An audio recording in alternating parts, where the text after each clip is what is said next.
A young man named Yi suddenly wakes up inside the classroom at Ancient Number 1 High School in the Xia Kingdom, and he looks in complete shock and horror. He realizes he has traveled back in time to exactly 25 days before the college entrance exams. This revelation feels like a terrible trick to him. He curses his rotten luck, thinking that if he must be reincarnated, it should have been after he got into college, not back to this difficult period. Other students are busy with their assignments. They are startled when Yahi stands up abruptly and screams. He grabs his own hair in despair over his situation. He feels someone is messing with his destiny. The world he now lives in, Blue Star, is plagued by invasions from mysterious secret realms. These realms connect to a world full of terrifying monsters that threaten human civilization. To fight back, humanity developed a beast gene system. People can inject these genes to awaken a monster template and gain genetic talents. Warriors who awaken these powers have a very high status, making martial cultivation the most important thing for everyone. Just then, a system notification informs Yi that he is the host for this world traversal. It begins implanting the memories of this world's Yi into his mind, and as he holds his head, his classmates laugh at him. They call him a loser for even thinking he can pass the exams. A class beauty named Huang Tongtong openly mocks him. She suggests a loser like him should drop out and become a common laborer. Yi now understands the original owner of his body had a very bad reputation.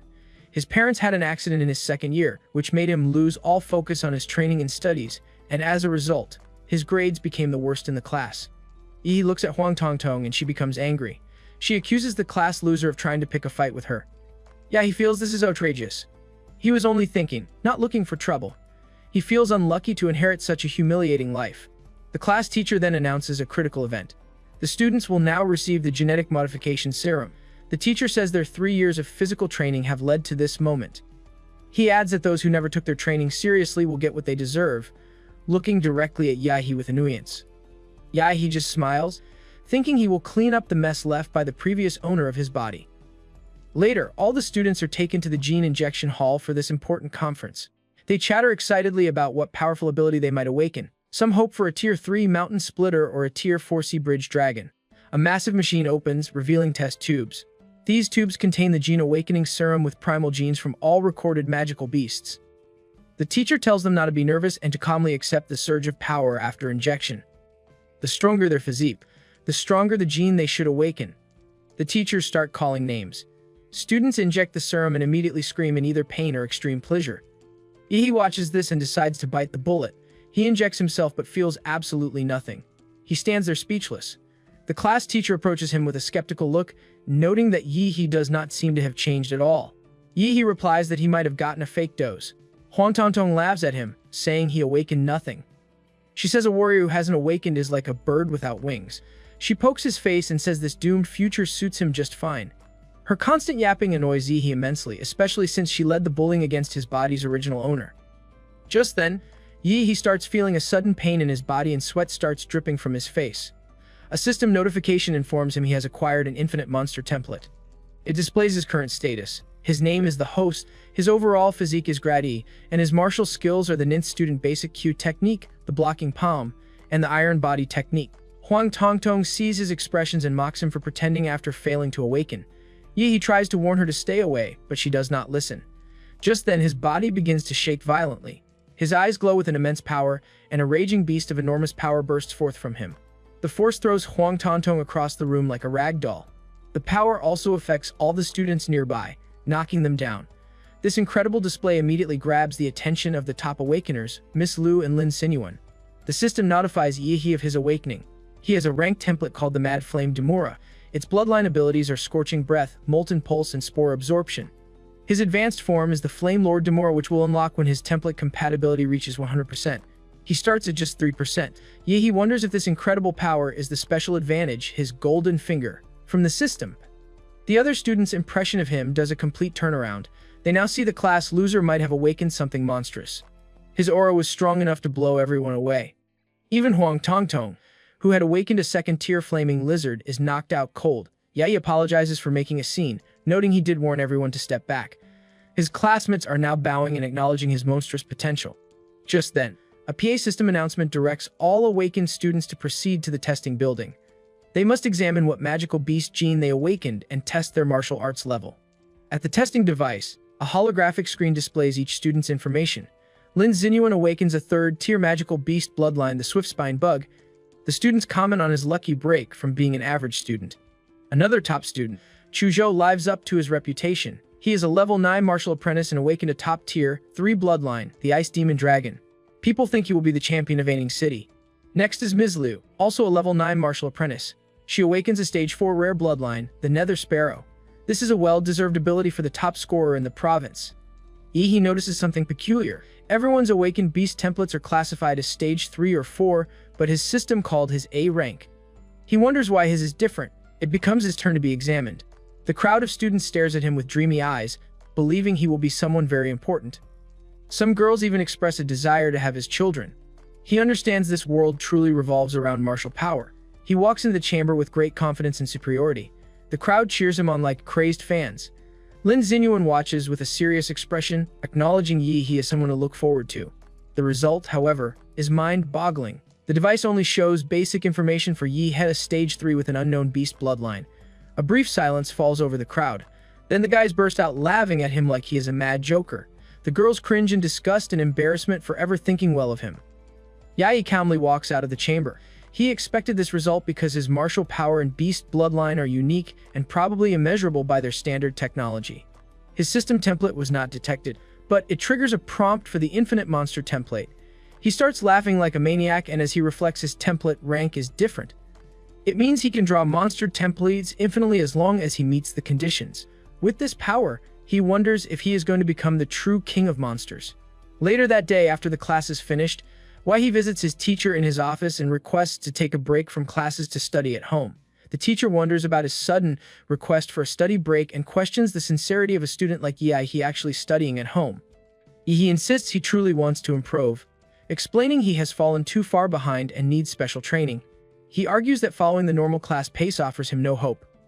The class teacher reminds him that becoming a warrior requires college admission. He states that Beijing University is very difficult to enter and requires serious preparation. The teacher believes Yahi's foundation is too weak to pass the entrance exams this year. He suggests preparing to repeat the year for a better attempt next time. Yahi ignores this advice, stating his desperation to learn. He claims that his awakened powerful bloodline will let him achieve anything with hard training. He asks the teacher to look into his eyes, insisting they show his sincerity. Seeing the determination in his eyes, the teacher reluctantly agrees to the break. He makes Yahi promise to return and repeat the year under him if he fails the exams.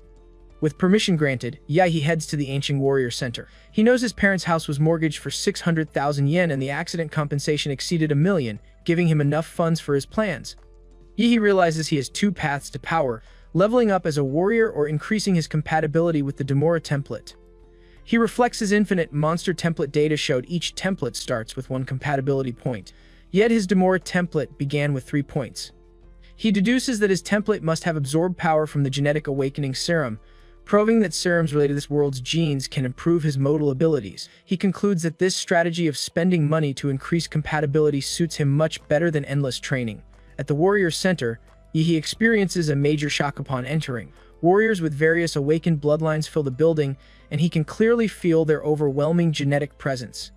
His Mad Flame Demora awakening gives him a unique sensory ability called the Magnetic Field of Life. This ability lets him sense the vital signs and burning kai of other warriors, along with the roaring energy of their beast bloodlines. In addition to this, the kingly nature of the Demora bloodline stirs a powerful fighting desire within him, though he suppresses it knowing he is still too weak. Suddenly, someone grabs his shoulder from behind. It is a woman. She advises him not to stare at people as if challenging them. Startled, he apologizes. The woman smiles and says it is fine, noting he probably just awakened and cannot control his powers yet. She asks him about his purpose of visiting the Warrior Center. He calmly explains he wants to buy genetic medicine but is lost in the large building. He asks for her help. The woman agrees but questions why he needs gene medicine at this early stage. She explains that gene medicine is very expensive and can cause resistance over time, becoming less effective. Warriors usually wait until their bloodline reaches a bottleneck before using it. He ignores her warning and asks about the cost. She tells him that a beginner solid-type potion costs around 400,000 yen. This high price shocks him, as he cannot afford more than a few even with all his savings. He asks if she knows anyone who can get him a discount. The kind woman gives him a business card with a veteran warrior's recommendation for a good discount. Thanking her, Yahi leaves. She hopes to meet him again if fate allows. After withdrawing his funds, Yahi buys a few potions and then goes to a warrior's weapon shop. There he buys some weapons, and by nightfall his spending leaves him nearly broke. Back in his apartment, Yi begins his upgrade. The injections cause immense pain with his bones shuddering and blood boiling. But it is all worth it as his compatibility increases from 3% to 7% and his overall stats jump from 8 to 15, reaching armed rank 7. Exhausted, he crouches on the floor, breathless from the experience. He realizes that with each shot, further improvements become harder to trigger as his body strengthens. Still, he gained in minutes what others work 3 years for. Now, he feels confident about his exam chances with his bloodline power activated. Yet he decides his next step is entering a secret realm. These rifts are ranked from S-Class to E-Class, with higher ranks containing stronger beasts. S-Class beasts are uncontrollable and could cause apocalyptic disasters. He travels to a third-rate E-Class secret realm in Anqing, but finds fewer people there than expected, likely because it is an old realm with most treasures already plundered, leaving only weak beasts for rookie training. At the checkpoint, a distracted lady hands him a death waiver and ticket without looking up from her television. He signs without hesitation and approaches the rift, his excitement growing. He sees this as the beginning of his rise as the king of monsters. He leaps headfirst into the portal. Inside, he performs a dramatic superhero landing. The dungeon has 3 distinct areas: the Kanglan Star, the Anhui Star, and the Taijin Star. Though he studied secret realms in textbooks, seeing one in person feels magnificent. Just as he is admiring the view, a first-rank Bladefang rabbit silently creeps up behind him and attacks. Yahi had already noticed it with his senses and swiftly catches it by the ears. With a creepy smile, he asks the little rabbit if it really thought he could not sense it. It turns out he had already activated his life magnetic field ability. He then instantly crushes the beast's head. From this kill, Yi obtains a beast core of average quality worth 1,000 yen. He realizes earning money this quickly makes life efficient for the strong, contrasting with ordinary people who work all month for similar amounts. Deciding that collecting first-rank cores is pointless, he resolves to find at least second-rank beasts. Just as he thinks this, a second-rank demon corpse bug appears before him, as if begging to be killed, and Yi prepares to grant its wish. Yi faces the demon corpse bug. He unsheathes his short sword and aims for the beast's lower abdomen. He recalls reading the monster encyclopedia, which noted the creature's soft abdominal armor compared to its steel-like back shell. The beast coils its worm-like body and spins rapidly toward him. Seeing this terrifying attack, Yi plunges his sword into the ground and activates the hyper beam technique. An overwhelming aura shoots from his arms like a fire cannon, hitting the beast squarely on the abdomen. The attack wounds but does not kill the monster. In retaliation, the bug shoots several spinning discs from its mouth. Yahi feels surprised by this projectile attack. With agile and nimble movements, he dodges the attack, though his outfit gets torn. He screams in frustration about the cost of his damaged clothing. Realizing his current martial artist level is insufficient against this bug, he acknowledges his limitations. Without powerful martial techniques, he can only exert 50% if despite his deep danshin energy and strong blood vitality, a consequence of the original body owner's academic failures. Deciding to use his hidden power, Yi activates his Mad Damola bloodline. His physique empowers from 15 to 21, and his arms transform into a beast form with lethal claws and impregnable skin. Just as the demon corpse bug lunges with its mouth wide open, Yi leaps directly into it. Once swallowed whole, he begins tearing the beast apart from the inside. The monster bellows in agony until he pierces through its skin from the lower abdomen, killing it instantly. After deactivating his transformation, excess heat vents from his body like a jet engine. He notices his newly bought short sword, costing 250,000 yen, is now corroded by the bug's venom. He curses the terrible quality control and considers leaving a bad review. Just then, his stomach growls with intense hunger from the energy consumed during the fight. Without any food brought, he finds himself staring at the green magic core from the corpse demon bug, its aroma seeming tempting. He decides to swallow the huge green core in one gulp. The dissolving core immediately increases his template compatibility from 7 to 7.3%. This shocks him as he spent hundreds of thousands on a genetic potion for just a 1% increase. He realizes 3 or 4 green cores equal a whole potion's effect, and even white cores from weaker beasts could provide significant gains. He tears up in regret over his wasted money, vowing to turn his frustration into motivation for a night of intense hunting. He places 2 fingers on his forehead and activates his magnetic life field, sending out a pulse to detect everything around him within a wide range. Later, after hunting through the night until the next afternoon, his compatibility rises to 9% and his overall physique to 15.8. He reflects that white magic cores stopped increasing his compatibility after reaching 9%, so he decides to sell them for money. He has collected a total of 20 white magic cores and 4 green magic cores. He goes back and the receptionist at the checkpoint is stunned by the number of magic stones presented by a mere high school student. According to government regulations, martial artists must submit 1/10 of their loot. For each green cores, he hands over 5 white stones. In total, he earns 200,000 Shia Kingdom credits. Now only 9 days are left until the college entrance exams. Meanwhile, near the entrance of a D-class secret realm, a team of 5 warriors is discussing their mission. One of them, who is driving the jeep, asks Captain Lin Hui if they can complete the Blood Jade Flower bounty mission. Captain Linu, a Tier 2 martial artist, states they have already found the flower's general location during their last exploration, but their team at Old Kin got injured and they could not continue. The young lady on the team, named Xiao Xia, questions if they can proceed with only 5 people, noting the rules require at least 6 for a D-class realm. Captain Lim points behind him, revealing he contacted an agency to introduce a new martial artist. The new person is Yi He, using the fake identity, Dad's Law, as a level 9 martial disciple. He had to pay 100 credits to an illegal agency to create this fake identity since students are not qualified for D-class realms. Captain Lin questions the odd name, and Yi He replies he had to avoid copyright issues with his real name. The captain drops the matter, stating it is just a code name. He warns Yi He that at his level, he does not qualify for this mission, so he must only observe and not hold the team back.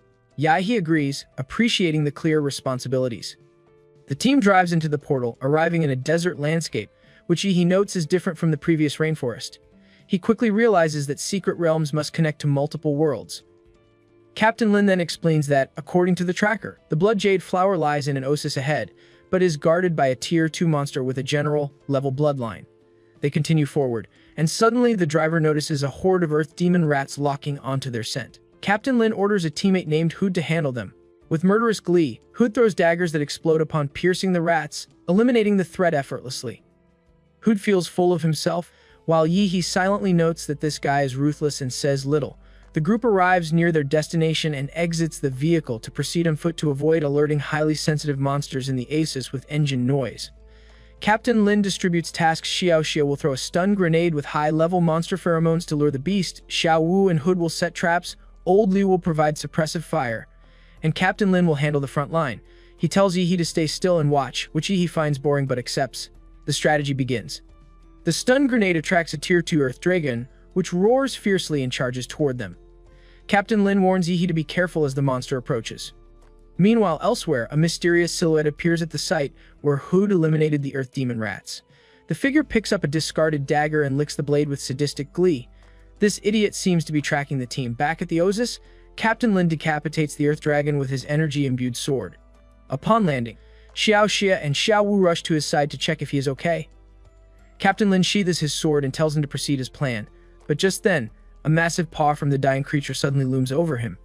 They shout a warning, but it is too late. The Earth Dragon plans to take the captain with it in death.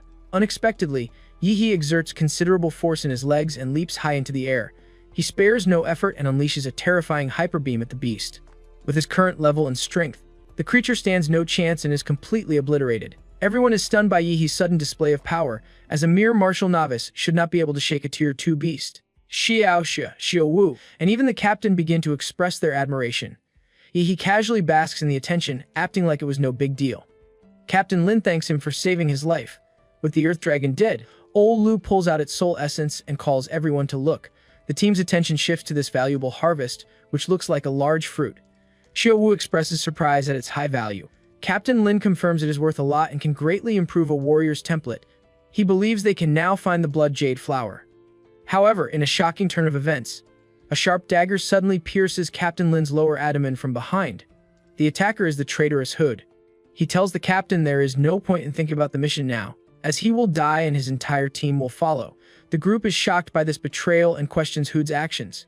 Hood makes a massive leap backward to avoid the captain's retaliatory swing and lands beside a bulky man named Huang Peng. Huang states that Hood is simply doing what he always meant to do, which is to strike it rich by robbing other martial artists. The team is furious at the sudden appearance of Huang Peng. Yi He asks Xiao Wu if they know him personally. Xiao Wu explains that Huang Peng is a known bandit who robs martial artists in dungeons and has recently targeted their team. Old Lu helps Captain Lin but discovers the blade was poisoned. The team wonders how Huang knew their location, since only teammates learned the ASIS coordinates after entering the dungeon. Yi He remembers Hood's explosive daggers and tells others that it seems they were not just imbued with energy but also transmitted their location. Hood gives a menacing smile and tells Yi He he is smart but should have stayed in school instead of walking hand in hand with death. Yi He agrees about the college exams, noting the top scorer title awaits him. But he decides who walks with death. Hood throws a dagger at him, calling him arrogant. Yahi catches it between two fingers and counters that a bald freak like Hood has no right to bark at him. He states it is time to pick up the trash, meaning both traitors. Huang Peng grins with glee, finding Yi interesting, and orders Hood to take care of him, specifically demanding his head. Hood grabs numerous daggers and throws them at Yi in a fraction of a second. Knowing their explosive nature, Yahi roars, and the mere shockwave of his roar shatters all the daggers.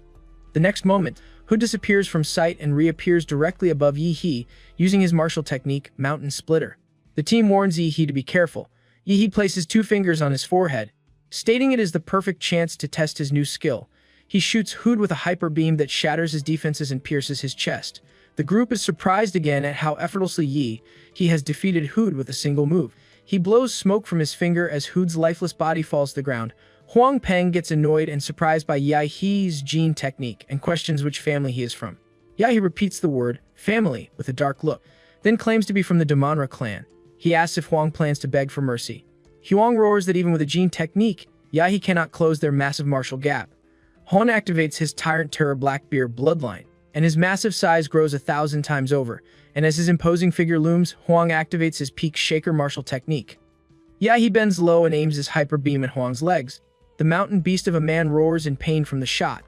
Huang quickly adjusts and counters. He closes his hands into one massive fist to slam Yi down, but Yi is already above him in the air. Huang immediately leaps after him.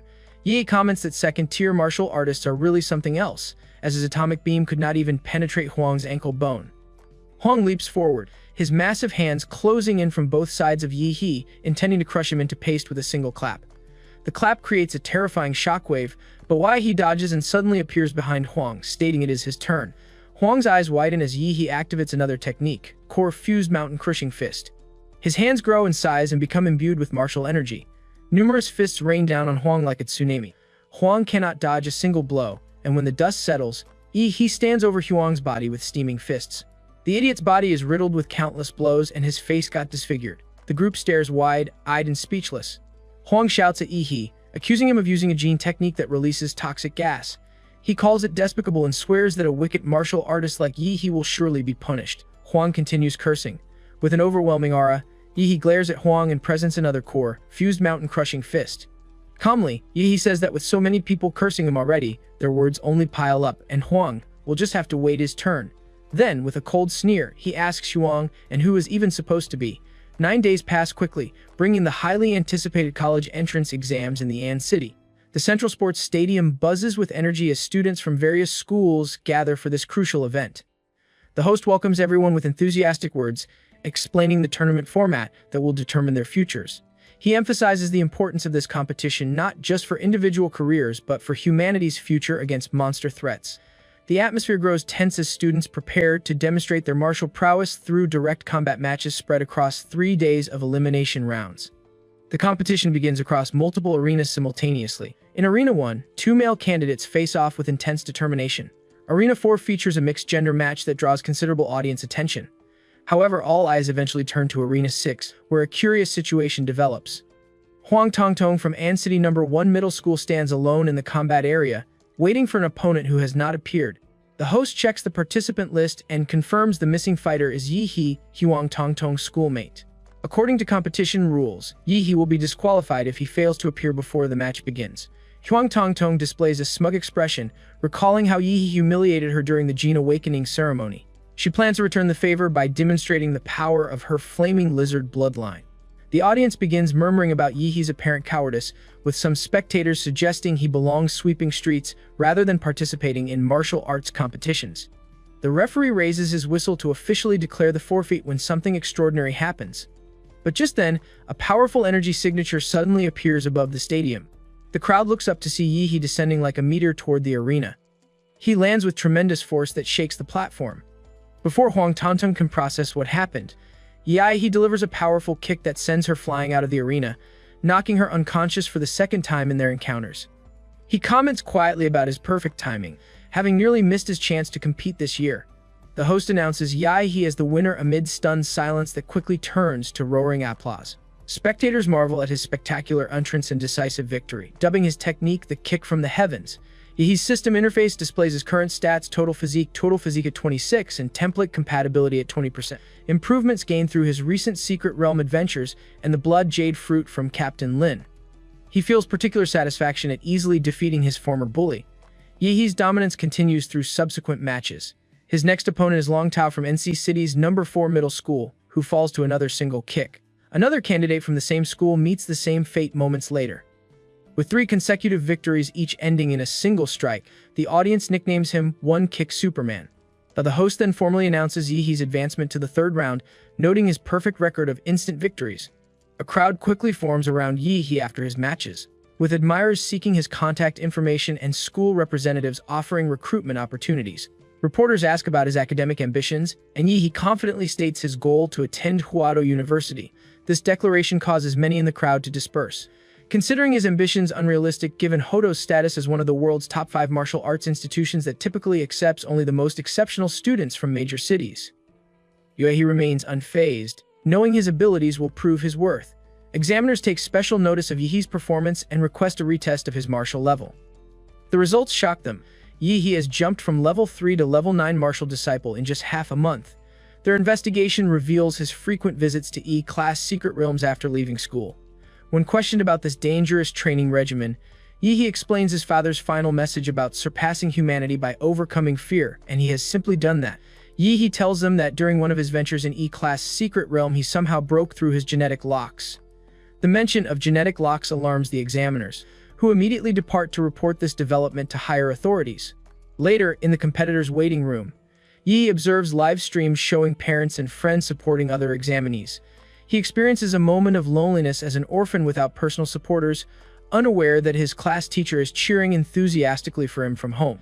His next match pairs him against Luo Zhuan from the city's 3rd high school, a level 8 martial disciple with a rare 2nd-tier monster bloodline and warrior parents. Yahe displays obvious boredom toward his opponent, and motions for Luo Zhuan to make the first move. Feeling insulted, Luo Zhuan activates his bloodline and executes his signature dashing lightning claw technique. His body accelerates to incredible speeds, heart pounding like a supercar engine as he aims his sharp claws at Yahe's throat. The attack generates sonic booms and visible sparks, carrying enough force to kill 9th level disciples. Despite the impressive display, Yahe effortlessly catches Luo Zhuan's arm mid-strike. He comments that the momentum shows promise, but falls far short of that old man's collision force from his previous encounter. Terrified, Luo Zhuan begins begging for mercy, but Yahe delivers a palm strike that knocks him unconscious instantly. Yahe then challenges the tournament to provide worthier opponents, questioning whether any real competition exists. The host announces another one-strike victory for Yahe, and a particularly significant one as Luo Zhuan was a seeded player expected to perform well in the competition. The crowd erupts in excitement at this latest demonstration of power, wondering how far this dark horse candidate can advance in the tournament. Dozens of high-speed cameras focus on Yahe from every angle, with live broadcasts generating massive online buzz. Viewers express both awe and excitement about his overwhelming power, particularly how he defeated the fierce-looking Luo Zhuan in the blink of an eye. In this martial arts-driven era, Yahe's dominant performances stir passion throughout the audience, with some female viewers even expressing desires to have his children. One of the participants keenly observes all this attention and cheer Yahe is getting. He sees medics carrying Luo Zhuan offstage and smiles at the prospect of facing Yahe in the finals with overwhelming power of his own. Meanwhile, at the head of Huado University's admissions office, the officials are watching Yahe's impressive performance through live broadcasts, and their head immediately demands complete information about him within 30 minutes. In another arena, the second group of qualifiers begin their matches. This time both competitors are top-tier beauties with substantial followings. The match features Kai Xiaoling from Anqing Second Senior High, known as the Queen, against Lu Qingzhu from Anqing First Senior High, called the Unattainable Flower. Tai Xiaoling flips her long golden pigtails and gives Lu Qingzhu a provocative look, expressing her dislike for the robotic expression of the Lu family's young lady. Lu Qingzhu responds with a slight bow and expressionless face, showing she doesn't take the challenge seriously. The referee's whistle signals the start between these two martial disciple level 9 competitors. Kai Xiaoling instantly appears before Lu Qingzhu, sweeping a kick toward her neck that threatens to slam her to the ground. Lu Qingzhu remains unmoved, lightly waving her palms to make the air around her thicken into a swamp, like consistency under her martial technique's influence. When Tai's kick meets the air barrier, her leg, capable of tearing through military-grade steel, sinks into what feels like soft cotton. High-speed cameras capture her white leg moving in slow motion, visibly decelerating. Furious at Lu Chungju's immovable expression, Kai Xiaoling intensifies her attack by cloaking her body in martial energy to minimize air resistance. She blurs into a shadow circling Lu Chungju, waiting for the right moment to strike at her side. However, her palm stops 3 inches from Lu Chungju's waist, unable to advance further. Realizing she's fallen into a trap, Kai tries to retract her hand but finds it stuck with unimaginable suction force. Lu Chungju makes her first move. She extends her slender fingers that shimmer with jade-like light. Veteran warriors watching the stream recognize this as the Xuanhong Jade Finger from the Zhuanhuang martial technique. Astonished that a high school student has mastered it, a skill that could guarantee direct admission to Hadu University. Sensing the terrifying energy from the Jade Finger, Kai Xiaoling realizes she must use her trump card immediately. Without hesitation, Tai activates her Shadow Tiger King bloodline, creating a massive shockwave that shatters the air around her. Lu Chungju doesn't attempt to withstand the blow. Instead, she taps the ground lightly to slide back a dozen meters. Examiners in the stands hold their breath, amazed at the appearance of a king-level bloodline known for its brutal power and difficulty to control. The bloodline awakening places heavy burden on Tai Xiaoling's body as she exhales hot air and challenges Lu Chungju to display her Nether Phoenix bloodline. Liu Qingshu speaks her first words since the battle began, stating calmly that this is enough. Completely enraged, Kai shouts that no one below warrior level can challenge her as her body moves like a vicious tiger with fierce blood energy coiling behind her. Facing the brutal strike, Lu Qingju responds with graceful hand movements like playing piano, and her technique's invisible threads gradually reduce Kai's force until it disappears entirely. Kai uses immense blood energy to dispel the threads and launches another crippling kick from midair. Lu Qingju calmly activates the Primordial Chaos Jade Finger technique. Their powerful techniques collide, shattering the specially made arena beneath them in a cloud of dust. Tens of thousands of spectators watch with bated breath as it clears to reveal Kai Xiaoling covered in dirt, stumbling a few steps before collapsing from exhaustion. Lu Qingju stands like an ethereal fairy with slightly disheveled hair but otherwise pristine and composed. And her victory using only martial skills against an opponent with both level 9 disciple rank and king level bloodline instantly explodes the live broadcast room with amazed reactions. People call her true genius and even wonder what will happen when she awakens her rare 4th-tier Nether Phoenix bloodline. After this spectacular battle, the remaining matches seem dull by comparison. Several elimination rounds later, the final 8 competitors are decided: Yihe Lu Chungju and Chuzhou from Anqing First High, 2 from Anqing Second High, and 3 from Chunfeng Private High. Then, the top 8 finals begin and Yihe steps up to draw lots and finds himself paired against Shen Guan from Chunfeng Private High. Shen Guan reveals his matching draw and introduces himself simply. He suggests they watch the first match together since they're scheduled second. The first match features Luo Juan from Chunfeng Private High versus Chu Zhou from Anqing First High. Shen Guan casually informs Yihe that Luo Juan is incredibly talented, a repeat student specifically aiming for Hwadu University with great bloodline mastery, but it turns out he still stands no chance against Chu Zhou. Just as Shen Guan finishes speaking, the host announces Chu Zhou as the first winner of the top 8 qualifiers. The principal of Chunfeng Private High curses angrily at the early loss. When Yi asks calmly how Luo Juan compares to Shen Guan himself, Shen Guan smiles and replies that as martial arts president at Chunfeng Private High, his 2 teammates combined cannot match him in combat.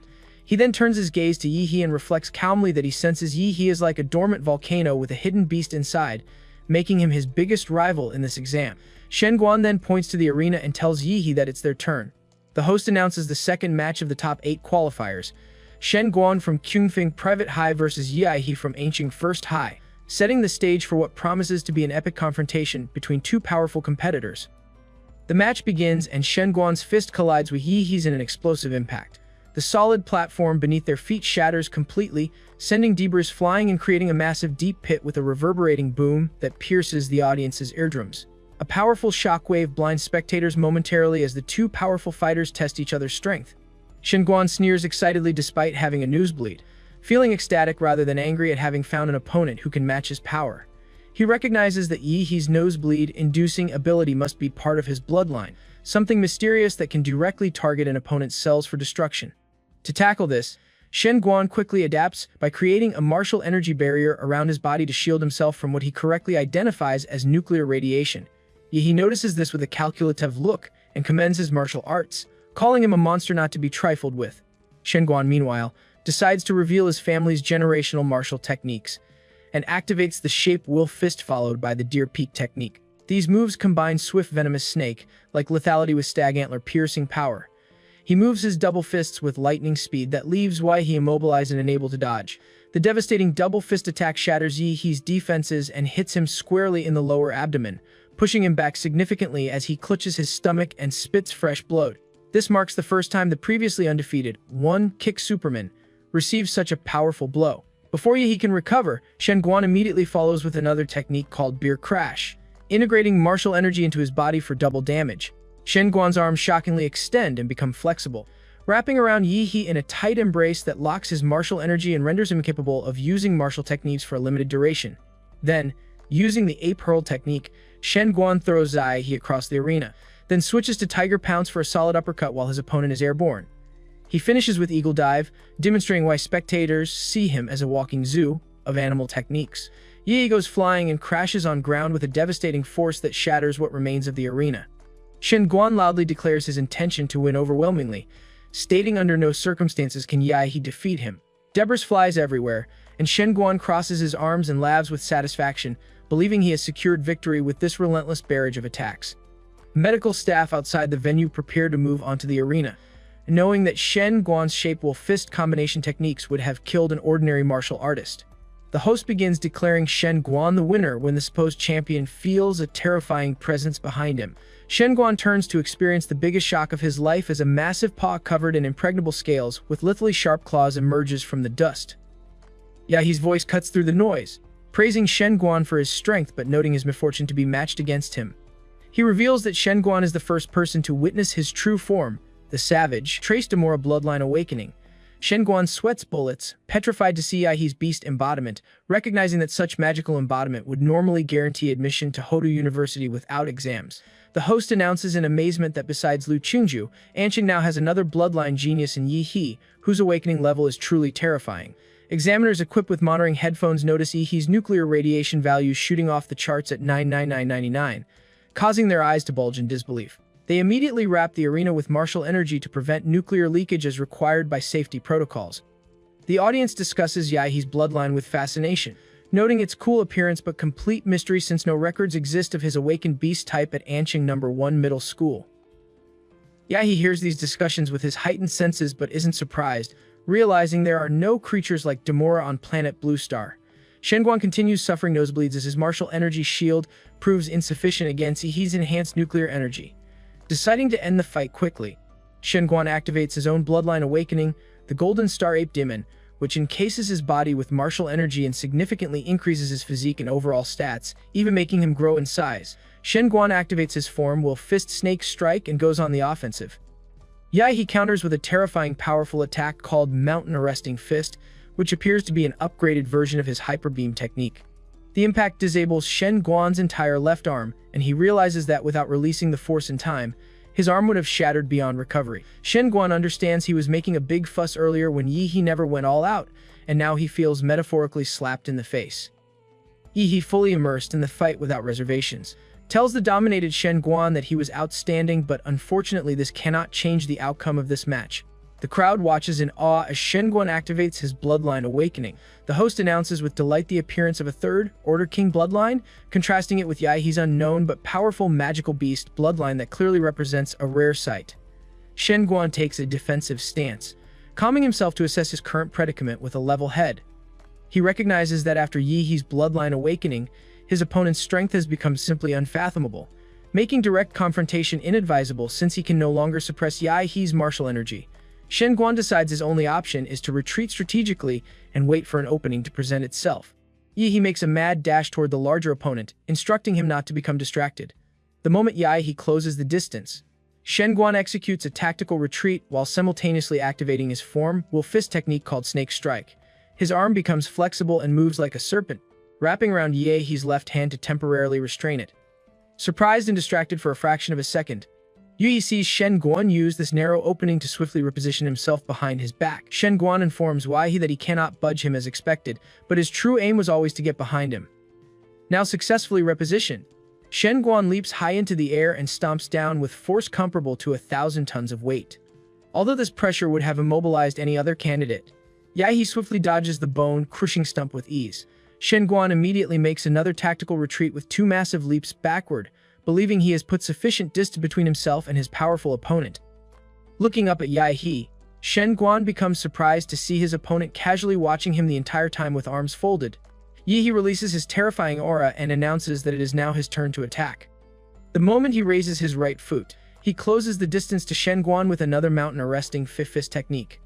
Surprisingly, Shen Guan drops to his knees just as Yahe is about to strike and admits defeat respectfully. This sudden surrender leaves Yahe completely speechless and shocked. He feels all fired up and ready for his turn to attack, making Shen Guan's surrender feel particularly uncomfortable. He sighs heavily and lets out a fiery breath, stating that holding back his energy makes him extremely uncomfortable. Nonetheless, according to competition rules, once one party surrenders, the other has no right to continue attacking. The host declares Yahe as the winner, and the crowd cheers excitedly like crazed fans, calling him awesome and cool. Across almost all media platforms, comments sections feature Yahe and Shen Guan's match as the trending topic of discussion. Shen Guan faces humiliation as fans compare his confident demeanor before the match to his surrender after it. Simultaneously, Yahe's popularity and fan base increase exponentially, with fans establishing chat groups and sharing full videos of his matches throughout the college entrance exams. His supporters unanimously declare their big brother Yi as the top scorer of this year's exams, claiming neither Chu Zhou nor Liu Qingzhu could match him. The principal of Qingfeng Private High trembles with pent-up anger, having placed all his hopes on Shen Guan after Luo Zhuan's loss. The moment Shen Guan shows his face, the principal spares no time expressing his displeasure, questioning how Shen Guan could admit defeat after all the money they invested in his training.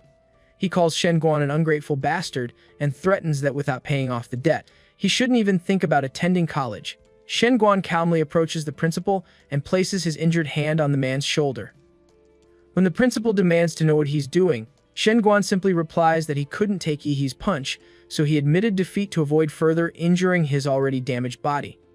He asks if the principal would have taken that punch for him instead.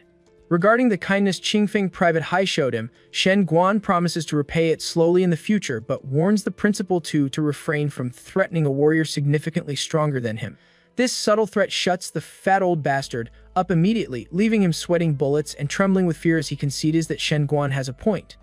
After fierce competition, the top 4 contestants of the year's college entry exams are decided: he, Liu Qingzhu, Chu Zhou, and another contestant nobody particularly cares about. Meanwhile, the principal of Anqing No. 1 Middle School floats on cloud 9, fanning himself with the expression of a creepy old man as he admits that old Liu has worked hard at the school for many years and deserves promotion. The draw for the semi-finals takes place with He drawing the first slot unexpectedly matched against Liu Qingzhu, who draws the other first slot, while Chu Zhou gets matched against the relatively unknown 4th contestant. The first match of the college entrance exam semi-finals becomes an internal battle for Anqing No. 1 Middle School. Deemed the strongest battle in the history of the city's exams and the most anticipated showdown since the competition began, the goddess Liu versus the supposed one-punch Superman. Some fans believe Liu Qingzhu has better chances of winning because intelligence reveals she has mastered 2 mysterious royal martial arts, which helped her crush Tai Shaoling, who possessed a 3rd-level king bloodline. Additionally, Liu Qingzhu's 4th-level Netherbird bloodline awakening has not been fully revealed yet. Meanwhile, Shen Guan also had a 3rd-order king bloodline and was forced to awaken his bloodline by Yahe. Although Yahe's bloodline seems very powerful, estimates place it at 4th level as well, but fans argue he cannot compare with their goddess who possesses both a 4th-level bloodline and superb martial arts background. When the awaited time finally arrives, the arena gets set amid erupting excitement from the venue crowd. Both Yahe and Liu Qingzhu step onto the arena platform, and the referee spares no time starting the match. The moment the match officially begins, a cloud of dust and steam forms around Yahe, completely encasing him and briefly covering the entire arena while blocking Liu Qingzhu's direct line of sight. She stares ahead and becomes surprised to see a silhouette of terrifying presence encased by the dusty smoke and steam. She steels herself while hoping her opponent proves strong enough to give her a worthy challenge. The stage becomes set for what promises to be an epic confrontation between 2 of the most powerful students in Anqing's history, with both combatants preparing to reveal their full capabilities in this crucial semi-final match that will determine who advances to the championship round against the winner of the Chu Zhou match. The audience finds itself completely obstructed by thick steam covering nearly the entire arena, leaving everyone wondering about the ongoing events. Spectators cannot see Yahe at all and barely make out the silhouette of Liu Qingzhu through the dense vapor. This visual limitation forces everyone to rely on the host's commentary to understand the battle situation. The host works hard to maintain engagement and keep anticipation palpable throughout the venue. He questions how Lu Qingju, the talented young miss from the prestigious Lu family, will deal with Yi He, the dark horse of this year's college entrance exams. The host speculates whether the massive steam output means Yi He has awakened his bloodline again, though everyone must wait to see the truth. It eventually becomes clear that Yi He has directly entered his blood awakening state specifically to generate this enormous amount of steam. His strategic reason involves hindering Lu Qingju's direct line of sight, while buying himself a little more time to assess his battle strategy in greater depth. He knows Lu Qingju typically avoids making the first move anyway, so this situation works strongly in his favor.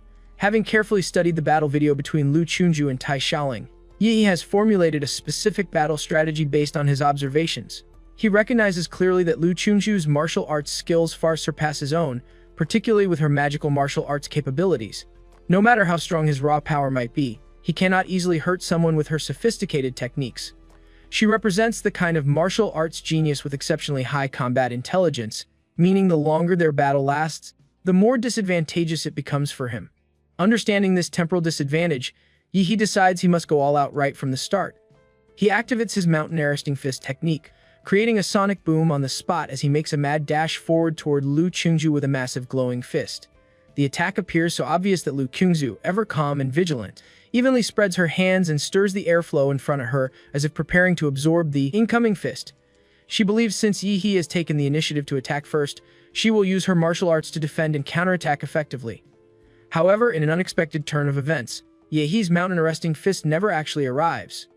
Instead, he skillfully twists his hips together with his waist the moment he deactivates the skill, landing abruptly to close the distance between himself and Lu Qingju.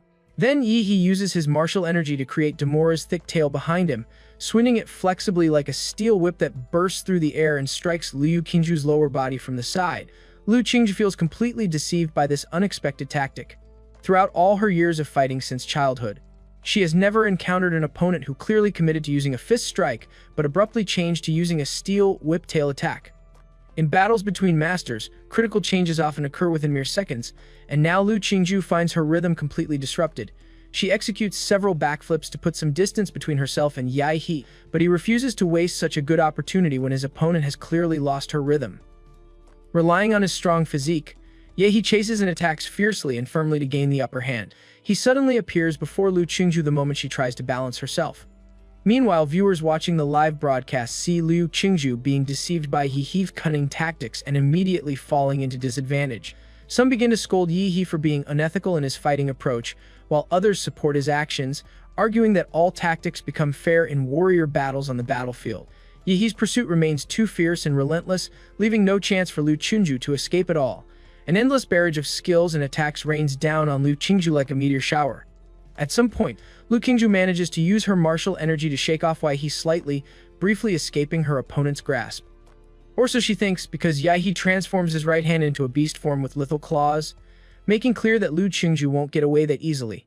Suddenly, Yi He's dark, impregnable claws become directly imbued with martial energy as they tear through the air. Fortunately for Lu Qingju, she senses this danger and skillfully flips back horizontally in the air just in time to avoid being swept by the projected energy claws. The energy claws explode behind her the moment she gracefully lands, and of course, her persistent classmate immediately appears before her again, giving her no room for respite. The two combatants find themselves right back where they started. Yi He roars as his fists swing out like afterimages, constantly compressing Lu Qingju's escape space.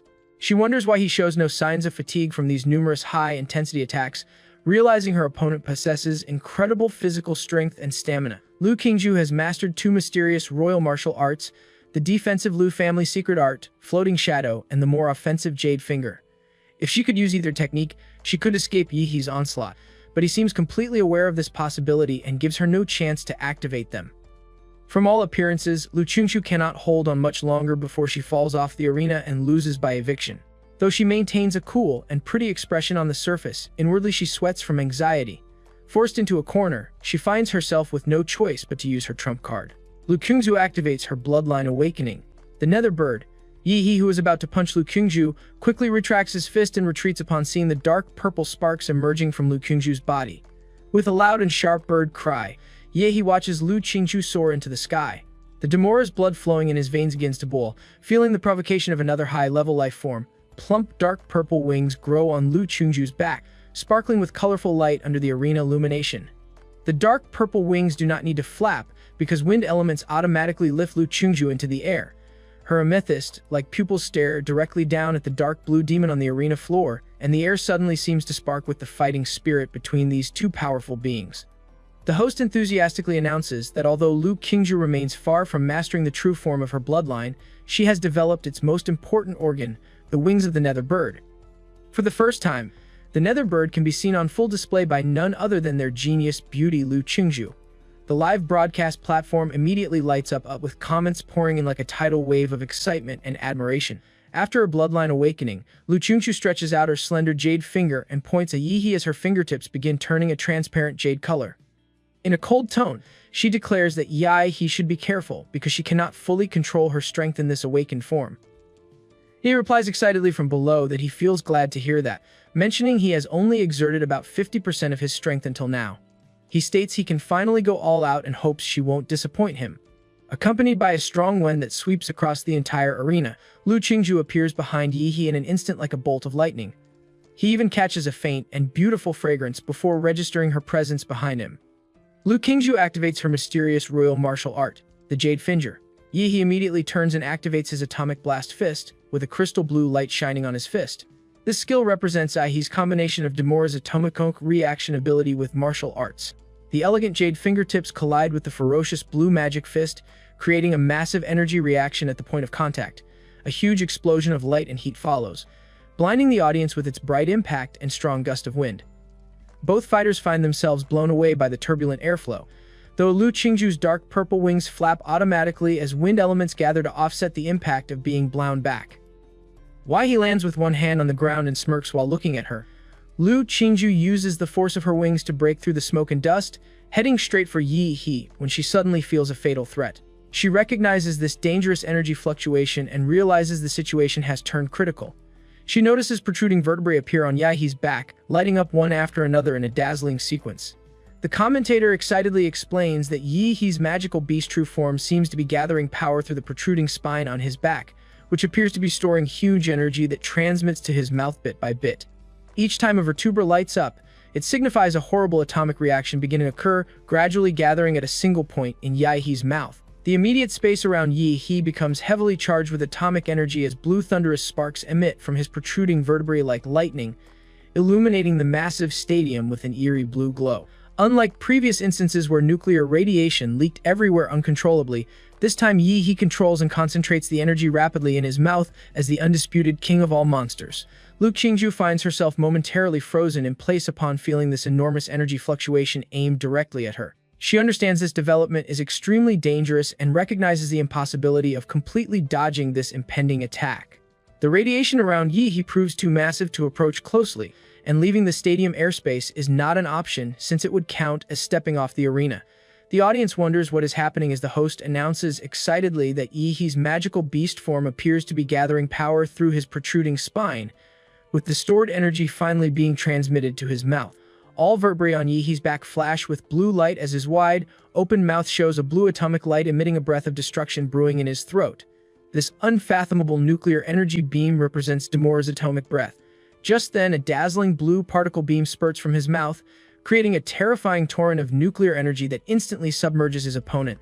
Despite feeling the fatal threat of the nuclear attack, Lu Qingju chooses to bear the full force of it, angling the majority of the energy away from herself.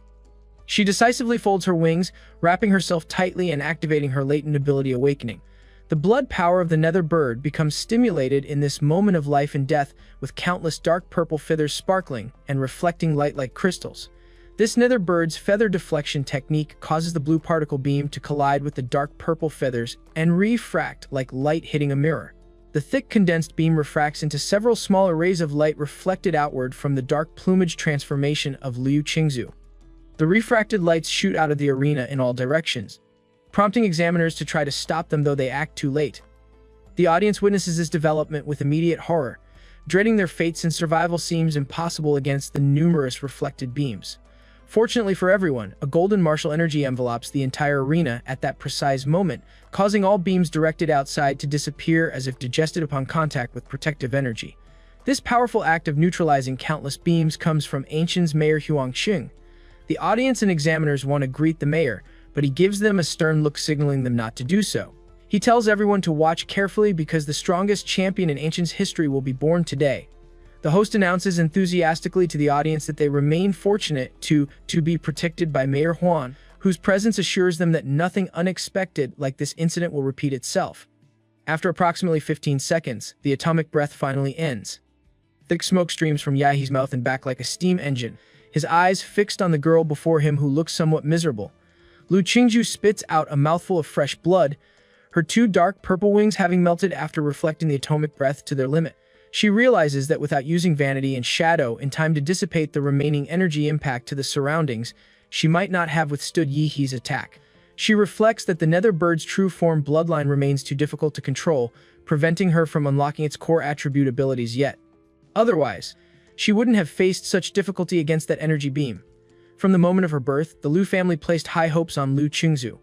Under family expectations, she had to fight battle after battle to establish her reputation as the eldest daughter of the Lu family. Though outsiders praise her genius and strength, she feels no keenness for these titles, possibly not even knowing why she fights or that she wants to fight at all. She finds comparing herself with others meaningless, simply following her mother's expectations and moving forward silently while always giving outsiders the impression of being aloof and difficult to approach. In reality, she suffers from social anxiety, with her cold and expressionless demeanor serving as a protective front for her social phobia. Mentally and physically, she feels completely tired and drained, based on the current battle situation. She believes this could represent the extent of her capabilities if she plays her cards right, with no one being the wiser.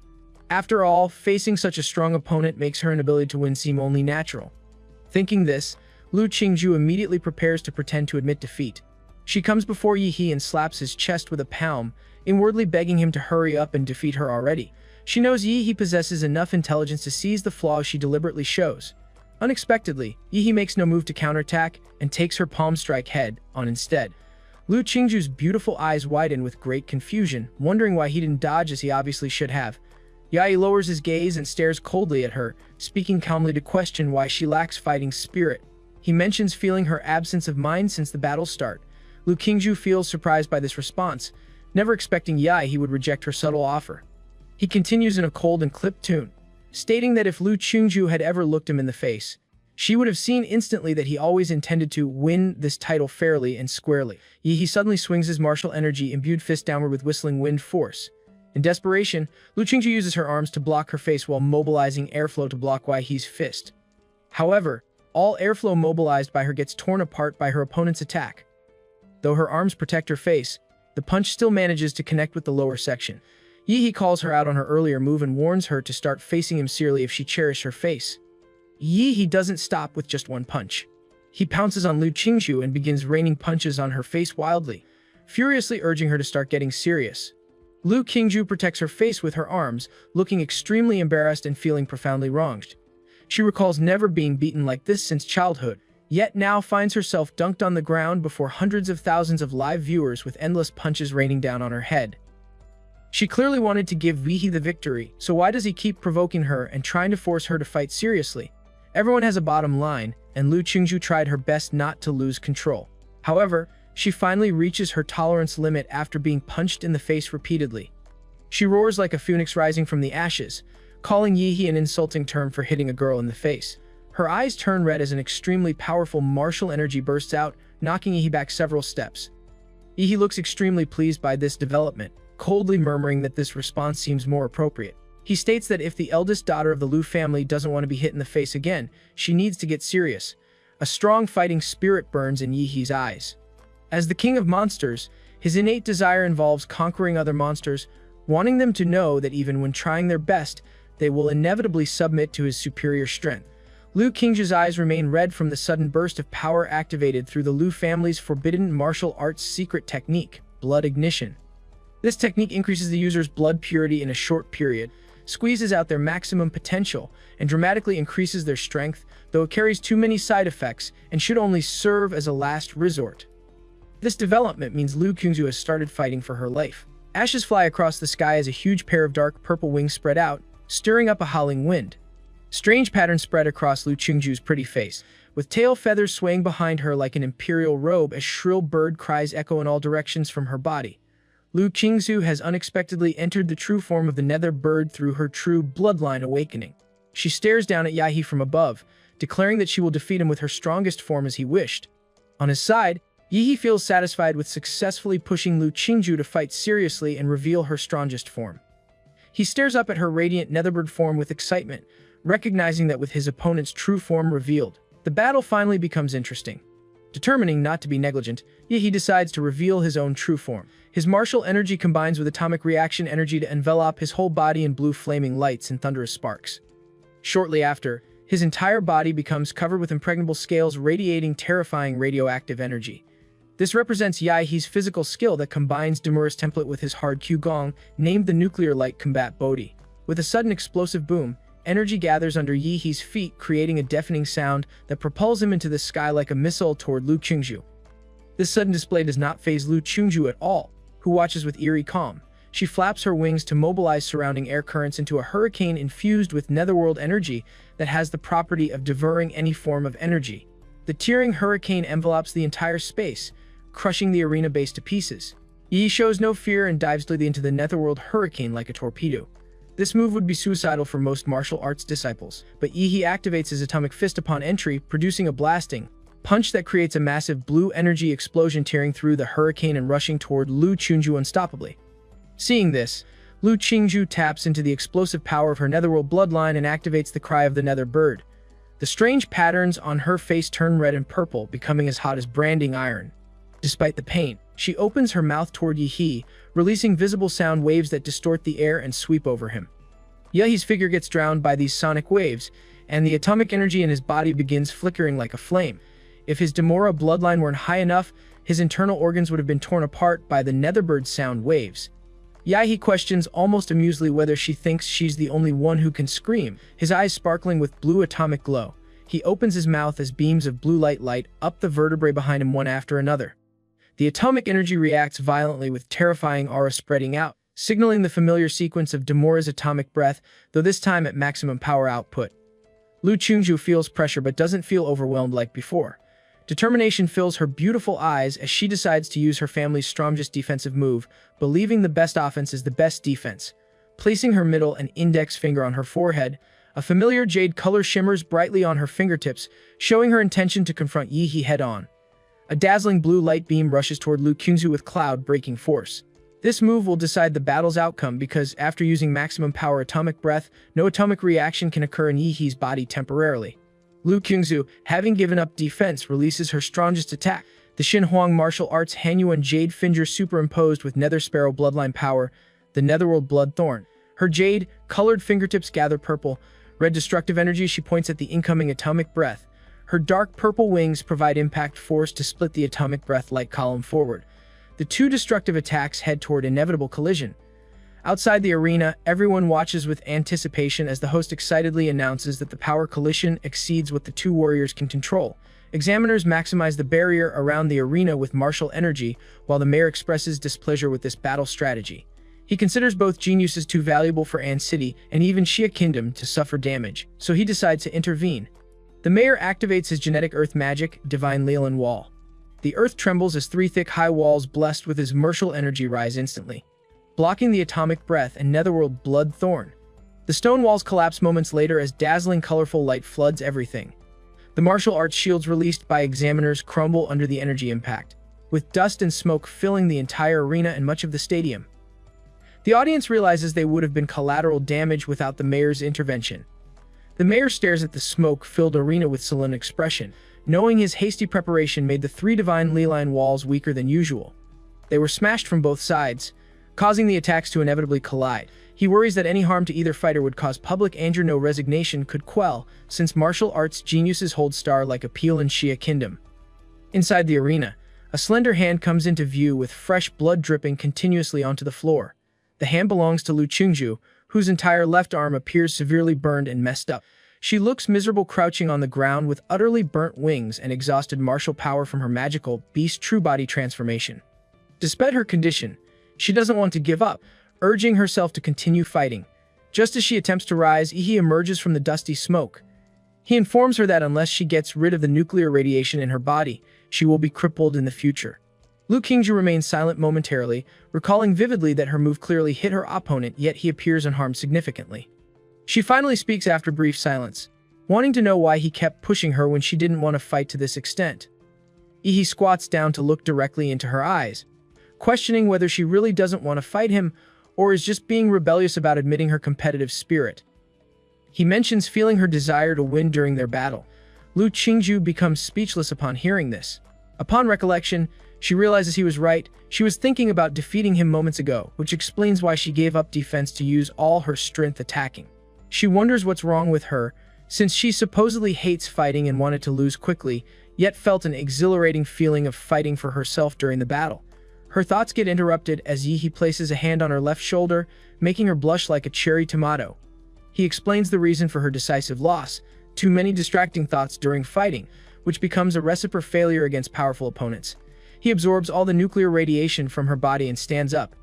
Lu Qingju stares at her healed arm in confusion, while Yihi gives a side comment stating she remains the strongest opponent he has ever met. He hopes that if fate allows their next competition, he wants her to give her all from the start so they can have the purest battle. This statement deepens her blush further, and in that moment, Lu Qingju sees Yihi under a different lens. The smoke and dust dissipate, with all cameras focusing on the arena center, where Yihi is standing proudly. The referee waits momentarily before declaring him the winner after assessing Lu Qingju's condition, thus bringing the first semi-final match to its conclusion. Chu Zhou emerges victorious in the next battle, and advances to the finals against Yihi. This final match represents the last battle and biggest climax of Anqing City's college entrance examination, determining who will receive the title of top scorer. The biggest beneficiary undoubtedly becomes Anqing City No. 1 Middle School, with both finalists coming from its student body. The matchup features the dark horse Yi against the talented Apex student Chu Zhou, creating tremendous excitement among viewers. Live stream viewership skyrockets from hundreds of thousands to tens of millions of people watching with great anticipation. Although the finals lack the uncertainty of the semi-finals between Yihi and Lu Qingju, this primarily stems from Yihi's overwhelming power rather than any lack of talent from Chu Zhou. Facing an opponent who defeated Lu Qingju, nobody feels optimistic about Chu Zhou's chances. However, Chu Zhou does not let this affect his fighting spirit, maintaining the pure heart of a warrior with firm determination. When Chu Zhou first awakened his abilities, thousands of people admired him, but he never allowed fame to affect him. Now that he isn't the favorite and receives little attention, he doesn't become discouraged either. In terms of willpower, Chu Zhou believes himself much stronger than Lu Qingju and therefore capable of matching Yihi. At the referee's command, the final battle officially begins. Chu Zhou shows his white teeth with eyes shimmering with evident delight, inviting Yihi to come at him with everything he's got. Despite having defeated the supposed strongest candidate, Yihi doesn't become careless when facing Chu Zhou. Based on his observations, Chu Zhou's combat IQ likely stands as the highest among this year's candidates. Chu Zhou states calmly that he requests enlightenment as he places his hands together and slowly opens them, causing a cold ice sword to condense in his palms. By doing so, he has activated the power of his ice sculpture bloodline. Chu Zhou covers his body with a layer of frost martial energy that isolates the surrounding nuclear radiation. He comes fully prepared with eyes completely focused. He then takes the 7-star steps and then rushes toward Yihi. With a loud whoosh sound, hundreds of swords stab at Yihi from all directions. Yihi simply stands there, too lazy and unbothered to try directly pursuing the real Chu Zhou among the countless clones. He has his own way of breaking through these numerous illusory images. Yihi clenches his fists tightly, his arm muscles becoming as hard as steel bars with blue atomic and martial energy radiating in waves across his arms. The crystal blue light makes the bulging veins on his arms clearly visible as he activates his explosive fist technique. He punches the floor explosively, shaking the ground as blue energy erupts forth. With a deafening boom, the 10-meter radius around him becomes covered by nuclear energy, forcing Chu Zhou to retreat. Chu Zhou looks at the dented arena that appears bombarded by cannonballs, feeling extremely fearful of Yihi's defensive abilities. He realizes he cannot possibly fight Yihi head-on, wondering if any warrior of the same age can compete in hand-to-hand combat against him. Even Shen Guan from Qingfeng Private High, who specialized in physical strength, had no choice but to admit defeat and surrender when facing Yihi's awakened bloodline. At this moment, Chujo decides to use long-range attacks to consume Yihee's energy since close combat proves impossible. He activates his bloodline, awakening the ice element dragon. Dragon scales as crystal clear as ice grow from Chujo's body, his eyes turning into golden vertical pupils with a pair of obsidian, like horns emerging from his head. Using his bloodline power, he activates the Ice Pulse skill. A violent cold current blows across the arena as large ice spikes gather into an ice tsunami dozens of meters high, rushing toward Yihee.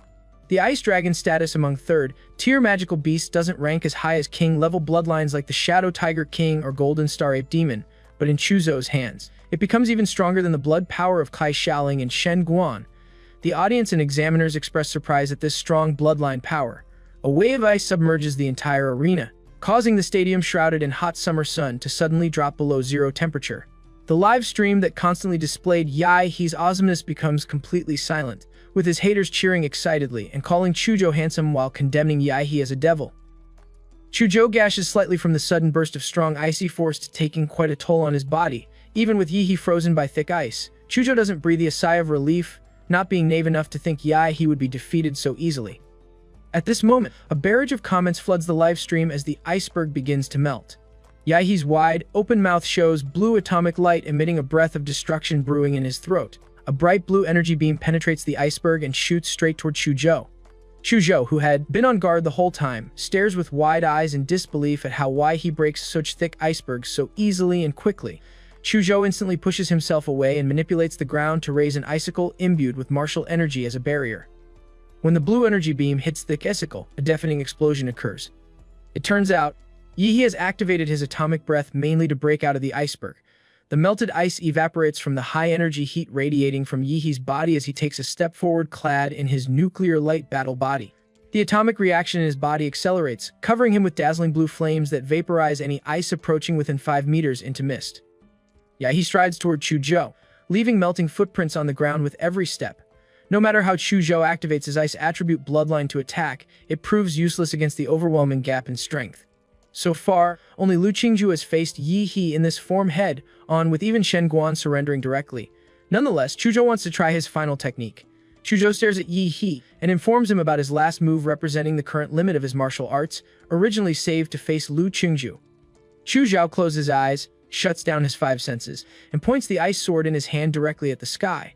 A layer of frost covers his body as the ice crystal dragon scales appear even more dazzling, demonstrating full activation of his bloodline power. The mayor becomes the first to react to the soul-damaging sword intent, his shock no less than when he saw Lu Qingzu performing the Shen Huang martial arts. He recognizes this as a genuine sword intent, marveling at how someone Chujo's age already possesses such strength. Accompanied by a gust of cold wind, Chujo appears before Yihee with a high-pitched dragon roar and sword sound echoing throughout the arena. A few drops of hot, fresh blood drip onto the ground, burning several pits as Yihee shows his slightly injured hand with a sword wound deep enough to draw blood. The flesh on the wound begins wriggling and flashing familiar blue light as it slowly heals itself. Yihee calmly tells Chujo to wait until he obtains a better sword in the future, suggesting there might still be a chance to seriously cut his skin then. Chujo's eyes widen as he stares at the broken ice sword in absolute disbelief. Although he knows full well he has lost, curiosity makes him ask about his chances of success. He responds that the chance of success rates slightly better than being a dog licker. Sighing softly, Chujo raises his hand, looks at the referee, and announces his surrender. Thus, Yihee becomes the winner of the college entrance examination finals. The audience and viewers across all platforms erupt in joy and celebrations, particularly Yihee's numerous fans. The dark horse of this year's college entrance exams truly maintains his unexpected victory to the very end. Yihee's face and title display on every billboard, news channel, and live streaming platform as citizens praise and celebrate their city's champion. Everyone recognizes that the level of this year's college entrance examination qualifying tournament far surpasses previous years, making Yihee naturally the strongest top scorer in entire history that nobody will likely surpass in the future. Back at the stadium, the audience chants Yihee's name repeatedly as the mayor joins him on stage. The host quickly gets on stage and announces with bated breath to all viewers following the 24th college entrance examination that after 3 days of bloody battles, their city's top scorer has finally been born, Yihee from Anqing City No. 1 Middle School. The host mentions hearing that Yihee's strength results from catching up from behind and accumulating strength over time, asking if he has anything to say now that he has won the top spot. He feels beyond stupefied, thinking the host indeed represents a cultured person who can describe his rapid improvement in such subtle terms. He first thanks his teacher for not giving up on him and encouraging him during his lowest point, providing the fighting spirit needed.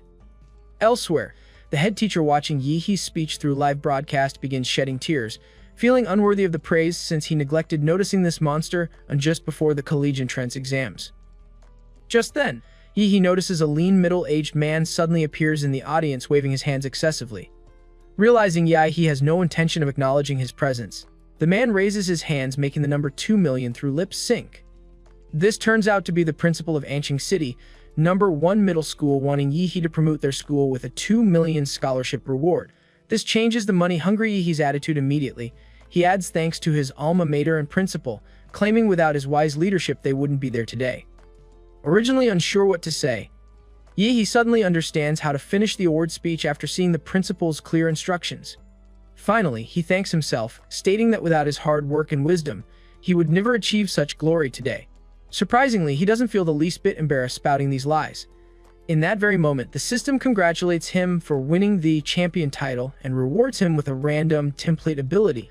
Yihee's eyes widen upon realizing this template also contains an achievement system, opening new possibilities for his continued growth and evolution as the king of monsters. Yihee wants to check his new template ability immediately, but recognizes the ongoing awards ceremony makes this impossible with tens of thousands of eyes watching him.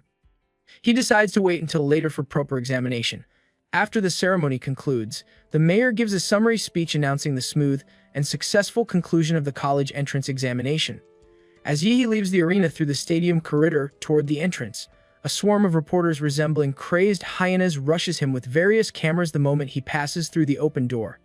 Reporters barrage him with questions about whether he felt pressure winning first prize, how he grew so fast in just half a year, and if he plans to attend Hwaju University. Yihee screams desperately for the reporters to stop chasing him, mentioning he needs to earn it. A particularly sleazy-looking guy makes his way beside him and shoves a phone in his face while smirking, asking which female candidate he finds most attractive, Liu Qingzhu, Tai Xiaoling, or perhaps he prefers male candidates like Shen Guan or Xu Zhou. Yihee says nothing and bolts faster, having no time for weird fan service interviews. After finally ditching the frenzied media, Yihee enters an empty basketball court, his eyes full of excitement about the new system development. He marvels at not being limited to just one template, realizing more can be drawn through system rewards. A man in a black windbreaker approaches and interrupts his reverie, congratulating him on winning the top spot. Yihee jolts in surprise, wondering if the man is another reporter. The man removes his hat in a respectful gesture and smiles knowingly, clarifying he isn't a reporter but comes from the imperial capital wanting to discuss something more classified, the issue of genetic locks. Yihee immediately becomes nervous, knowing he hasn't unlocked any genetic locks since all his abilities come from the monster template. He wonders if this man knows about his abilities and questions his identity. The man asks if Yihee heard the term genetic lock from his father. Yihee replies calmly that he had, according to the original host's memories.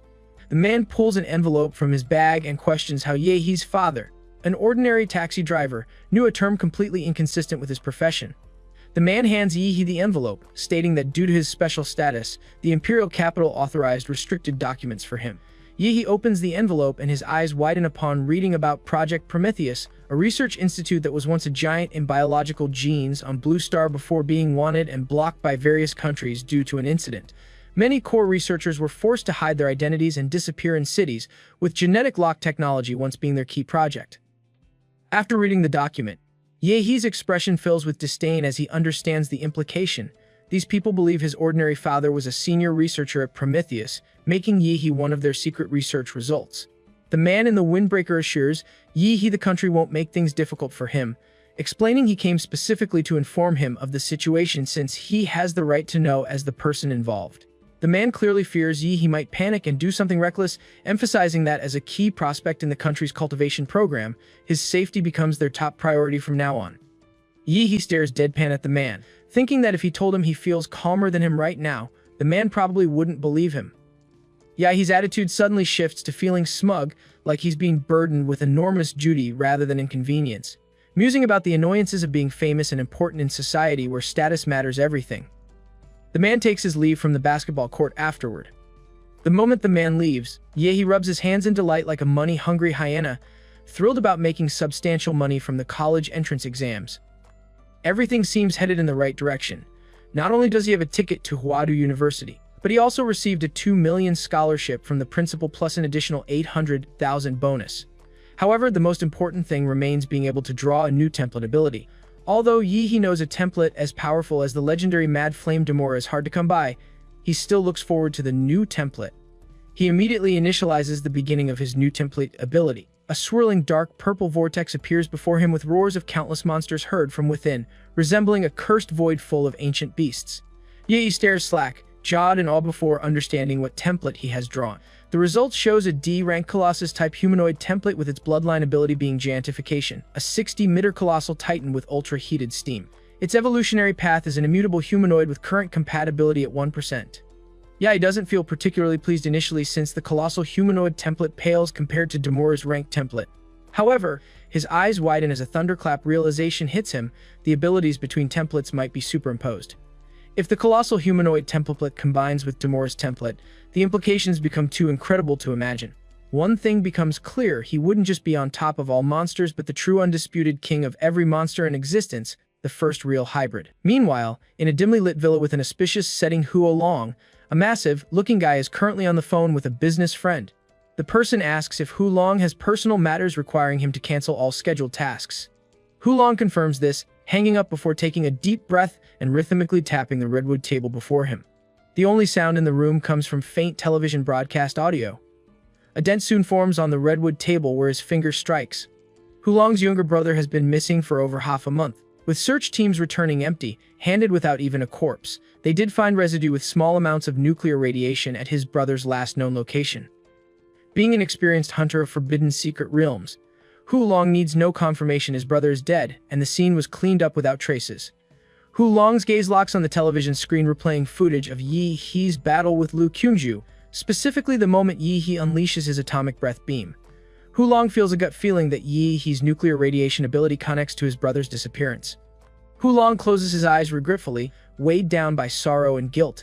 He repeatedly told his younger brother to quit underground society involvement, but his advice went unheeded. Now he has failed their mother, to whom he promised to care for his brother. When Hu Long opens his eyes, his entire demeanor and facial expression transform into something grotesque. He stares at a motion picture of Yi being declared winner and acknowledged as a rare genius in Ancient City, noting that Hwadu University will undoubtedly vie for him. However, Hu Long believes they won't witness Yahe's enrollment. Early the next day, as Yi prepares to enter Secret Realm to test his new template and theories, he receives a delivery, a handwritten letter from Chuzhou. In the letter, Chuzhou informs Yi that according to Hwadu Central Research Bureau investigations, a new Secret Realm rift will open in Anshan's Redwood Mountain at 3 p.m. that day with an estimated C rank or higher level. Chuzhou plans to join warriors exploring the new secret realm and asks if Yi wants to team up. Yi's first reaction isn't about the new secret realm but the absurdity of using a letter for communication, wondering if Chuzhou might also be a time traveler.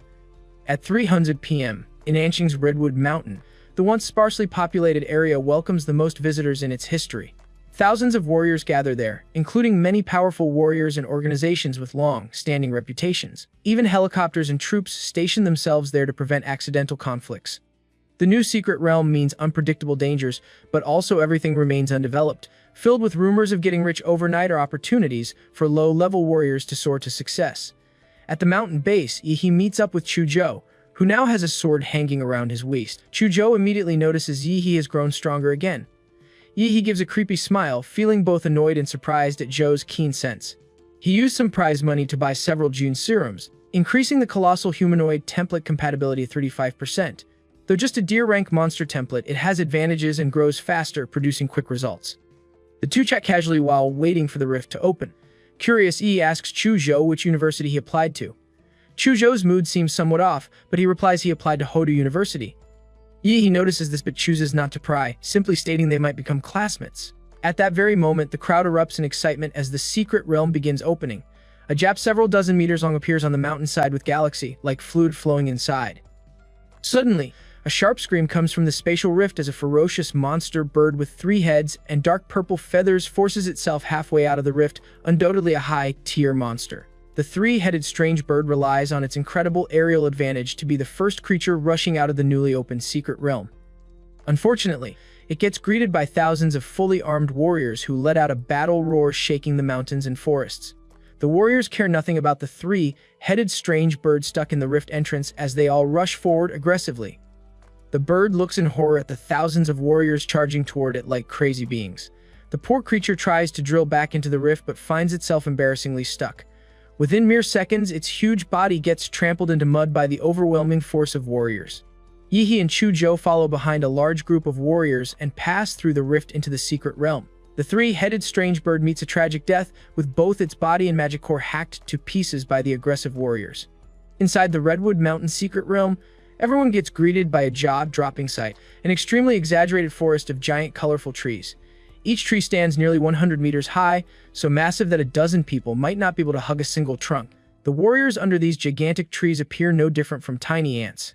A thick metallic stench of blood rushes into Yahi's nose as he notices a small tide of beasts already gathered before the secret realm rift. The area a short distance from the rift entrance undoubtedly becomes the first battlefield between the mini beast tide and arriving warriors. Without moment of hesitation, the warriors rush forward with their roars and war cries, gathering together to play a cruel and bloody symphony of war.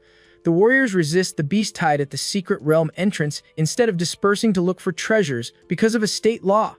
Warriors have the right to freely explore secret realms, but also bear the obligation to risk beast tides protecting planet Blue Star. Any warrior ignoring a beast tide and causing casualties among civilians faces revocation of warrior status and military court proceedings.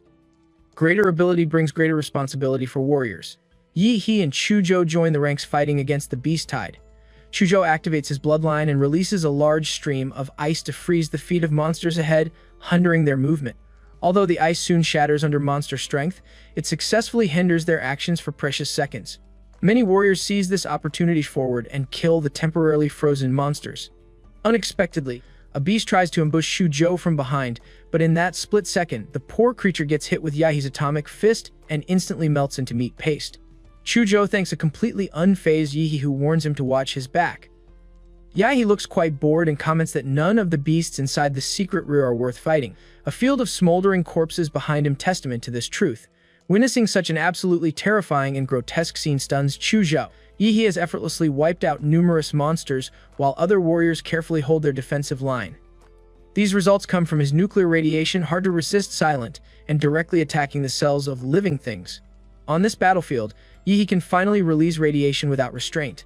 Constant wailing sounds come from the herd of beasts as they open bloody mouths wide trying to approach Yihi. Before getting within meters of him, their flesh and blood melts away, collapsing them to the ground with weak wails. Even the few monsters forcibly breaking through the nuclear radiation net face Yahi's more ferocious atomic blasting fist. Monsters attempting aerial attacks get greeted by the dazzling atomic breath symbolizing destruction. The only difference between monsters dying from these moves versus radiation is quicker death without enduring slow, withering pain. Yahi becomes an absolute terror on the battlefield, a god of death wherever he goes, causing life within his vicinity to rot and die. His fighting style frightens even fellow warriors, who secretly feel lucky he is on their side. Yi looks at the magic cores that can't even fill several bags and smiles with the joy of a farmer's good harvest. This smile frightens surrounding warriors even more, giving them goosebumps all over their bodies. Without counting Yihi's various atomic reaction moves, few warriors would want to make an enemy of him just for his deadly nuclear radiation field. In other battlefields not far away, warriors fighting monsters look back and find others resting leisurely behind them. A curious warrior curses in amazement, wondering why the fight behind them ended so quickly, and if there's a high-level warrior among them. Another calmly replies that obviously Ancient's top scorer in the college entrance exams is among them.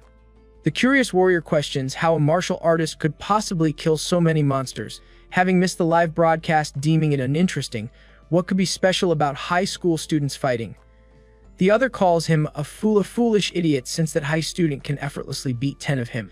Beast tides form because several Lord-level monsters lead them. Once these Lord-level monsters get beheaded, the beast tide disperses. Currently, about 10 high-level warriors have joined forces to go deep into the beast tide searching for Lord-level monsters to execute a decapitation operation. Other monsters in the beast tide, though weaker on average, come in endless numbers, and as the battle drags on endlessly, warriors begin showing signs of fatigue. They decide to drive monsters toward their champion Yahi. Though unclear who conceived this idea, warriors quickly establish a strategy using Yihi's nuclear radiation field against the beast tide. More magical beasts get led to his location, including some high-level magical beasts with extremely terrifying strength. Yihi doesn't need to attack actively, he simply stays under warrior protection, continuously releasing lethal amounts of nuclear radiation against the beast tide. For nuclear radiation breaching warrior martial energy and accidentally making contact, Yahe easily absorbs it back. With Yahe as the core, every warrior in his vicinity gathers around him, collectively resisting invading monsters. Although some highly intelligent beasts within the discover Yahe's peculiarity, they can only guide other monsters to attack continuously, trying to overwhelm their enemy. Fighting intensity on the battlefield escalates rapidly for an unknown duration until a flare flashes in the air, signaling successful decapitation of the beast tide leaders. The warriors' eyes, numb from fighting, finally light up. They have won as the beast tide begins retreating. On another part of the battlefield, Chuzhou finally wipes sweat from his face in exhaustion after being forced into a desperate situation. He breathes a sigh of relief knowing the fight against the first wave of beasts in Redwood Mountain's secret realm has been won. The beast tide retreats, leaving only over 800 survivors from the original thousands of warriors. Those who survived remain covered in blood, with many left disabled and ending their warrior paths. This is a warrior's life, enjoying glory while facing unfathomable danger, never knowing which comes first. Yet he walks toward Chuzhou carrying several large sacks on his back. His relaxed look appears very conspicuous among the battle-weary warriors. After the battle, he asks Chuzhou if he knows how to transport all his goods. During the beast tide retreat, Yahe slowly came to each magical beast that died of nuclear radiation and dug out their magic cores. While warriors could take advantage of magical beasts dying from other attacks, nobody dared approach creatures covered in deadly nuclear radiation. Feeling somewhat helpless, Yahe drops the several large sacks filled with magic cores on the ground when Chuzhou hands him a silver, black space ring worth tens of millions. The money-hungry, he can't help smiling, never knowing Chuzhou possessed such wealth. A sudden bustling from the crowd draws their attention, as many people crowd in one place with eyes full of admiration. The crowd makes a path for a tall, particularly upright man named Wu Sen who strides toward Yahe. Wu Sen and his group of friends were the high-level warriors who eliminated the Lord-level monsters, ending the beast tide before others died of exhaustion. Wu Sen introduces himself as leader of the Silver Wolf martial arts group in Anqing, having heard of Yahe's heroic performance from group members. He wonders if Yahe would like to join them. Joining the Silver Wolf martial arts group wouldn't affect Yahe's college education, but would let him enjoy various subsidies and benefits. Wu Sen even offers to sign an S-level group membership contract with Yahe. These words make surrounding warriors extremely envious since martial arts groups receive sponsorship from various companies converted into activity funds and member subsidies. Without group support, a single warrior cannot sustain the extremely expensive career. The Silver Wolf martial arts group counts as a large-scale organization throughout Xia Kingdom, with even ordinary Imperial Capital University students typically ineligible for S-level contracts. This offer shows Wu Sen values Yahe's talent tremendously. At that very moment, a gorgeous tiger with shiny hair walks out from the crowd, not a warcraft but a genetically synthesized beast created by a genetic company. Sitting cross-legged on it is a heroic woman who previously wondered why Wu Sen left immediately after the beast tide ended. The woman invites Yahe to join the Chengda martial arts group. Though smaller than Silver Wolf, she guarantees Yahe can enjoy 15% of the group's monthly training resources after joining. These words make all warriors' eyes widen. 15% of training resources equivalent to investment level treatment. They underestimated Yahe's potential, causing martial arts groups to make crazy concessions scrambling for him. Other martial arts group leaders remain silent, wanting to win over Yahe but needing to consider whether offering conditions comparable to Chengda and Silver Wolf proves worthwhile. Yahe soon gives his answer, apologizing to both that he doesn't intend to join any martial arts group currently. Wu Sen and his companions aren't surprised since Yahe would remain extremely outstanding even without a top group. They regard winning him over as establishing good relationship foundations. Several people come forward extending similar courtesy, exchanging brief greetings before leaving. During this period, Chuzhou also receives an S-level contract offer from Wu Sen which he declines like Yahe. With the beast tide crisis ended, many warriors leave one after another, beginning the free exploration stage. Since the secret realm contains a forest of giant trees, Yahe suggests going to the tree canopy top to see the overall layout before making plans. Chuzhou has no objections, thinking the same. Looking at the 100-meter-high giant trees, they use their own methods to climb up. Chuzhou gathers strength in his knees and jumps suddenly upward. At his jump's highest point, he controls moisture in the air, condensing it into ice under his feet as a fulcrum for double jumping. Yahe uses a simpler and more brutal method, activating his nuclear-like combat body mode, gathering nuclear energy under his feet, and ejecting like a rocket to propel himself airborne. He reaches the tree canopy seconds before Chuzhou. What the two see makes Xu Zhou's eyes widen in absolute disbelief. A group of black humanoid creatures moving slowly in the distance, their bodies mountain huge and visible even hundreds of kilometers away. Such enormous bodies must stand over 1,000 meters tall, making it really hard to imagine. He disagrees, saying it isn't difficult to imagine since they remain young.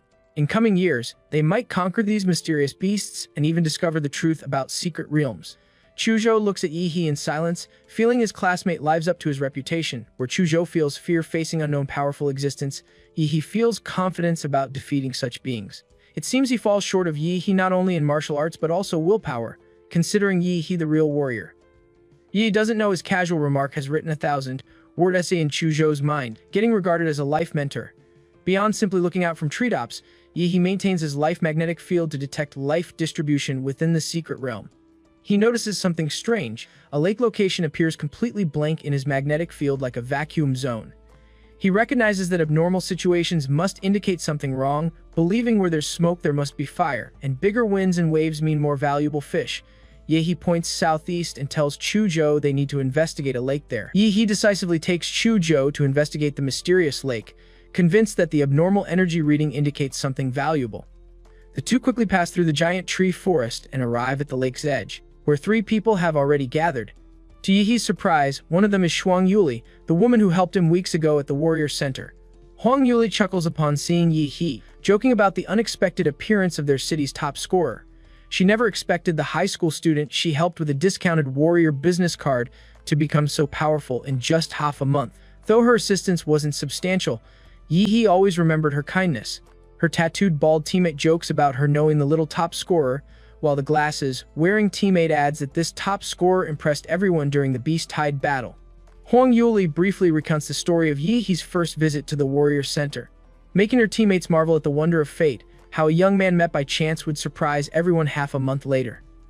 He asks how long Huang Yuli's team has been there, and she replies they arrived not long ago, with 2 teammates who are good swimmers having gone down to explore the lake. Just as Huang Yuli finishes speaking, a figure bursts to the water's surface, her teammate Yu Yang, who excitedly announces they've hit the jackpot and are going to be rich. Huang Yuli asks for clarification, and Yu Yang explains there's a ruin under the lake. The entire team becomes extremely excited except for Wei, who doesn't understand the significance. Yi nudges Chuzhou's arm for explanation.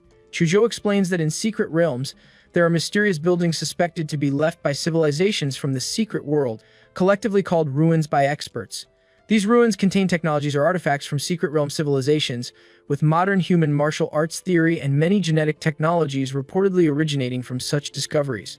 Yu Yang suddenly realizes 2 outsiders, Yi and Chuzhou, are present after sharing this sensitive information.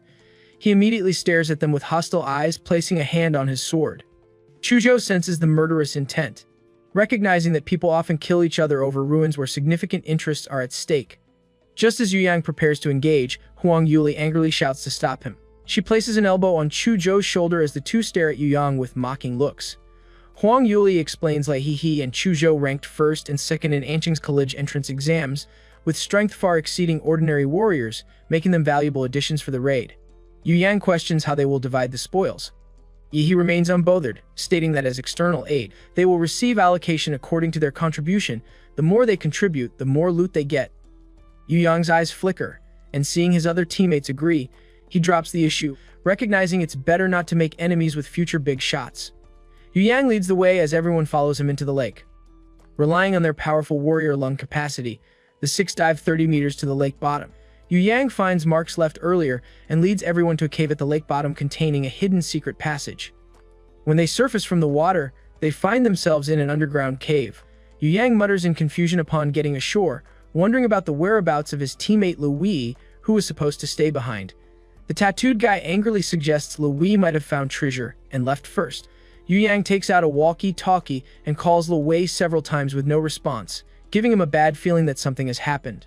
Huang Yuli calmly asks if they found any signs of monster activity after coming to this underground cave. Yu Yang replies that he and Louis released all monster bait bombs but found no monster hair. The female teammate becomes shaken, suggesting the underground cave seems dangerous and they should reconsider exploring given Lai Wei's disappearance. This annoys Yu Yang, who shouts that they must explore. If they dare not take the wealth and glory before them, they'll remain low-level warriors forever. Those afraid of death should leave now. Nobody withdraws, not even the female teammate who proposed withdrawal, recognizing that refusing Mountain of Gold goes against human nature. The group proceeds forward with Yu Yang leading. Due to Li Wei's disappearance, the group remains silent and vigilant against possible dangers. Yu Yang uses an ultraviolet flashlight that clearly shows marks he and Li Wei left earlier. The group gradually goes deeper into the underground cave as the path narrows until only one person can pass through. He walks through the narrow tunnel with flickering eyes, turning to meet Chuzhou's gaze and communicating through lip language. Both notice something wrong with the timing. Huang Yuli said her team arrived at the lake just 10 minutes ago, yet Yu Yang and Wei Fei found this cave at the bottom of a huge lake and discovered a hidden route to ruins as if having map perspective. Perhaps the ruins' news temptation is too great, or the involved parties are confused while bystanders see more clearly. Experienced warriors like Huang Yuli don't notice anything unusual about their former teammates, but this clearly appears to be a scam. Chuzhou wants to know if they should alert Yihe's acquaintances and leave, but Yihe tells him not to panic since he has a trump card. Chuzhou nods and remains silent, trusting Yahe's judgment. Walking out of the narrow path, the view suddenly opens up to a football field-sized cave. Huang Yuli and her two teammates look gloomy as Huang Yuli suddenly questions Yu Yang about the ruins he mentioned. The huge cave has dense dark green vines covering every corner, many wrapped with dull magic cores, and surrounded by magical beast skeletons turned to bones. The female teammate screams upon spotting a dried corpse pierced by vines hanging in the air, identified as Li Wei by his clothing. Huang Yuli and her female teammate tremble with wide eyes. Yu Yang doesn't answer Huang Yuli's question about ruins, instead kneeling on the ground holding his head and talking to himself neurotically. Yu Yang seems to regain his last bit of sanity, turning to look at everyone while murmuring incoherently about Lu Wei's death, vines catching up to him, his escape, and other nonsense. The next moment his head begins swelling before exploding like fireworks, with several vines swaying from the gap in his head like devil tentacles. A split second later, a dazzling blue light beam submerges Yu Yang's upper body, destroying the strange vines with atomic energy. It turns out he was parasitized by the monster. This monster has frightening intelligence. After hunting two warriors, it parasitized one's brain and used him as bait to lure more prey. Yi looks with cold eyes at the dark green vines slowly moving throughout the cave. With a crackling sound, a huge rock entangled with vines falls from above like a meteor, collapsing behind them and blocking their retreat. Chuzhou finally remembers reading about this monster, a second-order king-level magical beast species called the Ghost Demon Vine. Huang Yuli and her two teammates pause their breathing upon hearing this, trembling with fear. King-level blood species cannot be estimated by ordinary levels. This is simply beyond what a few first-level warriors like them can fight against. Yi grins, revealing white teeth as he states he doesn't care what level it is, promising everyone will watch how he hacks it to pieces. Just as Yi prepares to enter Colossal Titan mode, a loud boom sounds from behind. The collapsed passage behind them blasts open as a mysterious warrior with terrifying blood energy sweeps over. This one is none other than Hulong, the 8th level warrior, who has arrived here to take revenge from Yi for killing his younger brother. Hulong originally had no plans to come to the Redwood Mountains secret realm. However, upon hearing reports of someone using terrifying nuclear radiation capabilities to help warriors resist the beast tide, he immediately realizes this person must be Yi. After arriving at the secret realm, finding his target's trace proves very easy. He simply follows small amounts of residual radiation. When Hulong finds Yahe, the group has just emerged from the lake with Yu Yang. Though far away, Hulong hears Yu Yang mention ruins and his breathing becomes rapid with excitement. He chooses to stay hidden temporarily, waiting for Yi and the others to enter the lake bottom and find the ruins before taking action. In the secret world, warriors killing each other occurs often, and with evidence difficult to obtain, the government usually turns a blind eye. This presents the perfect opportunity to kill his brother's murderer and Anqing's top scorer without worrying about Shi Kingdom's retribution. If he can take valuable items from the ruins, he can flee to a country strong enough to shelter him if trouble arises. Hulong conceals his breathing and follows the group into the underground cave. Unexpectedly, they destroy the narrow tunnel behind them, blocking his way forward. Hulong's heart sinks as he believes Yi has noticed his presence. Even though Hulong stopped his heartbeat, breathing, and other states falling into suspended animation, he underestimated Yahe's capabilities. Yi indeed noticed the mysterious 8th level warrior's presence but feels confused about why this stranger seems to be searching for him specifically. Hulong directly bursts out with the blood and energy of an 8th level warrior, breaking through the collapsed tunnel and bulldozing his way out while declaring Ye he should prepare to die. Hulong launches himself toward Yi with a roar like thunder in the air. He soon realizes something is wrong. The supposed ruins before him clearly represent a powerful monster's cave. The ghost demon vine hunts prey based on life breath, and at this moment Huolong's life breath is the strongest, making him the primary target. A thunderous boom sounds as the entire cave at the lake bottom shakes like an earthquake. Countless vines shatter rock layers and rush toward Huolong, who looks at Yi unwillingly while cursing and questioning if this is also part of his plan. Huolong's path toward He becomes blocked, forcing him to resist the demon vine's attacks. Despite being a veteran warrior, the king-level blood species, even at second level, can cause him to fall. The ghost demon vine raises wave after wave of demon vines trying to kill Huolong. His punches and kicks resemble artillery shells, blowing countless vines into pieces with juice spilling onto the ground. Although Huolong seems to have the upper hand, the demon vine's greatest characteristic involves absorbing chi, blood, and martial arts while releasing nerve toxins. Huolong feels his condition declining as the demon vine grows endlessly. If the battle lasts long, he will definitely be defeated. Huang Yuli becomes alarmed that the cave is about to collapse from the fighting but gets told to get out of the way. Dark blue rough skin grows on Yi's body with crystal blue light flowing through the cracks. He opens his mouth as the protruding vertebrae on his back light up with blue light one after another. Accompanied by a thunderous boom, maximum power Atomith releases a torrent of blue light that breaks through everything, shooting through the rock formation above everyone, into the lake above, and finally rushing into the sky. Large amounts of lake water pour into the cave from the gap above, surprisingly opening the passage to the outside world. Yi tells Huang Yuli and her teammates to escape first. They don't hesitate, recognizing that although not an official martial artist, Yi remains the strongest among them. Without him staying behind to cover the retreat, the others cannot escape. Huolong shouts loudly for them not to run away as all his martial energy bursts out, shattering all demon vines within dozens of meters. He stumps the ground, creating an air wave explosion behind him as he rushes toward Yi like a missile. Chuzhou, who has been on guard the whole time, draws his sword immediately with bloodline power bursting out, pouring all cold air into his cold attribute material sword with an 82% martial energy transmission rate. Chuzhou activates his soul-damaging sword intent, creating an extremely sharp sword energy that cuts a vacuum zone in the air with thick ice condensing wherever the sword energy passes. Huolong throws a punch, his fist rubbing against air to create blood-red flames from his raging blood.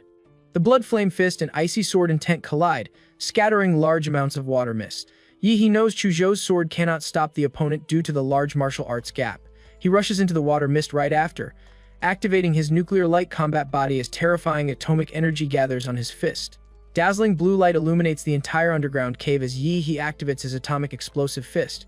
Huolong, caught off guard by Yi's punch, flies backward and smashes into the stone wall. He spits fresh blood and crawls out from the stone wall.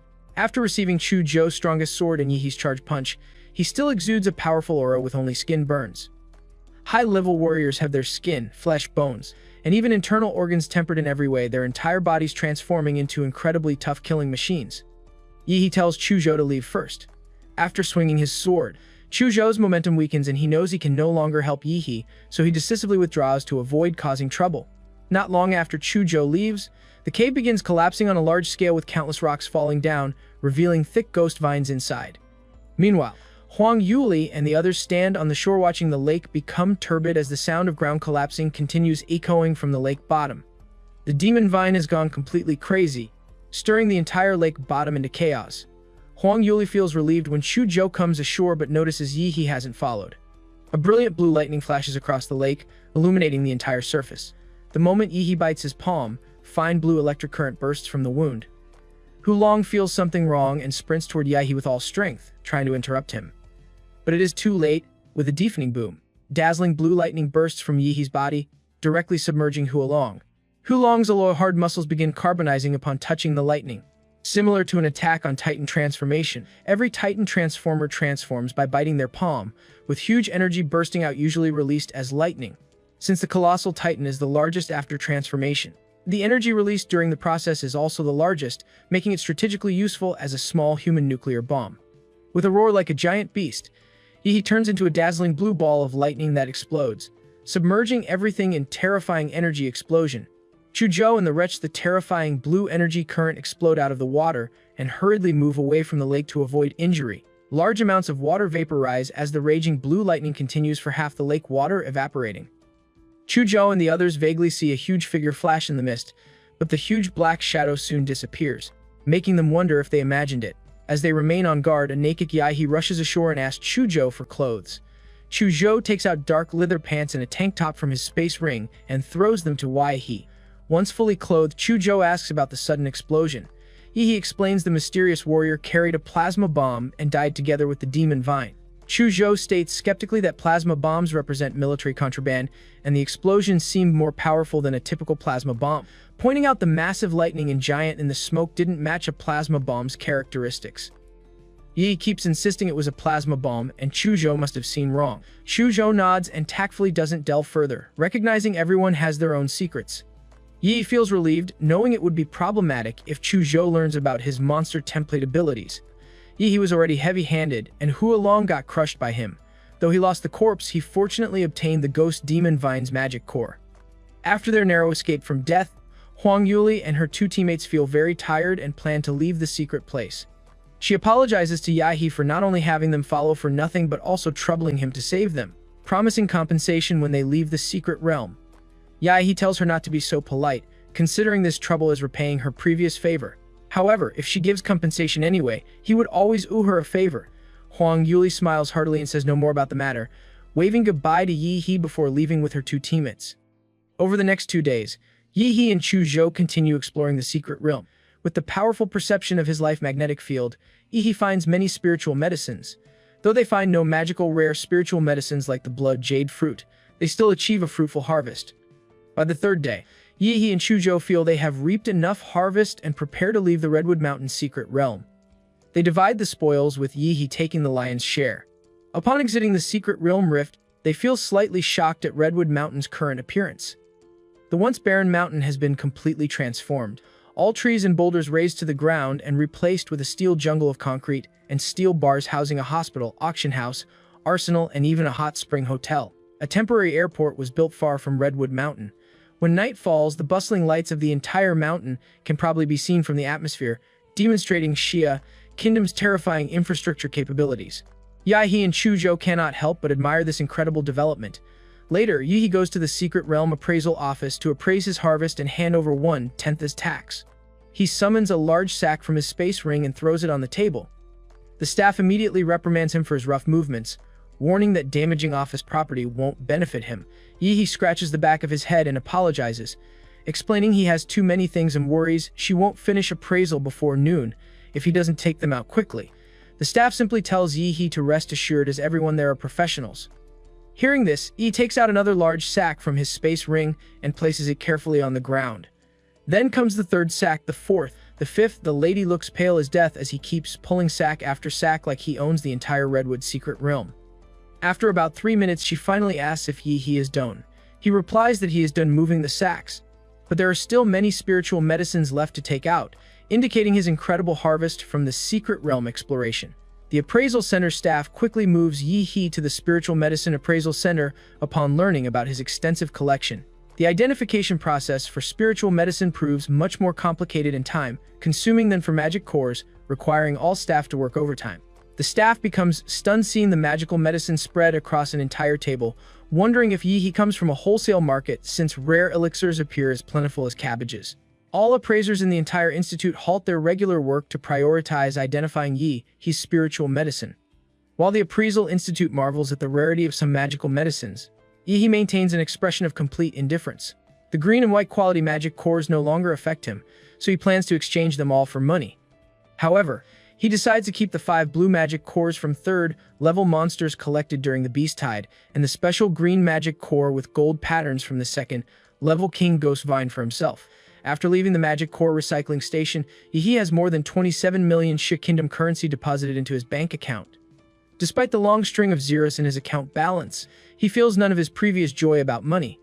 Perhaps the amount has become so large it represents just numbers, or maybe his vision has broadened enough to recognize that such wealth matters less than improving his template compatibility by 10%. Just as Yahe prepares to pick up his elixirs from the appraisal center, an extended luxury business car stops beside him. A friendly middle-aged man emerges with a warm smile, introducing himself as Li Yushin, owner of Ping Pharmacy. Having heard about Yahe's large collection of spiritual medicines from the Redwood Mountain secret realm, Li Yushin offers to buy them at a price 1 point higher than market value. Yahe remains silent but recognizes that personal information clearly isn't confidential at the identification center. However, this development doesn't bother him since he needs to sell the spiritual medicines anyway. Someone approaching him directly saves him the trouble of finding potential buyers.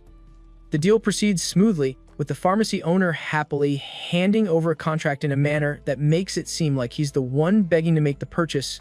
Liu Yushin willingly accepts lower profits because he recognizes Yihe's exceptional talent for finding large quantities of elixirs in a single raid, and as a businessman, he keenly senses Yihe's potential and wants to establish a long-term relationship, hoping to purchase rare items in large quantities from him in the future. Despite the substantial money added to his bank account, Yihe faces a new dilemma. All this wealth still cannot compare to improving his personal strength by 10%. The genetic potions generally available on the market, along with white and green magic cores, provide almost no improvement to his template. He sighs upon realizing his template has pickier requirements than himself as the host.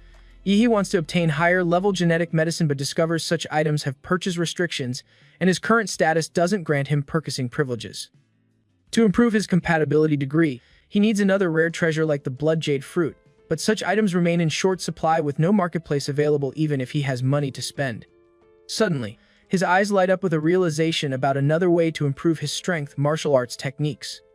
During the college entrance examination, he defeated Lu Qingzhu and others, relying entirely on Demor's template abilities rather than martial arts skill. Against true martial arts masters, he would have no advantage without his powerful bloodline abilities. This realization leads Yihe to think of the person with the best social connections who could help him obtain advanced martial arts, Principal Lo Deng from Ancient No. 1 Middle School. He immediately heads toward the school. At the principal's office, Principal Lao Deng pours Yihe a cup of hot tea and massages his shoulders while mentioning he didn't expect the champion to visit his alma mater. With his experience, the principal recognizes Yihe has a request. He happily presents a bottle of white wine containing a rare ginseng elixir obtained from Liu Yushin at Ping Pharmacy, a treasure that supposedly no middle-aged person can refuse for its blood circulation, yang strengthening, and health maintenance properties. The principal's eyes light up like stars upon seeing this gift. Yihe claims it's his duty to honor elders as part of Xia country's fine traditional virtues. After accepting the gift, the principal becomes more receptive to Yihe's request for help obtaining martial arts training. Yihe explains that although numerous martial arts circulate on the market, most vary in quality while high-end martial arts remain extremely rare. Warriors typically obtain powerful martial arts through two channels: redemption through contribution points within universities, or family inheritance like the Lu family secret techniques available only to core members or outsiders making special contributions to the family. This explains why top martial arts apprentices like Lu Qingzhu, Xu Zhou, and even Yihe himself remain stuck at the peak level to their talent and physical foundations surpassing many actual warriors. The country restricts civilian access to warrior promotion methods, reserving them exclusively for college students.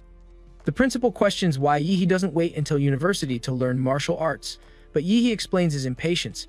Having applied to Hodu University with 100% certainty of acceptance, he uses his most sincere expression to emphasize his desire for immediate improvement. Seeing Yihe's dazzlingly determined eyes, the principal reluctantly agrees to help, recognizing his special talent and potential for future achievements surpassing his own. And as educators, the principal believes they must teach students according to their aptitude rather than following rigid rules. Yihe cleverly adds that rules are dead, but meant for living people, praising Principal Lao Deng as an educator who understands necessary changes, compliments that put the principal on cloud 9. The next day at noon, Yihe receives a call from the principal while showering after training. The principal has arranged everything, simply instructing Yihe to head to the location now. When Yihe asks which martial arts family the principal contacted, his eyes widen in absolute disbelief upon learning the Lu family has agreed to teach him their secret techniques. Though this seems wonderful, Yihe feels suspicious about why the Lu family would teach their techniques to someone who defeated their jewel Lu Qingzhu before hundreds of thousands of spectators. He wonders if the principal might be teaming up with the Lu family against him, but decides to proceed despite his doubts. The Lu family maintains a manor on the outskirts of Anqing as their family land. Meanwhile, a guy named Ji wearing slick dark glasses and a leather jacket rides a black modified motorcycle costing about 2 million yuan with engine power comparable to a supercar. The roaring engine creates a buzzing sound throughout the street as a blonde girl hugs his waist tightly behind him, her hair blowing in the wind as she praises his awesomeness. Feeling proud from the beautiful woman's compliments, Ji prepares to brag when a figure suddenly appears beside him, Yihe pedaling a little yellow bicycle while advising Ji not to drive distracted at high speeds to avoid causing tragedy for loved ones. Ji feels insulted that a seemingly broke biker would compare himself to him and twists his motorcycle handle tightly, making the steel beast roar furiously as he speeds away, leaving Yi behind while giving him the middle finger. The blonde girl continues praising Ji's manliness until they hear a buzzing sound behind them that drowns out the motorcycle noise. A blue light streak appears in Ji's rearview mirror, Yi riding his bicycle with nuclear light combat body mode activated in his legs, creating blue rocket-like tail flames that propel him past them in a flash. Jae and his girlfriend stare with embarrassed expressions, wondering when shared bicycles became faster than airplanes. He arrives at the entrance to Liu Manor, staring at the castle, like building that looks magnificent despite not surprising him. The entire Liu family manor centers around the Liu family castle with various garden landscapes built in concentric circles around it. Professional gardeners trim green plants into animal shapes, complemented by bronze sculptures and park fountains that enhance the manor's beauty. The Liu family castle itself appears solemn and dignified with towering stone walls and spires combining old-fashioned architectural style with strong historical heritage that makes anyone feel intimidated standing before it. This display matches expectations for a wealthy martial arts family, completely different from new riches like himself. He activates his life magnetic field to detect powerful beings within the Liu family manor, finding several presences. From a distance, he spots a graceful figure in a white dress approaching the gate, Liu Qingju herself. Liu Qingju uses her cold demeanor to hide nervousness as she welcomes her classmate. Yi questions if she feels unhappy to see him, prompting Liu Qingju to lower her head and deny this. Yi amusingly concludes that means she's happy to see him, never imagining the young miss would be so fun to tease. With flushed face, Liu Qingju explains her mother asked her to greet and welcome him before quickly walking ahead to lead the way without looking at Yi. Yi decides not to tease her further, following quietly while admiring the Liu Manor scenery. Two maids with impeccable etiquette and dress stand at the manor's main door, bowing to Liu Qingju before opening the door for them. Stepping on expensive high-end carpet, Yi enters a spacious hall with exquisite and grand decoration where high ceilings and huge arched windows make the space appear bright and luxurious. Opposite the gate hang self-portraits of successive Liu family heads, displaying the family's heritage and confidence while showing the glory and brilliance of each generation to outsiders. Liu Qingju announces to her mother that Yi has arrived. The crisp sound of high heels clicking on the floor follows as he looks up to see a beautiful woman with mature charm, dignity, and grace slowly descending the stairs. Liu Qingju's mother possesses beauty that hasn't faded with time but rather matured like aged red wine. Yi holds his breath. He has never seen a beauty like hers. Flashback shows that after the college entrance examination concludes at the Liu family manor, Liu Qingju returns home expecting scolding from her strict mother. She prepares to accept punishment, but instead her mother simply calls her the manor study for tea. Qinlan personally brews tea for her daughter with impeccable etiquette in every movement. Though nervous, Liu Qingju finds her mother revealing a lazy yet elegant temperament that cuts off her attempted apology. Qinlan mentions watching the live broadcast of her daughter's battle against Yi and considers her performance very good. She notes that Yi's strength would make him a dark horse even in the Imperial Capital College entrance examination, so Liu Qingju shouldn't blame herself. Liu Qingju remains silent with lowered head, neither taking a seat nor sipping the tea before her. Qinlan continues after a brief pause, explaining that in their generation, Liu Qingju alone can shoulder the Liu family's heavy responsibilities since her younger brother lacks sufficient ability to inherit the family legacy. However, as a beautiful girl without her father's early protection and with their family power forced to retreat to small Anqing city, they cannot refuse if a major family proposes marriage alliance. This would mean the Liu family's annexation and the loss of their century-old foundation to others. Qinlan suggests Yi seems like a very good boy with outstanding talent, simple family background, and bright future. From her observations, he definitely doesn't seem ambitious. She proposes pairing the two together and asks for Liu Qingju's thoughts. Liu Qingju's eyes widen at this suggestion as her mother looks directly into them with aggressive phoenix eyes. Before Liu Qingju can respond, Qinlan adds that she doesn't need to answer immediately but should try getting along with Yi first. Returning to the present, Qinlan descends the stairs to officially welcome Yi to the Liu family manor. He greets politely with serious expression, suppressing the weird thoughts emerging in his mind.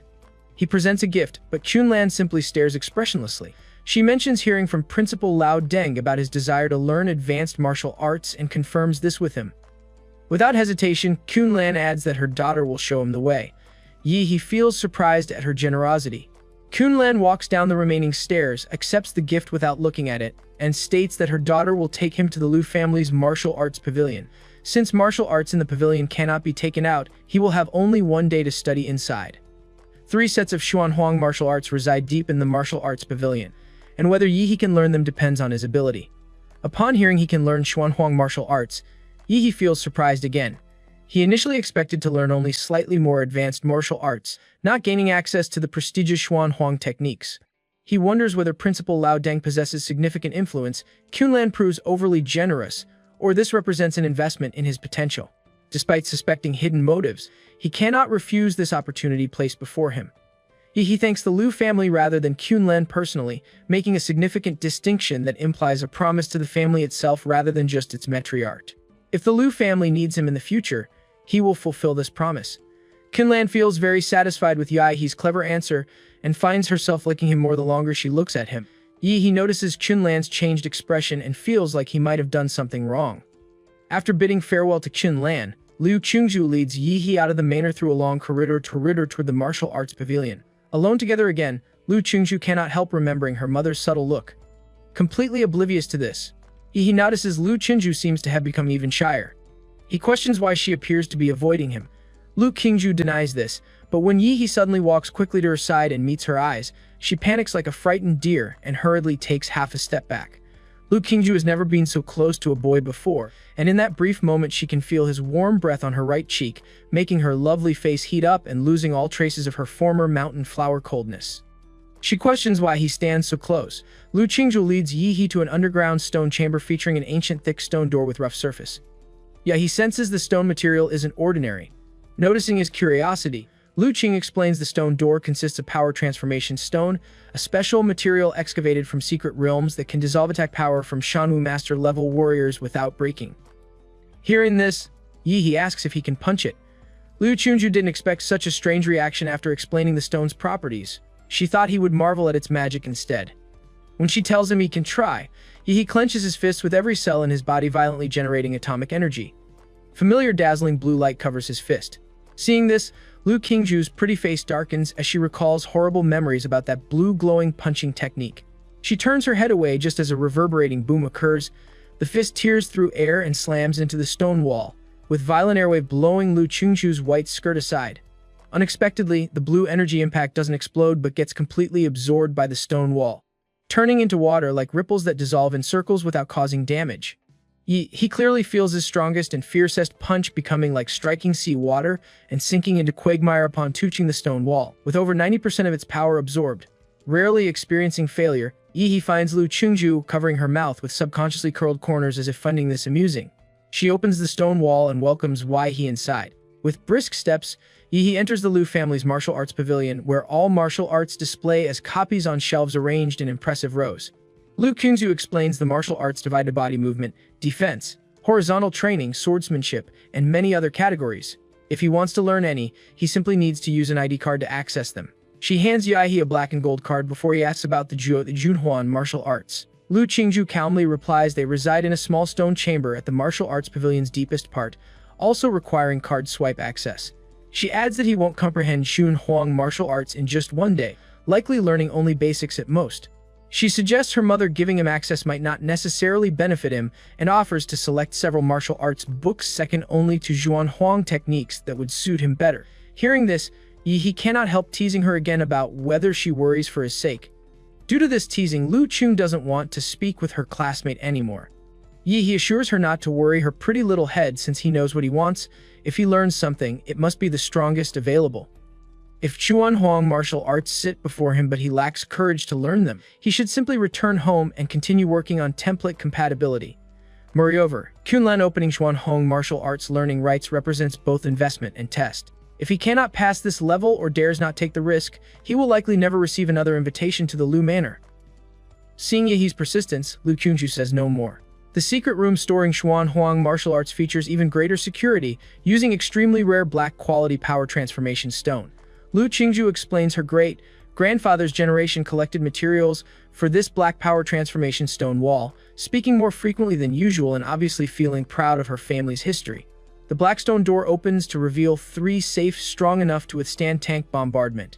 Entering the wrong password 5 times would automatically destroy the original Xuanhuang martial arts inside. He sees two familiar martial arts names, Floating Shadow and Hanyuan Jade Finger, exactly the techniques Lu Qingju mastered. The third Junhong martial art bears the name Devil in the Flesh, which he has never seen Lu Qingju use. Lu Qingju explains that learning Shuang arts requires feeling the martial rhyme, left by creators rather than mere observation. If he cannot feel it, or if his martial artist attributes conflict with the martial rhyme, he cannot begin practicing these techniques. Essentially, Xuanhuang martial arts are alive, they choose martial artists rather than martial artists choosing them. After this explanation, he understands why Lu Qingju didn't use the third Xuanhuang martial art during the college entrance examination. The issue wasn't talent but attribute conflict. How could a beautiful girl like Lu Qingju prove compatible with rough martial arts called Devil in the Flesh? Yahe, however, seems very suitable for this direct and violent Xuanhuang martial art. He chooses Devil in the Flesh, and Lu Qingju cracks the code for him. The safe opens to reveal a bronze statue of a muscular, ferocious man so lifelike that every muscle appears vivid. In the gaps between the statue's muscles, evil ghosts appear wailing and crying. This statue of a viral man meant to suppress ghosts displays murderous aura to the fullest. After the statue appears, he seems to hear evil ghosts wailing. Realizing Xuanhuang martial arts aren't books but statues, Lu Chu continues explaining that not only statues but also paintings or utensils can serve as carriers of martial rhyme. This represents one of the mysterious arts of martial masters. Only martial masters can condense martial arts rhythm and objects to pass their mantle to future generations. Many martial arts not only fail to improve warriors' combat effectiveness but may also leave hidden injuries. However, only Xuanhuang martial arts can be created by the Grandmaster, with high threshold meaning high quality. Lu Qingju walks out of the secret room, leaving the space to Yi since the rest of the journey must be completed by him alone. Yi feels surprised and confused about how to feel the martial arts rhyme. When he asks Lu Qingju for guidance, she simply replies that if he is fated, he will sense the martial art rhyme naturally. Yi looks disappointed, feeling Lu Qingsu might be withholding insights as revenge. Deciding to trust fate, Yi lies down and takes a nap to wait for something to happen. He falls asleep without saying another word, making Lu Qingju speechless as she observes him through surveillance cameras. Although sleeping before the martial carrier represents one method, she expected him to try more traditional approaches like blood dripping or kneeling meditation rather than falling asleep directly. When Yi opens his eyes again, he finds himself in a dilapidated temple covered in cobwebs with dust everywhere. Even the angry-faced Buddha on the throne has a broken arm. He realizes this must be the martial rhyme space of the third Zhuangwang martial arts. He cannot feel any martial energy, and even Demora's template atomic reaction cannot activate, returning him to his weak ordinary person form. Fortunately, his monster system template remains active, detecting that his consciousness occupies a special space. To prevent sudden death, the system blesses his spiritual body. A domineering and ferocious voice enters Yi's ears from above, declaring that only a real man can inherit these martial arts, otherwise they should rot in the ground. The voice challenges him to prove himself a real man made of iron. A ferocious man as large as a wild bear appears, sitting on the angry bodies of his remaining arm, staring at Yi with wild wolf-like eyes. Yi stares slack-jawed at this mysterious man who looks exactly like the statue. The man explains that when the thunderstorm comes, hundreds of ghosts will roam at night, and Yi must guard the dilapidated temple without letting the angry-faced Buddha become defiled by evil spirits. Success means receiving at least house-guarding abilities, while failure brings insanity from ghost-devouring and permanent inability to cultivate martial arts. The man tells Yi to run away if he represents a wimp. A drop of cold rain passes through the broken ceiling and drips onto Yi's face, making him realize the vicious man has disappeared and the trial has begun. The rain grows heavier as the outside world turns pitch black with only howling wind. Yi feels countless malicious eyes spying on him. He finds a rusty, broken sword behind the angry Bodhisattva's throne and uses it to block the temple entrance. Pale thunder illuminates his face, signaling the night parade of 100 demons beginning. A shadow rushes toward him from the darkness, and when Yi slashes at its head with the sword, golden light bursts from the rusty blade. The shadow screams miserably and turns to ashes. Yi realizes the trial wouldn't make warriors fight hundreds of ghosts unarmed, so hidden props must exist. He becomes excited and stops retreating, instead taking initiative to attack darkness outside with his sword. The vicious man reappears behind Yi, looking at him with disdain for rushing out of the temple's protection. He considers Yi another fool courting death, and sighs about worsening martial artists across generations. Just as he prepares to collect Yi's body, he stops in disbelief, wondering why hundreds of ghosts cannot approach the boy. Outside the temple, Yi randomly wields the sword without formal swordsmanship skills, simply slashing any approaching ghost. When an evil ghost swings its claws at him, they pass through him harmlessly. He turns and splits the evil ghost in half, realizing the system automatically protects him in the spiritual world, granting invincibility. The broken sword in Yahi's hand flies up and down under his crude skills, harvesting evil ghosts like chopping vegetables. This dumbfounds the vicious man, who wonders when his levels became so simple. And as wind howls, Yahi stands proudly with his sword while ferocious evil spirits retreat like lambs, afraid to approach. Seeing hundreds of ghosts cannot harm Yahi, the vicious man shows up personally, demanding to know how he remains unaffected by the martial arts influence. Yahi replies it results from nothing but hard work and diligent practice, a convenient excuse. The vicious man accepts this and promises to pass on the inheritance since Yahi subdued hundreds of ghosts, though it depends on whether he can accept it. The angry-faced bodhisattva in the ruined temple collapses, revealing a bottomless black well beneath that makes people feel uneasy. The well contains the essence of evil spirit that the vicious man condensed during his lifetime, along with the technique of paralyzing the demon in the flesh. Before the vicious man finishes explaining, Yahi jumps down without hesitation. The vicious man feels momentarily dumbfounded but quickly recovers, developing expectations for Yahi. He praises this unique young man's personality, recalling his own life as a hero who passed through S-level secret realms using Det Ril in the flesh technique. As he aged with declining energy and blood, the suppressed evil spirits began eating back at him, making him go astray and kill people around him.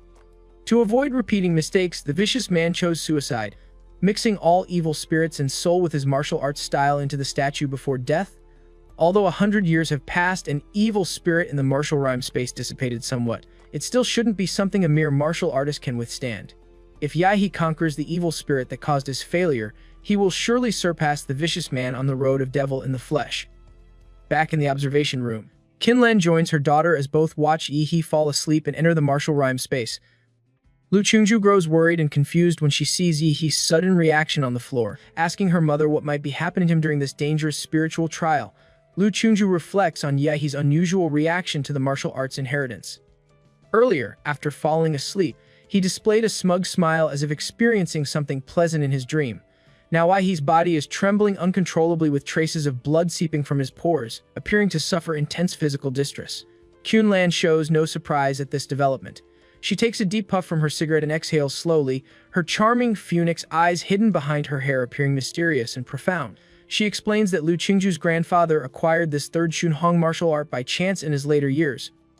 Even with his grandmaster-level cultivation, he suffered direct repulsion from the martial arts in the statue and sustained internal injuries when attempting to practice it. Since then, nobody in the Lu family has successfully practiced this martial art. Qinlan philosophizes that extraordinary power requires unbearable acquisition methods for ordinary people. Those who want to wear the crown must bear its weight. Since Yahi chose to accept this martial arts power, he must endure the consequences. Her confident eyes, usually capable of calculating everything, show rare confusion when she checks the surveillance footage and finds Yahi already awake. Not only is Yahi awake, but he appears to have slept comfortably and now stretches leisurely. Lu Qingju looks at her mother with a nervous smile, suggesting Yahi's ordeal learning this martial art might not be as intense as described. The statue, originally full of charismatic presence, now looks dull and ordinary. Though the carving remains beautiful, it lacks its previous intimidating charm because that trace of charm has transferred into Yahi's body. Yahi rises and shows respect, thanking the elder for teaching him the third Zhuanghuang martial arts. The vicious man's last words still echo in his mind, praising him as the most talented person ever encountered and entrusting him with uncovering the secret realm's truth, an unfinished task of their predecessors. Yahi can only mentally respond that the senior mistakes his achievement, since he essentially cheated through system protection, compared with the grand mission of uncovering secret realm truths and shouldering humanity's future responsibility. Yahi finds his newly gained power more tangible and real. He clenches his palms and murmurs with a confident grin about flesh and blood imprisoning the devil and the body becoming like Shura. Though his panel attributes show no increase, he understands that after mastering the Xuanhuang martial arts, his combat power has at least doubled. The stone door opens to reveal Qinlan, usually elegant and dignified, now stepping hurriedly in her high heels. She asks Yahi if he has truly mastered the technique. He smiles upon hearing this, revealing white teeth as he confirms his success. Lu Qingju, following behind her mother, wonders if she heard correctly and begins doubting her life accomplishments. Whenever she recalls her past genius title, she blushes without apparent reason because the real genius stands right before her. Qinlan also falls silent, looking at Yahi with distrust. She finds it impossible that he mastered in 1 hour what would take her daughter a week of sleepless effort in the martial rhyme space. Seeing their disbelief, Yi has no choice but to demonstrate his skills to the mother and daughter. Yahe circulates his martial energy, gathering the magical power generated from his dancing into his palm. Normally invisible martial energy manifests as dark red energy in his hand, the evil spirit he mastered from the martial rhyme world. This functions like a game enchantment, enhancing his martial energy's lethality. He activates a new technique called the mountain blocking fist. He tenses his back like a large bow, exerting strength from his core as he punches with fist wrapped in black and red murderous energy. The airflow explodes, releasing screams that sound like wailing evil spirits. Lu Qingju's pupils contract slightly as a martial arts genius. She feels the extremely high purity from the punch and its strong aftershock, seemingly hearing ghost-like howls. Qunlan looks at Yi with puzzled eyes. Although she took a liking to this young man during the college entrance exams, she now realizes she still underestimated him. Yi feels embarrassed under Qunlan's fiery gaze, nervously thinking that her daughter remains present, and she should show more restraint. Lu Qingju doesn't overthink Yahe's stunning performance, feeling only slightly discouraged at being inferior to him in every way while maintaining her pure mindset. She asks if he would like to learn the other two Wenzhuanhuang martial arts, since he still has remaining time. Upon hearing this, Qunlan closes her eyes and holds her head helplessly, wondering if her dear daughter is truly stupid or just pretending. She questions why Lu Qingju would offer their entire family property to someone not yet part of the Lu family. Though Qunlan invests in Yi He, she prepares to accept him as her worthy son-in-law, not give away all family assets unconditionally. Qunlan feels a headache remembering her earlier exchange with Yi He, regretting the arrangement allowing him to learn any martial arts within a day. She never anticipated his rapid learning ability. Yi He replies to Lu Qingju that Wenzhuanhuang martial art suffices for extended digestion, and he won't learn others currently. He respectfully tells Qunlan about his desire to leave since he has matters to handle at home. Qunlan touches her chin thoughtfully, having heard from the housekeeper about his bicycle arrival. She asks if he can drive and offers him a car from their garage for convenient home return, considering her generosity another investment gift. Yi remembers the black motorcycle from the guy carrying the blonde girl and asks if motorcycles are available. Qunlan replies leisurely that of course they have motorcycles, noting his shared hobby with her troublesome son and wishing her son could be as accomplished as him. She calls the housekeeper to bring out the best motorcycle from her son Ji's collection. Meanwhile, Ji walks around the manor garden, learning from Aunt Hong the housekeeper that his mother has invited a prospective son-in-law. He questions who this person might be, considering his sister's exceptional talent and beauty as a once-in-a-century genius beauty nobody can easily match. He suddenly grows angry remembering his encounter with Yi He, whose appearance ruined his day by scaring away the blonde girl. Jay vows that Yi He better hope they don't cross paths again. Something suddenly whizzes past him, leaving him momentarily stunned before realizing the person riding his motorcycle is the same shared bicycle rider. He becomes furious at seeing Yi He on his prized possession. During nightfall in Yi He's apartment, he decides to dip the magic core piece in sauce before swallowing it, hoping to improve the taste after his previous unpleasant experience.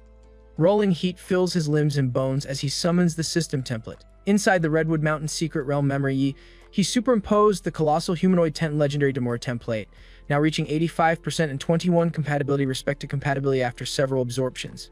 He used the supergiant humanoid for the first time at about 50 meters tall, a behe pyramid to ordinary monsters but still too small against the mountain-sized mysterious creatures in Redwood Mountain Secret Realm.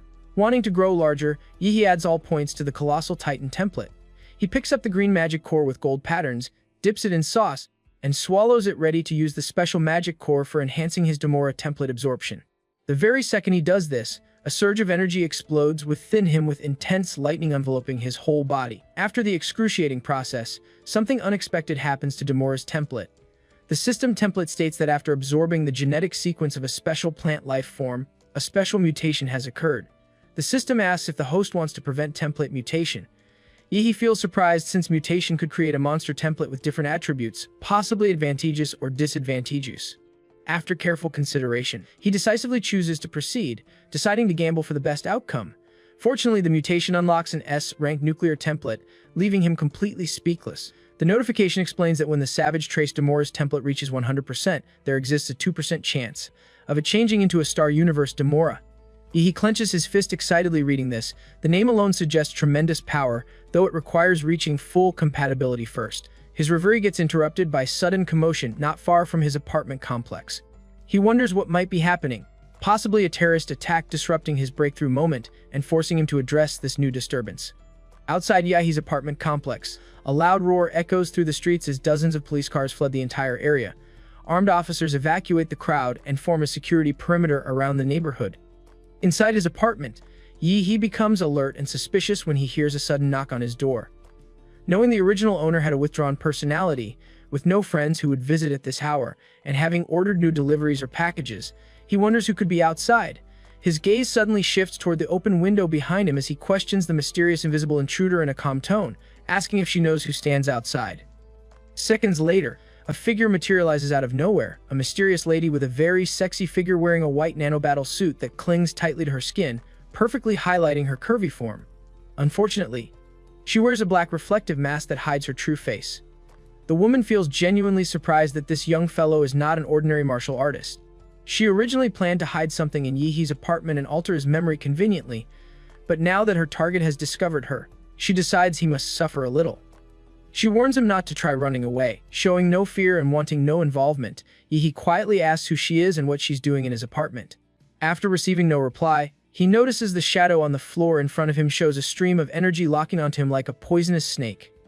In that moment, Yihee realizes he cannot move the battlefield outside his apartment. Deciding to accept the situation, Yihee notes he has substantial savings anyway and can always buy another house. The mysterious lady Yaoyumi feels puzzled about what nonsense he's spouting. For dramatic effect, Yihee takes a moment to reply and explains that Yaoyumi is already a dead woman walking. Meanwhile, down the streets, several warriors in sweat uniforms fight a man named Zhou Yi. Despite facing siege from many special warriors, Zhou Yi actually holds the upper hand until caught off guard by a powerful punch to his abdomen. The opponent's martial energy penetrates his internal organs, causing piercing pain that makes Zhou Yi clutch his lower side in agony. One special police soldier instructs his group to take down Zhou Yi the moment he reveals a flaw. These special police fighters excel at combat coordination, and after Zhou Yi shows vulnerability, everyone tacitly pursues him, forcing his gradual retreat. Although Zhou Yi nears defeat, he feels much more relaxed because everyone's attention focuses on him, exactly his plan to buy time for Yaoyumi to escape with the golden gene. Thinking this, Zhou Yi laughs out loud like a crazed victor, even using the forbidden blood-burning technique to fight to the death against all armed police. Flames rise, illuminating the streets as the battle intensifies. Suddenly, a bright blue beam of light bursts above everyone's heads and shoots straight into the sky. A dark figure falls beside Zhou Yi, creating a hole in the ground. Zhou Yi immediately recognizes Yaoyumi by her recognizable figure, though her nano-battle suit has turned charcoal black instead of white. He risked his life to let her take the item and escape, so her sudden return confuses him. Yaoyumi stands up from the shallow pit, feeling extremely gloomy. She seriously underestimated Yihee's strength and got hit head-on by the energy beam that spurted from his throat. Without the nano-battle suit's protection, she would have suffered serious injuries. She whispers to Zhou Yi that she successfully hid the item, so they need to escape immediately. Zhou Yi feels relieved hearing this, but the moment armed police realize the two are partners, they try to surround them. Unexpectedly, Yaoyumi releases a special smoke bomb strong enough to block martial warriors' perception, engulfing the large area in thick white fog. The armed police hurriedly use their martial energy to create strong winds attempting to blow away the white fog. By the time the fog dissipates, they find the enemies have escaped into the sewers.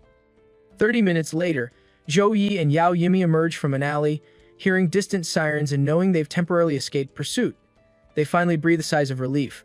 Just as Zhou Yi admires the nano battle suit's repair efficiency, a cold voice echoes through the silent night questioning why the beautiful lady still hasn't explained her break-in at his house. Yaoyumi's eyes widen in shock. She made a serious mistake randomly selecting a resident and ended up picking the final boss with the worst luck. As reward for breaking into his house, Yihee promises to have some fun with both of them. Zhou Yi looks at Yihee with murderous eyes, shouting questions about how he found them when special cops couldn't. He naturally won't explain that Yaoyumi got contaminated with his nuclear radiation. When it's time for action, he prefers few words. A tiny explosion occurs under Yihee's feet as he takes off like a missile using the recoil. The air buzzes as his fist instantly appears before Zhou Yi. With dark red evil spirit blessing and cellular-level atomic reaction occurring inside the fist, Yihee activates his super mountain blocking fist. Zhou Yi's arms protecting his chest try blocking Yihee's punch, but dark red energy lightning bursts out, blasting through Zhou Yi's tough skin like nothing. The huge force makes Zhou Yi spit a mouthful of fresh blood, feeling like hit by a train as he flies through the air. His body smashes in the concrete wall behind him, sending dust flying wildly. Yaoyumi gasps upon seeing her brother knocked flying. A 6th-rank martial warrior severely injured by a young boy whose martial energy fluctuations suggest only martial arts apprentice level. She wonders which master's disciple he might be. Zoe struggles to get up, grinning brightly at Yao Yumi as he claims to be the disciple of Emperor Guangla. Yumi has never heard of Emperor Guangla and didn't expect a small city like Anqing to harbor hidden masters. Zhou Yi interrupts, telling Yi not to get too cocky. He just experienced a fierce battle and used a forbidden technique, burning his blood, leaving his energy and blood declining with strength probably less than 70% of normal. Nonetheless, he remains someone no mere martial apprentice like Yi can handle. Although he doesn't know which master's genius disciple Yi represents, he notes geniuses often die early from arrogance and inflexibility. Zhou Yi activates his 5 steps form, stomping his foot heavily on the ground. His soul digs deep into the cold, hard floor as he takes 5 steps forward. With each step, Zhou Yi's momentum rises higher, with surging blood and energy gathering behind him into blood energy smoke. Under the dimly lit night sky, Zhou Yi's skin gains a steel-like silver color, and a thick-looking silver horn grows on his forehead, the true form of his bloodline, the iron-crowned rhino. Seeing Zhou Yi fighting to the death, Yi's face twists into a menacing smile as cells in his body begin nuclear fusion. Yo Yumi believes herself the true attacker, thinking Yi would never expect her to use the nano-battlesuit's stealth ability for a rear attack. She launches forward but gets shot in the abdomen by an atomic beam from Yi without him even looking behind. Blasted away. She receives a casual warning to stay out of his way. Seeing his companion's sneak attack fail, Zhou Yi feels annoyed that his useless sister couldn't succeed in a simple ambush. He roars and rushes toward Yi like a runaway train. Yi also experiences a miniature explosion under his feet, propelling him straight toward Zhou Yi.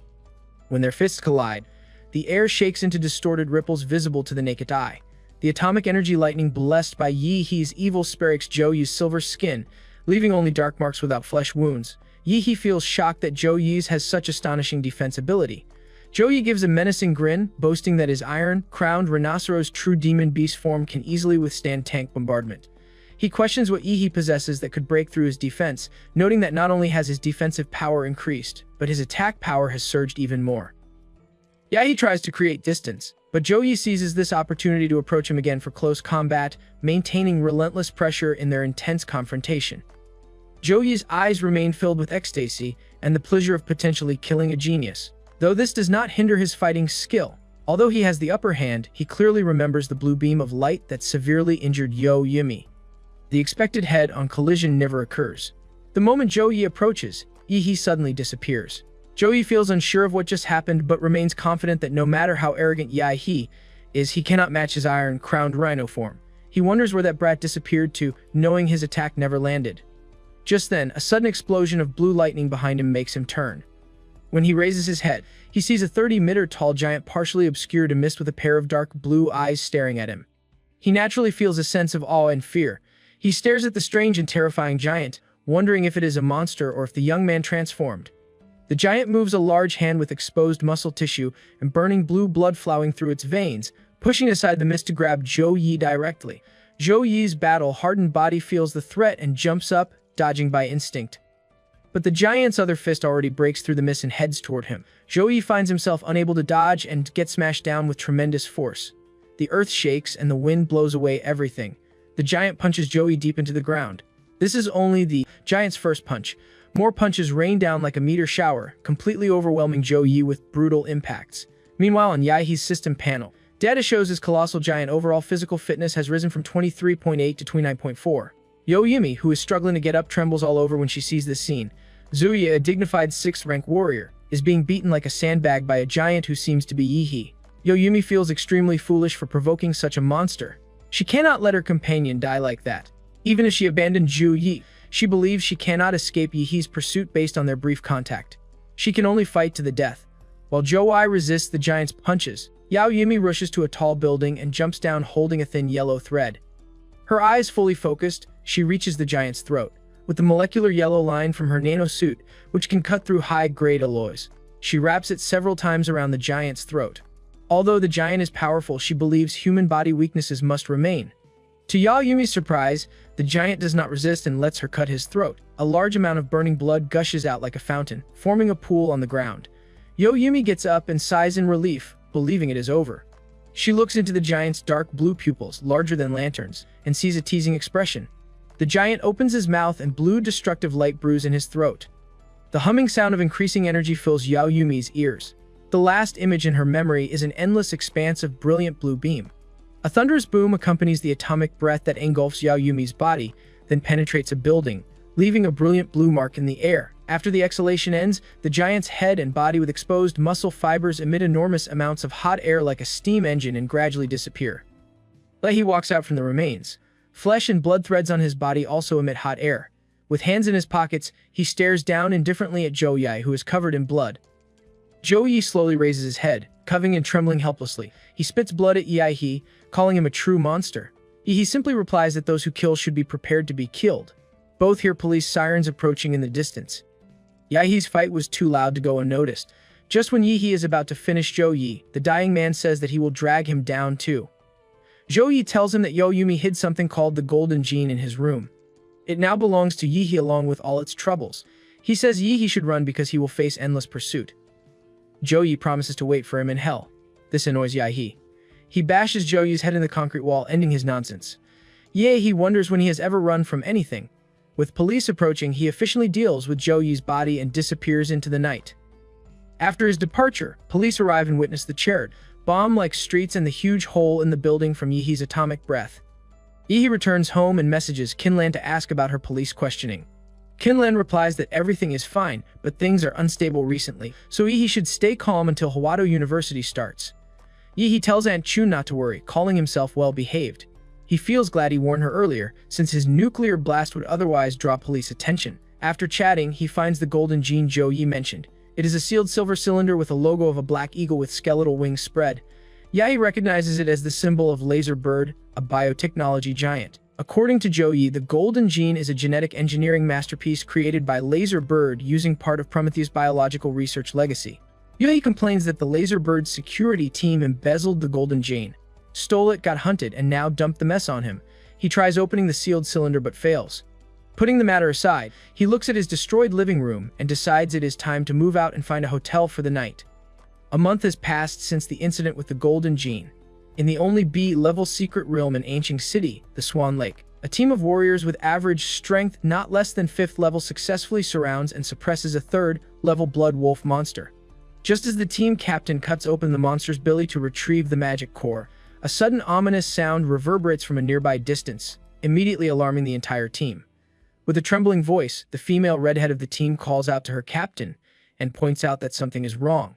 Trees collapse in the distance and footsteps of numerous monsters sound like rolling thunder, crushing everything in their path. These endless monsters fill the horizon with no end in sight. On the head of a crocodile-type monster larger than a mountain, there sits a throne made of bones with countless skulls gathered into a well-created hill serving as its base. Since monsters do not leave bones after death, these remains must belong to high-level warriors. On this ostentatious throne of bones, a black ape is sitting lazily with its legs crossed like a human, its eyes half closed as if sleeping. Even in its resting state, strange phenomena manifest in the heavens above its head, dark clouds with crackling thunder that prove its nobility and power. This celestial display marks it as a dominant-level monster. The entire team bolts in terror in the opposite direction. The captain, not caring about the hard-won magic core, urgently states they must notify the army. An overlord-level monster has been spotted leading a massive beast tied toward Ancient City, a threat almost impossible to resist. The country must deploy grandmasters and senior grandmasters immediately for support. He curses, noting that high-tier monsters rarely leave their territories to invade low-level areas, which has kept the secret realm's danger level stable for so long. He wonders what this terrifying being is doing here. Each overlord-level magical beast acts as a moving scourge, releasing a special sound wave that only magical beasts can sense. All magical beasts below the sovereign class become controlled by this sound wave, automatically gathering around the overlord to become its soldiers. This snowballs into a large beast tide. Furthermore, overlord-level magical beasts can promote the evolution of low-level monsters, causing many lord-level magical beasts to be born. If this 5th-tier sovereign class monster leads this large beast tide into Ancient City, the city will turn into hell on earth with millions of deaths. The black ape slowly opens its scarlet eyes and looks disdainfully at the team of warriors. The giant crocodile underneath seems to understand its meaning, and ferocity flashes in its vertical pupils. The crocodile opens its mouth as if chanting silently, releasing enormous colorful sonic waves that engulf everything. Mud and rocks within a 100-meter radius roll and mitter and gather in the air in a spiral shape, constantly compressing into a 10-meter-sized stone cone that shoots out like a missile. The airwave explodes, and an entire mountaintop gets pierced through by these stone cones.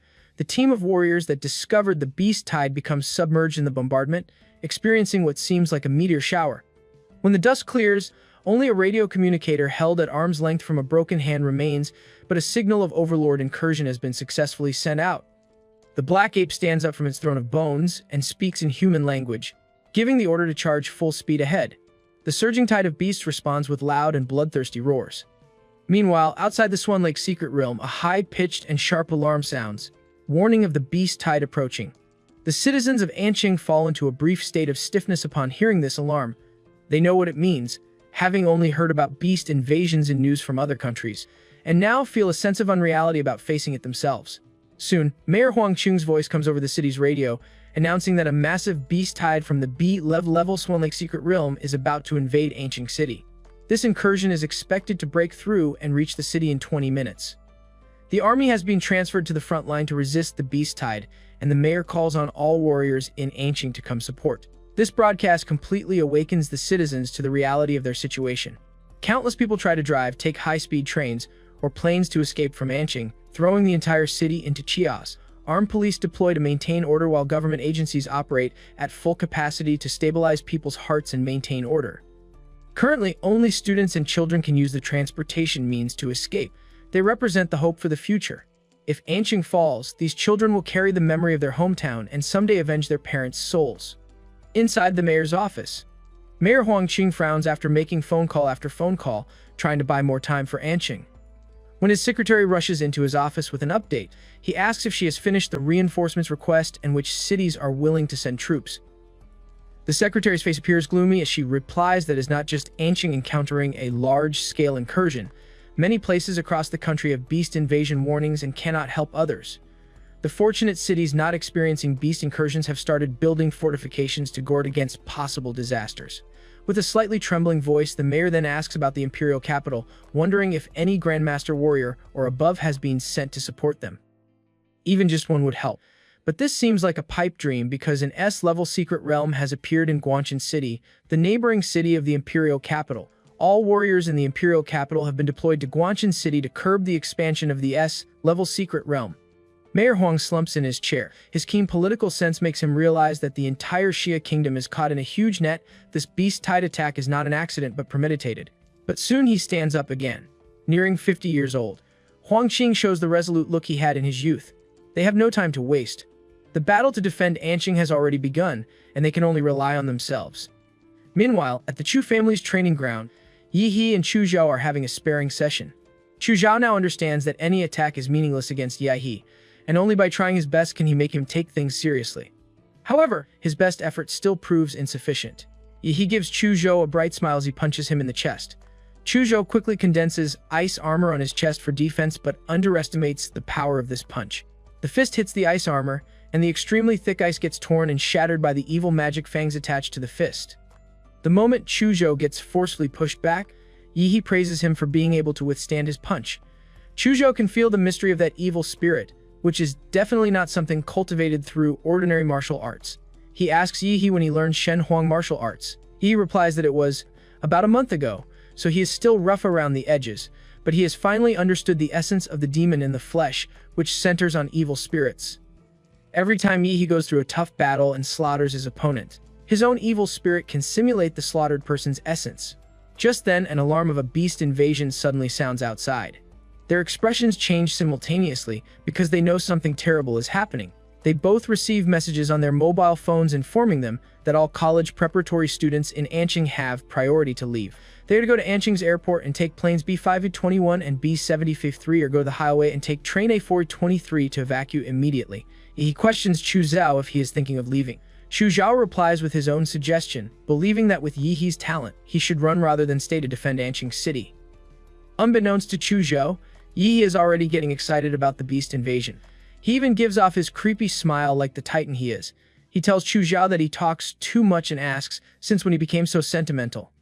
If he is staying, then there is only one thing left to focus on, fighting. Back at the Lu family manor.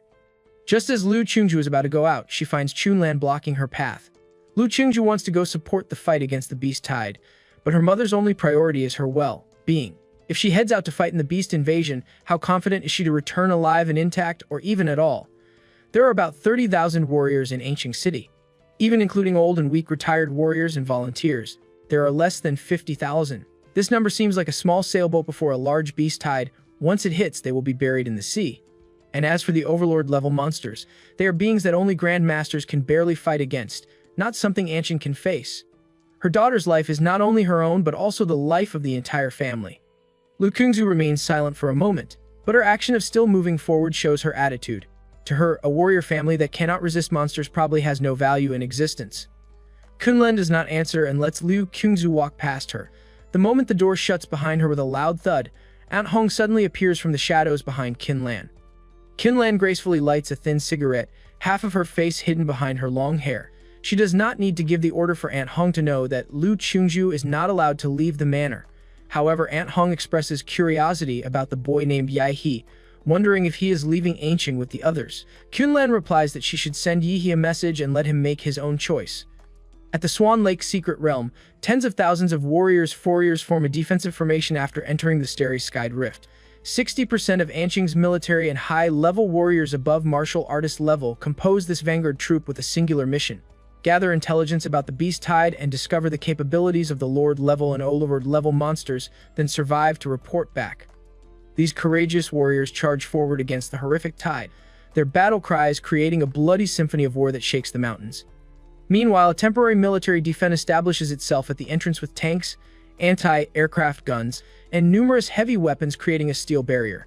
The limited spatial rift size restricts monster numbers, eliminating the beast tide's numerical advantage. Mayor Huang pins his hopes on holding this last checkpoint where monsters enter the human world. Everyone is astonished when a beloved warrior with a broken arm stumbles from the rift, collapsing helplessly while calling for Mayor Huang. Medical staff and the mayor rush over, but the warrior is clearly dying. He raises a trembling hand containing a USB drive with all Vanguard battle data. Mayor Huang urgently asks about the others.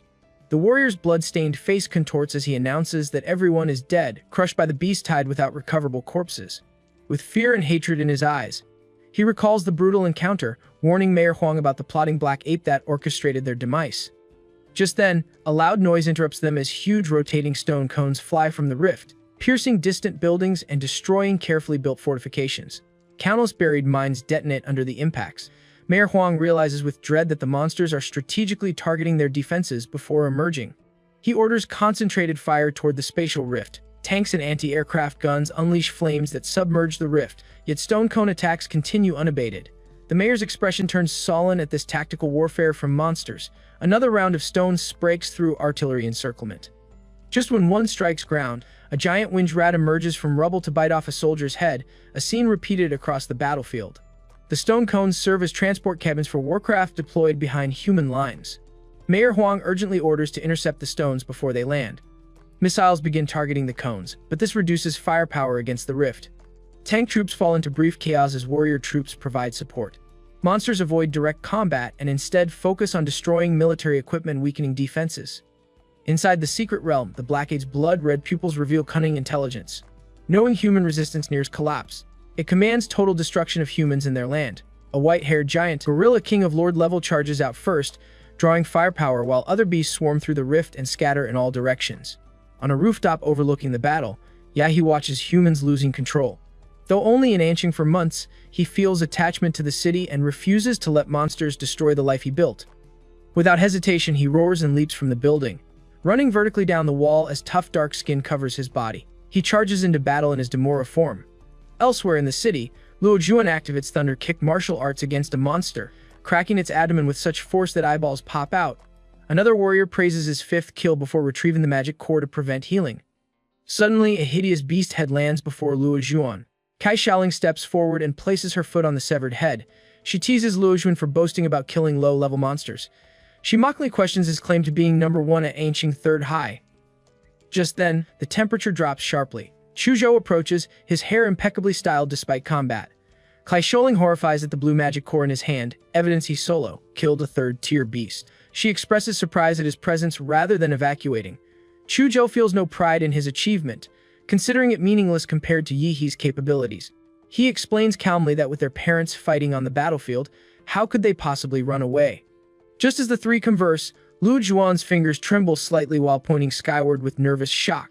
Chuzhou looks up to see a tank falling from the sky toward them. The entire zone has got overrun with countless beasts, leaving corpses and destruction everywhere. Luo Xuan wonders what monster dropped a tank in their direction. Chuzhou silently unsheathed his sword. In a swift motion, he coolly slashes the falling tank in two with a single strike, his blade drawing a half moon in the air as each half falls on opposite sides with a reverberating boom. Kai Xiaoling's eyes widen when she looks behind at the real culprit who launched the tank, dreading an encounter with this magical beast. She believes it is the Lord-level monster that first rushed out of the secret realm, wondering how it managed to reach their rear front. A few meters away stands a 20-meter-tall white gorilla supporting itself on the ground with its arms as it moves forward. With every step, the three feel the ground shaking. Chuzhou corrects Tai Xiaoling, informing her the beast is not a Lord-level monster as its size and pressure feel different. He advises her to calm down. Luo Xuan suggests they retreat first, noting that even if not a fourth-level lord, the white gorilla is at least a third-level rare magical beast beyond their capability to handle. Just as they take cautious steps back, they realize the beast has already targeted them. The excited beast throws a fist in their direction with force capable of destroying a tank. The three know a single punch could kill them instantly. With widened eyes, Chuzhou grits his teeth and holds his breath, about to channel everything he has to withstand the punch with his sword, when suddenly a blue atomic beam hits the white gorilla's head. The impact causes its head to flip over as its entire body falls to the ground. The white gorilla stretches out its big hand to slap the figure away, but its huge palm gets firmly held by Yahe's much smaller hand. Unable to move, Yahe gives off a sinister look and tells the beast to open its mouth for dental care. Seeing Yahe's menacing expression, the white gorilla's scarlet pupils widen with realization that it faces serious trouble. Yahe steps on the white gorilla's jaw and pries its mouth open with great force. A dazzling stream of blue light bursts out from his mouth and directly hits the white gorilla's fragile mouth. Black smoke spreads out with the smell of burnt barbecue. The white gorilla struggles desperately, but within seconds, its head and torso melt under Yahe's atomic breath. Tai Xiaoling and Luo Xuan look at the familiar blue light, then toward Chuzhou for confirmation. Their stunned expressions seem to ask if it is really Yahe. Chuzhou looks at Yahe's back as he stands on the massive corpse of the white gorilla. He tells the two not to be nervous and confirms it is indeed Yahe.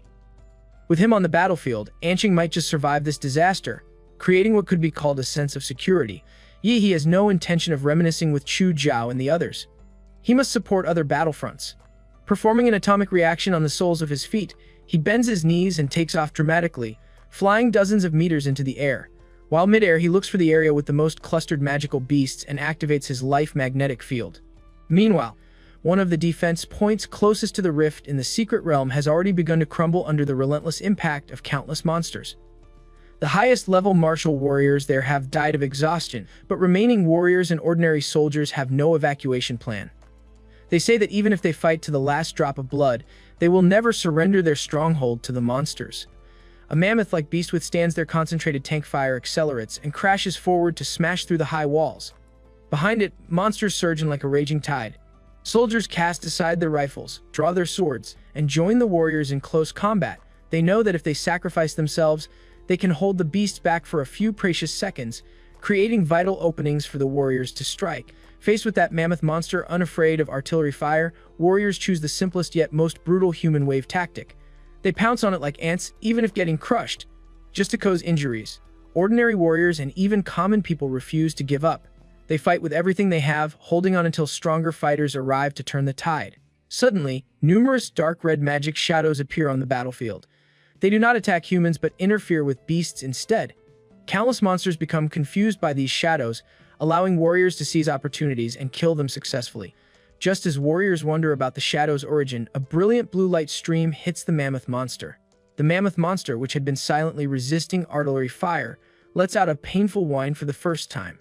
When the atomic breath ends, its huge body collapses to the ground. Its invulnerable skin and flesh melt to form a burnt mark deep enough to see bone. The remaining level monsters glare with open hostility, while Yahe, who has just obliterated the mammoth, activates a new skill called Thunder Fang Cleave.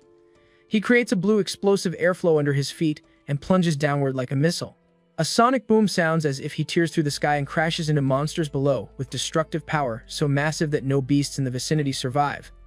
Meanwhile, on other battlefronts, warriors become dumbfounded seeing beasts temporarily abandoning their siege and moving toward one location. A female warrior informs others that their city's top scorer, Yahe, has entered the battlefield, and beasts swarm him from every direction. The warriors realize monsters are calling reinforcements to besiege Yahe. Though Yi might be strong, he remains just a kid and their city's last hope. The warriors rush toward Yi's location, addressing everyone that they cannot let him be killed by beasts like other masters from the past. They must protect their top scorer at all costs. Meanwhile, back with Yi, he continues killing all magical beasts with his radioactive blue beam. Hundreds of bodies of monsters are lying here, and they're as a result of his killing spree. He has unexpectedly transformed into a perfect killing machine, a walking radioactive disaster. The beast tide attempts to kill Yi through sheer numbers, but this only leads to their slaughter. He stands at the center of the beast tide as countless dark, red magic shadows burst from his body and sweep across the beast herd. With monsters rushing at him from every direction, he activates his atomic breath. The familiar blue light on his body grows brighter, turning him into a small blue sun as he spews a torrent of atomic beam from his mouth, piercing through all-powerful monsters not killed by the intense nuclear radiation. Soon, the tide of battle begins to turn. Other warriors rush to Yi's side, their hopes rising once more.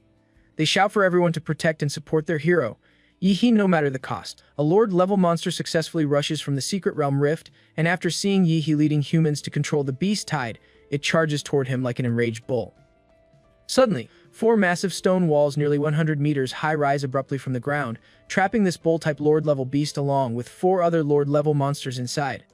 It turns out Mayor Huang Chung, who possesses the highest combat power in Anqing, has casted the genetic technique of Earth V and Divine Wall. He knows his Earth V and Seal will not stop Primal Beast Hull pride them indefinitely. Only decapitation of the Overlord-level beast would permanently seal the deal. Directly below him, the Lord-level bull-type monster madly rams the Earth V and Divine Wall with force of hundreds of tons per collision. The stone wall not only remains unmoved, but constantly shrinks as if trying to squeeze the Lord-level monsters to death. Unexpectedly, a white-haired ape king steps on other Lord-level monsters and jumps suddenly, attempting to escape the stone wall. Mayor Huang clasps hands together as golden energy surges between his palms, aiming directly at the Lord-level white-haired ape. This golden energy shoots out in a massive beam that instantly vaporizes the white-haired ape king's head to dust. Just as the mayor prepares to descend and deal with remaining Lord-level monsters, something bursts from the spatial rift that immediately captures his attention. His gaze locks onto the huge crocodile head barely squeezing through the dimensional rift. The creature is so massive its main body cannot pass through completely. He recognizes this terrifying monster from information brought by the Vanguard troops. It is the mount of the 5th Order Overlord monster, the mount of the bloody black ape known as the Giant Mountain Crocodile. This beast is capable of flattening anything in its path. Those missile-like stone cones were condensed by this Giant Mountain Crocodile using Earth attribute bloodline power. The appearance of the Overlord's mount means the sovereign-level monkey can no longer hold back. Mayor Huang quickly reaches the ground, places his palms on the floor, and his endless powerful martial energy spread across the earth. He activates his genetic earth magic, mountain-crushing dominator hammer, commonly known as rock tsunami. The hard soil and rocks soften like water, and the earth's crust before him rises hundreds of meters before collapsing like a tsunami toward the half-exposed head of the giant mountain crocodile. Facing the collapsing mountain, the giant crocodile flashes contempt in its deep green vertical pupils. Being the king of earth attribute, this marks the first time it encounters a human warrior choosing to fight with the same ability. Under the giant crocodile's will, the center of the rock tsunami begins collapsing and gathering into a huge stone ball that absorbs surrounding rocks, causing the mass and volume to shrink continuously. Unnoticed by the giant crocodile, Mayor Huang's figure hides in the mud and sand, quietly approaching the enormous creature. The moment the giant crocodile finally realizes the threat and attempts to condense stone armor for defense, it is too late. Using the Shen Huang martial arts technique drilling mountain power, Mayor Huang punches out with a powerful spiral of golden energy several times harder than diamond. The attack breaks through the mineral eyelid of the giant mountain crocodile, blowing its eyeball apart. Blood spurts out like a fountain as the giant crocodile's howling anger reverberates throughout Anqing City. Glass from surrounding buildings shatters, and the earth responds to this enraged mountain crocodile. Sharp stone spikes protrude from the ground within hundreds of meters, forming a huge stone forest in the blink of an eye. Fortunately, Mayor Huang obtained information about the giant crocodile in advance and evacuated all warriors and remaining citizens within 1 km, preventing too many casualties. If the enormous creature had completely entered Anqing, he would have hardly been able to weaken it. However, since it has only shown its head, it is literally begging for slaughter. Approaching the enraged creature in the air, Mayor Huang performs 1,000 hands of Guanian. Using several powerful martial arts in a short period, the air around him fills with flames from his high-speed fists and feet as he attacks the giant crocodile's weak points with all his strength. Blood spurts from its scales and armor, soon covering the giant beast in blood. Without its powerful self-healing ability from the magic core, it would probably have been killed by Mayor Huang already. Even under these relentless assaults, the monster is not down for the count. Pissed off, it counterattacks, planning to catch Mayor Huang off guard. Spires of stone suddenly grow from its body, aiming to pierce Mayor Huang, who is forced to halt his offense and defend himself. The mountain giant crocodile now resembles a living mace, completely covered in jagged spikes. Although the attack is unexpected, Mayor Huang is not surprised, since using its body as a weapon is expected from a king, tier lord level beast. Just as he stops briefly to adjust his breathing, the stone pillar behind him suddenly cracks, revealing a single crimson eye staring directly at him. Mayor Huang senses the fatal threat and decisively turns around, only to realize it is an ambush. An arm covered with black hair stretches out and grabs Mayor Huang's head before he can resist. It is none other than the 3-meter tall black ape with blood-red eyes. It questions the mayor what the foolish human thinks he is doing to its mount. Mayor Huang's pupils shrink, but he remains silent, realizing the blood-eyed black ape hid inside the stone spikes purposefully for this precise ambush. The bloody black ape declares in an arrogant tone that it will crush Mayor Huang's skull so every human can see how insignificant they are before him. The bloody black ape slams Mayor Huang Chung to the ground with tremendous force, creating a deep dent. Mayor Huang makes a split-second decision to sacrifice his left arm, escaping the death grip and saving his life. This act only excites the creature immensely. It shows a sinister smile after confirming no stronger martial artists remain in the city, believing it can now kill without restraints. Having tested humanity's trump card, it finds no warrior in the entire city who can resist a 5th-level overlord. Mayor Huang maintains a blank expression, seemingly unsurprised by the situation. He waves his only remaining arm, causing countless broad and sharp stone knives to emerge from the stone forest created by the mountain giant crocodile. The stone knives gather into a storm that sweeps toward the blood-eyed black ape.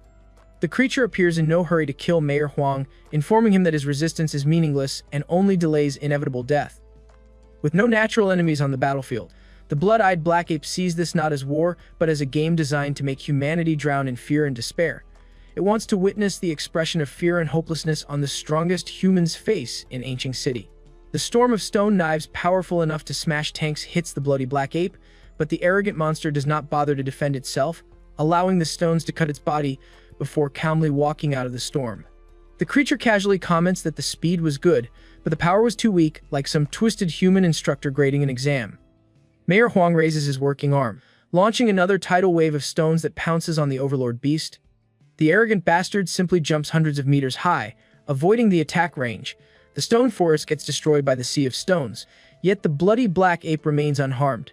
It coldly teases that this attack was powerful but too slow. The monster makes its way toward Mayor Huang in the blink of an eye, dashing from one ruined building to the next before soaring dozens of meters in a final massive leap to appear instantly before him. It commands Mayor Huang to kneel, disliking lower creatures looking at him. Caught off guard momentarily, Mayor Huang feels stunned by this deranged overlord-level beast. The beast's fist descends like a collapsing mountain with thunderous impact reverberating throughout the battlefield. Mayor Huang hits the ground, feeling pain in his knees but forcing himself to stay half-crouched rather than kneeling completely. The ground beneath his feet shatters into fractures, yet his eyes remain determined and unshaken. Only calmness shows on his weathered face as the bloody black ape stares in confusion, wondering why the human shows no fear unlike countless warriors it has hunted before. Mayor Huang places his hand on the ground and replies coldly, questioning if the arrogant beast believes itself clever while gravely miscalculating because it remains just an ugly, arrogant creature. He activates a forbidden blood-burning technique, the Earth Vein Seal, having deliberately lured the bloody black ape to that precise vicinity where he laid a formation in advance. The ground turns into quicksand with terrifying suction and begins spinning rapidly in a vortex. Within seconds, half of the bloody black ape's body gets stuck in this quicksand, sinking deeper the harder it struggles. The creature sneers, questioning if this is Mayor Huang's backup plan to seal him underground, calling him too naive since no seal can hold forever. It threatens to tear every human to shreds the moment he falters.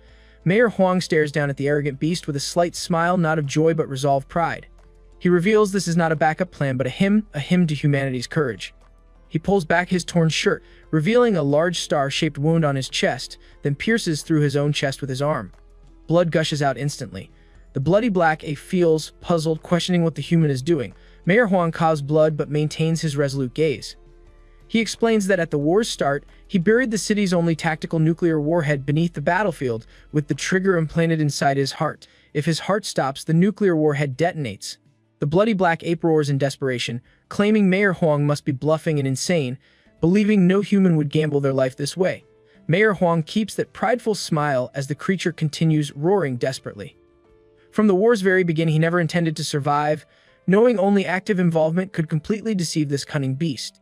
Mayor Huang remembers his declaration at the inauguration ceremony 20 years earlier, when he pledged to give everything, including his life, for the city and its citizens. Now he feels at peace and content with what he has done. Huang King closes his eyes as the bright light of the nuclear bomb breaks through the earth. Endless light and heat flood his body and the bloody black ape's body, annihilating them in a single blinding instant. A deafening boom shakes entire ancient city as a huge mushroom cloud rises like a tombstone at the center. The nuclear explosion's center reaches hundreds of millions of degrees Celsius, vaporizing all matter instantly under this terrifying high temperature. Warriors who received advance information to evacuate the blast range stand in silence. They look toward the explosion's center with tears and great respect, raising their hands in salute with pride and gratitude for what Mayor Huang Chung did for his city. Chu Jiao and the others lower their heads in silent tribute.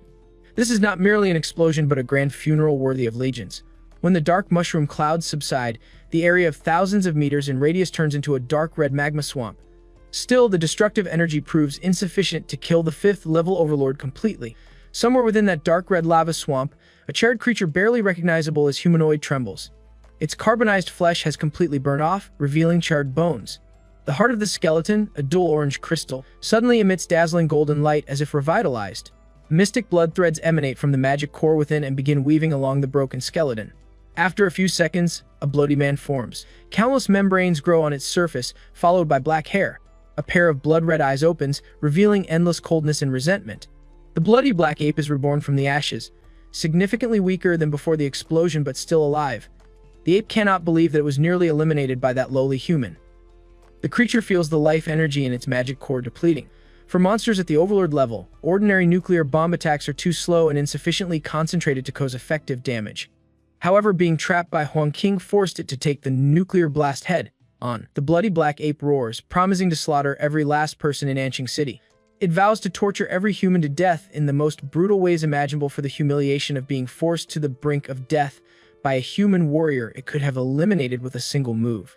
It plans to return to the secret realm where it came from to recover its blood and Kai energy before returning to flatten the entire city. At that very moment, it suddenly feels a strong murderous intent as someone questions where it thinks it is sneaking off to. The bloody black ape looks back and finds a young warrior covered in dark scales with blue flames on his body hovering nearby. It recognizes the familiar blue light and identifies this person as one of the biggest obstacles to its beast invasion, a terrifying human genius. After the nuclear explosion, Yi did not lower his guard and used his life magnetic field to repeatedly scan the entire area. After numerous attempts, he found a slight fluctuation of life. He arrives just a little too late as the beast has already reconstructed its body. Yi spares no time charging at the Overlord-level beast. With his super atomic blast fist already activated, he punches directly toward the Overlord-level beast. To his utter shock, the monster remains unharmed even after taking the attack head-on. Its bloodshot eyes flicker with greed. Human geniuses are usually heavily protected and extremely difficult to kill, but now this human genius stands isolated and helpless, creating the perfect opportunity. Driven by inner greed, the blood-eyed black ape no longer chooses to escape but takes the initiative to attack Yi. A surging heavy mist bursts out of the bloody black ape. Relying on its dominant defense, it goes against the torrent of energy. When it barely comes in front of Yi, what it sees is not a frightened face but a smile. Yi thinks that if the cunning bastard had run, his mini-nuclear bomb might not have reached it. But since it is so eager to die, he will grant the beast its wish. Suddenly, he activates his 60-meter colossal titan form with familiar ultra-heated steam. And as this enormous ultra-heated steam engulfs everything in sight, brilliant arcs of electricity also burst out. The bloody black ape feels the familiar energy explosion before being engulfed in blue light and heat. The atomic reactor in Yi's body undergoes horrific nuclear fission when the colossal humanoid template and the legendary Demora template trigger simultaneously. This creates a radiant blue nuclear explosion. Though far less powerful than the first nuclear bomb, the familiar destructive feeling is palpable. Several kilometers away, warriors see the second nuclear explosion in surprise and wonder about another nuclear bomb. They speculate if it is another trap set by Mayor Huang King, thinking that man really did consider everything. The bloody black ape stands there in a charred state within the dust, visibly shaken as it stares at the terrifying figure before it. It calls Yahe's hybrid transformation monstrous. A demonic figure over 40 meters tall emerges from the dust and smoke. Its skin appears as tough and rough as black reefs with spine spikes exposed with blue, fluorescent patterns. The heavy tail behind it could destroy a cliff with a slight wave. This is the super, giant humanoid wearing Demor's armor. He spreads his long arms, roars to the sky, and declares the majesty of the king. The bloody black ape looks unhappy that Yahe appears more like a monster than itself. Most Lord-level monsters do not have an aura like Yahe's. Yahe looks at the ant, like black ape with blood-colored eyes, and replies that he is nothing like the bald monkey. He raises his overwhelming feet as the overlord beast stares in panic. He stumps down, creating a cloud of smoke and dust. The bloody black ape manages to roll out of the range of Yahe's feet. Yahe activates the mountain-blocking fist flash strike, and his arm, as big as a pillar, swings with a fierce murderous aura wrapped around it. He mucks the little monkey, declaring there is no use in running. The arrogant, a blood-eyed black ape cannot accept ridicule from what it deems an inferior life form. It turns around and swings its arm to collide with the fist that is a circle bigger than its entire body. Dark and red lightning explodes, and the bloody black ape is hammered into the earth with a direct beam of atomic energy. Yahe's fist is twisted into a knot by the huge force of the bloody black ape. But with the powerful self-healing ability of the giant form, it recovers in just a few seconds. He reflects as long as his real body at the back of the giant's neck remains intact. The external body of the giant will never disappear. He did not expect that the skinny overlord-level beast would still be stronger than average overlords. In his giant amorphous form, his overall physical fitness has exceeded the 30-point mark, yet he still cannot overwhelm the opponent in terms of strength. The bloody black ape looks at Yahe's instantly healed arm and finally gives up on killing him. It used full strength in that last strike, and Yahe already healed it. It realizes it cannot beat this genius. The bloody black ape gets up and bolts like its life depends on it, which at this point it obviously does. Yahe sneers at the creature, no longer charging but running away. The filthy beast does not deserve to stain Mayor Huang Qing's sacrifice. The cracks on Yahe's chest glow blue, and the blue crystal-like spine behind appears extremely dazzling. He controls his body over 40 meters long and releases a super large atomic breath. The blue light, like divine punishment, tears through the air like a sharp knife. Faced with such large-scale energy bombardment, the bloody black ape jumps up and down in a ridiculous manner to dodge, but it is no use. The filthy monkey is hit hard by the atomic breath. The entire body of the bloody black ape smashes into the ground and suddenly disappears. Yahe narrows his eyes, realizing the cunning beast has used the force of the atomic breath to escape underground. It is pretending to be dead. This means it feels afraid of being discovered, suffering its most serious condition ever after numerous unprecedented injuries. This presents the best chance to kill it. Yahe tries using his life magnetic field to locate the beast, but overlord-level magical beasts can conceal their presence completely. But now he's gravely injured. Even with its concealment, any faint traces of life can still be sensed immediately. This time, he focuses the life magnetic field underground and eventually finds the creature's location not far away. It has swum through the soil like a fish. Escaping his pursuit, he immediately spurts out an atomic breath that cuts through the Earth's surface. The bloody black ape jumps out of the soil like a fried fish, only to be greeted by another huge fist carrying a terrifying gust of air. The monster's bloodshot eyes flick as it curses inwardly, wondering why this human's perception is so disgustingly accurate. Curses, it had already sensed the entrance to the secret realm and was not far away, hoping to recover its energy and blood before devouring this young warrior who dares to chase it. The punch sends the sovereign-class monster crashing into the earth upon impact, creating a cloud of dust. Yahe confidently declares he will make the overlord-level beast wish it was dead, adding that this is what the filthy monkey deserves for trying to defile Mayor Huang's sacrifice.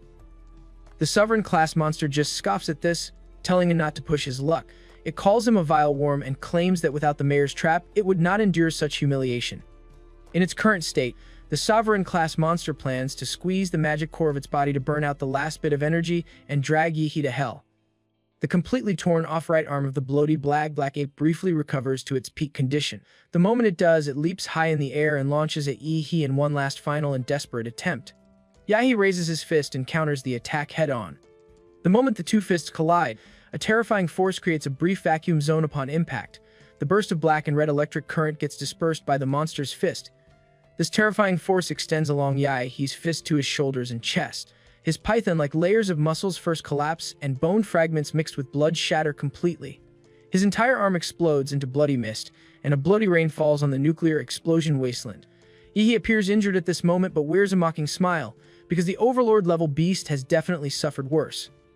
After its desperate attack, it finally reaches the end of its rope. Squeezing its magic core to throw a final punch makes the monster unable to dodge as it drops to the ground. It is about to be hit head-on by an atomic breath when suddenly a melodious and eerie song sounds in the empty nuclear wasteland. Yahe's dark blue eyes turn blood red instantly. He feels extremely sharp pain in his brain as countless negative emotions surge in his mind. He knows he is under mental attack and uses all his strength to mobilize the evil energy in his body to protect his mind. When he eventually comes to his senses, he sees the nuclear wasteland covered with white and tender arms. Countless slender hands with beautiful proportions sway in the wind like flowers, full of strange beauty. The bloody black ape, which is almost all its bones completely shattered by Yahe's super atomic blast fist, now gets covered by countless pairs of jade hands. The hands lift up its charred body and carry it backward like a baton. Yahe's face looks solemn as he wonders if there is another high-level monster. He did not expect such unexpected changes. He waves his hand and tries to grab the bloody black ape but feels the giant's entire body pause. Jade hands have grown out of all the joints of his giant body at some point, making him unable to move like a large machine with stuck gears. He roars, questioning if this mysterious high-level monster thinks it can trap him and save his prey. Suddenly, Yahe's 40-meter tall giant body bursts into shining blue flames. He intensifies the atomic reaction in his body, causing his body temperature to increase rapidly from 100 degrees C to 200 degrees C, then followed by 600 degrees C and finally 1000 degrees C. The shell of Demora on the colossal humanoid begins to melt, revealing the flesh and blood flowing in blue magma underneath. The terrifying temperature causes the ground beneath his feet to start burning with wild, inextinguishable flames. The jade hands stuck on his giant's body also begin to spontaneously combust. They make sharp like babies and eventually turn into ashes. At this time, the bloody black ape has been sent by the jade hands and flowers to a position 50 meters away from the spatial rift of the secret realm. It is almost there when it hears a loud commotion not far away. Driven by curiosity, it raises its trembling head to look with its remaining eye, only to see a giant body chasing him with big strides like a devil who has literally crawled from hell. Every step of Yahe in his flaming giant form makes the large jade hands burn like wildfire. He roars loudly and stretches out his hands to grab anything in its path. Just as he moves forward, the bloody black ape screams in horror for the jade hands to hurry up. The flaming giant is catching up. For the first time in its existence, it feels that death is so close it can practically taste it. Faced with the instinct for survival, it forgets its cunning and arrogance, leaving only primitive fear. The strange singing voice appears again, mixed with a woman's charming laughter. From the dimensional rift in the secret realm that is 100 meters high, countless arms stretch out like a tide, rising as high as a huge mountain. In the center of the wave of arms, there is a woman's head with two beautiful hand-like masks covering her eyes. Yahe becomes aware that the other party is on the far side of the rift and is influencing across two dimensions with terrifying power. He wonders what this entity could be, whether it is a monster, and if so, whether it is also an overlord. He reflects if this mysterious creature's true form appears through the spatial rift. He will probably be on his knees that very first second. The woman's head seems to feel Yahe's approach and finally opens her eyes, having had enough of this young human's meddling. Under her terrifying stare, she lets out a scream as loud as a glorified, disfigured banshee. Her screams make Yahe feel as if his brain is about to explode. Even though he blocks out the giant anthropomorphic hearing, the eerie scream still reaches his brain. The giant howls in pain, and Yahe tears open the flesh at the back of its neck to crawl out. The filthy monkey has killed so many people, and now wants to leave just like that. He becomes like a madman with only endless murderous intent and madness in his eyes. He roars that the monkey is dreaming if it thinks he will just accept its escape. He pours all of his atomic energy into the giant's body. The giant's body with Demora's genes immediately enters an overload mode. All flesh and blood melts into blue magma, like blood, leaving only a huge skeleton to support its movements. He controls the giant's flaming body to the edge of the rift and shoots out from the neck like a missile, burning all the jade arms, blocking his way to ashes. When the giant's body is about to step into the rift of the secret realm, he faces the head of the woman with covered eyes and gives her the middle finger. He offers a mocking smile and says it is a local specialty of his hometown, a nuke to light up her ass, hoping she likes it. The woman with covered eyes stares directly at the flaming giant that has entered the secret realm like the harbinger of death. Then, a dazzling blue and white explosion floods everything. Part of the aftermath pours out from the rift in the secret realm, blowing weaker beings hundreds of meters away like fallen leaves. Warriors several kilometers away notice the phenomenon and observe the beast tide falling into chaos without their leader. The experienced fighters realize the overlord-level beast must be dead, giving them new hope to eliminate the remaining monsters. After a full day and night of fighting, Anqing is secured at devastating cost. Nearly 80% of warriors and soldiers are killed or wounded. Somewhere on the battlefield, Chuzhou sits silently with a brutally battered and bloody body. Meanwhile, at the site of the previous nuclear blast, Yai finally opens his eyes when the city gets a respite. He sits up disoriented, wondering how long he has been unconscious. After pouring all his remaining atomic energy into the giant's body to create a small nuclear bomb, his body fell into a sleeping state. Fortunately, the nuclear radiation in the area has recharged him. He recognizes this victory came through luck and sacrifice rather other than pure strength, knowing his infinite monster template still couldn't match an overlord-level beast alone. He clenches his palms, feeling the surging atomic energy rushing through his body. Given enough time, he will reach the peak of martial power in Xia Kingdom. However, this secret realm riot throughout Xia Kingdom gives him a sense of urgency. He has no time for gradual growth. He does not know when the next template will be available, and may not be gold tier or higher if he draws it. The collection of plant magic cores needs acceleration, because merging with the planet Demora's template is the fastest way for him to become a top-tier warrior. There are also the Shen Wang martial arts, since the infinite monster templates can help him cheat. Although the growth period of Shen Huang martial arts is slower than his template abilities, its potential remains extremely high as a cultivation system in the high martial arts world. Perhaps being transported to this world is part of his destiny. 1 month later, the city has mostly recovered. A massive bronze statue of Mayor Huangchun stands in the city center to honor his sacrifice. Through news reports, Yi learns the full scale of the national tragedy. 18 cities attacked, 12 completely destroyed, and Guangshan City declared a life-forbidden zone after 1.8 million deaths.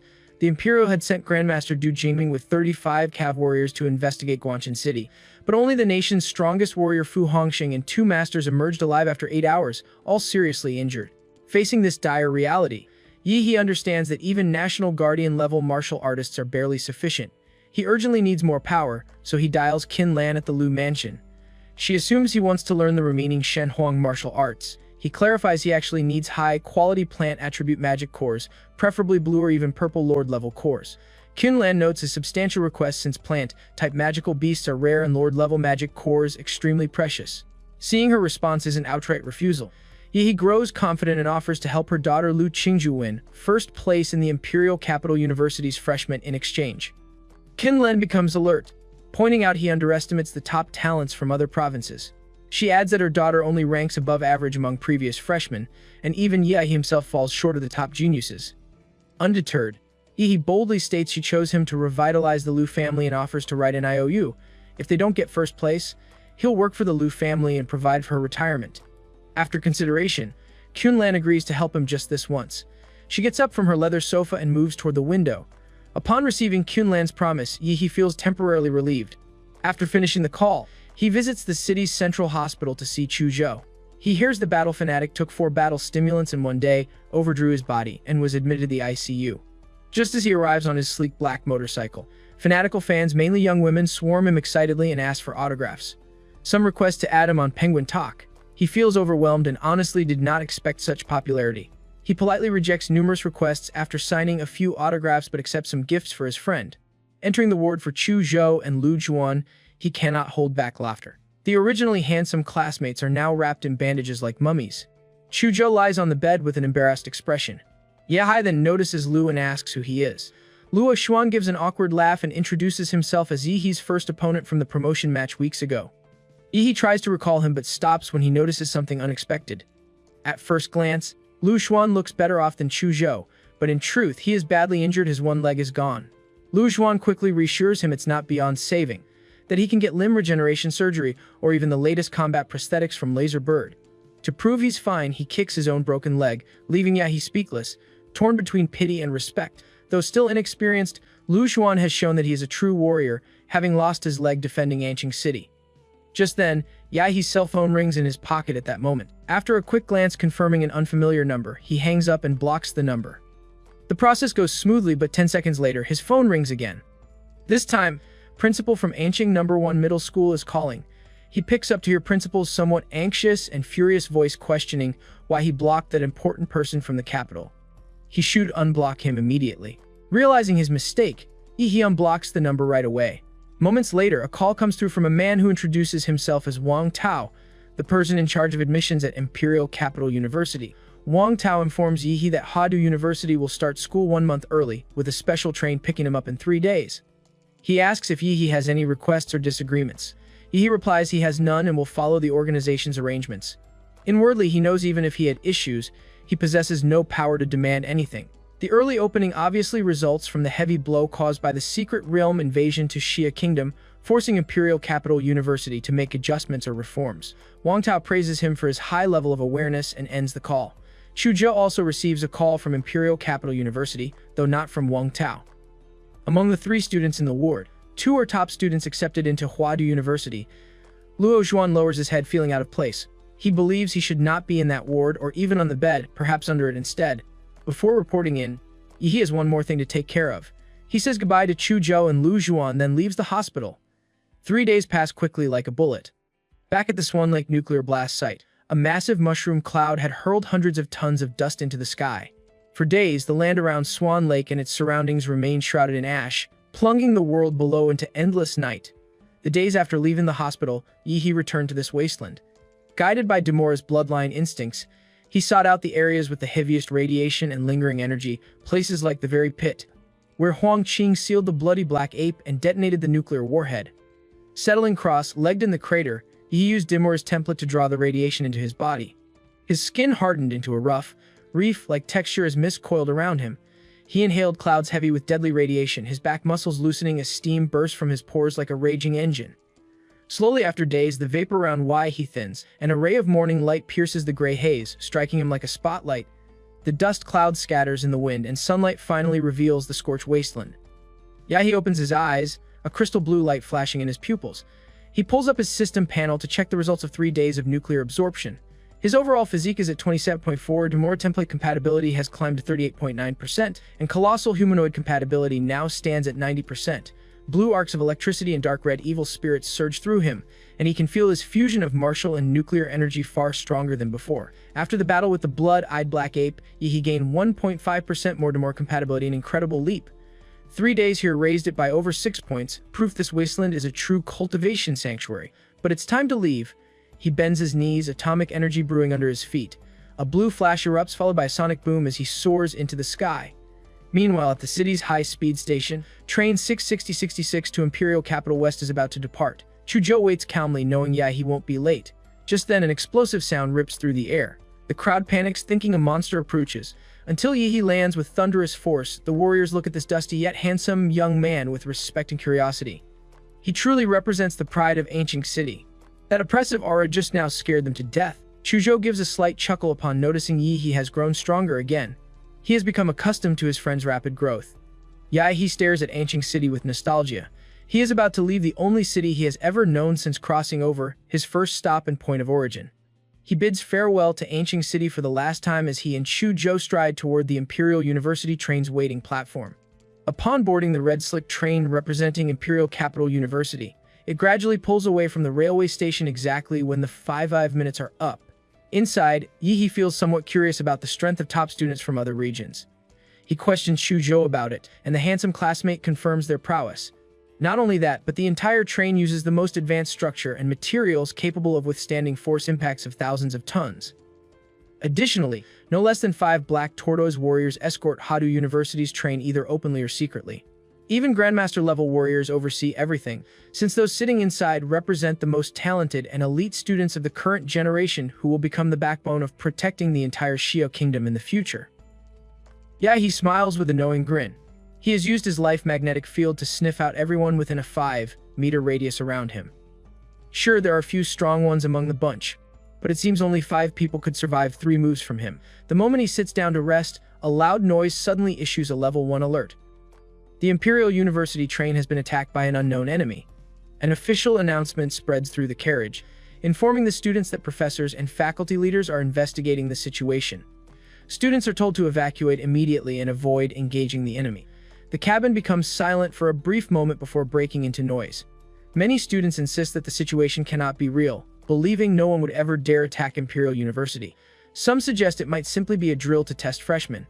Others argue otherwise, pointing out that Xia Nation is currently at its weakest.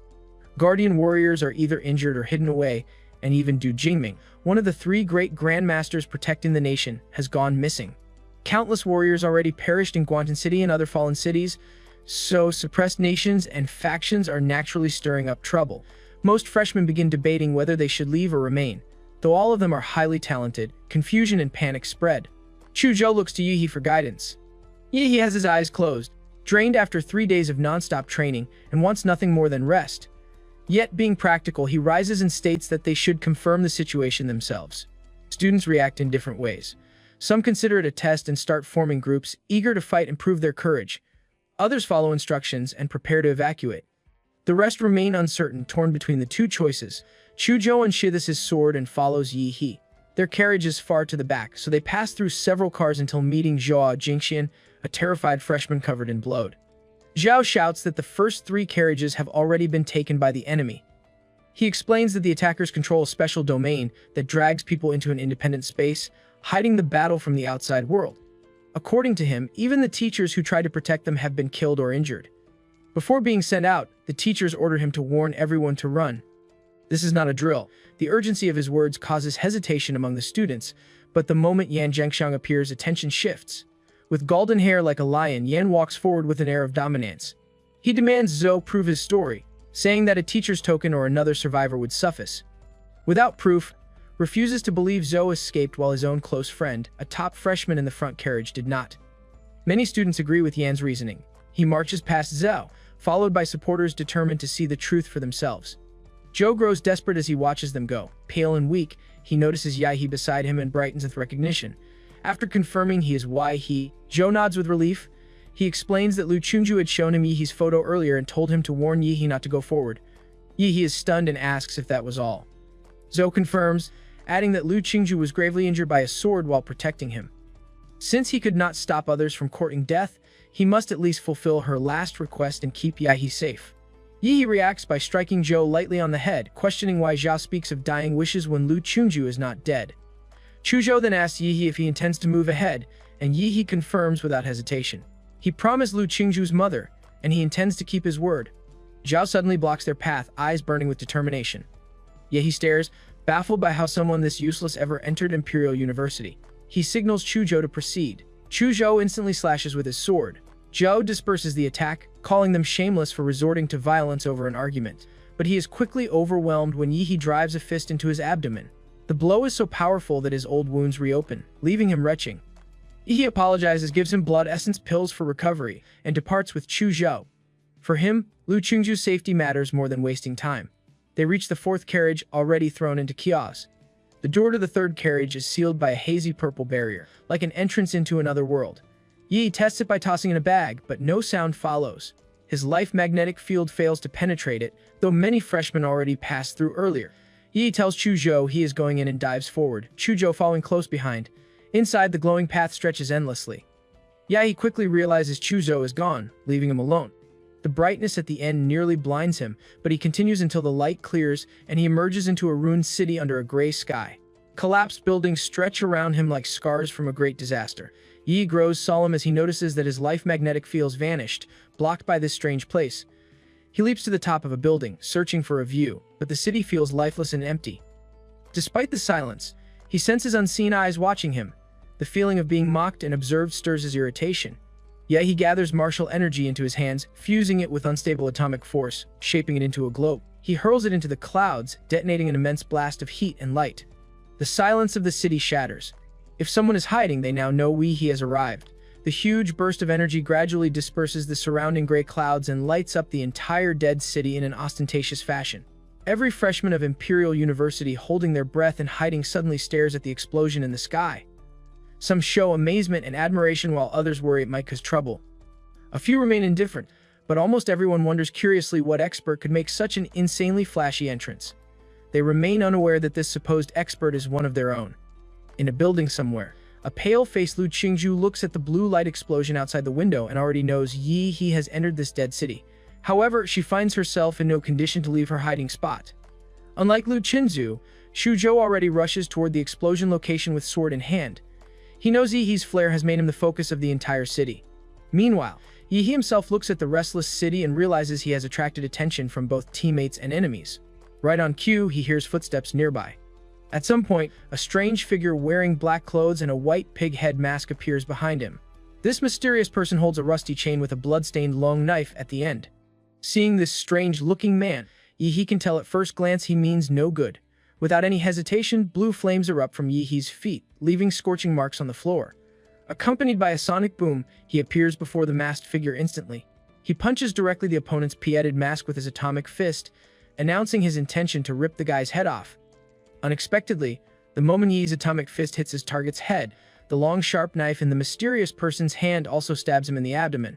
The weapon directly ignores his martial arts shield and dimmer skin defense.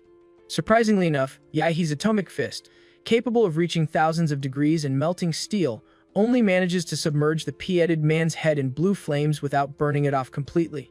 The pieted man clenches the handle of the sharp knife stuck in Yi's abdomen. He exerts force with his arms, trying to cut Yi's body open. No matter how hard he tries, he fails to swing the long knife.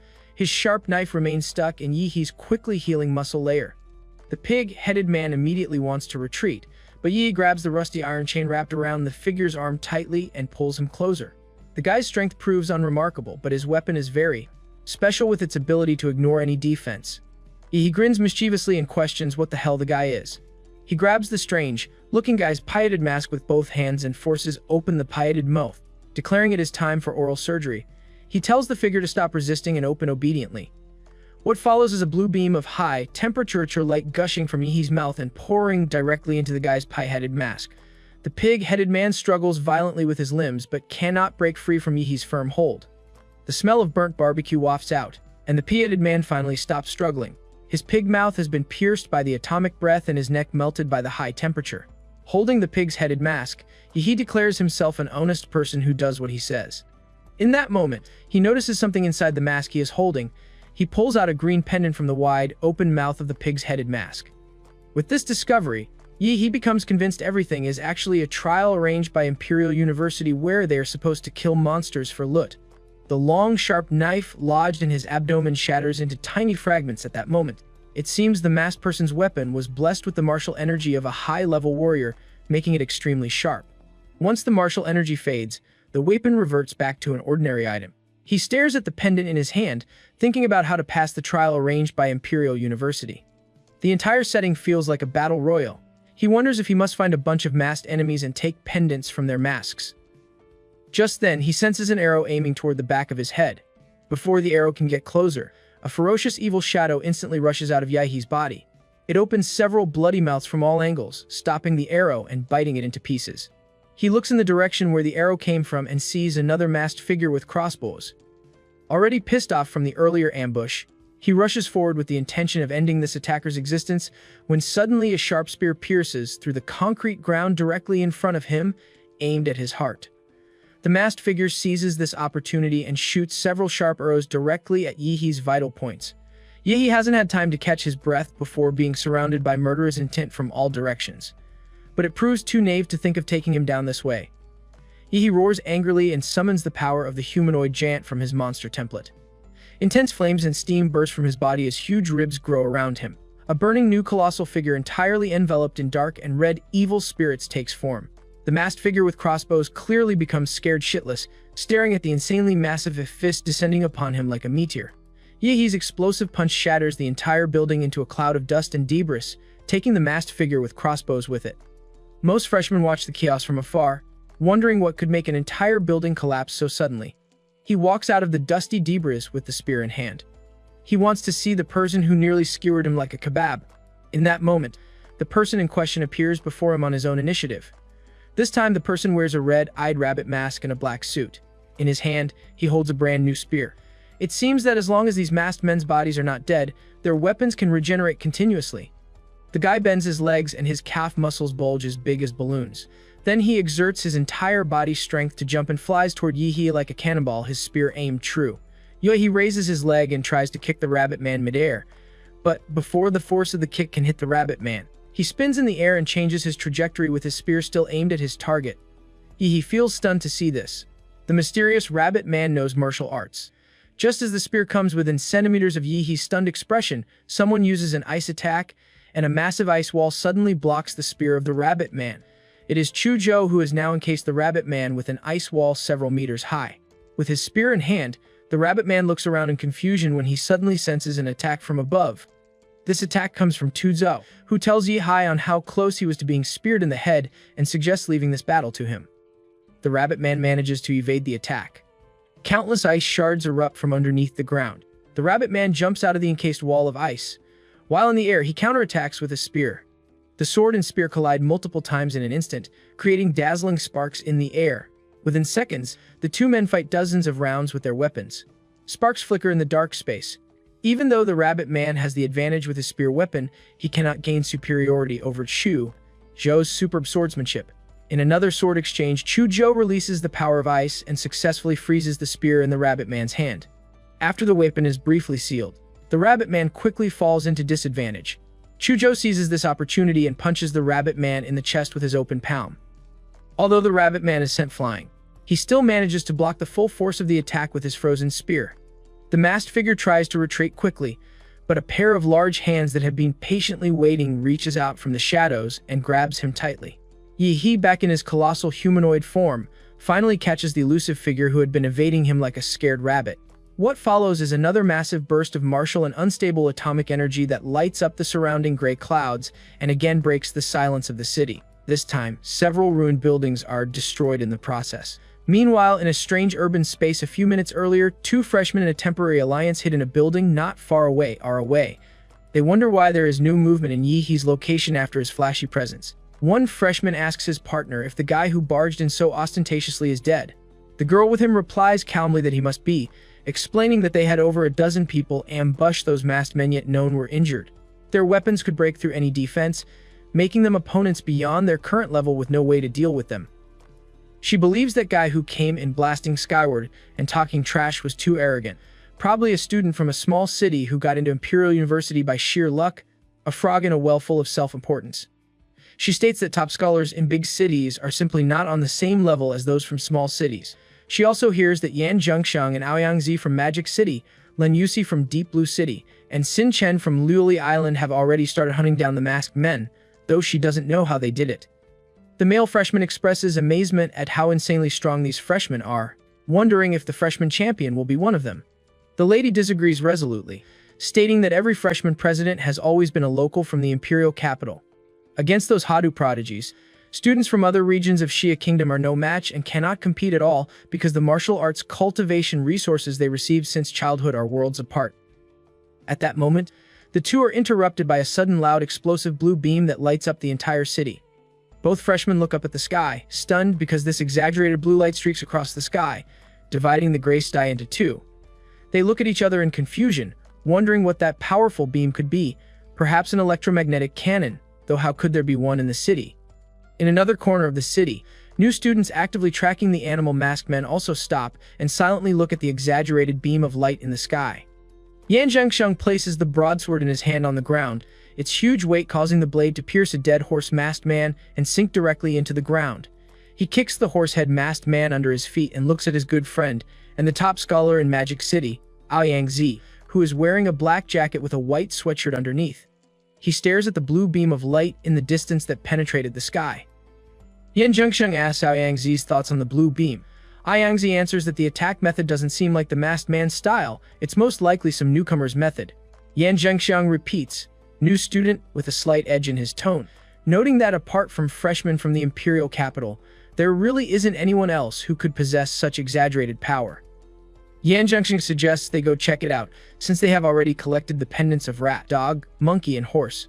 Len Yusi from Deep Blue City has at least one goat pendant. Xin Chen from Liuli Island has at least one snake pendant. A female freshman named Liu Chunchu seems to have killed the Minotaur and obtained an ox pendant.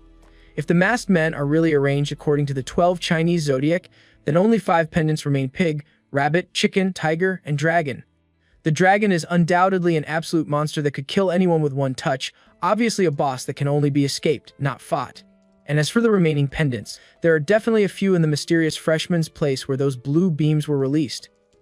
Xin Chen and Lan Yusi will most likely be attracted over there as well. Aoyangzi tells Yan Zhengxiang that the game has entered the final round. If they want to win, they have to snatch it from the others. Meanwhile, back with Yi He and Chu Zhou, The duo has successfully obtained the rabbit pendant. The rabbit man took the full force of the atomic breath at close range and vaporized without any resistance, leaving the pendant intact. Seeing the rabbit pendant in Yihee's hands, Chuzhou feels confused and asks for clarification about what the pendant is. After brief consideration, Yihee answers that before Chuzhou arrived, he killed a guy wearing a pig head mask and got a pendant with a pig shape carved on it from his mask. He guesses correctly that this trial involves Kalev's collecting all the pendants from these animal masks. This makes Chuzhou ask if they are going to proactively hunt for the masked men. Yihee confirms they are. He remembers that on the rooftop earlier, another mysterious figure shot an arrow at him. Another masked man who apparently survived and escaped during the chaos. He clearly remembers the exact location where the arrow was shot and intends to find the masked figure to settle the score. The two quickly come to where the archer used to be but find no traces of the masked figure with crossbows. Since Yihee was hit with his arrow, he can track him with it. After intense tracking and searching through the dead city, they come across what looks like a battlefield where someone has already gotten to their target first. Chuzhou looks at the traces of the fierce battle on the ground, noticing damage caused by some high-temperature attack that appears particularly eye-catching. He touches the scorch marks on the ground and finds them still warm, meaning the opponent has not gone far. The next moment, Chuzhou's Ice Demon Dragon bloodline gives rise to strong hostility. An Ice Crystal Dragon aura automatically appears on the surface of his body. Chuzhou clenches his fist tightly and slashes out with his sword in a certain direction based on instinct. A 10-meter high ice front rises from the ground and crashes straight into the air, accompanied by a pained sound from a fellow freshman, a girl named Lan Yusi. In a calm yet disappointed tone, she states that her optical invisibility has been detected. Lan Yusi feigns to be a delicate girl with her pair of blue, purple eyeshadow that particularly highlights her attractiveness and helplessness. For someone caught sneaking around, she shows no sign of threat when Chuzhou strikes her with his ice element. He points out how anyone preferring shadows is always up to no good.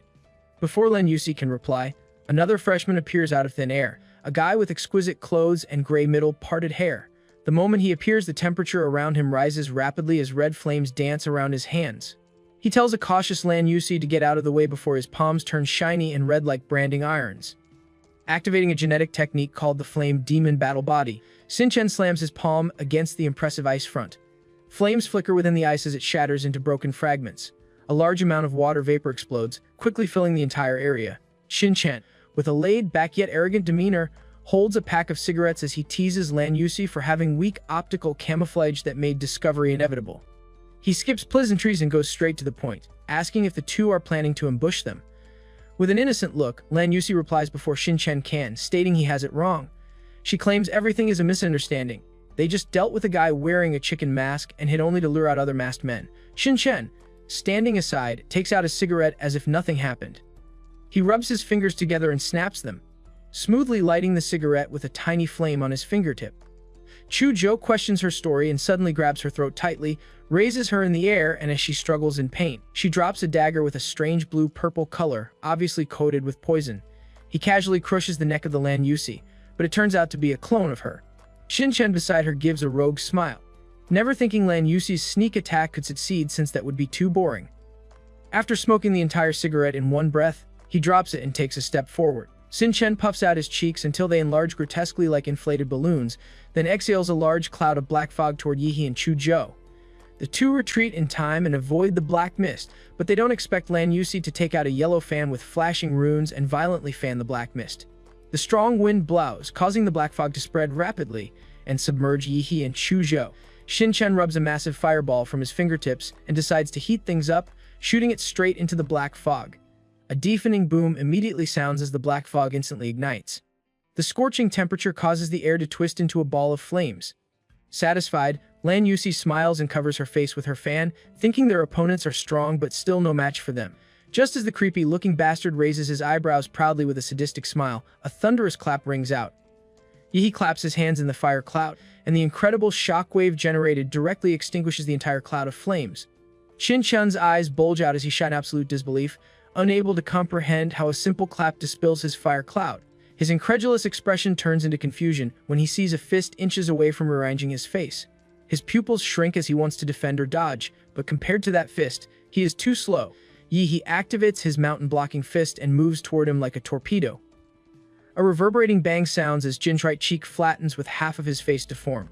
he instantly turns into a straight line and gets trashed away like a ragdoll. Lan Yusi doesn't expect Yahe's speed and speed to be so terrifying. This physical power makes her feel incredibly powerless. Most freshmen, including Lan Yusi and Shin Chen, currently have no skills advancing them to warrior rank. Their martial arts cultivation remains at the apprentice level, always blocked by a membrane.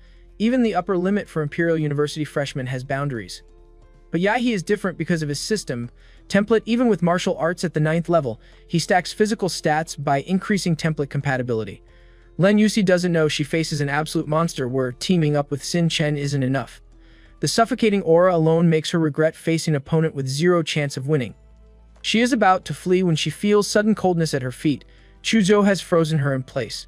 Lan Yusi waves the wind-attributed magic fan with all her strength, creating multiple wind blades that shatter the ice underneath. Her light body lifts up by the wind the moment she frees herself.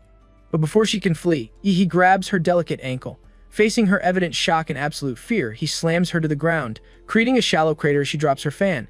He shows no hesitation as he raises his fist. Seeing this, Lan Yusi immediately consumes a large amount of martial energy to escape his clutches. A strange cloud of jade energy explodes in the spot as countless clones of Lan Yusi rush out, fleeing in all directions. The real Lan Yusi among them thinks she is in the clear. However, he just smiles with a crazed look upon seeing her desperate escape attempt. He activates his Shenhuang martial arts as countless dark and red evil shadows burst from his body, imprisoning the devil in the flesh and demonic illusions simultaneously. The released chaotic shadows transform into numerous magical beasts that quickly surround and attack every Lan Yusi clone. Unfortunately for her, her clones are not as numerous as Yihe's evil shadows. Though her clones could suppress 1 or 2 shadows individually, the numbers prove overwhelming. She has no idea what they are and feels too scared to resist. Yahe laughs with the expression of a mad joker. Lan Yusi is completely at his mercy. She cannot fight or flee, leaving her only to accept her fate. Lan Yusi surrenders to Yahe's overwhelming power and obediently hands over the sheep and chicken pendants. When pressed for information, she decisively reveals that Shin Chen possesses snake and tiger pendants and details his combat abilities. She further provides intelligence about Aoyangzi and Yan Zhengsheng from Magic City, explaining that to win the trial, Yihe must collect all 12 pendants. With the competition entering its final stage, she warns that others will proactively target pendant holders if he doesn't strike first. Having no chance of victory herself, Lan Yusi aims to create chaos by pitting the strong contenders against each other. She offers to guide Yahe and Chuzhou to Aoyangzi and Yan Zhengxiang's location, but Yihe rejects her proposal. Instead, his attention shifts to her fan, which he expresses interest in keeping, a development that worries Lan Yusi. Meanwhile, Yan Zhengxiang and Aoyangzi make their way toward the recent explosion site after dealing with a group of ambitious freshmen.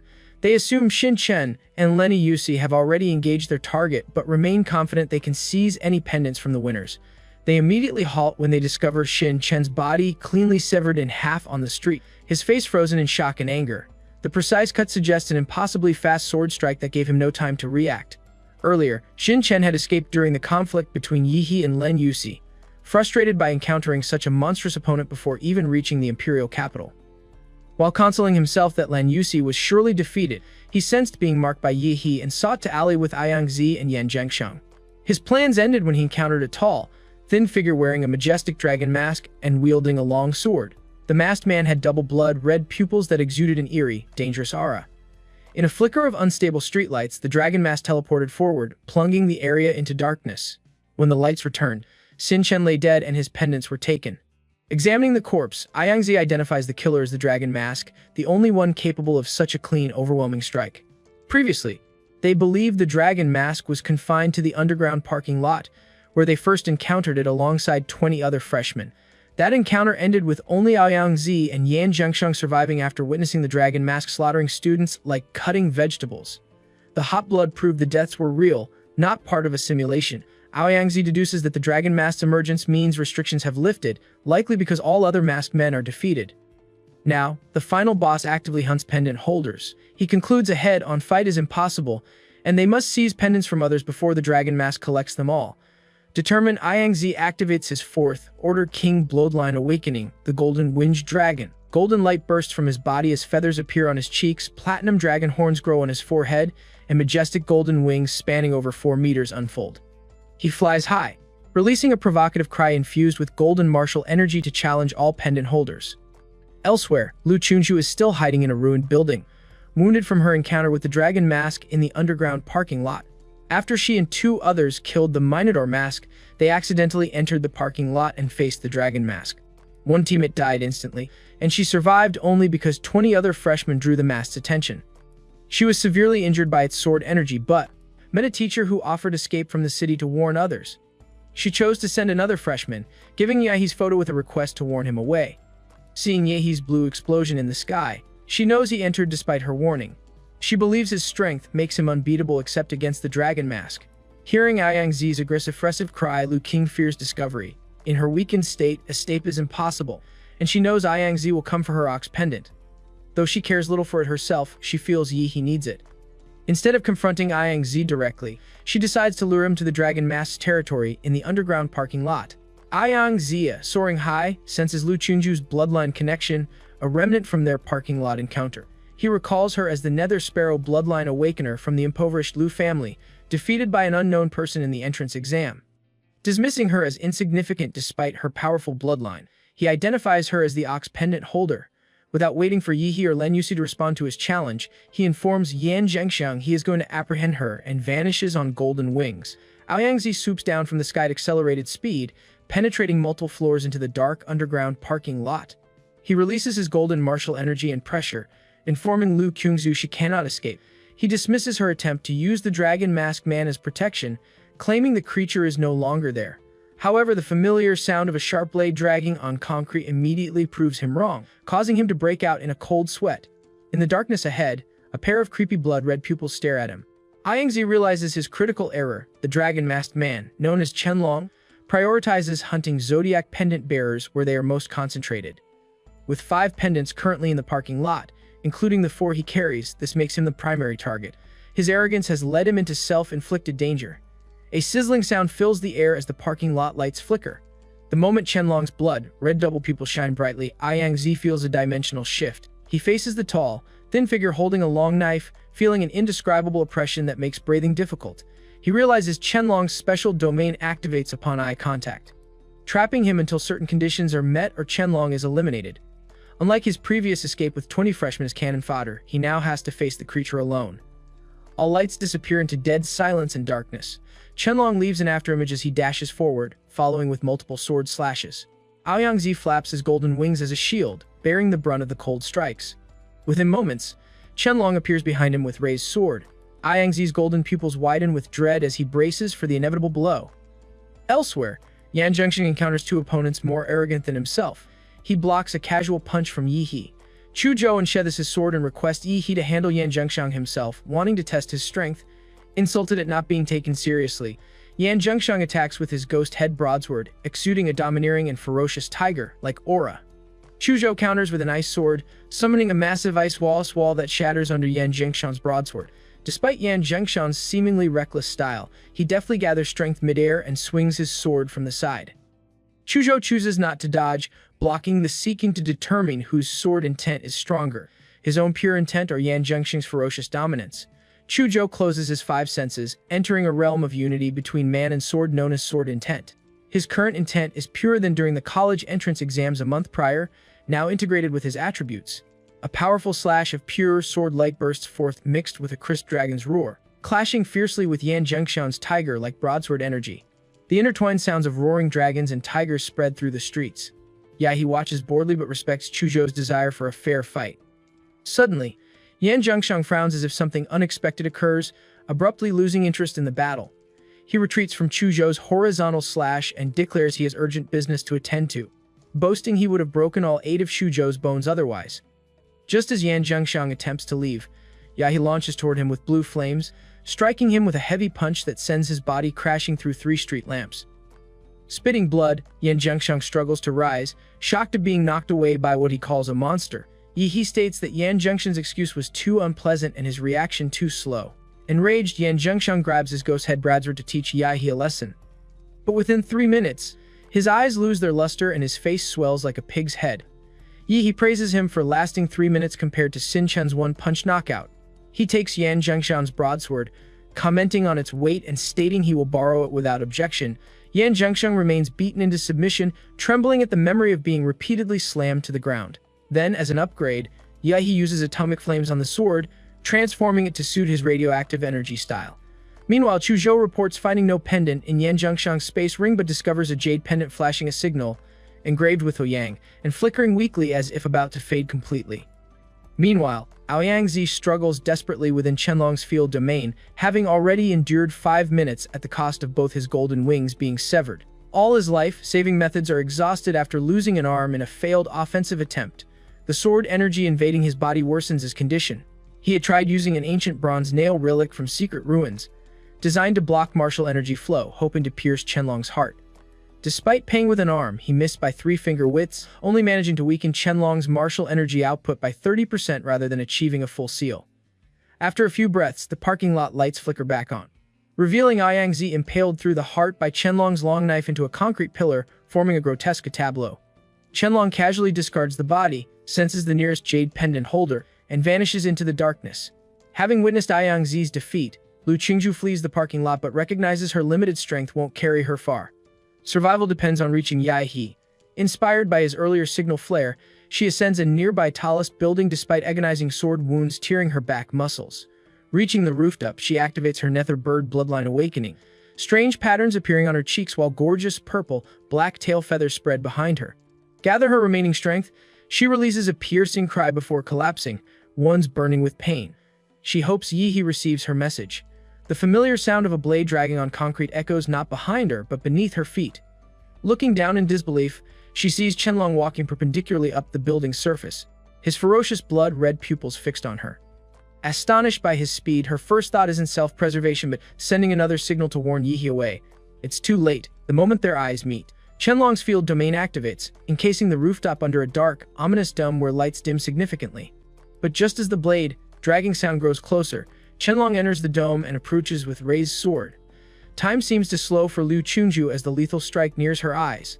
At the moment of impending death, a mirror-shattering sound erupts as Yihe smashes through the domain, ghost head broadsword in hand. He tells Lu Qingzhu that he has promised her mother to protect her, and he intends to keep that word. His sudden appearance surprises both Lu Qingzhu, whose eyes widen with hope, and Qianlong, who immediately notices the transformed broadsword now imbued with atomic energy. Yihe slashes out a black and blue crescent moon over 10 meters wide. Qianlong raises his sword to block but is overpowered, sent flying off the building as the entire structure is cleaved in half by the devastating sword energy. Yihe instructs Lu Qingzhu to leave immediately and join Chu Zhao and Yan Zhengxiang in the East Alley. When she asks about him, he states he'll meet them after dealing with the dragon-masked man. Without allowing disagreement, he leaps down like a meteor, landing with ground-shaking force amid billowing dust. However, Qianlong has vanished from where he was struck and has disappeared completely, and even Yahe's magnetic field detection is unable to track him. Then the surroundings plunge into darkness as lights flicker and die. Qianlong has reactivated his field domain. The blade dragging sound resumes, and Yihe turns to see a shirtless Qianlong emerging, his clothing destroyed by the earlier crescent slash.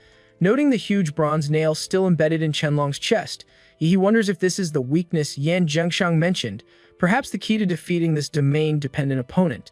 Qianlong suddenly moves forward with incredible speed, almost too fast to follow. Having often sparred with Chu Zhou, Yihe instinctively senses the danger and recognizes the unique chill of approaching cold weapons. He grabs his ghost head broadsword and blocks the sword slash from above him. Dazzling sparks flash continuously as the two swords clash. Yihe feels tremendous force coming through the broadsword and feels surprised that Qianlong's thin body can generate such power. This realization makes him genuinely look forward to the fight. The battle quickly intensifies, tearing through everything in their path. A nearby towering building gets sliced into pieces and collapses with a reverberating boom. Amidst the massive debris, both combatants launch back into the air and clash once more. Dozens of fierce exchanges follow, with Yihe mostly defending against Qianlong's relentless onslaught. Despite this, Qianlong fails to breach Yihe's defenses. Frustrated, Qianlong lets out a thunderous roar that echoes throughout the entire dead city. Yihe grits his teeth as he blocks another massive sword slash, the tremendous energy even making him do a double take. He feels genuinely impressed, understanding why the dragon-masked man serves as the trial's final boss. Although he manages to block the attack, the force behind the strike sends him crashing to the ground like a meteor. Amidst the dusty debris, a familiar blue light shines brightly, turning the entire battlefield blue. Under Qianlong's chilling gaze, an unparalleled, destructive energy brews in Yihe's throat before spouting out in a huge stream of blue light that sweeps across the entire street. The atomic breath pierces through 3 buildings in succession and buries Qianlong in the ruins. Clad in Demora's armor, Yi grips his broadsword tightly in one hand and wipes excess steam from his mouth with the other. He stares at the ruins and acknowledges Qianlong's incredible strength, recognizing him as the first worthy opponent he has encountered since coming to this world. The dragon-masked man wouldn't be taken down easily, which makes the confrontation even better for Yi. Just as expected, Qianlong rises to his feet. A huge part of his dragon mask has broken away, making his mysterious double pupils more conspicuous with half his face revealed. Seeing this, Yi grins in excitement, commenting that this feels more appropriate. The supposed invincible boss definitely wouldn't go down easily. Qianlong suddenly blurs as he dashes forward instantly, leaving afterimages where he previously stood. Yi braces himself. Without eruption, Qianlong's blade comes directly upon Yi. The speed of his sword slash proves extremely fast, with afterimages of his blade intertwining as if cutting through the air. Nonetheless, Yi still blocks it in time with his broadsword. The sheer force of the sword strike confirms his suspicion. Not only has Qianlong's speed increased drastically after his mask broke, but his strength has also amplified. The moment Qianlong's blood-red pupils flare slightly with a burst of scarlet light, the ghost head broadsword in Yi's hand can no longer withstand such high-intensity pressure and breaks directly with a loud crack. The sudden break catches Yi completely off guard. At the exact moment, Qianlong accelerates and appears behind him instantly. His sword turns horizontally as if to stab straight toward his throat and remove his head. Reacting on pure instinct, Yi's jaw clamps down tightly and bites the blade mid-strike. With the blade between his teeth, he stares at Qianlong with a smug look, finally having the slippery opponent right where he wants him. Qianlong shows a moment of startled expression, his first visible emotional shift. Dark blue claws suddenly clamp tightly together into a heavy fist. The next moment, an uppercut with black and red lightning bursts out and hits Qianlong's jaw directly. Qianlong gets briefly lifted into the air by the huge force, the mask on his face completely shattering to reveal a strange face with no lips or nose, only eyes. Without giving Qianlong any chance to recover, Yi grabs his wrist, holding his sword with one hand to neutralize his slashes while folding his other hand into another heavy fist. He swings in rapid succession, targeting Temple's throat, heart, spleen, kidneys, and genitals, the fatal weaknesses of the human body bombarded like a hurricane. With each punch, condensed evil spirit penetrates Qianlong's important acupoints and pointure and meridians, causing deep damage. Qianlong's meridians were already blocked and his martial energy not flowing smoothly due to Yangzi's bronze nail piercing his body. After being hit in fatal points and having his body invaded by evil spirit, Qianlong starts bleeding everywhere instantly, his breath weakening drastically. Yet he still maintains strong murderous intent and hostility toward Yi like programmed boss data in a game. His restrained hand lets go of his sword, then kicks it up with his foot, aiming to stab the blade tipped straight into Yi's chest. But Yi expected this and dodges effortlessly. He sneers, already aware Qianlong wouldn't die easily even under this barrage. The only chance Qianlong had to kill him was the moment he first arrived, when he might have caught Yi off guard with the information gap. But even then, with only a 30% chance at best, since Yi wasn't using full strength initially. With a flip of his palm, a yellow fan engraved with runes appears in his hand. It is Lan Yuxi's fan, now infused with evil spirit. Yi roars for the opponent to die, then fans violently, and a strong whirlwind rises from the ground, sweeping up Qianlong, who had pounced into the air. Dark red wind blades continuously cut at Qianlong's body, while the strong wind suction throws him dozens of meters into the air. Without ground leverage, Qianlong becomes completely vulnerable. Yi leaps forward, transforming into a dazzling blue meteor that appears before Qianlong. His first punch, the atomic blasting punch, reverberates with thunderous boom, the violent atomic explosion shattering nearby windows and blowing away surrounding buildings. Qianlong is thrown through the smoke produced by the explosion, with blue explosions under his feet providing propulsion. Yi catches up with Qianlong again mid-air and follows with his second technique, the mountain-blocking fist black flash. The aerial battle becomes extremely one-sided as Yi delivers punch after punch without restraint. He beats Qianlong from the city's east side to the west, finally blasting him against a distant building wall. The originally invincible and oppressive Qianlong now resembles a blood-soaked gourd with broken bones, completely at Yi's mercy. Yi feels unimpressed, having expected more from the trial's supposed dragon boss. He approaches Qianlong and pries open his fingers, still tightly gripping the sword hilt. Taking the weapon, he beheads Qianlong in one swift motion without hesitation. Qianlong's magical double pupils quickly lose their luster as his head falls to the ground. Yi collects all pendants except the ox pendant still in Lu Qingju's possession. It is time to end this game. Yan Zhengshang watches in awe, not expecting Yi to actually defeat Qianlong so thoroughly. When Yi casually passes by, Yan Zhengshang doesn't dare look directly at him or mention his broken broadsword. Lu Qingju feels relieved to see Yi safe but disapproves of him fighting the dragon-masked man alone. Chuzhou disagrees, stating everyone else would have only gotten in the way. Lu Qingzu falls silent, knowing Chuzhou is right. With her severe injuries preventing martial arts techniques, she would have only distracted Yi by needing protection. For the first time, she develops a genuine desire to become stronger, at least not to hold Yi back. Noticing her deep thought, Yi waves a hand before her face. Lu Qingzu snaps back to awareness, somewhat puzzled by his proximity. Her face flushes slightly when he requests the ox pendant. She quickly retrieves and hands it over. Yi arranges all 12 pendants in zodiac order as Chuzhou suggested, but nothing happens. The group frowns, wondering what step they missed. Lu Qingzu suggests another method, but still nothing changes. Yan Zhengxiang, silent until now, suddenly has an idea. He explains that the dragon pendant wasn't designed as part of the masked hunters, but rather as a hunter eliminating pendant holders. Under normal circumstances, pendant holders probably shouldn't use the dragon pendant to clear the trial. The moment he removes the dragon pendant from the arrangement, the entire city space begins trembling violently. The gray fog filling the sky begins swirling with a golden glow at the center, illuminating the entire dead city. Yi looks up and widens his eyes in shock. A huge platinum pupil emerges from the vortex, staring directly at them. The group experiences a falling sensation like skydiving as the world seems to turn upside down. They find themselves thrown from the city ground toward the eye in the sky, descending into dark abyss. Yi opens his eyes to find himself back on the Imperial University train seat, as if everything was just a dream. However, judging from everyone's reactions, this isn't entirely true. Freshmen gasp for breath with fear in their eyes, some remembering being killed by the dragon-headed masked man. Others recall the strange city from moments ago. Nearly everyone discusses their experiences, many not yet recovered from their death experiences. A sudden announcement informs them to remain calm. They were dragged into an illusion dream created by the magic artifact named Mirage Eye. What they experienced was this year's Imperial University freshman trial. The announcement adds that Yi Chuzhou and Lu Qingzu's team from Anqing City collected all zodiac pendants and won first place, with Yi performing outstandingly and receiving a special award after admission. After the broadcast ends, the carriage falls silent momentarily before erupting into louder arguments. Many freshmen who died early have no idea what happened afterward. Their main concern revolves around who this mysterious Yi is, and what kind of place Anqing City is. Weren't Yangzi from Magic City supposed to win? How did freshmen from big cities lose to those from Anqing? Some even speculate absurdly that Yi might be a hidden heir of some elite martial clan. Yi, the center of discussion, sits silently as if unrelated to the commotion. His system panel congratulates him for defeating all freshmen in the Emperor's Mirage trial, rewarding him with a chance to draw a new template. Yi asks Chuzhou for a wet wipe to clean his hands thoroughly, while he silently prays for an awesome template.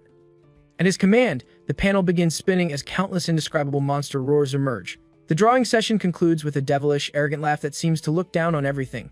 The new template reveals a level 13D, class Vampire Rakwa with bloodline ability as Corpse Infection, Blood Manipulation, and Undying Body. The compatibility starts at 1% with evolution form Crimson Calamity. Yi nearly loses his composure upon seeing the D-level template, but his entire demeanor transforms when he notices the evolved form includes Time Freeze ability. Although the bloodline abilities seem underwhelming and the vampires inherently evil, cold-blooded, domineering, bloodthirsty, insidious, cunning nature doesn't particularly appeal to him, the potential to manipulate time, even for just 5 seconds, could directly elevate him to top powerhouse status. This SR gold card draw has granted him what seems like a broken ability. At that moment, a young man in a familiar sweatshirt and jacket approaches him. Yangzi introduces himself with young Zhengxiang following nervously behind. Worried his arrogant friend might disrespect Yi and provoke conflict. Yan Zhengxiang keenly realizes that if a fight breaks out, there's no trained infirmary to help Aoyang recover. Aoyangzi asks Yi if he truly defeated the Dragon Masked Man. Yi corrects him, stating he didn't just defeat but killed the mouthless, noseless opponent, emphasizing that winning and killing represent 2 different levels of difficulty. Having personally fought and died by Qianlong's hands, Yangzi immediately understands the distinction. He stares at Yi with a sullen expression before taking a deep breath and confidently proposing his idea. Yangzi says he plans to establish a new club at Hadu University different from the student union and hopes Yi will join as president. Over the years, both freshman chief and student union president positions have been firmly controlled by local students from the imperial capital. He believes Yi's strength offers hope to break this tradition. Yangzi speaks loudly while extending his hand toward Yi, eyes full of sincerity. The entire carriage falls silent as freshmen watch with bated breath. Feeling this could mark the beginning of a legendary organization at Hwaju University, a historic moment. Unexpectedly, it becomes a historic rejection instead. He apologizes and states his lack of interest in competing with the student union or establishing organizations, preferring to operate alone. Yingzi shows no displeasure at the rejection, simply smiling and handing Yi his business card while adding that his newly founded club would always welcome collaboration. Following this rejection, others quietly observe Yi with mixed reactions, some puzzled by his solitary nature, others unhappy with his indifference, and some admiring his decisiveness. Only Chu Zhao remains indifferent, believing a powerful person like Yi has his own agenda needing no external validation. The train continues uninterrupted until safely reaching its destination at nightfall. Chu Zhao looks out the window and announces their arrival. Yi does the same, amazed to finally see the imperial capital, Xia Kingdom's most technologically advanced city where neon lights interweave into colorful networks and towering skyscrapers compete with stars for brilliance. After disembarking at Imperial Capital High-Speed Railway Station, Yi and other freshmen follow university staff to a helipad where a hovercraft awaits. The aircraft features the Imperial Capital's most cutting-edge technology with futuristic sci-fi design. Freshmen stare in awe at this beautiful transport that will carry them to Wadu University from the station. They're instructed to board orderly with seat numbers matching their train assignments. Yi spots Lu Qingzhu nearby and rushes over to poke her lower back.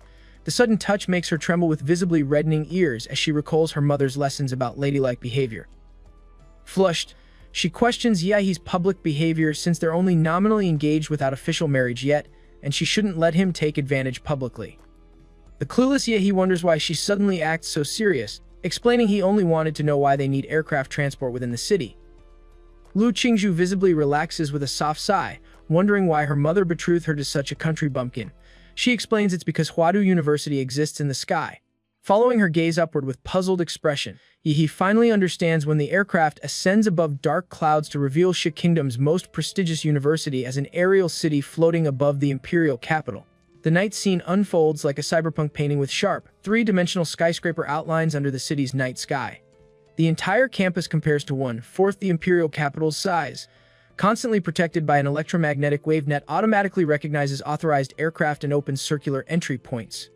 Upon entering the city, Yi clearly feels his life magnetic field disturbed, limited detecting only within 100 meters. Each student receives a Huadu University student ID essential for all future training and campus life activities. Freshmen proceed to the maglev station for trains to their respective dormitories to rest before official courses begin tomorrow.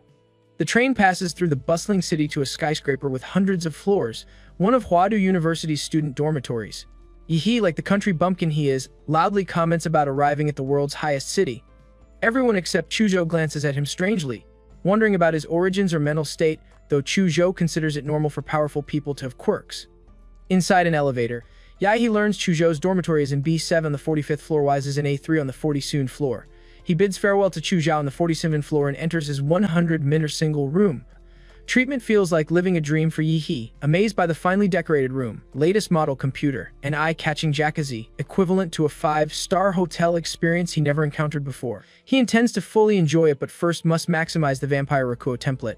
Earlier on the maglev train, he figured out how to use his student card by scanning its unique barcode with his phone to log into Huadu University's exclusive network, Huadupes. The Academy City marketplace accessible through this network uses learning points as exclusive digital currency. He converts over 30 millions into learning points, receiving 322.43 points in his account, secretly shocked since 100,000 Xia country coins exchange for just one learning point.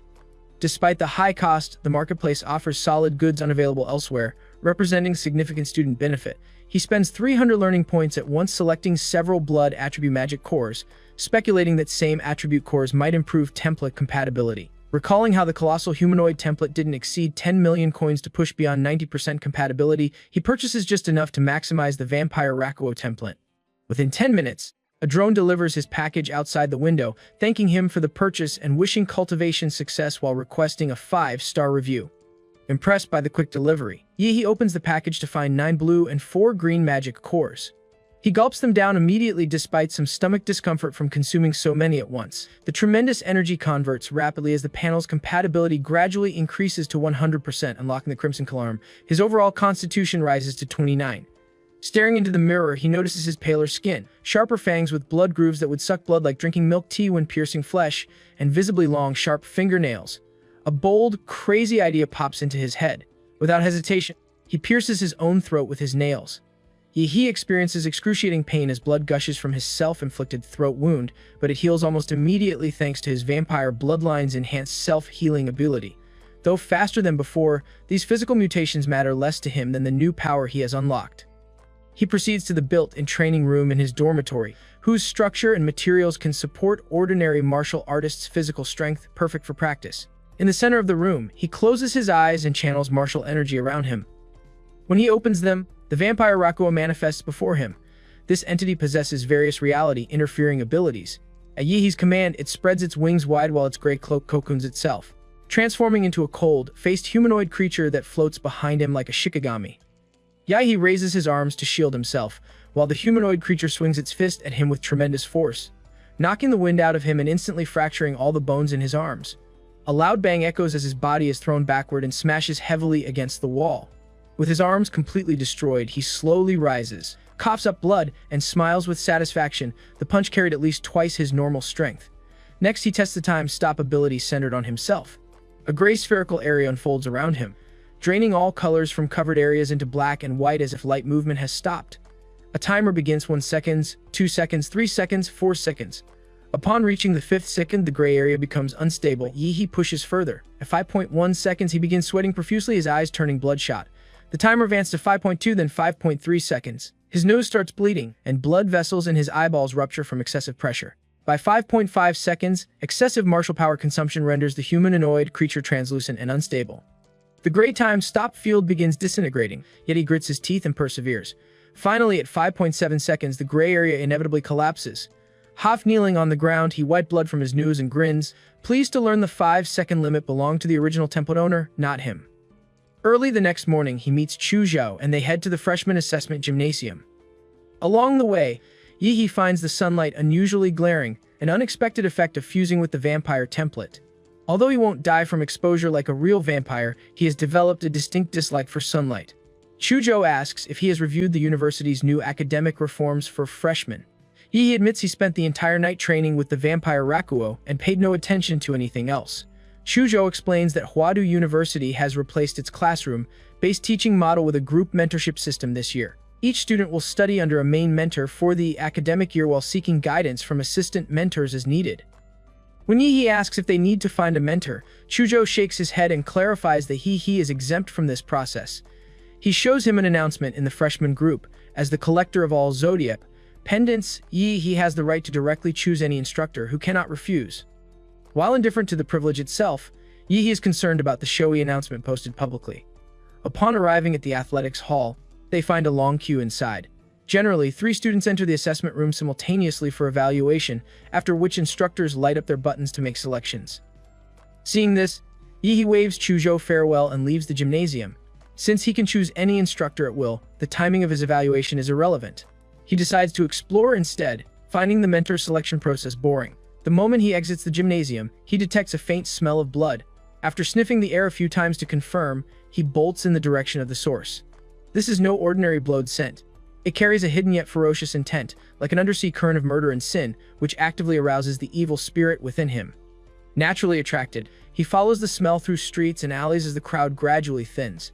He finally identifies the source, a cute little girl harmlessly eating a sweet potato like a harmless kitten. Why, he stares at the cute little girl, finding it difficult to believe she is the source of such an evil aura. The little girl with icy hair combed into a bun suddenly turns toward him. Her large gold and crimson eyes study him curiously before asking if he has practiced the devil in the flesh technique. He grabs his chin with a puzzled look. The white-haired loli in front of him appears childlike but acts like a grumpy elder, even referring to him as a kid. He questions how this little stranger knows about his martial arts. She reveals she is the one who helped Lu Chenhu perfect that martial art. Upon hearing this, Yihi recalls that ferocious man. The white-haired loli proudly explains that Lu Chenhu was her disciple over 90 years ago. He feels stunned, thinking she must be joking. While martial artists can surpass normal human lifespans and grandmasters maintain their prime into their 80s and 90s, this little girl who still smells like baby milk seems impossible. For warriors practicing certain advanced techniques, adjusting bone structure to child size isn't impossible. But the pure and innocent vibe she radiates seems too genuine to be acted out unless she's an Oscar-winning actor. The white-haired loli notices Yihi's skeptical expression and questions if he doesn't believe her. Of course he doesn't, Yi replies skeptically, comparing it to declaring himself Emperor Qun Shi Huan. The moment he says this, his heart skips a beat as goosebumps cover his body. An icy cold sensation grips the back of his neck, and he hallucinates that he is placed on a guillotine and executed immediately after. The purity of this murderous intent immediately puts him on high alert. Just as he subconsciously prepares to use his crimson calamity to pause time, a strawberry-flavored lollipop is suddenly stuffed into his mouth. The white-haired loli stares at him with her big crimson golden eyes, acting cute as she apologizes. She says she might have gone overboard and hopes he won't report her to the school, explaining she can only leave her home 1 or 2 hours per week. Ignoring her deceptively cute appearance, Yi stares into her eyes and seriously demands to know who she is. The white-haired loli finally introduces herself as Gong Qi, a very powerful grandmaster. She adds as a secret that when the current president of Imperial University, Shi Jingwen, was a child, she once made him cry. Suddenly, Yi drops to his knees, surprising Gong Qi. He realizes becoming a disciple of the person responsible for improving the devil in the flesh technique would be a valuable investment. Gong Qi could help him break through his bottleneck, and as a grandmaster specialized in combat and killing, her style suits him perfectly. With utmost sincerity, he loudly declares he has drifted half his life without meeting the right master but now believes he has found one. He asks to become Gong Qi's disciple. Speechless, Gong Qi is totally caught off guard by this cringy and ostentatious display. Meanwhile, back at the gymnasium, nobody expected the 5 deans of Huadu University to be mentoring this year's freshman assessment. Countless freshmen glance in their direction, hoping to see expressions of approval but finding none. Most fantasize about becoming a dean's disciple, a sure ticket to becoming a rising star, but all 5 deans are actually there to compete for Yi. These freshmen aren't aware that the entire Zodiac competition was broadcast live to all teachers. From the moment the level 1 alert sounded on the train, teachers closely monitored each student's ability to handle sudden crises using AI facial recognition scoring. Students who shrank back or charged unprepared into the Zodiac City space scored poorly. Inside Zodiac City, every student was evaluated on leadership, organizational ability, combat intelligence, and real combat capability. Every interaction during battles with the Zodiac masked men contributed to their scores. Even those who failed to hunt a masked man could score high if they performed well in other criteria. Yeah, he was the only freshman who received the highest score in every trial criterion.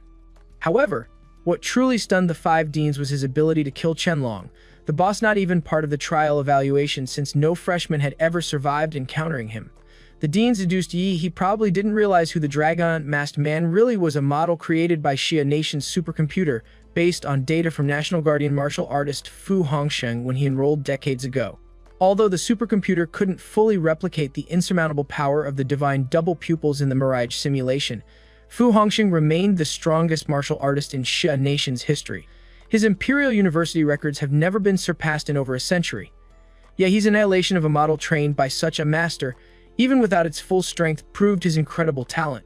The deans believed that without setbacks, he could become at least a grandmaster or even reach great grandmaster level.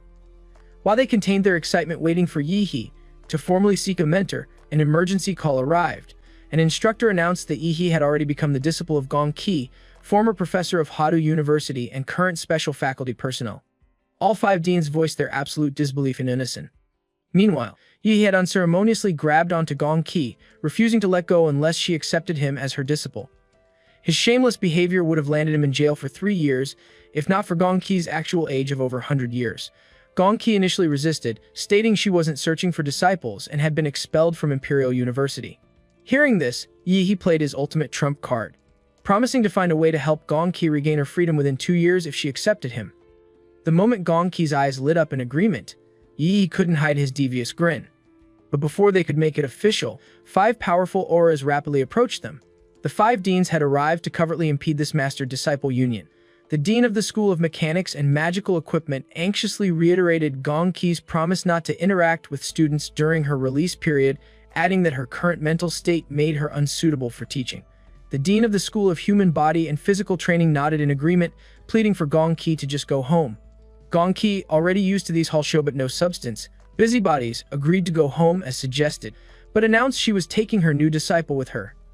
She asked for Yahe's name and told him to follow her, defiantly claiming her right to teach despite the dean's objections. He follows Gong Qi into the Imperial University Research Institute, a building resembling a tilted Rubik's Cube. Despite her teenage appearance, Gong Qi possesses strength likely ranking among the strongest in the entire university, making her a viable mentor despite her unusual circumstances. She swipes her card through multiple security checkpoints until they reach a secret elevator leading to an underground facility. During the high-speed descent, he questions lives so far from campus and secrecy. Gongki explains that she has experienced control issues over past decades that sometimes resulted in harming others, leading the university to settle her beneath the research institute. Fortunately, her improved self-control in recent years has granted occasional freedom to leave confinement. Interestingly, Ihi's main takeaway is being her first accepted student in decades. Gongki finds her new disciple's behavior strangely fearless, noting that normal people would be terrified of her potential for accidental harm. Ihi merely gives a nervous laugh, admitting he hadn't considered that possibility. The elevator opens to a narrow passage ending at an alloy door with an electronic countdown clock showing only 11 seconds remaining.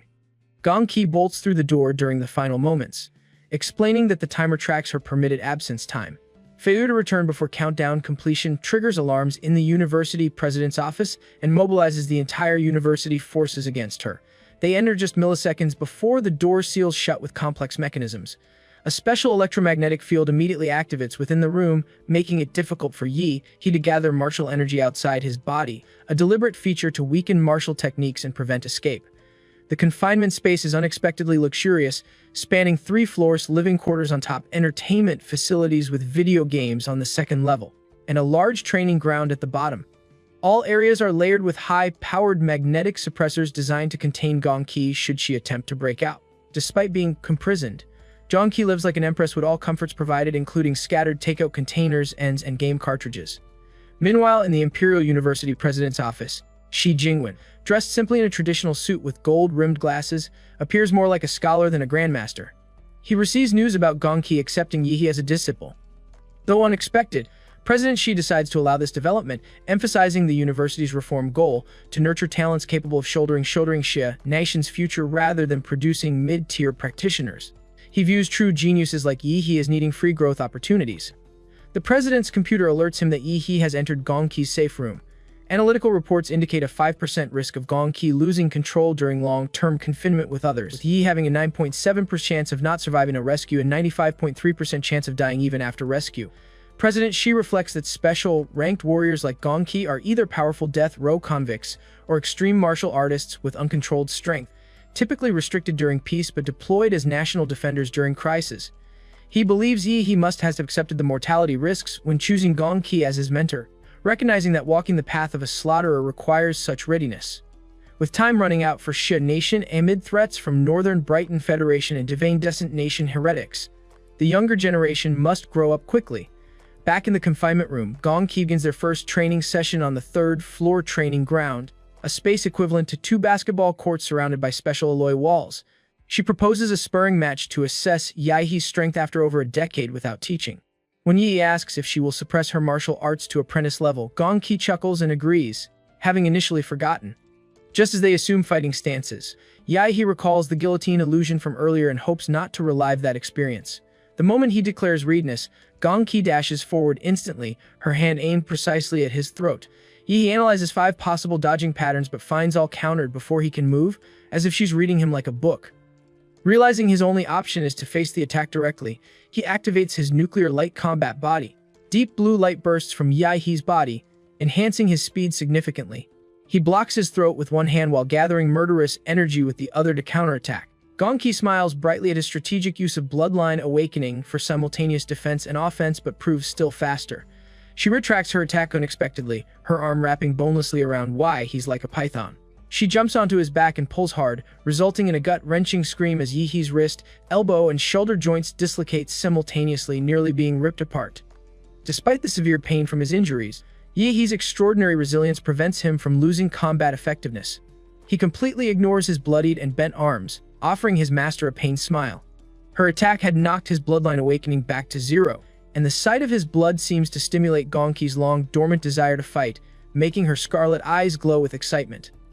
Realizing he cannot match his teacher in physical techniques, Yi decides to use a different martial art. He activates his trump card, the power of the Colossal Titan. A surge of dazzling blue thunderous energy erupts around him, covering the entire training ground with a suppressive aura. He is glad to have fully mastered this giant anthropomorphic template recently. On the other side, Gongki readies her stance with a cheeky grin, her crimson pupils shimmering. She notes that this power seems far beyond a normal martial arts apprentice, thinking she has accepted a monster for a student. She decides to show some of her real skill. She slashes her hand through the air, releasing a powerful energy wave that slices through the weak point of Yahe's lightning energy, causing a small explosion and a cloud of smoke.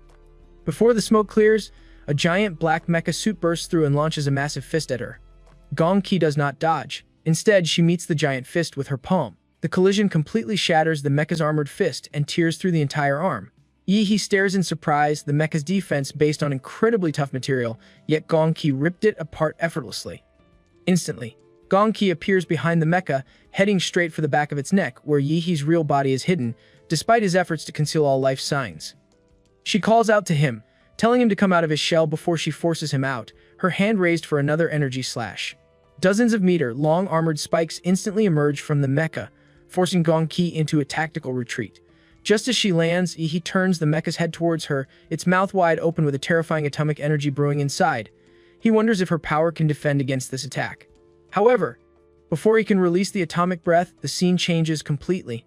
Yahe finds himself bound by countless thick iron chains under a massive guillotine. This is Gong Qi's domain of killing intent. He realizes escape requires spiritual power, not brute strength. Just before the blade falls, he activates his Crimson Calamity to freeze time. Then a familiar muscular demon emerges and throws hundreds of punches at the guillotine, shattering the illusion. Yahe slowly opens his eyes, finding himself lying defeated on the training floor. Gong Qi stands beside him, commenting on how tough his defenses were. He sees the shattered remains of his mecha suit and the diamond, like crystal fragments that had protected him, understanding she violently pulled him from his armor. Realizing she used power far beyond the martial arts apprentice level, he questions her suspiciously.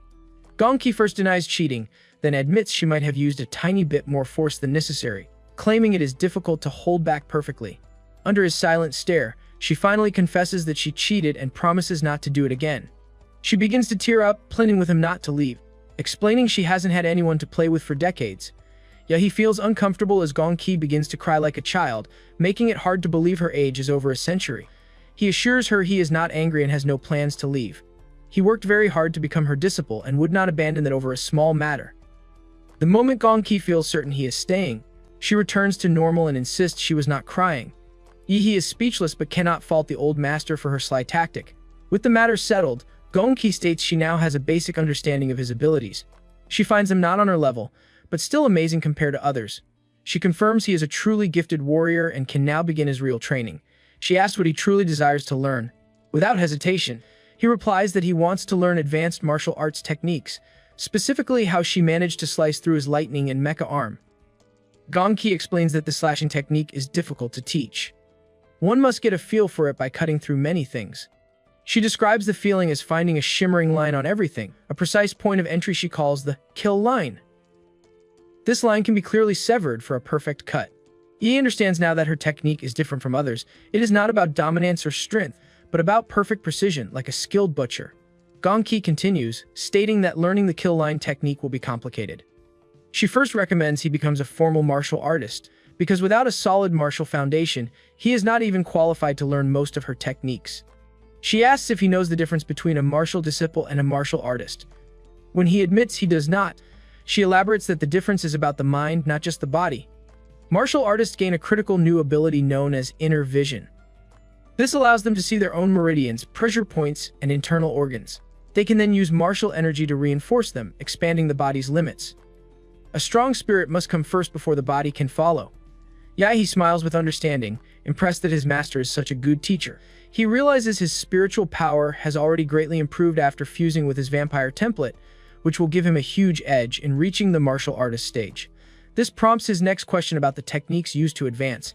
Gong Qi explains that advancement techniques are ranked into 4 tiers: Tiangang, Disha, Zhuanhuang, and unranked. Students from lower-tier schools typically only have access to unranked methods, which are easy to use but common. Students at their universities start with Zhuanhuang methods at a minimum. Naturally, Yahe wants the best. Gong Qi informs him that Tiangang tier skills are sacred relics, with fewer than 10 left in the world. Their university has only 1, and he currently has no access to it. However, she can teach him a Disha-level technique she mastered herself, the Killer's Bodhi Heart Sutra. She reveals that the Devil in the Flesh technique was actually inspired by this very sutra. Yahe's eyes sparkle with a thirst for this knowledge, and he loudly declares his desire to learn it immediately. Pleased with his enthusiasm, Gonki agrees to start right away but warns him to get ready for the killing intent domain she created specifically for this technique. Without warning, he is instantly drawn into the bloody killing illusion. Standing in a sticky pool of blood, he feels both amazed and helpless. Gonki, however, is already excited by the smell of blood everywhere. It is clear he is in for one hell of a training session. Hours later, under the moonlight, Chuzhou is returning to his dormitory when he sees Yahe in the distance. Chuzhou walks over to say hello and asks Yahe about his first day.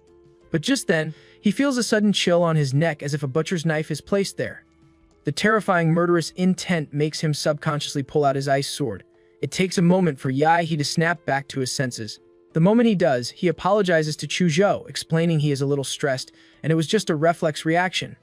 Although Yahe looks clean, Chuzhou can smell a strong stench of blood on him, as if his friend had just fought his way out of a sea of corpses. This is indeed the case, as the hell Yahe went through felt like standing on a mountain of corpses to cultivate his aura. 10 hours earlier, inside the powerful illusion realm, Gonki subjects Yahe to intense training. She creates countless mindless undead zombies that swarm him from all directions. She restricts him to using only a sword for this battle, forbidding him from relying on any of his other abilities or martial arts techniques. Frustration initially wells up in Yi as he faces the horde with what he considers a dull blade. He complains to his master about the difficulty of the task, not understanding the reason for such extreme restrictions. Gonki explains her methodology. The purpose is to force his body to become intimately familiar with the sensation of a blade tearing through skin and splitting bone. He must train his muscle memory to the point where it can instinctively locate the kill line on any target and strike with perfect accuracy in a split second.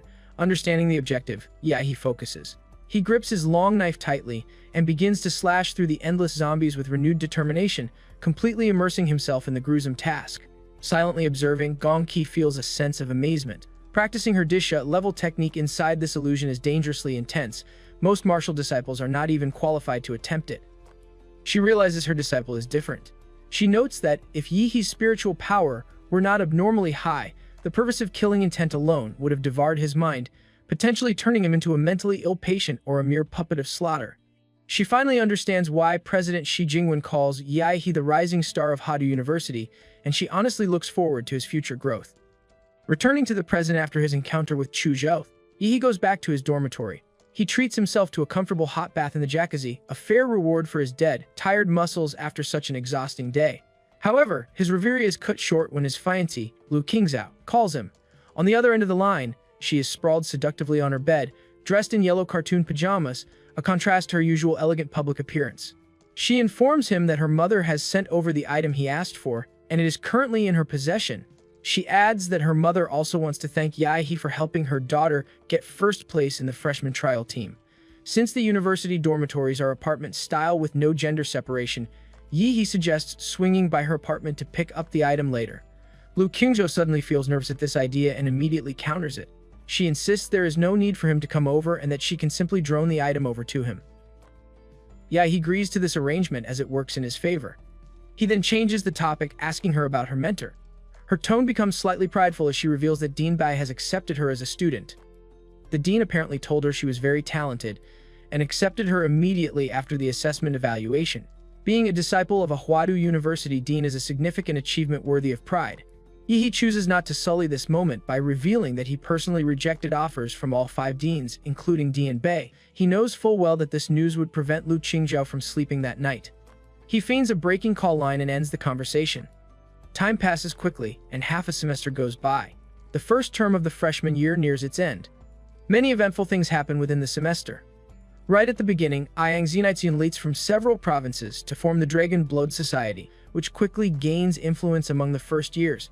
As expected, when the local freshmen from the imperial capital return from their special training summer camp, they clash with the society. The tension escalates into martial arts competitions between the Dragon Blood Society and the local students. Society loses more than it wins, and its influence begins to decline. The most popular freshman student becomes Shan Jianhui, who is the most famous nationwide among their peers. He was the top scorer in the imperial capital's entrance examination. During the live broadcast of the exam, citizens were deeply impressed by his powerful strength. Rumors even circulate that the legendary Fu Hongxing spoke highly of him, praising him as the next national-level warrior. And as for Yahe, who once stood in the spotlight at the school year's beginning, nobody remembers him anymore. he has completely disappeared from the public eye for over 3 months. Meanwhile, deep underground in the Imperial University's Research Institute, Yihee's training continues relentlessly. Gongqi, bare feet, steps on his broad back. She instructs in a hurry with his push-ups. Each time she steps on him, she injects pure martial energy that she personally condensed into his body. This energy is laced with her insights in the killer's Bodhi Heart Sutra, designed to strengthen his newly broken, through martial artist stage. She teases him, calling him lucky to feel her delicate little feet on his back. With his martial energy sealed and sweat pouring from his body, he continues his push-ups with a constipated expression, feeling as if he is lifting a mountain. He feels ticklish as Gongqi's martial energy flows through him. Not wanting to be outdone by her teasing, he gathers his strength and picks up the pace. Seeing her punching bag still full of fighting spirit, Gongqi no longer just stands on him but begins to jump repeatedly on his back, injecting more powerful martial energy into every part of his body. He groans, swallows the fishy sweetness rising in his throat, and endures the torture. Finally, after the 10,000th push-up, Gongqi senses a change and quickly jumps off. Yahee's body explodes with a deafening boom. A large amount of blood mist bursts from his pores as his old, worn-out muscles shred. His old skin falls away, and a new layer of pink skin quickly covers his body, hardening with every passing second. These brand-new muscles are evidently charged with enormous martial power. The whole process resembles the metamorphosis of an insect, where old flesh and blood are erased and replaced with a new body. With his shirt gone, Gongqi calls him a pervert and playfully covers her eyes with her fingers spread apart. Embarrassed, Yi tells her to close her fingers if she isn't trying to peek. Ignoring her childish reaction, he prepares to leave. Gongqi asks with teary eyes and a pitiful expression if he is leaving. He confirms he is, explaining that after being holed up with her for 3 months, it is time to go out and see the sun. She wants to know if he will come back. He turns his head slightly and promises he will, adding that she needs to practice her video games more because she is terrible at them. She teasingly gets the last laugh, stating that he will play with her anyway. Once outside, Yihee takes a moment to stare at the marvelous city and bask in the warm sunlight. He realizes it has been 3 months since he last saw the sun. Although he dislikes sunlight, he still missed it. Walking down the streets feels like being in another world, the entire secluded experience feeling like a lifetime ago. Still, his reason for leaving seclusion is important. A very important component of student grades each semester at Imperial University is the off-campus assignments. These assignments include a wide range of activities, from hunting down illegal wanted warriors to investigating situations in secret realms, supporting the fight against beast tides, or cracking down on illegal organizations and foreign forces. He left his quarantine specifically to complete these mandatory off-campus tasks for the semester. He decides to go to the Student Activities Center where these assignments are issued, but before that he plans to meet his friend. He reaches the Activity Center and surprisingly at the entrance, his good old buddy Chuzhou, dressed in a slick white shirt, is waiting for him. Chuzhou spots Yihee and says so he is finally out, complaining that he kept him waiting for far too long. Yihee immediately notices his friend's improved condition and asks if Chuzhou has made a breakthrough in his power. Chuzhou confirms that he, like Yihee, has also broken through to the martial artist realm and has achieved this milestone 2 months prior. Chuzhou reflects that he has seen Yihee for the first time in 3 months, and on the surface, Yihee shows no obvious changes in his aura or physique, which Chuzhou finds to be the most terrifying change of all. With the help of his own mentor's resources, Chuzhou felt his own rapid growth, but he cannot even imagine how far his monstrously talented friend has progressed. He recalls a private ring match he witnessed 3 days ago between Shang Jianhui, the representative of Hodu's local freshman, and Aoyangzi, the vice president of the Dragon Blood Society. Aoyangzi was defeated in just 10 minutes, and the shocking aspect was that Shang Jianhui did not even need to go all out. Chuzhou wonders if Yihee's strength is above Shang Jianhui's, but then he thinks it cannot be possible. Just then Lu Qingzhou reaches there. Even in a university known for its beauties, her appearance makes others look dull. She has long, straight black hair and is wearing a cream silk blouse. She apologizes to the two for being late. Yihee raises his eyebrows and playfully asks what else she might have forgotten, noting that after 3 months apart, she did not even say hello to him. She looks at Yihee and turns red as she remembers her mother's teachings about what official couples do together. She nervously pinches her silk skirt with her delicate fingertips, wrinkling it. She even considers initiating a kiss to smooth things over, but is caught off guard when Yihee, seemingly naive, asks what she is doing. Embarrassed by this rejection, she turns around and declares that she hates his guts. Only after he coaxes her and promises not to tease anymore does she relent. The three friends enter the University Activity Center, a 5-story dome-shaped building with a skylight pattern like the Imperial University's emblem of 2 alternating palms forming wings. A huge central screen in the lobby scrolls information about the latest popular tasks and the students who have completed them with outstanding performance. Chuzhou and Lu Qingzhou have already completed 3 tasks. Exceeding their target, they are here specifically to team up and help Yi complete his quota. At a table-to-bedded booth, Lu Qingzhou selects 3 missions she believes are the best fit: the Hengxian serial killer, the Lianqing beast-tide anomaly, and the Lingshui County's abnormality. Each mission has a detailed description of its location, requirements, and difficulty. Originally, all 3 were Tier 2 missions, but the Lingshui County's abnormality was just bumped into Tier 3. University missions are divided into 5 tiers of difficulty, with first-year students generally only taking on Tier 1 tasks. The only Tier 2 mission Chuzhou and Lu Qingzhou ever participated in was a team mission of 10 people. For a 3-person first-year squad, Tier 2 missions are rarely approved. Fortunately, Yi possesses a privilege card given to him by Gong Ke. She told him that her student can already stand on his own and that among freshmen and sophomores, few can compete with him. He needs difficult missions to sharpen his edge. This card allows him to accept any mission within the school, though she warned him against randomly choosing Tier 4 or 5 missions, as their complexity and fatal risks are too great even for Xuanwu class warriors. He really wants to try a high-tier mission, but, considering the pressure on his teammates, he gives up on the idea. Lu Qingzhou wants to know where he got the privilege card. However, she asks her question at the same time Chuzhou asks for his opinion on the 3 missions. This coincidental timing saves Yi from having to explain. He analyzes the 3 options. The first mission is a pure manhunt, but he believes the efficiency will be very low since investigators have been chasing a cunning criminal for months. The difficulty lies in tracking, not killing. The second task is to assist in an investigation, which he deduces would relegate them to trivial tasks on the periphery, offering no real chance for action or growth. The third mission, however, would put the 3 of them in charge of the entire process. Although it has no safety net and carries great risk, the potential reward is higher. He states that if they always hide in a greenhouse and fear danger, there is no point in being warriors. He prefers the third mission, and the other 2 agree with his decision. They reach the reception area, and the front desk staff there nearly goes to bonkers when they hand in their selection for the Tier 3 Lingshui County mission. The girl cannot believe 3 first-year students would attempt a mission that already wiped out a second-year team. She rejects their proposal firmly. Yi has to show his privilege card to end her rant. Skeptical, she calls the director of the Student Activity Center to verify its authenticity. A minute later, she hands the card back and wishes them victory without any trace of her previous contempt. Though dumbfounded by the sudden change, Yi still takes a jab at her for her earlier harsh attitude, and as they leave the center, Yi tells the other 2 to prepare their gear while he goes to pick something up before setting off for Lingshui County. He heads to the College of Mechanics and Magitech Foundry, a huge and glorious building that serves as the forging factory for mechanical and magical equipment.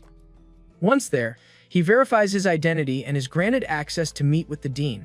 He is there to claim his reward for winning first place in the Zodiac Pendant competition, that is a weapon made of special grade alloy. He chose this over a set of Disha-level martial arts because, with Gong Qi as his teacher, he does not lack high-level techniques. What he lacks is a suitable weapon, as ordinary materials cannot withstand his violent fighting style. The dean explains the attributes of the weapon. It is made of meteorite gold, a special alloy with no attributes but with a martial energy conductivity of up to 95%, famous for its ultra-toughness. Plus, this saber is perfectly suited to the physique and strength of Yi. The finished weapon is a top-grade divine blade about 1.2 meters long with a wide flat blade. The blade is dark in color with spots that shine like a starry sky, characteristic of meteorite gold. The back of the blade is covered with dense serrated patterns to increase its weight and impact, making every swing produce amazing power. The handle is wrapped in special non-slip black leather with visible metal threads, also made of meteorite gold, allowing for the effortless infusion of martial energy. When he draws and swings the saber, the air seems to part. Every movement is accompanied by a whistling wind and a dazzling light that could make anyone shudder. The sword feels perfect, not too light, with the right weight, and it fits his hand excellently. It was customized based on his measurements from 3 months ago, yet it still adapts to his new strength after his martial breakthrough, a testament to the amazing skill of the university's swordsmith. The dean proudly states that not even Gong Qi should call him anything less than the godfather of forging, and as Yi heads out, the dean implores him not to repeat the words to his teacher. Yi meets up with his teammates at the school gate. About an hour later, they arrive at Lingshui County, an extremely ordinary and backward small town. With no secret realms to attract investment, the county looks closed off from the outside world. The main transportation for residents consists of old buses, tricycles, and electric vehicles. To keep their mission secret, the three pose as ordinary university students on an internship. He naturally expands his life magnetic field for sensing but narrows its range to less than 100 meters. He reflects that after half a semester, he has raised his Demora template to 71%, and his life magnetic field is powerful enough to cover the entire county.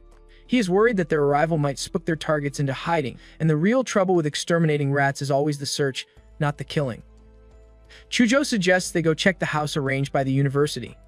Just as the three are about to walk to their residence on foot, a tricycle slowly stops in front of them, and the man riding it offers them a ride. Lu Qingzhou instinctively wants to decline the tricycle ride, but Yi agrees to the free transportation before she can refuse. The three of them squeeze onto the back seat with Yi sitting in the middle. The old driver notices Yi's local demeanor seems more approachable and asks where he comes from and if he is holidaying in Lingshui County for sightseeing. Yi confirms this, stating he brought his two classmates for fun and that he currently attends university in Yunqing. Hearing that Yi might be a fellow Lingshui County resident stuns the old man, even causing his cigarette to fall to the ground and get crushed by the tricycle. He asks which family Yi belongs to, stating he does not recall seeing him before. Yi calmly informs him that he is the grandson of Wei Xiaorong, who passed away a few years prior, and that he moved away right after his grandfather's death. He speaks fluently in the local dialect of Lingshui County, having mastered its intonation in just over 10 minutes on the plane thanks to his enhanced memory. This little interaction fully convinces the old man, who laughs in sheer delight. He claims he actually knew Yi Xiaorong and states that Yi's life will be blessed for remembering his roots. Soon they arrive at the old house arranged by Imperial University, which was also the old house of Wei Xiaorong. Yi thanks the old man as they get off the vehicle with their backpacks and suitcase. Interestingly, the old man reminds Yi that in 2 days, Lingshui County's grand evening party, held every 3 years, will take place and that he must attend. He even offers to personally come fetch him if he is too shy to go alone. Yi thanks him again as the man takes his leave. Upon entering the courtyard of the old house, they find the place in ruins, clearly uninhabited for over a decade. The cement floor is riddled with holes from tenacious weeds, highlighting the desolation. Yi tells the other two to step back, raises his foot, and stomps on the ground. A strong radiation instantly covers the entire yard and the interior of the house, killing all the bugs and vaporizing the weeds instantly. His two classmates are not idle either. Lu Qingzhou checks for any monitoring devices or abnormalities in the house, while Chujo secretly installs micro cameras around the property for surveillance. A second later, Lu Qingzhou spots something odd and calls Yi over to look. Embedded in the wall of the original owner's bedroom is a shrine with a clay statue. The statue has a small red cloth covering its head.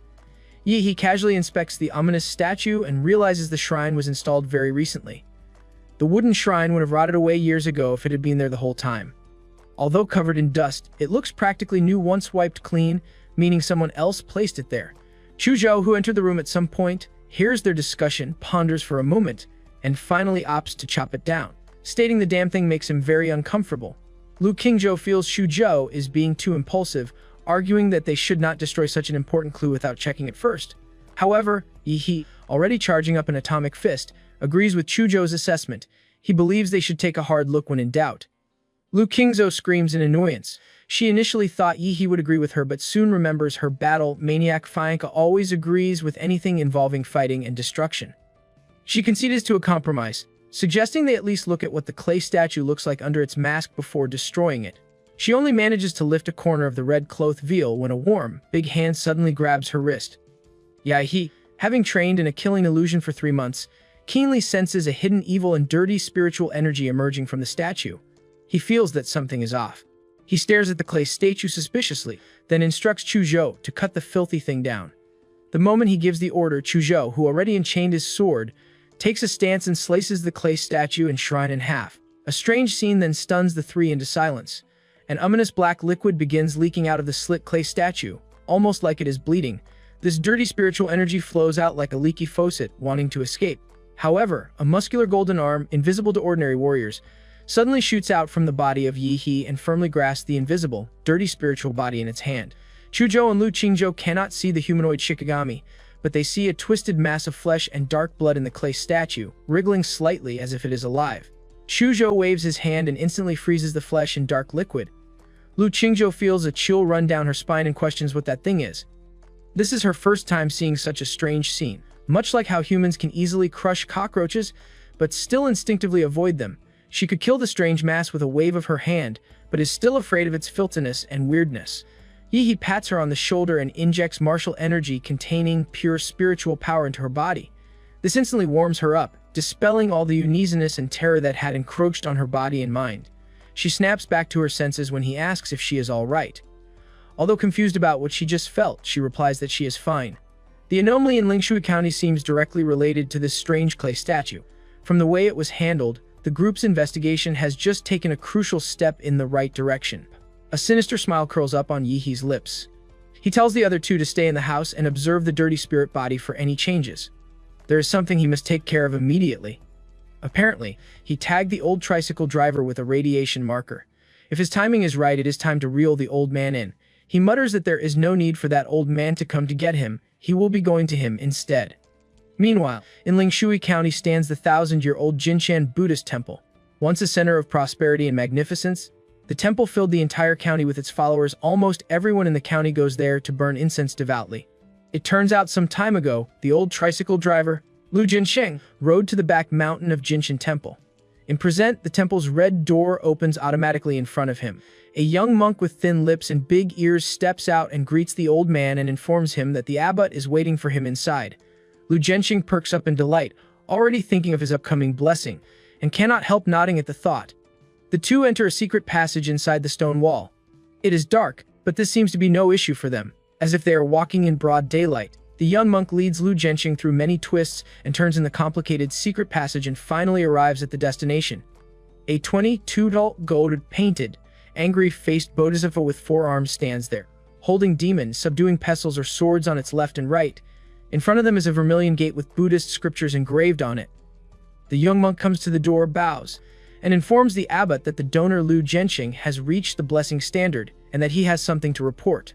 A voice rings out from behind the vermilion gate, questioning Lu Jinshen's intentions and his reason for visiting so suddenly. In that very moment, the young monk senses another person, and his pupils shrink and his face transforms into something grotesque. Someone has tailed them to their secret location. The terrifying face and body of that monk now resemble that of a lizard man, complete with scales and claws. Lu Jinshen, who is standing by, immediately drops to his knees and exclaims repeatedly, "There is a god among us, there is a god among us."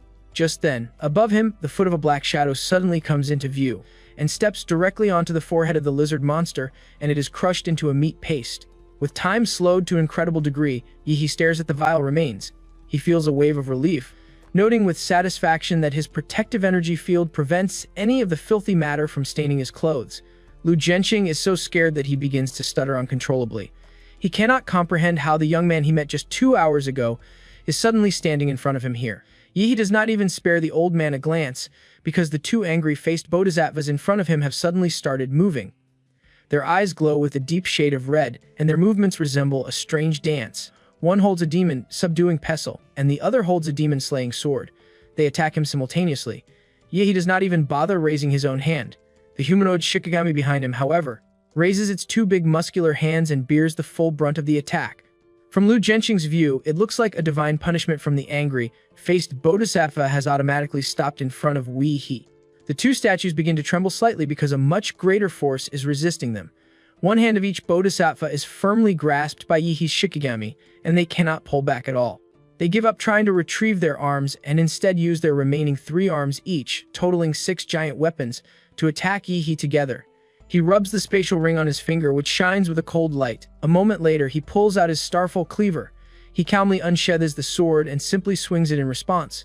Like a hot knife through butter, the 6 weapons along with their arms are cut into pieces the moment they clash with the sword.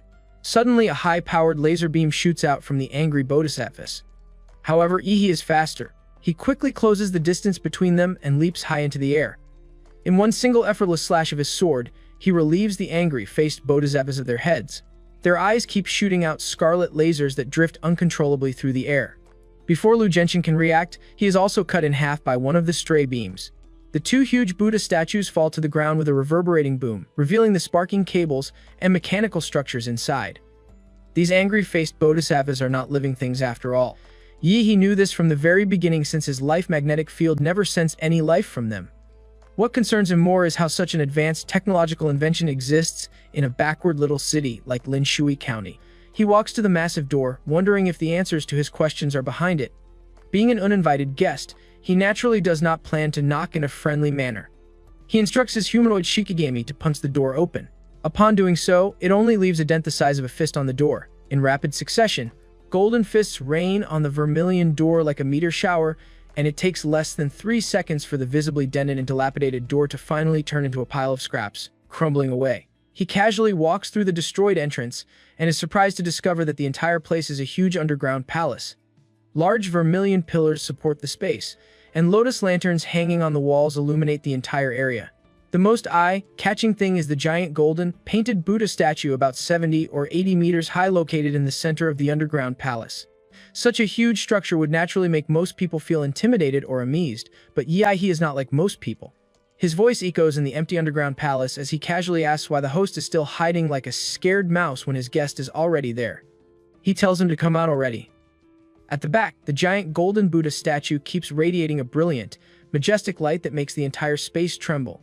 A moment later, a monk wearing a red robe walks out from behind the big golden Buddha. The old monk wants to know why he is there, stating that their temple bears no grudges with him and has no connection to him whatsoever.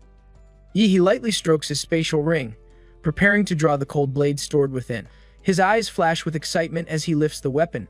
The swift motion reflects in his bright pupils, and a mocking smirk curls at the corner of his mouth.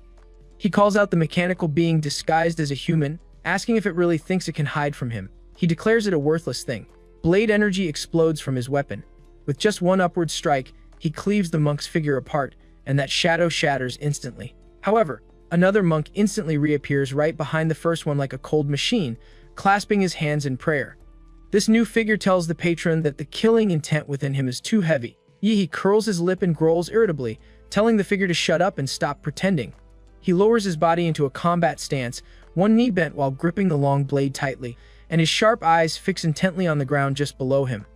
Suddenly the floor shakes violently and a huge black hole opens up, swallowing him whole. He falls straight down, but he maintains his composure, still clutching his treasured blade. He lands with a solid hand brace in the middle of a strange new area. Around him are 18 entrances resembling caves that look no different from giant sewer mouths.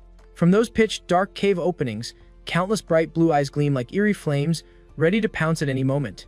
He slightly tilts his head, still arrogantly carrying his blade on his shoulder. He calmly identifies the creatures as mutated lizards and notes there are really many of them, ranging from level 1 to level 2 martial artists. Before the sea of monsters can surge in, his eyes burn even brighter with excitement. He exclaims with delight that their life fluctuations are exactly the same, identifying them as mass-produced biological robots trying to overwhelm him with numbers. He comments that those who have tried this before already have grass growing over their graves. Saying this, he grips the hilt of his blade tightly and sweeps it forcefully down to the ground. A resounding shock echoes through the chamber as he unleashes his Xuanhuang blade art. Killing intent bursts out fiercely, his whole body immersed in a terrifying red glow. He bends forward, his eyes blazing as he shouts loudly, naming his technique Asura 3 blades, first blade 1,000-mile massacre. The star-severing blade vibrates powerfully. The blade's light stretches 30 meters, slicing through the sky. With one swing, a giant blood moon flash appears, devouring an entire line of monsters. Their screams echo like the gates of hell opening. With just one strike, countless figures are crushed. Those behind them become terrified and retreat, not daring to take another step forward. He smirks with contempt and speaks coldly, questioning what kind of temple stuffs a bunch of full monsters underground. His words cut into the pride of the beasts like a blade, driving them to roar madly. The caves continuously spew out more figures, but all rush headlong into the grinder named Yahe. 10 minutes later, he stands atop a towering mountain of corpses, clean without a drop of blood on him. He holds the star-severing blade tightly in one hand and the bald head of a monk in the other. The broken mouth of the head keeps repeating like a scratched tape recording. "Benefactor, your blood karma is truly heavy." Hearing that nagging phrase over and over, he clenches his fist in anger, his face coldly glancing down at the head in his hand. He condemns the cheap biological creature, noting that even though it's already decapitated, it still replays recorded words. He challenges whoever is behind this operation to show themselves. At that moment, a mysterious voice echoes through the space. The voice acknowledges that they truly face a formidable opponent this time, but states that this is only up to this point.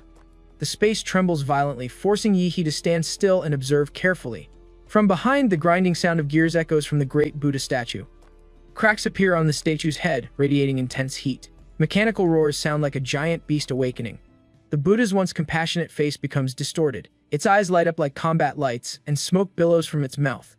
The Fenhonate prayer beads around its neck fall down, suspended in the air and transforming into electronic firecrackers. It becomes clear that the giant statue was originally created as a machine of destruction. From its two shoulders, jet engine systems activate, spouting blue flames. The great Buddha rises from the lotus pedestal, transforming into a giant armored machine in the blink of an eye. Its entire body becomes covered in steel plating, with cannons sprouting everywhere. The cold recorded voice echoes through the chamber, telling the benefactor he has no path to salvation. Yahi smirks and acknowledges that the transformation is impressive. Immediately, the mechanical statue swings its giant arm, lunging straight down with its hand aimed directly at Yihi's head while roaring for him to enter reincarnation. On the mechanical arm, the accelerator cluster opens with the engine roaring fiercely. The arm strike powers to maximum capacity, pounding straight down his position and shaking the entire stone ground. Yet Yahi still stands firm atop the mountain of corpses, looking up directly at the giant shadow. In the blink of an eye, he activates his battle form War-Ace Titan, and his pupils start glowing intensely with white smoke trailing behind him. He simply utters two words sharply. Bring it. The mechanical hand slams down thunderously. Rocks shatter and dust swirls throughout the space like a closing iron cage. But just then, at the tip of the Buddha statue's finger, a strange light suddenly flashes. The mechanical system immediately issues a warning about the energy threshold being exceeded and the right arm overheating. Before the announcement finishes, error sounds continuously echo through the chamber. The system reports an uncontrollable energy increase. The Buddha statue tilts its head to look at its hand, its voice sounding doubtful about what is happening. Meanwhile, the human energy light grows increasingly dazzling. From the rubble emerges Yihi in his War-Ace Titan Godzilla form. Now he stands as tall as the Buddha statue himself. Spikes erupt across the body, and he clenches his fists, primed to explode. He chants Namo Amitabha, as his fist shines brightly, filled with nuclear energy and waiting for the moment to strike. He finally springs up and unleashes a terrifying punch, pouring all his fury into it. The giant Buddha statue takes the full impact and is violently thrown backward. Yahi spreads out his giant hand, rivaling the mechanical one. The only difference is that his glows green and is filled with benevolent energy. The back of his hand is covered with hard scales and sharp spikes like Godzilla's armor. Yihi decisively reaches out, squeezing the statue's face tightly and pulling hard until its neck nearly snaps. In that moment, his eyes flash and a thrilled smile appears. He declares that this game isn't over yet. One hand isn't enough, so he braces his head and forcefully lifts his knee. The collision lights up the sky with the impact so fierce that the ground trembles. He shouts loudly, challenging the statue to see how his black steel knee performs. The Buddha statue's face shatters completely, its outer shell falling away to reveal the metal and microchips beneath, and a harsh emergency alarm blares. Critical warning, multiple damages detected to cranial unit. The giant Buddha statue staggers backward as if slapped by heaven itself. Then the statue begins to glow with intense energy. Hundreds of prayer beads transform into energy beams that shoot down like laser rain, forming a wall of light to block Yihi from closing in any further. These beams converge at a single point, triggering a tremendous explosion that echoes through the space and makes the mountains seem to tremble. The Buddha statue continuously emits shockwaves that sweep through the area like a storm. It has massive weapons hidden inside its chest. The mechanical eyes of the Buddha statue glare ahead, and the operator of this machine speaks into the speaker, admitting that this opponent is stronger than anticipated, noting that even using all kinds of weapons hasn't defeated him yet. Yihi dismisses the thermal energy weapons as mere toys that only itch martial artists like himself. These words enrage the controller behind the machine, who shouts through the loudspeaker system with the persistence of a leech, vowing to exorcise him. Immediately, the Buddha statue surges with energy again, preparing to unleash its ultimate strike. But suddenly, the ground cracks open as countless blackened bones thrust upward, pinning the giant Buddha statue firmly in place. He opens his mouth exactly like the Godzilla monster in movies, and from his throat bursts forth a brilliant blue energy like a nuclear waterfall aimed straight at the Buddha statue. Before the machine can understand what is happening, Yihi roars that it's time to go to hell. When the energy storm passes, everything returns to silence. Yahi stands there exhaling hot breath that emits white smoke. He looks around and shrugs casually as if he has just dismantled a toy. He comments that digging a cave in the mountain to hide a bunch of lizard people with a walking Buddha statue must be the work of a mad scientist. Finished with the destruction, he shrinks his body back to its original form and jumps down to the ground lightly like a feather. In front of him, the statue is now just a pile of scattered scrap metal, but beneath the lotus pedestal, he spots a mysterious passageway. Noting there's also a door down there, he decides to see what fun awaits below. Half an hour earlier, inside a modern laboratory, a young handsome man speaks to the old man beside him. He reports that the intruder has already taken down the machines at the gate, but assures him that the main door is made from the latest alloy, ensuring he can't get in. Before he finishes speaking, an image of Yi striding arrogantly inside appears on the screen. Both immediately turn pale, shrinking back like mice facing a cat. The young man stammers that they still have the biochemical army, 10,000 artificial warriors against one martial artist, but dares not finish his sentence because at that moment the scene of Yi wielding a 30-meter-long great sword slashing through the biochemical creatures appears clearly on screen. The two can only hear the hissing sounds echoing in the silent room. The young man's face drains of all color as he suddenly goes mad and shouts that they still have the trump card, the Buddha statue, the ultimate product designed to deal with demon beasts at the Lord level. He claims destroying a minor martial artist should be a small matter. But as soon as he finishes speaking, the screen immediately shows the minor martial artist crushing the Buddha statue like tofu. The old doctor glares fiercely and tells the young man to shut his crow mouth up. Then one of his eyes flashes with electronic light, showing a trace of cold reformation surgery. He mutters that they must retreat immediately and activate self-destruct to avoid exposing any data. This doctor is Feng, who once belongs to the third-level Prometheus Institute and has now been secretly recruited by the Laserbird organization. The entire tragedy began 10 years ago when Laserbird silently its claws into the small town of Lingshui. They replaced all the monks of Jinjin Temple, exploiting the villagers' faith to brainwash them and turn them into guinea pigs for biological projects. In exchange for promises of blessings, the people obediently offered themselves for experiments. Before the two core researchers can even set foot on the escape door, a brilliant blue light tears through the ceiling, slicing it cleanly like a hot knife through butter. Immediately after, the sturdy steel door of the laboratory explodes into hundreds of pieces, scattering like fireworks on doomsday. The two doctors are instantly startled to the point of nearly losing their hearts, their faces pale as if they have just been summoned by the king of hell. In the hazy dust smoke, Yi slowly descends with arms crossed over his chest, looking no different a demon king stepping out from dark legends. He tilts his head and speaks with a lazy voice full of disdain and asks Dr. Feng where he thinks he's running off to. Upon hearing this, the young doctor is terrified out of his mind and drags old Feng away in a desperate escape while shouting to the bodyguards to stop the intruder and protect the doctor. The poor bodyguards, who haven't even understood what is happening yet, see the figure rushing towards them like a lightning bolt. Yeah, he doesn't even bother to waste effort fighting these low-level guys. He sweeps past them like a cold wind, heading straight for the two leaders. Old Feng is small and shriveled with a face wrinkled like an ancient tree. He trembles as he steps forward, trying to appear calm and asking if they can talk. While saying this, he secretly pulls something out of his pocket, a self-destruct activation device. The old man calculates that just pressing the button will blow up the entire base, destroying him and the Laserbird group but absolutely preventing any secrets from leaking out. Laserbird has implanted tiny bombs inside each key member and used their families and loved ones as leverage to ensure no one would betray them. But this plan proves to be just a brief dream. Just as the old man's trembling finger is about to press the button, Yi grabs that wrinkled wrist and breaks his wrist bone. The old man screams silently, only making pitiful sounds. Yi squeezes harder, lifting him up like carrying a chicken. Dr. Feng's skinny legs kick wildly in midair. Then suddenly, Yi lets go and the old doctor collapses to the floor with a thud. Yi demands that the doctor now tell him everything they did at Lingshui. This single sentence causes old Feng to freeze on the spot. Yi stands casually with hands in his pockets and asks whether Feng killed the three young martial artists and what secrets this place truly hides. The old man remains stubborn and defiantly states that Yi should not even dream about getting answers, explaining that he has a monitoring device in his head that will detonate a bomb if he reveals any of the company's secrets.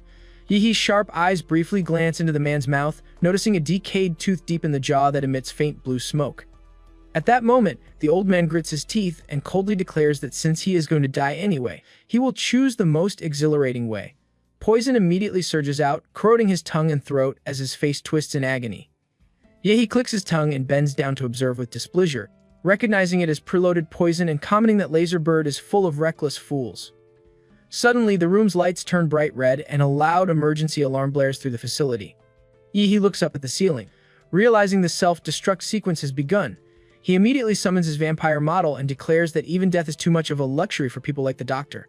Then, in the blink of an eye, the vampire model lunges forward and stabs through the doctor's throat with its finger. vampire venom spreads through the entire body. Normally, vampires can turn humans, or corpses, into corpse-born, but aside from a rare few, most are no better than zombies, no regeneration, dulled intellect, bodies that rot.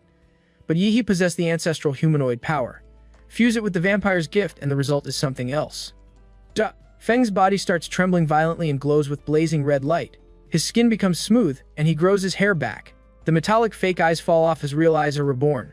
With a soft pop, the old man slowly stands up with a rejuvenated face and bows respectfully to his new master. He curls his lips in satisfaction, describing the perfect Bloodling's memory that intelligence, lacks fear of light, possesses strong recovery abilities, and offers absolute loyalty. He looks down at the transformed doctor and chuckles deeply, stating that since he can no longer die, the self-destruct program will also stop.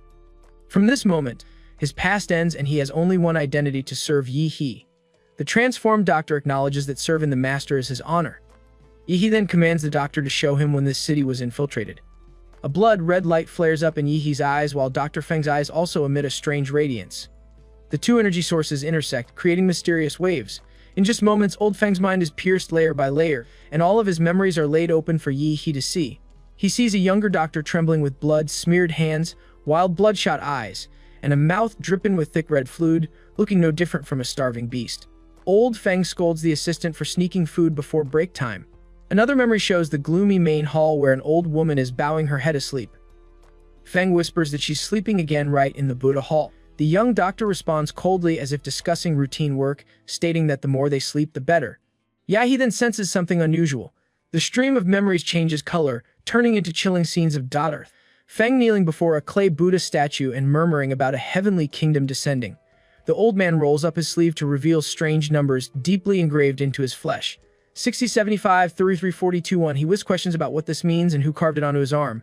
The memory shows old Feng writing on paper, calculating and analyzing what appears to be a code string in internal document format code. Images shift rapidly as old Feng types the sequence 0A425521 into a computer, making the screen light up with files full of ciphers. He says that things are not good as his consciousness has been interfered with. In the darkness, old Feng hisses about who dares to turn him into a test subject and treat him like a guinea pig. It becomes clear that he had engraved this puzzle on his own hand beforehand as a reminder of when his memory was manipulated. The cannibalism, those who fell into deep sleep, and the heretical statue all trace back to one name: Divine Destination.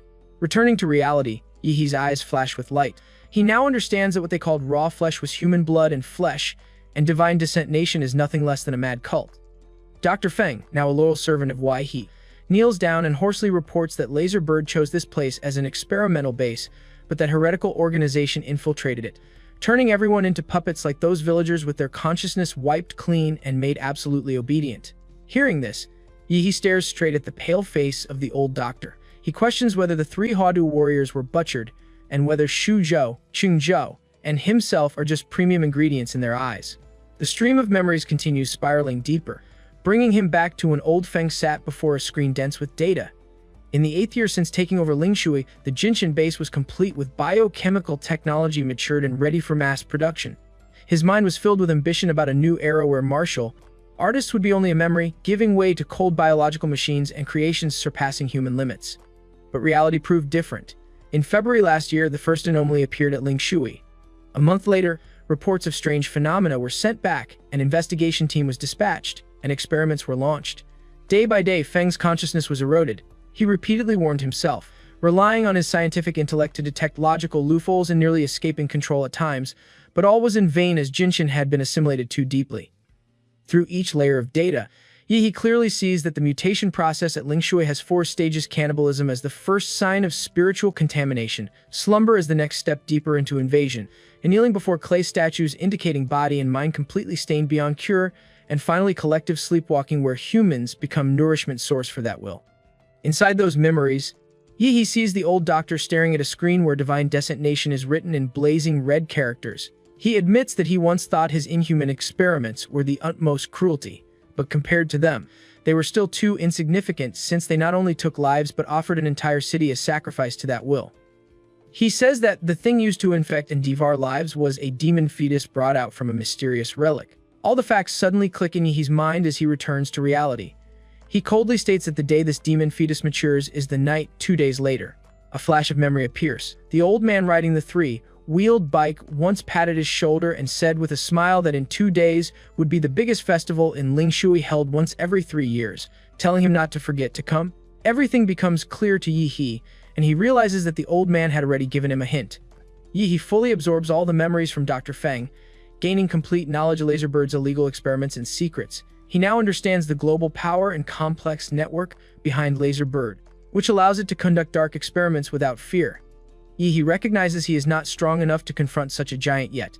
He plans to handle the research base by later handing it over to Imperial University along with its associated troubles. And his current priority is resolving the abnormality in Lingshui County. The mission from Imperial University permits students to end it after discovering the truth, but Yi chooses to continue. He desires not the mission reward but aims to steal the prize from the divine distant nation for himself. He instructs Dr. Fahide in Lingshui County and find an opportunity to inject Yi's blood into the water system. The goal is to ensure maximum infection among the residents.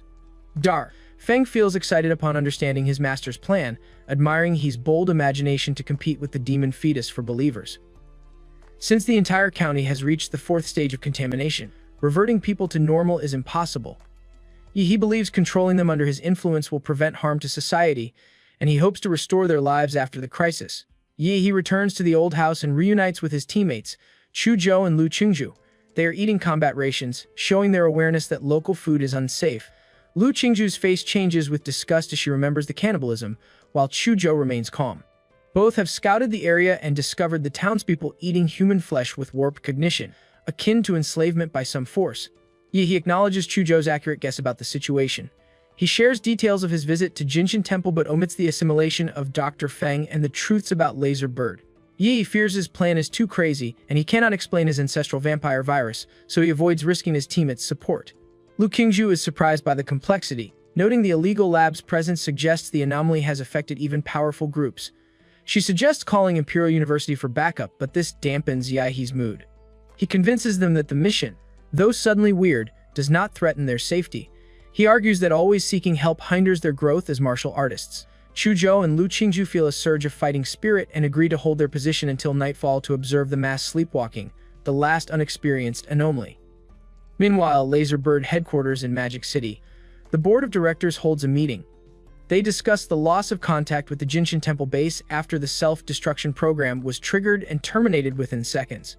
The information department alerts them after failed attempts to reach the lab. Following a principle of eliminating witnesses, the board decides to activate heart bombs implanted in all researchers. They then dispatch a special team to Lingshui County to investigate.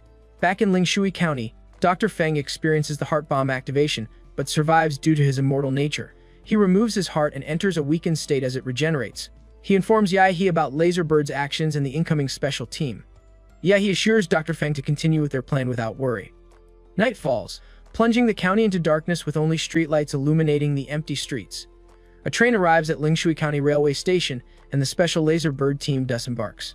The team comprises 5 members. Black Lion is the captain, along with Catfish, Aries, Goldsnake, and Bluebird.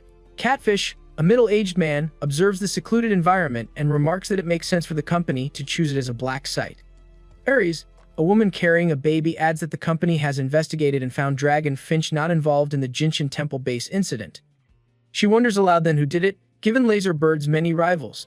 Their leader, Black Lion, tells them to hit the base first. He orders the team to destroy all experimental equipment and materials. They divide tasks, with Goldsnake and Bluebird investigating the town disguised as a couple, while Black Lion, Catfish, and Aries check the underground lab. The team moves out, with Goldsnake and Bluebird stealthily exploring the town.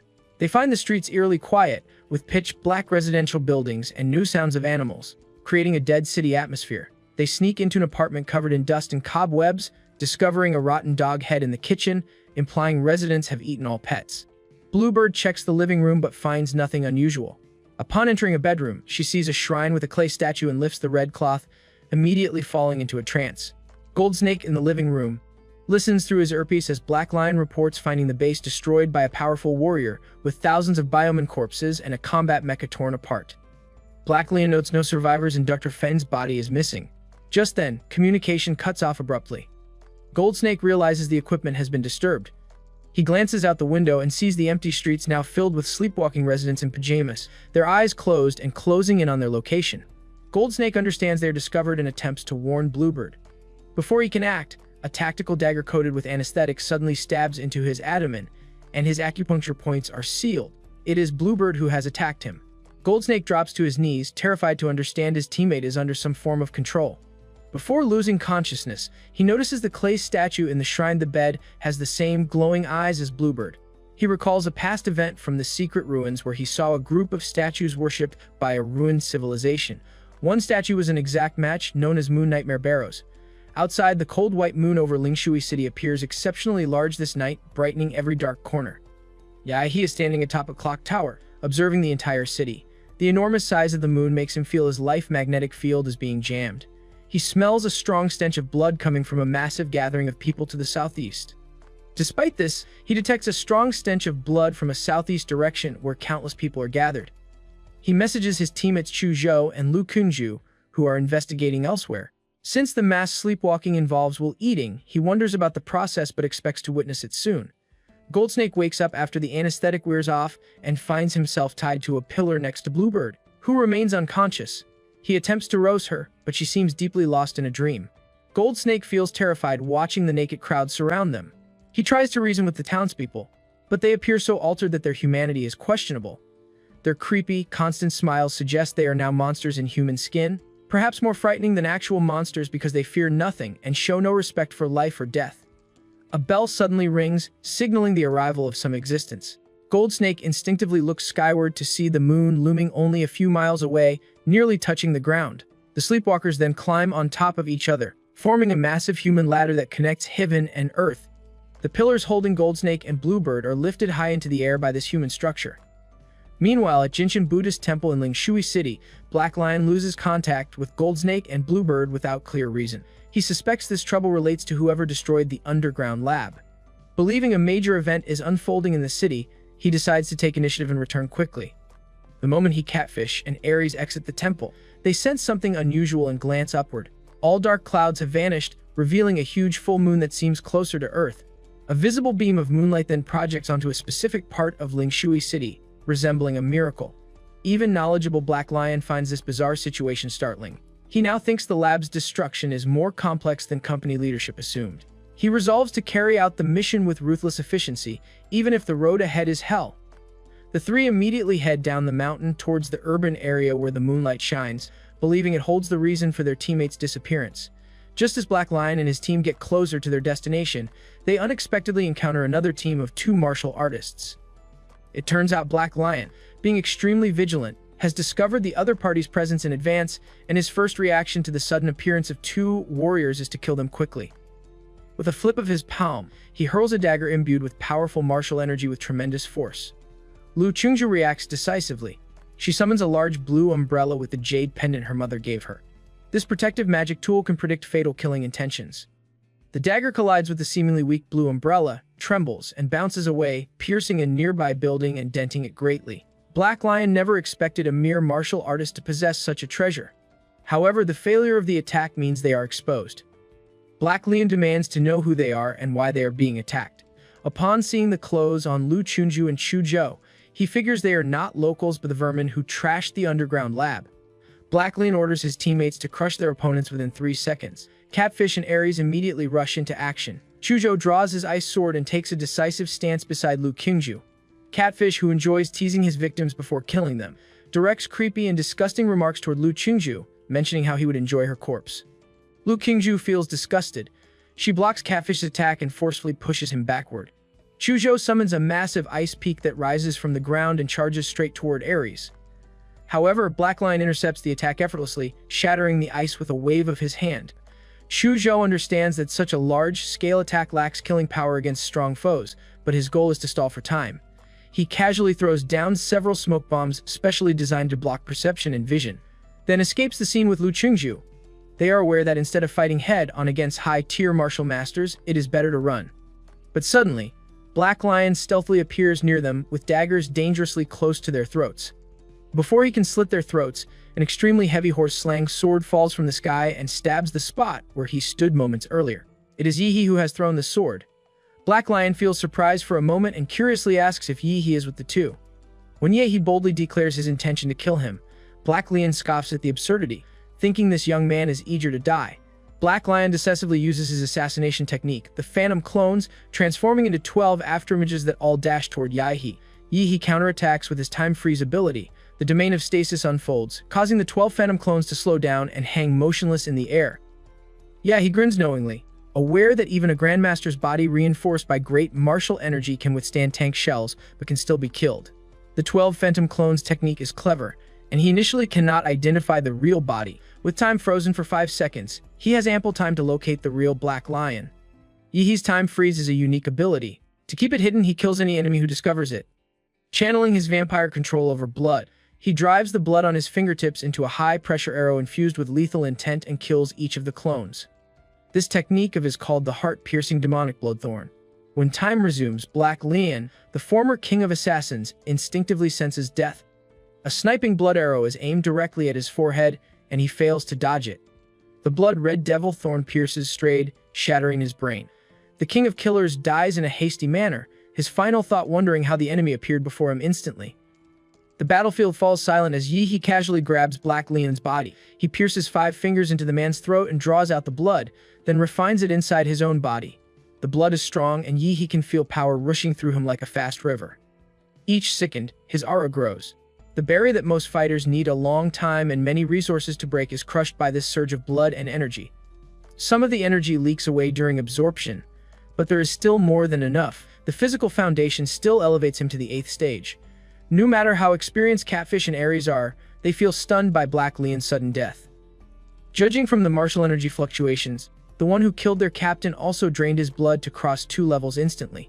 The two decide to make a strategic retreat and report the gathered intelligence to headquarters. Before bolting away, they witness something even more terrifying occurs. Yahe uses the demon imprisoned in the flesh to summon a bloody demon puppet.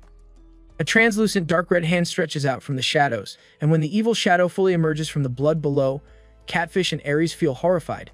This demonic shadow looks exactly like their captain, who has turned into a human corpse. Catfish nearly soils his pants right then, wondering what kind of monsters they have provoked, each more terrifying than the last. He even doubts if Yahe is just a martial artist. Ares, with a serious expression, throws away the baby in her arms. The baby grows rapidly in midair, soon turning into a 3-meter tall muscular monster. After instructing the monster baby to hold off the enemy, Ares and Catfish separate and flee. Upon seeing this, Yahe instructs Chuzhou and Lu Qingshu to cooperate with his demon shadow and deal with the monster baby, while Yahe chases after the 2 martial artists. Chuzhou does not waste a second and immediately awakens his bloodline, the Icing Dragon Shadow, to fight off this monster baby. Chuzhou turns into a soaring ice dragon. The baby monster roars in anger. Its black muscles swell and glow with dark red light. Heat pours off it as it smashes a burning palm down at Chuzhou. Chuzhou answers with his ice technique, the Soaring Dragon Shadow. Frost covers his ice sword and forms a dragon-shaped phantom. With a light swing, he sends out a huge wave of freezing power that becomes a dragon's head and rushes forward to swallow the baby monster whole. The monster baby roars again.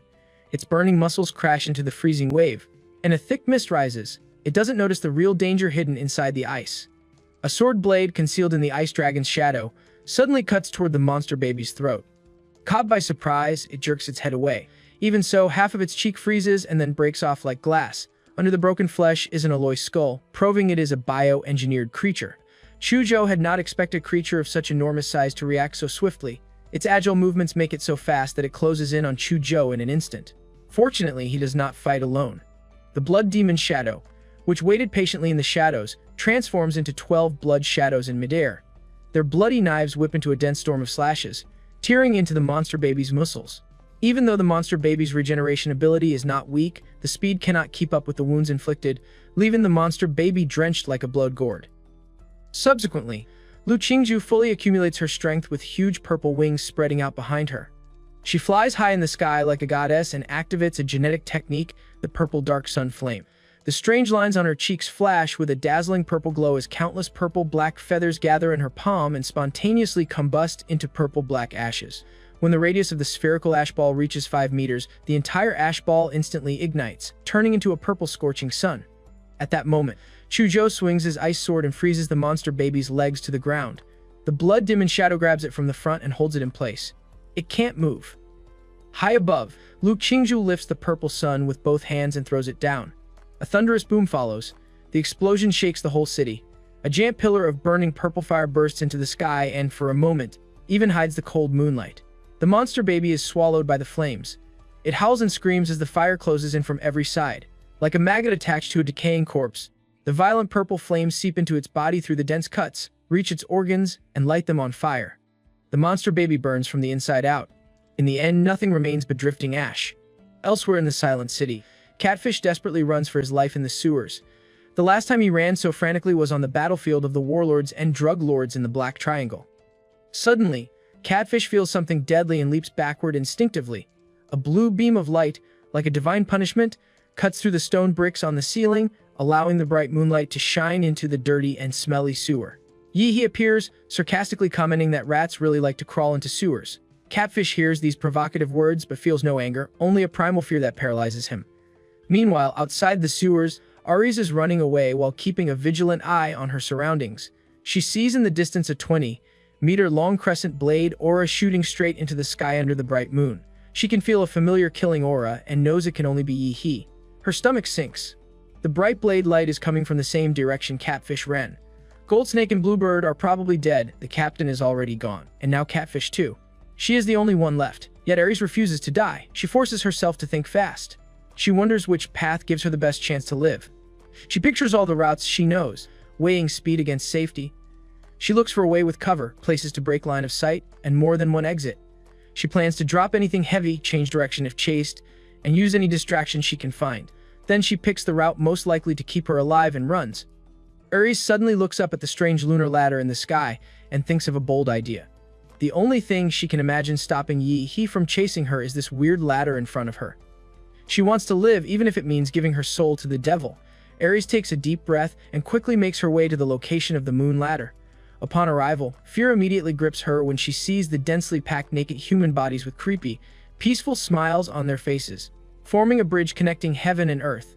She also finds them all extremely old with skin covered in wrinkles like dry bark. It seems that while forming this weird ladder, their vitality has been taken away by the moonlight. Suddenly, a cold voice comes from behind, questioning if she wants to go up there. Terrified, Aries turns to see her pursuer, Yi walking closer. He is holding Catfish's severed head in one hand and a long sword in the other. Waves of killing intent roll off him. Fear takes over. Aries stops thinking about everything else and rushes onto the moon ladder. The ladder looks endless, but she climbs fast, driven by terror. She can feel her lungs burning, yet her feet keep moving. At last, she reaches the top, and what she sees shocks her. A door stands there, carved with delicate patterns. It is beautiful, almost holy.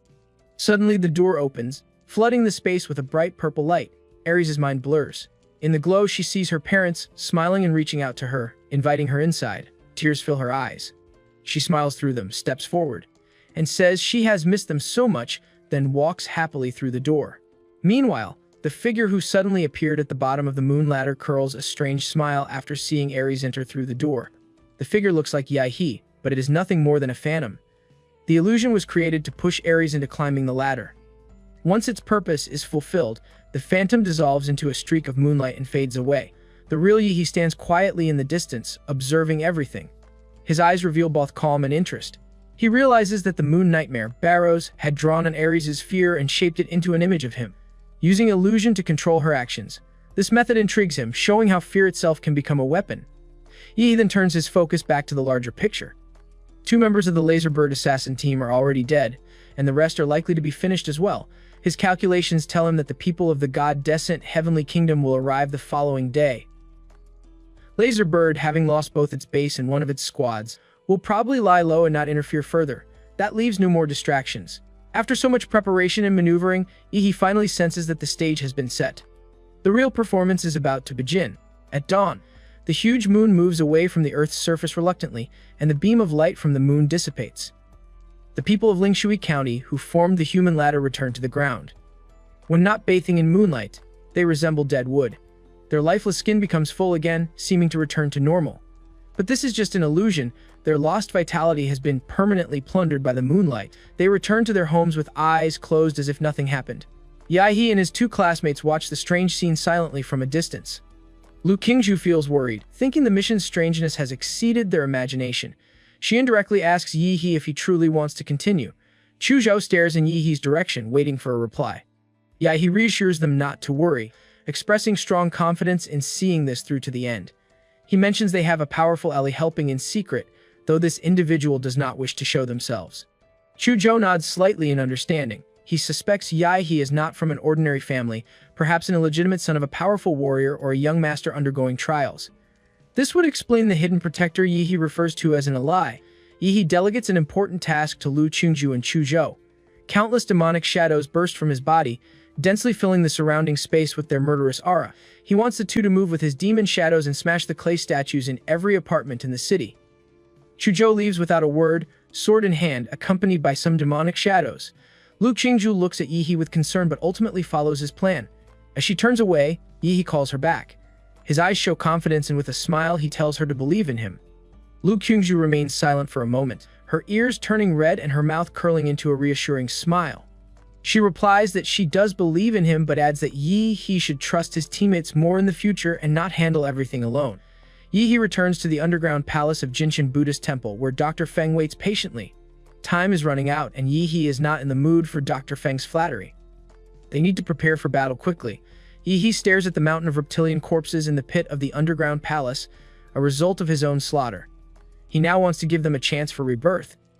Activating the power of his anthropomorphism, Yihe controls energy lightning to avoid damaging the reptilian cyborg corpses, a 50-meter tall giant with only the upper body forms. The giant raises its hands and tears open its chest, revealing a throbbing heart. A large amount of the giant's blood pours down like a waterfall onto the mountain of corpses. The moment the reptilian cyborgs contact the giant's blood, their dilated eyes tremble and refocus. Their broken bodies squirm with flesh fibers and begin to regenerate slowly. Yihe plans to use the vampire virus to revive the reptilian cyborg corpses first. Then, he uses the founding power of his anthropomorphism to grant them the power of giants. When the moment arrives, they will evolve into an army of undying giants, completely bound to his will. Doc Feng deploys biomosquitoes through his computer to fly into every household in Lingshui County and deliver Yihe's vampire blood to every resident. Dr. Feng's work does not stop there. After the infection is complete, he is supposed to repair the golden mecha Buddha that Yihe tore apart. Though impossible to fully repair after brutal dismantling, it is still possible to remove some weapons and modify it. Yihe feels pleased that everything is progressing smoothly on his side. But as Yihe prepares for war at full speed, an heavenly kingdom is about to set foot in the city. At this time, 2 buses are on the road to Lingshui County. Inside are 53 passengers, each dressed in a holy white robe embroidered with noble golden patterns. They are the believers sent by the heavenly kingdom to welcome the birth of the demon fetus. Among them, there is a bishop with the aura of a great martial artist, 2 deputy bishops with the aura of a martial artist, and the remaining 50 people are all at the level of an ordinary martial artist. The heavenly kingdom did not begin as a strong force. It first appeared during the early invasion of the secret realm as a small doomsday cult. The group was made up of desperate fanatics, poor, powerless, and pushed aside by the world. Everything changed when a mysterious pope appeared. He brought frightening powers taken from ancient ruins inside the secret realm. With this new strength, the cult grew rapidly and transformed into the heavenly kingdom. Their mission became clear: to bring gods from the secret realm into the human world and reshape humanity into what they called a true heavenly kingdom. For many years, the Xia kingdom resisted their influence more than any other nation on Blue Star. Yet after endless effort, even Xia is on the verge of falling under their shadow. The Buzes speed forward, carrying their holy followers. Faith burns in their eyes and their hearts are set on the same goal. In only a few hours, the demon fetus will be born, and the heavenly kingdom plans to seize that moment for their gods. The bishop stares at Lingshui City just ahead. He knows the divine fetus planted by the archbishop 4 years earlier is hidden there, waiting for the time of its birth. A believer dressed in a red robe, marking his position as an archdeacon, speaks with sorrow. He reminds the others that their archbishop devoted his life to divine faith, yet was struck down by the ignorant people of Dacia.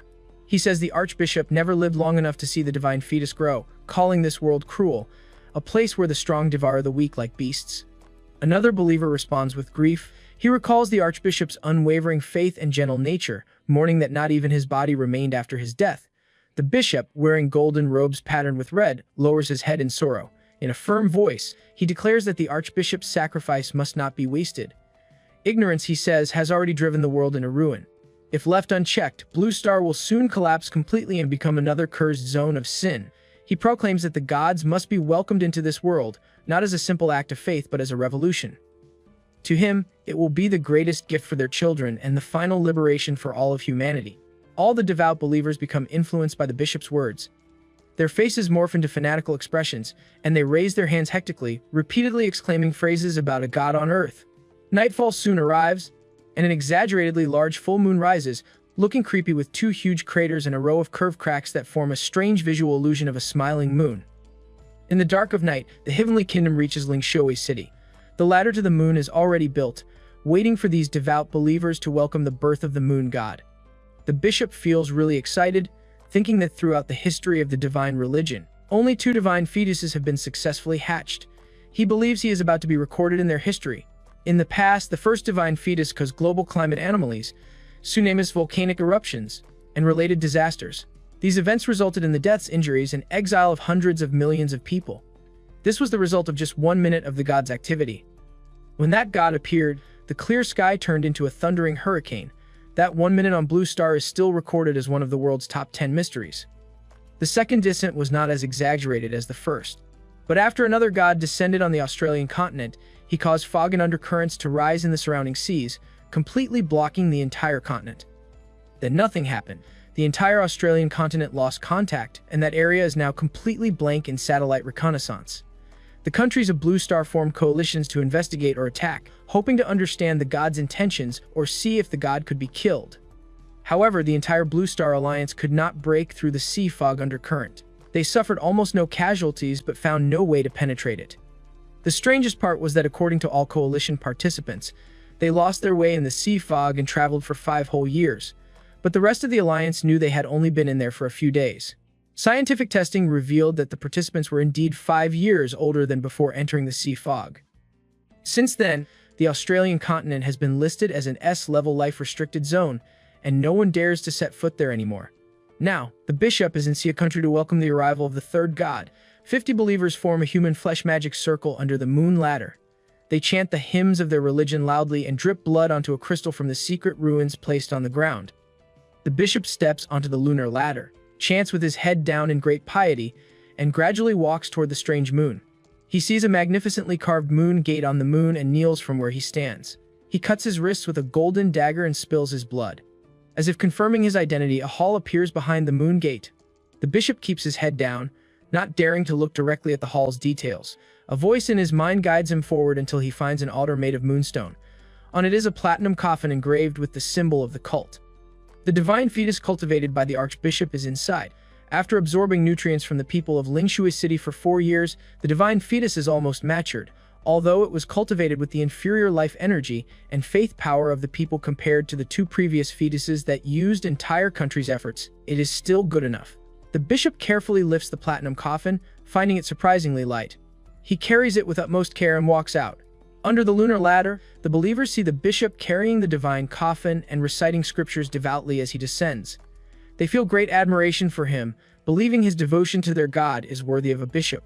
The believers make way for him to enter the center of the formation and place down the sacred coffin. At the center, the bishop shouts, opens his arms, and calls out to the great moon, the nightmare god of the dream realm. He identifies himself as the most loyal servant and asks permission to call the god by a moon named Nightmare Barrows. Just at this moment, the bell tower in Lingshui City rings the midnight bell, like opening fireworks signifying the show has begun. Throughout Lingshui City, a white spirit emanates from the bodies of all the residents. These spirits embody the power of human faith. Tens of thousands of spirits gather into a white wave and fly toward the divine coffin. But at that precise moment, a loud beast roar explodes like thunder, revealing the power of an emperor. Like a signal, all the faith power in the white wave suddenly turns blue. Some are completely blue, others are shades of blue, but no matter the shade, it shows their faith in Moon Nightmare Barrows has been tarnished. They now believe in another unknown king. Since this ceremony cannot be reversed, all the believers of the heavenly kingdom watch helplessly as the impure beliefs enter the platinum coffin nurturing the gods. Their minds fall into a state of shock, unable to comprehend what they are seeing. Yi chooses this moment to strike. In a blink, he appears right behind the bishop, his voice dripping with sarcasm as he mocks him. The bishop stiffens, shocked, and demands to know who Yi really is. Before Yi speaks, his vision changes. The world loses its color, leaving only glowing lines that trace the shape of the human body and its organs. Among all the lines, one stands out more than the rest, a bright red mark glowing at the bishop's throat. Yi instantly understands what it means. He can now see the kill line. Murderous aura floods into him and into his weapon. He tightens both hands around the handle of his starfall cleaver and lifts it with deadly intent. The bishop's world spins. The only thing he sees before darkness takes him is a blood-red crescent tearing across the sky as Yi descends from above with his cleaver. He tells Bishop that he is the devil before killing him. The deep toll of a church bell echoes as the golden-robed Bishop collapses onto the ground. With his final breath, he calls out desperately to Moon Nightmare Barrows, whose form now glimmers faintly with a layer of blood. Yi looks on with disdain, scoffing at such a pitiful scene. Inwardly, he mocks the bishop, noting that even with 3 life-saving treasures, the man still could not endure a single strike. Suddenly, a voice commends Yi for his incredible display of strength and invites him to join the church. He turns his head slightly and sees another figure standing close by, a bishop clad in a crimson robe. This person introduces himself as Lin Chu, the current highest leader of the cult within the Xia Kingdom. His presence radiates both power and authority. Lin Qi explains the deception without hesitation. He says that serving the divine religion is a dangerous role, one where life is often at risk. For that reason, it is reasonable to let a subordinate take the place of a superior as a shield. Yi's eyes narrow. Realizing the truth, the bishop he killed was only a decoy. Sensing danger, Yi immediately chooses to withdraw. However, Lin Qi's mocking voice follows him. He declares that the land they stand on is sacred ground, chosen to welcome the gods, and no one can simply leave as they wish. Lin Chu then raises his hand. At once, Yi feels his body grow unbearably heavy. An unseen force crashes down upon him, pressing against his bones and muscles. His movements are restrained, his body bound tightly in invisible chains. The moment he tries to rise into the air, the crushing power drags him back down, locking him in place. Yahe recognizes the use of telekinesis, feeling that the telekinetic power is pure spiritual energy. He understands that only spiritual energy can counter it. A golden armored demon emerges from behind Yi, tearing apart Lin Chu's massive telekinetic hand. Lin Chu's pupils shrink with shock flashing across his face as he stares at the figure behind Yi. He realizes that Yi has also been trained in the divine arts, possibly due his towering spiritual power and constant exposure to divine sounds. Lin Kuai even curses through gritted teeth, wanting to avoid fighting near the coffin, but Yahe's reaction makes him presume fear. Yi sneers and throws a punch, his arm bursting out with blue lightning instantly. Bones as thick as pillars sprout from the lightning, along with muscle fibers as tough as steel bars, sparks racing alongside. With just one punch, a roaring flesh-forged dragon bursts out in a flash like towering pillars. The dragon's maw crashes toward Lin Chu's stunned face. Lin Qiu smirks and informs Yahe that such abominations cannot harm him. A thunderous explosion shakes the ground as Lin Qiu is blasted away. The flesh dragon barrels forward with unstoppable force, slamming him relentlessly. It drives him straight through a fortified building like a bullet train at full speed, shattering the entire structure instantly. The exposed muscle fibers stretch for hundreds of meters, dragging Lin Qiu as they tear through countless buildings with blinding speed. Lin Qiu's world spins violently, and when he regains his senses, he is pinned beneath the raging flesh dragon. His ornate crimson robes are reduced to rags. Without the psychic barrier shielding his body, he would have been crushed to dust. At that moment, his veins burst under the strain of overdrawn mental power, with blood pouring from his organs, nearly causing him to black out. Yet, in the next second, his wounds begin to heal. Lin Qiu grins with satisfaction, believing Yi cannot hurt him because he is a being blessed by the gods. Yi stares with an expressionless face and scoffs. He expected that these cult lunatics are nearly impossible to kill, finding it really troublesome. Suddenly, the rest of the frenzied cultists start gathering around him, chanting repeatedly in unison. Yi gives them only a passing glance, smirking to himself. He had almost forgotten these fanatics even existed. The chanting grows louder, reaching a fever pitch. Then, in perfect unison, every cultist draws a dagger. Without the slightest hesitation, each one slashes it across their own throat. Dozens of bodies collapse at once, spraying the ground with blood. He sneers at the display, thinking that mass suicide must be the only trick these lunatics know. Their twisted logic is something even he cannot begin to understand. Still, he chooses to wait and watch, curious about what sort of scheme they hope to achieve this time. The answer arrives almost instantly. A cold, slimy wave of spiritual energy sweeps through the air, wrapping around the fallen corpses. The bodies jerk and thrash violently, as if something monstrous is pushing from inside, desperate to escape. He narrows his eyes. A sudden tear of flesh splits the silence. A blood-red hand bursts out from the chest of one of the dead cultists, claws dripping with gore. The corpse shudders one last time before splitting open entirely.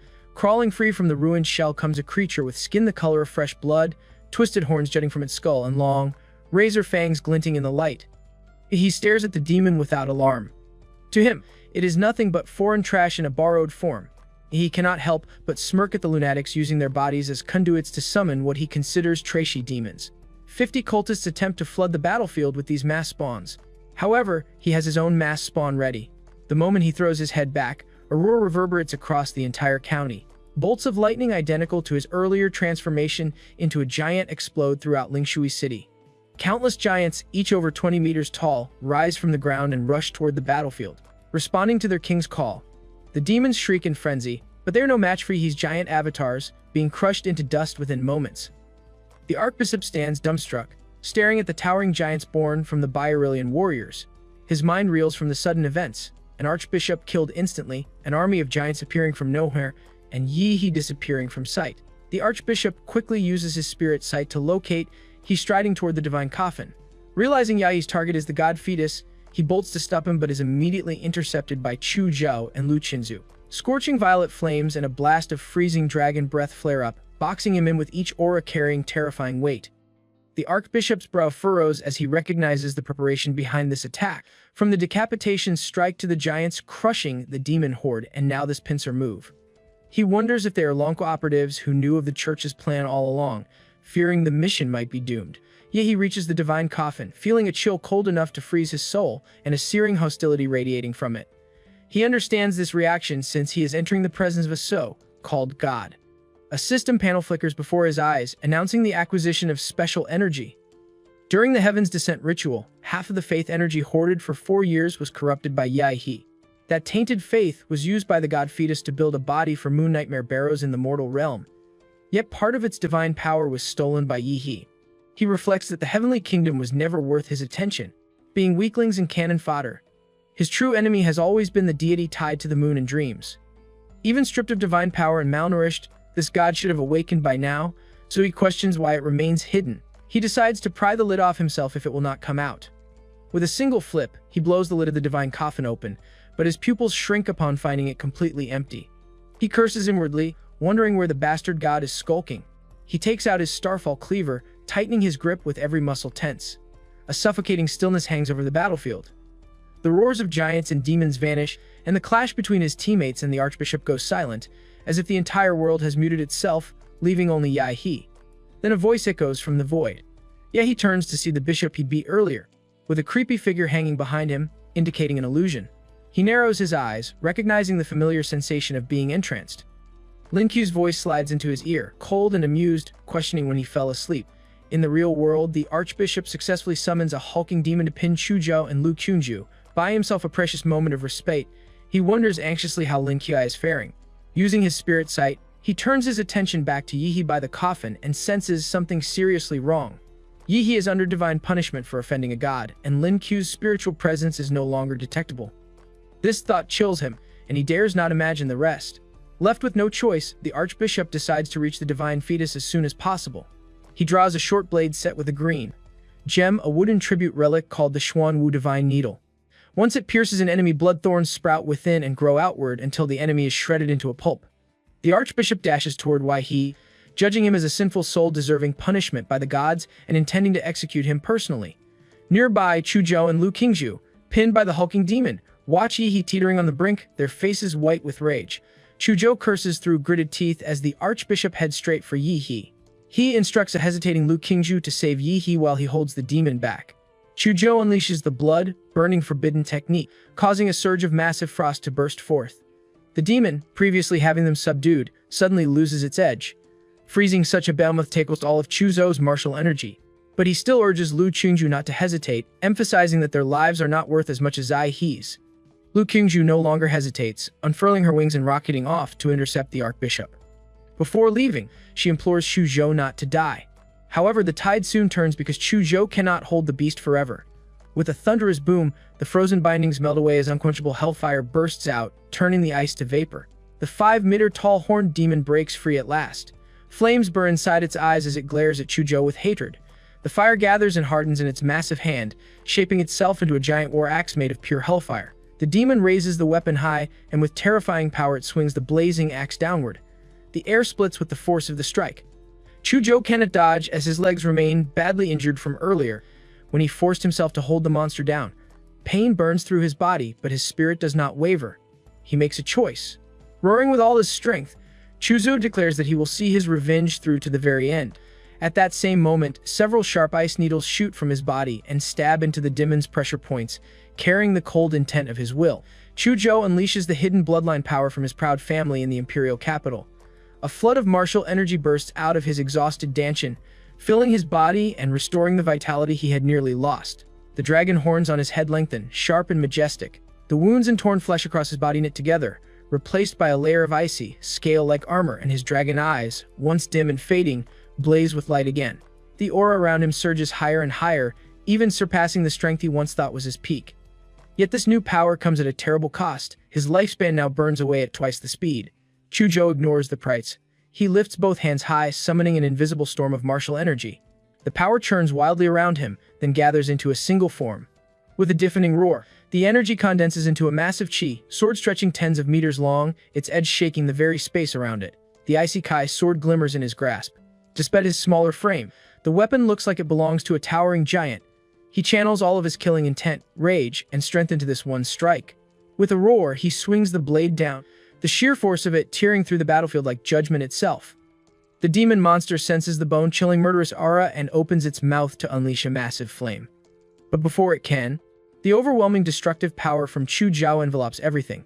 The icy kai, sword formed by his blood, burning forbidden technique strikes down with earth-shattering force. Blazing flames roar fiercely in response, clashing violently against the icy power. The two opposing forces merge and spread across the battlefield. Chuzhou's eyes widen in astonishment, his face slightly pale as he feels something is wrong. The beast roars defiantly, crouching and bracing against the slash. Its whole body trembles but remains firm, with scorching red flames and icy force splitting the sky in half. Chuzhou watches the beast gradually break through his kai sword and scorch it to pieces with demonic flames.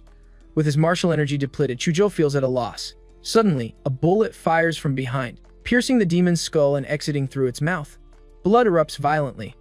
Before the beast can recover, a series of heavy armor-piercing rounds follows, piercing its nape, waist, abdomen, and back, creating large blood holes. The demon monster is mutilated on the spot. Chuzhou, nearly drained of all energy, deactivates his blood-forbidden technique. He glances around cautiously, wondering if the helper is the ally he mentioned. He spots the source. The rifle's muzzle glows faintly with heat, smoke curling from the barrel. Behind it stands Dr. Feng, calm and focused, who keeps his eye pressed to the tactical scope, covertly observing the battlefield. Dr. Feng reflects that without the armor-piercing bullets imbued with martial energy in advance, saving the situation would have been impossible. He initially thought Chuzhou was the weakest in the team, but now recognizes his powerful trump card. Considering the warrior hierarchy from martial disciple to National Guard level, Chuzhou seems close to breaking through to martial disciple. Lu Qingzhu also appears formidable. In Dark Feng's eyes, those with good potential are worthy of assisting Yi He, so he decides to send a drone swarm to help Chuzhou recover strength. Immediately, drones fill the sky and fly toward Chuzhou, making taking down the demon easier. On the other side, the Archbishop's face twists in anger, his eyes full of resentment. Even though his opponents are not Lanka operatives but younger and weirder individuals, they counter every obstacle. He wants to know who these kids are. Chuzhou and Lu Qingzhu stride confidently toward him and simply reply through their actions that they are ordinary freshmen from Imperial University. At that moment, perhaps sensing its believers' helplessness, the moon deity intervenes directly. 6 massive coffins made of heavy alloy crash down from above, striking the ground with an earth-shattering bang. These coffins are suckers summoned by the moon deity to confront Chuzhou and Lu Qingzhu. Each coffin trembles violently as the lids fly open, revealing 6 undead martial warriors exuding a murderous aura under the cold silver moonlight. Their faces and expressions are identical, with strange purple glowing eyes, as if controlled by an invisible force. Lu Qingzhu feels shaken, recognizing several familiar faces. 3 missing students from Imperial University and 1 woman they fought earlier. The Archbishop, initially stunned, becomes ecstatic upon sensing the familiar breath of God from the corpse warriors. He delightfully declares that his God is blessing him. Nearby, Feng grows worried as he watches the 6 martial corpse warriors advance toward Chuzhou and Lu Qingzhu. His orders are to protect the two, especially Lu Qingzhu, as the primary target. Facing 6 undead with the aura of martial instructors, she seems doomed. Dr. Feng understands why he previously didn't dispatch the massive army. Their weak strength and lack of intelligence caused Chiaos in battle, but the situation changes now. Without reinforcements, the mission would fail, and his own death would be miserable. Left with no choice, Dr. Feng uses Yi He as a conduit to order the giants to join the fray. Heavy footsteps surge toward the chaotic battle, forming an encirclement behind Lu Qingzhu and Chuzhou. They coordinate with the two to stop their opponents, making the battle formation tense. Lu Qingzhu glances around. She quickly realizes the towering giants are allies sent to delay the corpse warriors. Her heart steadies. This is the perfect chance to save Yi. Without a moment's hesitation, she spreads her wings and changes direction, streaking through the air like a ray of light. Her figure blurs as she darts past the giants below. The Archbishop notices at once. He shouts for the corpse warriors to intercept her before she can reach the divine fetus. The 6 undead soldiers react instantly. Some gather dark energy and hurl it upward in destructive waves, trying to strike her mid-flight. Others roar with reckless abandon, throwing themselves through the crowded giants, tearing flesh and bone apart to block her path. Dr. Feng's commands push the giants forward to act as living shields, though their strength is far too weak. Their massive bodies shatter under the onslaught, limbs and torn flesh flying high into the air. Even so, Lu Qingju refuses to slow down. She forces her way through, blasting the corpse warriors back with her full strength. Just as she comes within a few meters of Yi, disaster strikes. The Archbishop unleashes the Xuanwu Divine Needle, its sharp gleam tearing across the battlefield. It nearly pierces her heart. A spray of bright red blood bursts into the air as the attack rips through her side. Her momentum falters, and her body drops on the verge of crashing into the ground. Yet in that desperate instant, her wings snap open again. She forces her battered frame upward, the wind rushing violently against her face. Blood trails behind her, but her willpower carries her through. The Archbishop freezes in shock, and his face twists in disbelief. All his efforts to stop her have failed. At last, Lu Qingju reaches Yi. She collapses into his arms, wrapping herself around him with trembling strength. She gently rests her head on his shoulder. Lu Qingju feels a heartwarming relief as she finally holds Yi, though her breath remains weak. With no time to waste, she flaps her wings and takes off into the sky, carrying him with her intact arm. Her injured arm, wrapped in blood thorns, throbs painfully. She uses her nether flames to burn away the thorns, but this only suppresses them and prevents further injury from affecting her movements. She notices the ground below is covered with the corpses of the giants, all killed without a single scratch on the 6 martial corpse warriors. They watch her with open hostility, ready to hunt her down once a command is given. Lu Qingju decides not to stay any longer and prepares to flee with her remaining strength when a voice suddenly resounds in her head. The voice advises her to leave Yi behind, stating she has done all she could and it is not enough, adding that he would not blame her and she should just hand him over. For a moment, Lu Qingju wonders who the mysterious voice belongs to, but upon realizing it is Moon Nightmare Barrows, a surge of anger flares within her. She responds defiantly that she would never hand her man over.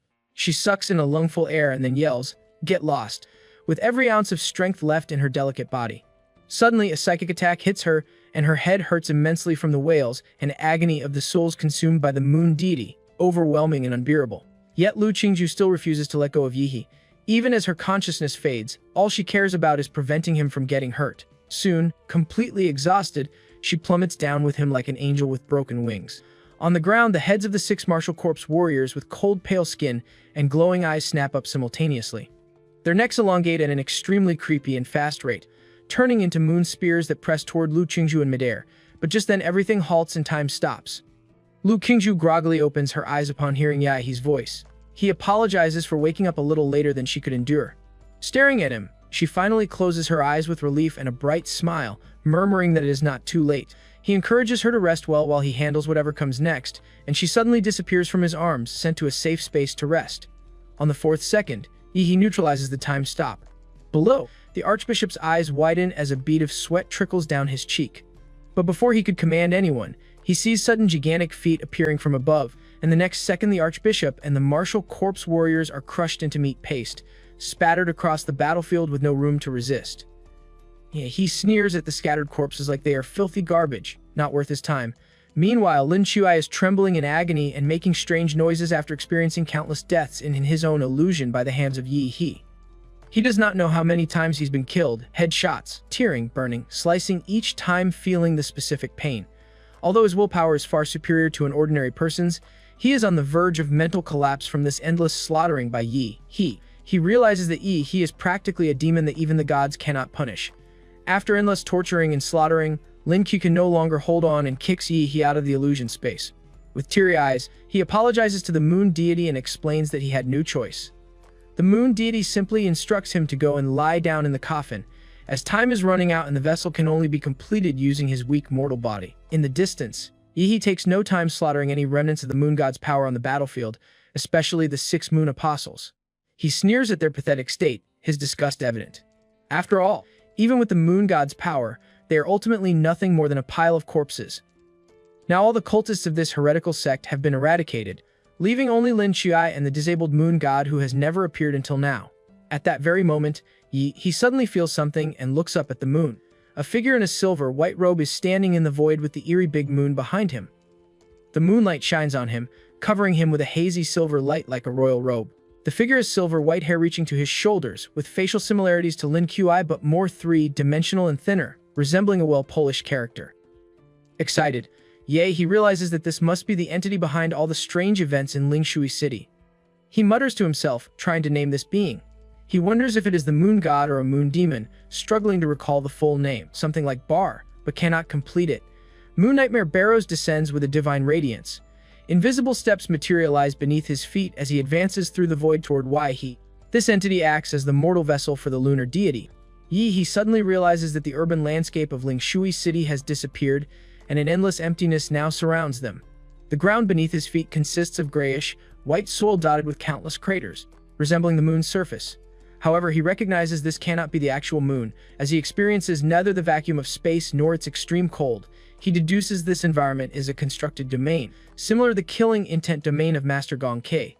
Unlike a simple illusion that tricks the mind, such a domain overlays reality itself and can inflict genuine harm.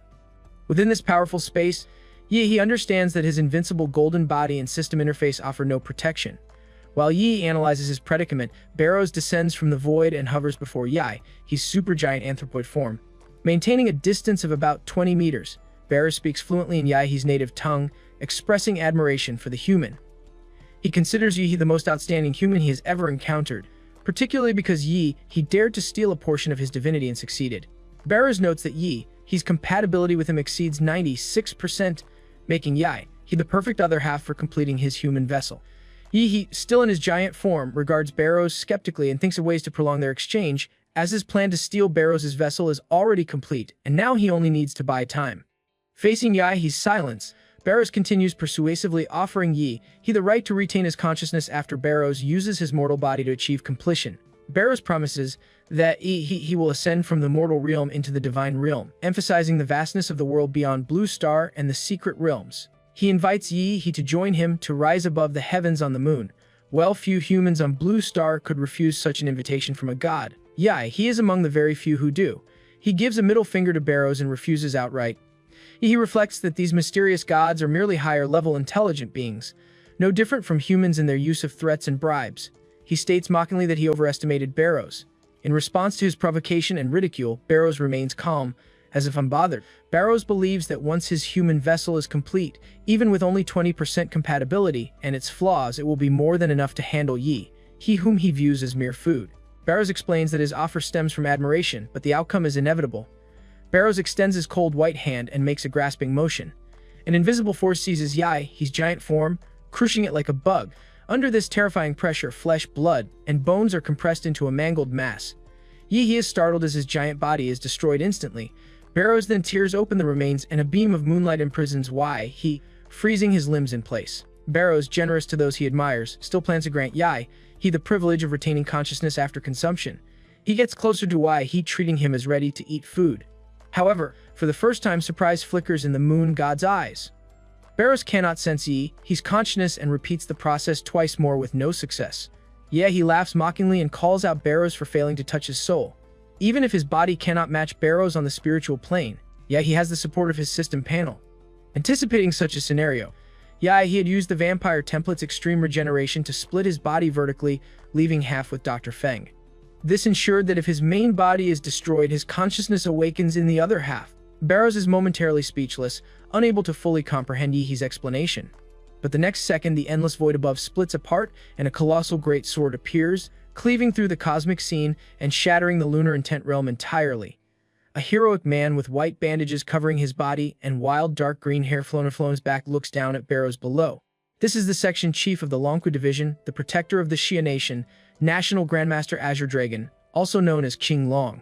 He announces that he is here for a spar. Ye grins because he had already reported the cursed county to the Dasha Federation. From the start, he never intended to defeat Barrows, but only to snatch the divine power brought into the mortal vessel. Feng in advance to report everything in Lingshui City to the Dasha Federation, knowing how seriously they take matters related to demon fetus hatching. Barrows stares up at Qinglong, his moon-like eyes flickering with curiosity. He is baffled by him and wonders if his body is really of a human, suggesting that the potential rating of humans needs reassessment. On the other side, after a few seconds of silent appraisal, Chunglong speaks skeptically, wondering if Barrows is truly an abomination due to his body's low purity and mixed nature. Chunglong recalls fighting first abomination in human history when he was a grandmaster, an experience that revealed world-ending destruction. By comparison, the silver-haired man before him has a similar demonic aura but is vastly inferior. Barrows, who showed no emotion during He's ridicule, becomes pissed off for the first time. Chunglong's assessment is accurate. He mutters that using Lin Chi's inferior body to complete his human vessel is disgusting and humiliating, akin to consuming filth. Regardless, Barrows tells He that he does not wish this battle harm as he is the human he admires, and he will claim his body. With a casual flick, Barrows hurls He's body away, tossing him clear from the battlefield. Chunglong feels confused by Barrows' action of sparing the young man. He decides that once he suppresses Barrows, he will find He and question him. He recalls that someone named Shi Jingwen mentioned He's name before his departure, reinforcing his intent to locate him later. Just then, he ruses to attack Barrows, and the battle between the so-called Moon God and Grandmaster begins, with the fate of Lingshui City hanging in the balance. Meanwhile, in a mist-shrouded mountain forest far from the devastation, he regains consciousness. Barrows had thrown him clear of the battlefield before the fight intensified. Disoriented, he tries to determine his location. He circulates his ki and expands his life magnetic field to its maximum range but detects no trace of Lingshui City. This confirms the Moon Demon understood his battle with Azure Dragon would annihilate the entire county and surrounding areas, hence the strategic relocation. Fortunately, he had previously instructed Dark Feng to evacuate Chu Zhou and Lu Qingshu, otherwise they would have been vaporized by the conflict's aftermath. The realization that Barrows possesses such powerful teleportation ability worries him. Such capability would make future evasion extremely difficult. He checks his system panel, feeling an unsettling sensation of being stalked by an obsessive entity. The thought frightens him, realizing even someone like him needs self-protection measures. With distance from the battlefield, he finally has time to examine the stolen divinity. After such effort, he hopes the prize proves worthwhile. The system entry explains divinity manifests through two paths, either through continuous cultivation reaching ultimate transcendence, or as an innate birthright of high-dimensional races granting absolute authority within a specific domain. Both originate from the same source. This explains Barrows' extreme reaction. The stolen portion is permanently lost to his original body, however insignificant it might seem. He focuses on his 5 points of Moon, Dream, and Illusion aligning divinity. The system indicates it can evolve compatible templates or grant attributes to incompatible ones. It specifically suggests his vampire template holds the best compatibility. The effects prove remarkably powerful, essentially improving a template's fundamental qualifications. He reflects that his vampire template, until now, had only been used through its racial instincts. Infusing it with the Moon Demon's divinity would directly advance its lunar and illusory aspects. His other templates have their own progression paths or lack affinity with this divinity. The vampire template's time manipulation potential makes it his most vital trump card besides his main combat form. He chooses to upgrade the vampire template. Previously rated Lethal with basic vampire abilities, it had jumped to B5 after unlocking the Crimson Calamity. Now absorbing all 5 divinity points triggers a full evolution, and the B5 vampire template further advances to A tier. Glowing text scrolls across the system panel as its bloodline upgrades to a Moon Demon variant. The newly evolved template grants He several powerful abilities. His first power is called Moon Banquet Carnage. This ability makes him much stronger at night. His body becomes tougher, his healing faster, and his martial energy increases by 100%. When moonlight touches him, this boost grows to 150%. During a full moon, he enters a special state where his power awakens fully, and he can create an area called the Double Moon World around himself.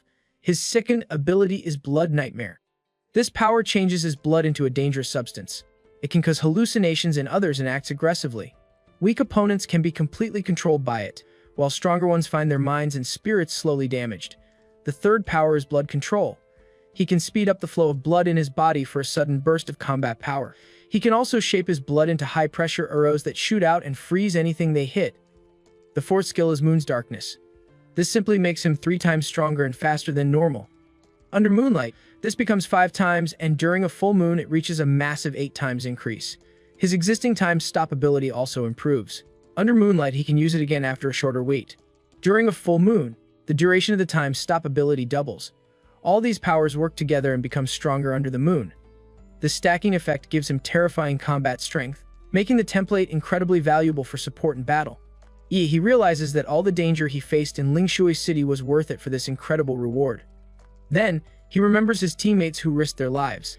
This mission's difficulty far exceeded standard parameters, qualifying for maximum tier rewards under Imperial University's assessment system.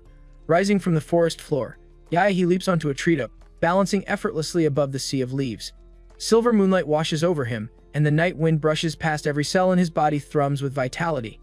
Moonlight enhancement takes effect. He throws several experimental punches, his normal physical strength alone making the air crackle and distort visibly. After testing his enhanced physique, he spreads his arms like a giant bat and moves through the woods with lightning speed. His damaged communication equipment necessitates finding the nearest town to contact Imperial University. As a key witness to the Moon Nightmare incident, he expects interrogation from the Dasha Federation. With too many secrets to conceal, he needs to first reconnect with his institutional backers at the university. He returns in a supersonic fighter jet to Imperial University, escorted by 4 other aircraft. He is fully fit while Chu Zhou and Lu Qingzhu receive emergency treatment in life support pods. When the hatch opens, he steps onto the ramp, momentarily dazed before noticing an elegant old man in a neat suit. The man gives an impression of precise, ancient craftsmanship combined with scholarly ease. He introduces himself as Shi Jingwen, president of Imperial University. He shakes his hand, expressing honor at meeting the idol of every student. Shi Jingwen laughs and tells him to relax, dismissing formalities. He drops the polite act and stretches his tired muscles. Shi Jingwen gets straight to the point, explaining he isn't there for interrogation but to inform him his team has successfully completed the Lingshui City anomaly mission. The president assures him the aftermath is handled, and the higher-ups will manage the incident's repercussions. The old fox demonstrates enough tolerance to respect Yahe's personal secrets. The mission will be reported anonymously, credited as a level 4 completion though rewarded as level 5, since crediting first years with a level 5 mission would be too extraordinary. This treatment feels unreal, like a dream, yet he studies President Shi Jingwen's spring-like smile, feeling a pressure heavier than Barrow's divine aura, wondering if the old fox already knows about his system. The next day, in the president's office, Feng's post-battle footage arrives. The report makes he double-take at Lingshui City's mountain terrain has collapsed into a massive crater, as if a meteor struck and permanently altered the landscape. He exhales nervously, recognizing the world of martial transcendence remains dangerously unpredictable. The lunar gaze, Barris's mark, still lingers on his soul. He had informed President Shi Jingwen, who assured him Qinlong would handle it. Now, he is waiting for Qinlong in the university's guest hall, and just then the door opens silently. He looks up to see the man he awaited, the Federation's second-ranked martial artist, one of Blue Star's pinnacle powers, Qinlong. But his condition doesn't look good. Qinlong is wearing a thick black fur cloak over multiple clothing layers, his complexion pale, aura unstable, as if carrying the chill of another world back from an ice-bound battlefield. Qinlong has clearly suffered from the aftermath of his battle with Moon Nightmare Barros. He notices He's observing expression, offers an explanation. He admits to having caught a chill from the cunning moon demon yet emphasizes he ultimately won their confrontation. After merely 100 exchanges, the moon demon's inferior vessel began to crumble and disintegrate. He states that had Barrows not possessed numerous escape methods, he would have slain him long ago, eliminating the need for he to wait for help in sealing the lunar gaze mark. He finds the situation somewhat amusing. He did not expect the legendary warrior to explain himself. This behavior differs from the image of an aloof, unfathomable expert he imagined, yet it strikes him as somewhat endearing. Before beginning the procedure, Qinlong reiterates his purpose is to help seal the mark left by Barris's gaze. He removes his mink coat and other warm layers, revealing a broad, powerfully built frame covered in bandages. He reveals that President Shi Jingwen excels at divination and assessing a warrior's destiny, and has already informed him of his unique nature. Therefore, Qinlong decides to share a few classified secrets briefly. He asks if he has ever considered that the monsters they slay were once intelligent beings similar to humans. His eyes widen in realization as Qinlong continues, recalling events from his past. He recounts a time from his youth as a martial artist, when he followed his teacher and 5 senior apprentices to explore a newly unearthed ruin within an A-level secret realm. He alone survived but contracted a terrible curse in the ruins, and his body gradually began transforming into a beast, and his sanity faded alongside the physical change. Even the finest doctors domestically and abroad were powerless against it. Deciding he did not want to become a mindless monster in his homeland and risk harming his compatriots or being killed by them, Qinlong chose self-exile. He traveled alone to an S-level secret realm in the Great Atlantic, prepared to die there. A massive sea storm, however, swept him onto a previously undiscovered island. King Long stops abruptly, explaining the remainder of the story constitutes a top state secret concerning the future strategic destiny of the entire nation, so he cannot elaborate further. He feels genuinely disappointed by this anticlimax. King Long simply concludes that people on the island helped him and saved him from fully becoming a beast. And as he speaks, King Long tears the bandages from his body, revealing skin covered entirely in mysterious black runes. A mere casual glance from Yahe causes a sharp, needle-like pain in his eyes, and a few drops of blood even trickle from the corners, although his eyes heal within moments. Yahe dares not look again, feeling as if his very soul was nearly dragged into a void by that single glance. King Long observes Yahe with deep thought. He notes that even a grand martial master fainted after glimpsing these runes, and a lower-level martial artist would have been turned into a vegetative state. Yet he only bled slightly. This outcome matches his expectations, confirming Yahe's special nature. He remarks that Shi Jingwen has never misjudged anyone, suggesting he might truly possess the potential to alter the world's increasingly perilous situation. King Long instructs Yahe not to resist. He plans to imprint 2 runes into his sea of consciousness, which will from then on allow him to sleep peacefully. The moment King Long places his finger on Yahe's forehead, the runes, thick like black ink, slowly seep from his fingertips onto Yahe's skin like living black worms. Immediately, the system panel's notation indicates that the moon demon's gaze mark is suddenly erased by a mysterious force, as if by a system glitch. With the seal complete, the nanomaterial bandages on King Long's body automatically rewrap themselves, and he puts his imposing black mink fur coat back on. Suddenly, King Long asks Yahe if his teacher is Gong Qi. In that moment, he recalls his teacher's warning not to reveal himself as her student. She mentions she was once a prominent figure at Imperial University who bullied many young men, and they have all grown up now, so he should be careful. Yahe begins to sweat profusely, but as an experienced warrior who has been in the world for many years, King Long naturally understands his apprehension. He reassures the young man, stating he holds no grudge against Gong Qi. He mentions her only because, before her mental injury, she was the martial artist most likely to reach the Grandmaster realm through the path of slaughter. He expresses that it is a real shame what happened. King Long then declares his desire to spar. He simply wishes to see how pure the legacy of the once infamous Queen of Slaughter has remained. Yahe is briefly stunned, but upon reflection realizes it is expected behavior. The stronger the warrior, the more eager they are for combat. He points to the moonlight outside and suggests they spar under its glow. King Long frowns, closing his eyes if recalling some unpleasant and troublesome illusions associated with moonlight. However, the two proceed to the 4th Panoramic Arena at Imperial University, a private martial arts facility. King Long encourages Yahe to use his full strength, while he will defend using only one hand and pure physical power. He grants Yahe the first strike. He promises that if he can force him to move even half a step, he will win. Victory would earn Yahe one free request for King Long's aid, plus direct admission into the premier department of the Great Sea Lanka Division with all associated rights and privileges. This promise is exceptionally generous because King Long believes why he cannot possibly succeed. The showdown begins, and the next instant bright moonlight shines down on Yahe, illuminating his figure, and his whole body then erupts with a crackling sound as he draws the materic blade, holding it high overhead and activating the moon banquet carnage. The surrounding moonlight suddenly becomes stained with blood, painting the entire arena in a faint crimson glow that further strengthens Yahe's murderous intent. The silver blade is instantly dyed a murderous red. Majestic martial energy and bloody power pour into it, causing the blade to extend into a 40-meter-long bloody shadow. King Long's pupils contract.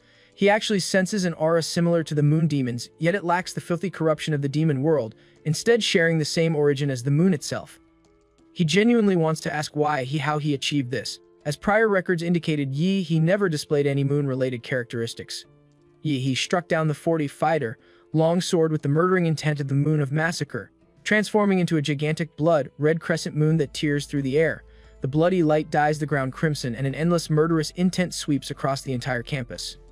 Observing Yahe's performance, King Long clenches his fist and casually punches toward the incoming blood-red moon slash. Meanwhile, deep within Imperial University Research Institute at Gong Qi's confinement center, the woman originally lazing on her sofa suddenly tenses up like a startled hamster. She wonders if the murderous intent she just felt belongs to Yahe. She finds it impossible that he could possess such terrifying killing power after only 3 days of absence. She worries her disciple may have lost control and attempted to massacre an entire city.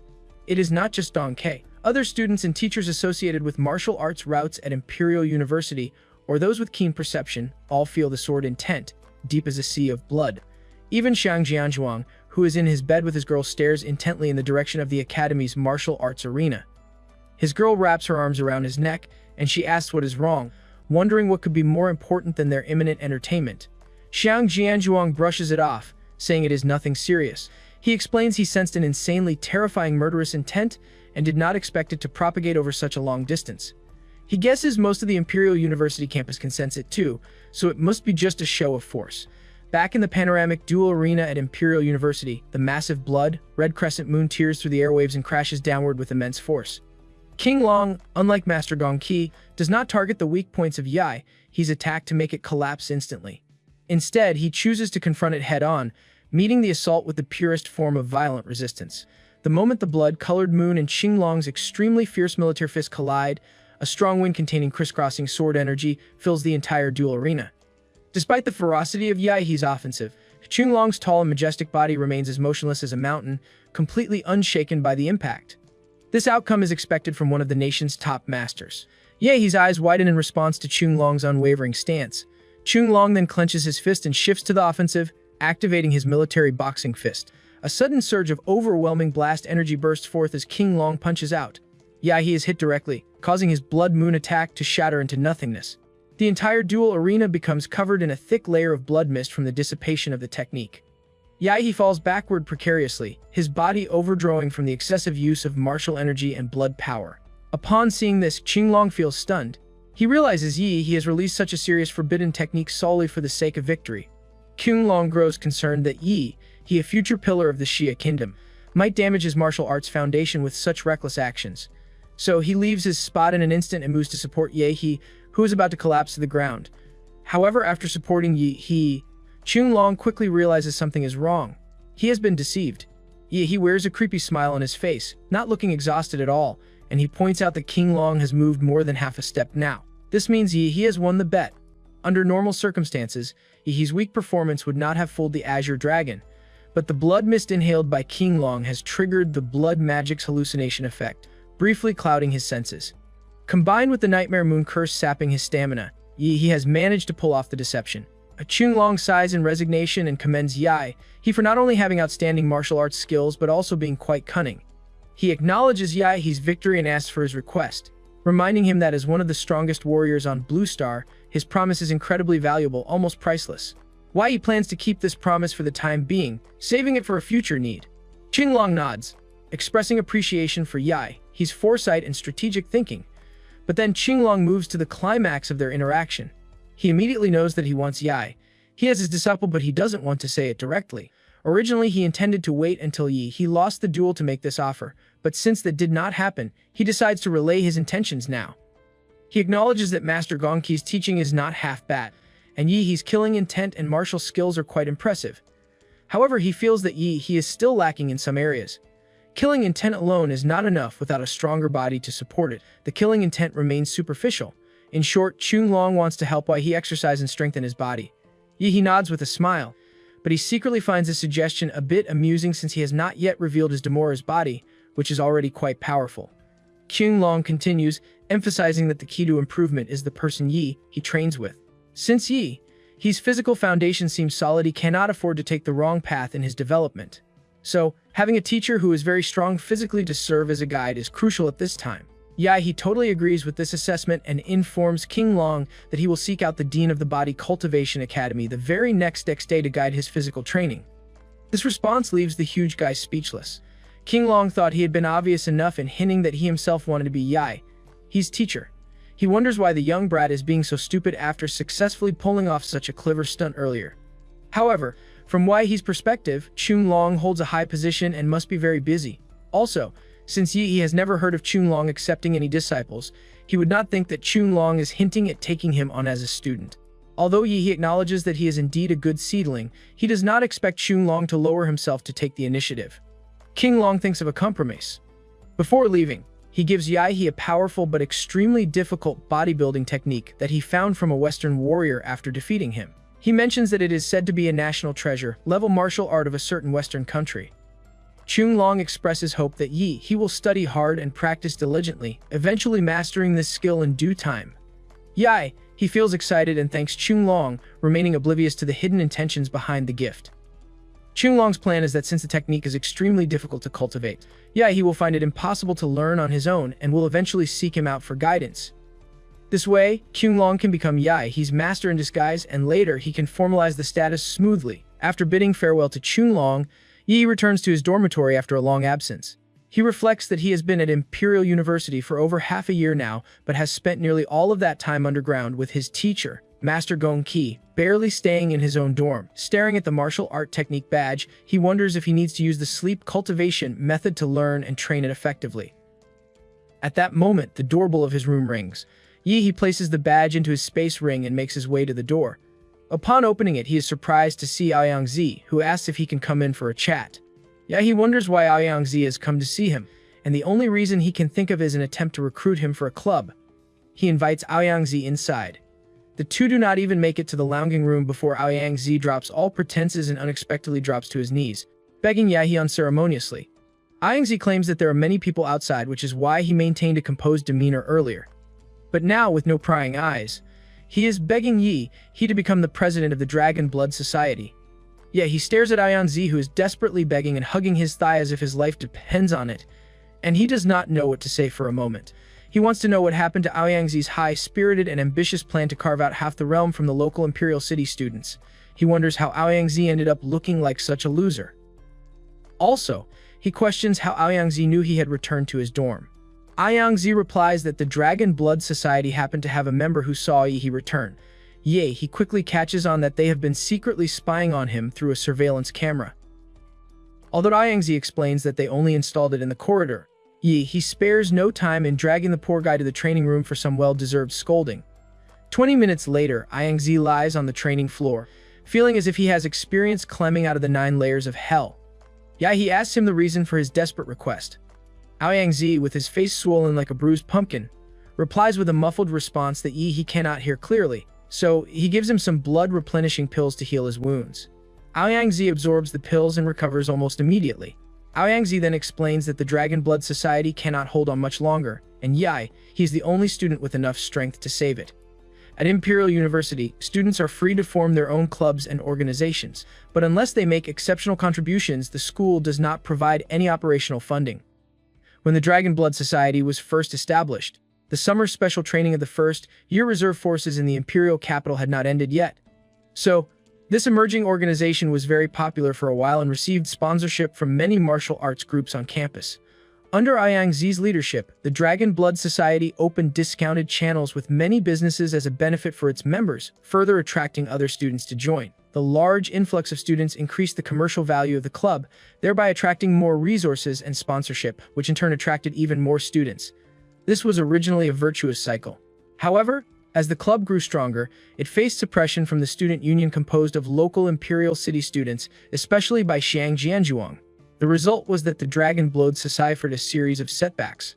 Its commercial value continued to decline, investors gradually left, and the club's welfare channels were closed. When ordinary members saw that the club was failing, they all thought about jumping ship and leaving.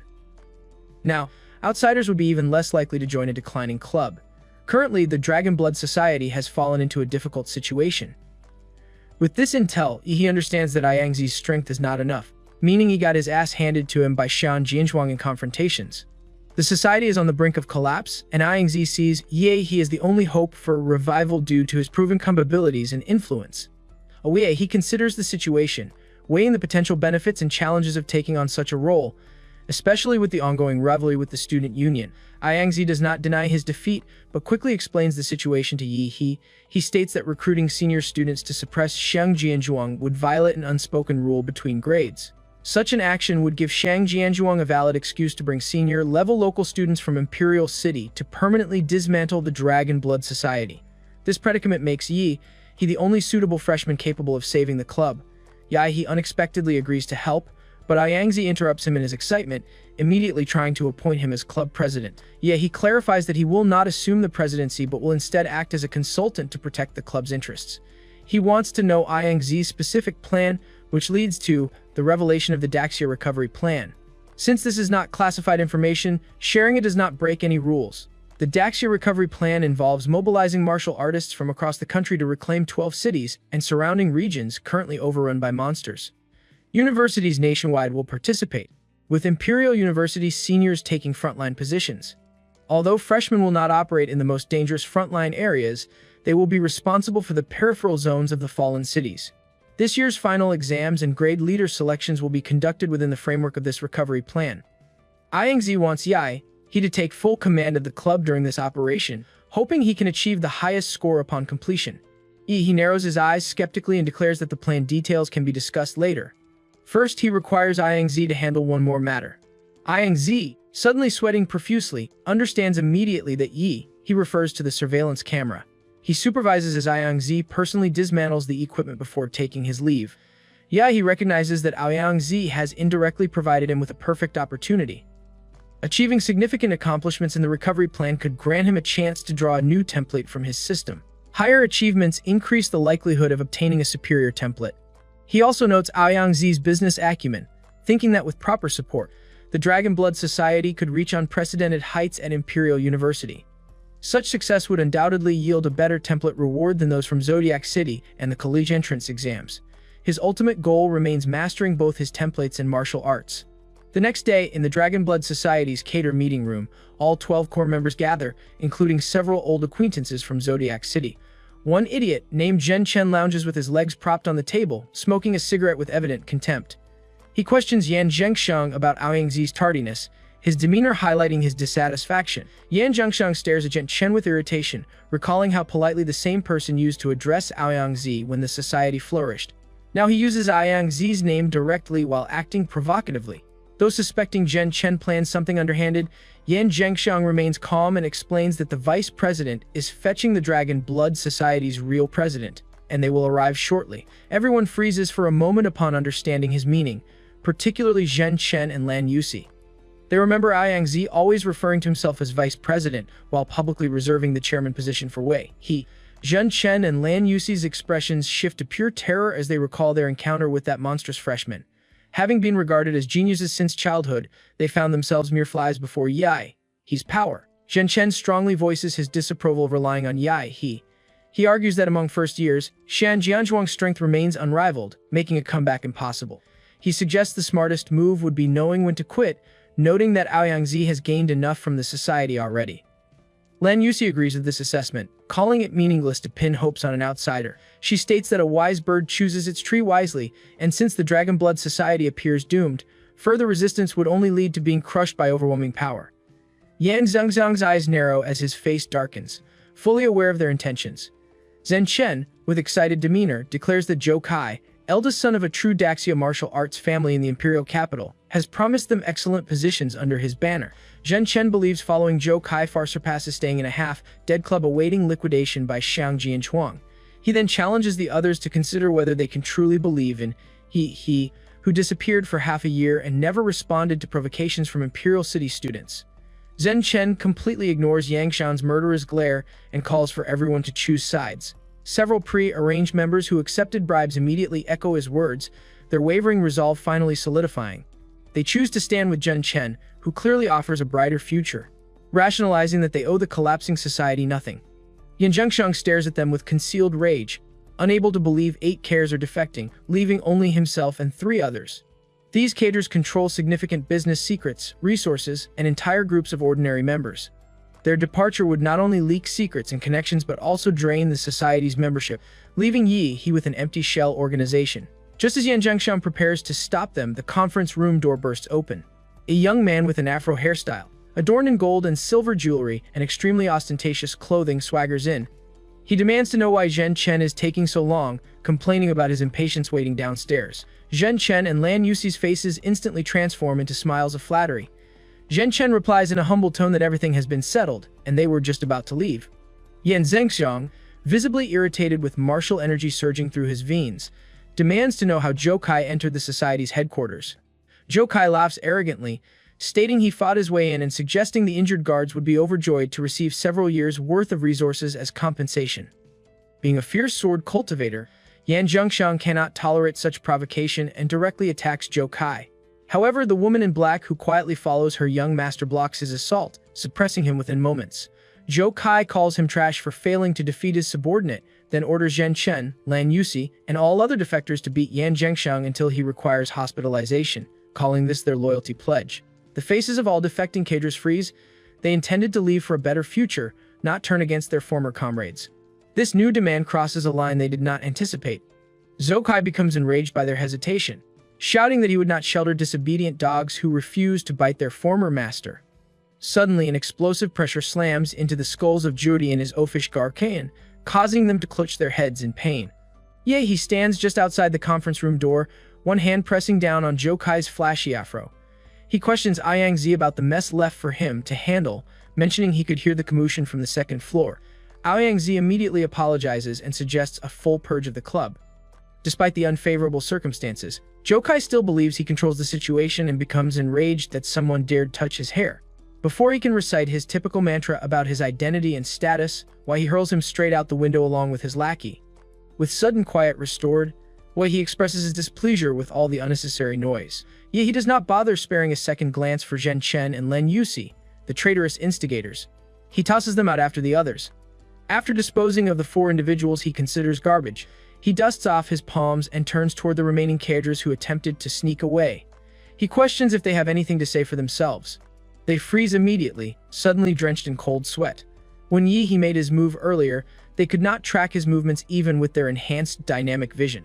This moment makes them realize the rumors about he's amazing feats during the Zodiac City exams were not mere exaggerations by Aoyang-zi.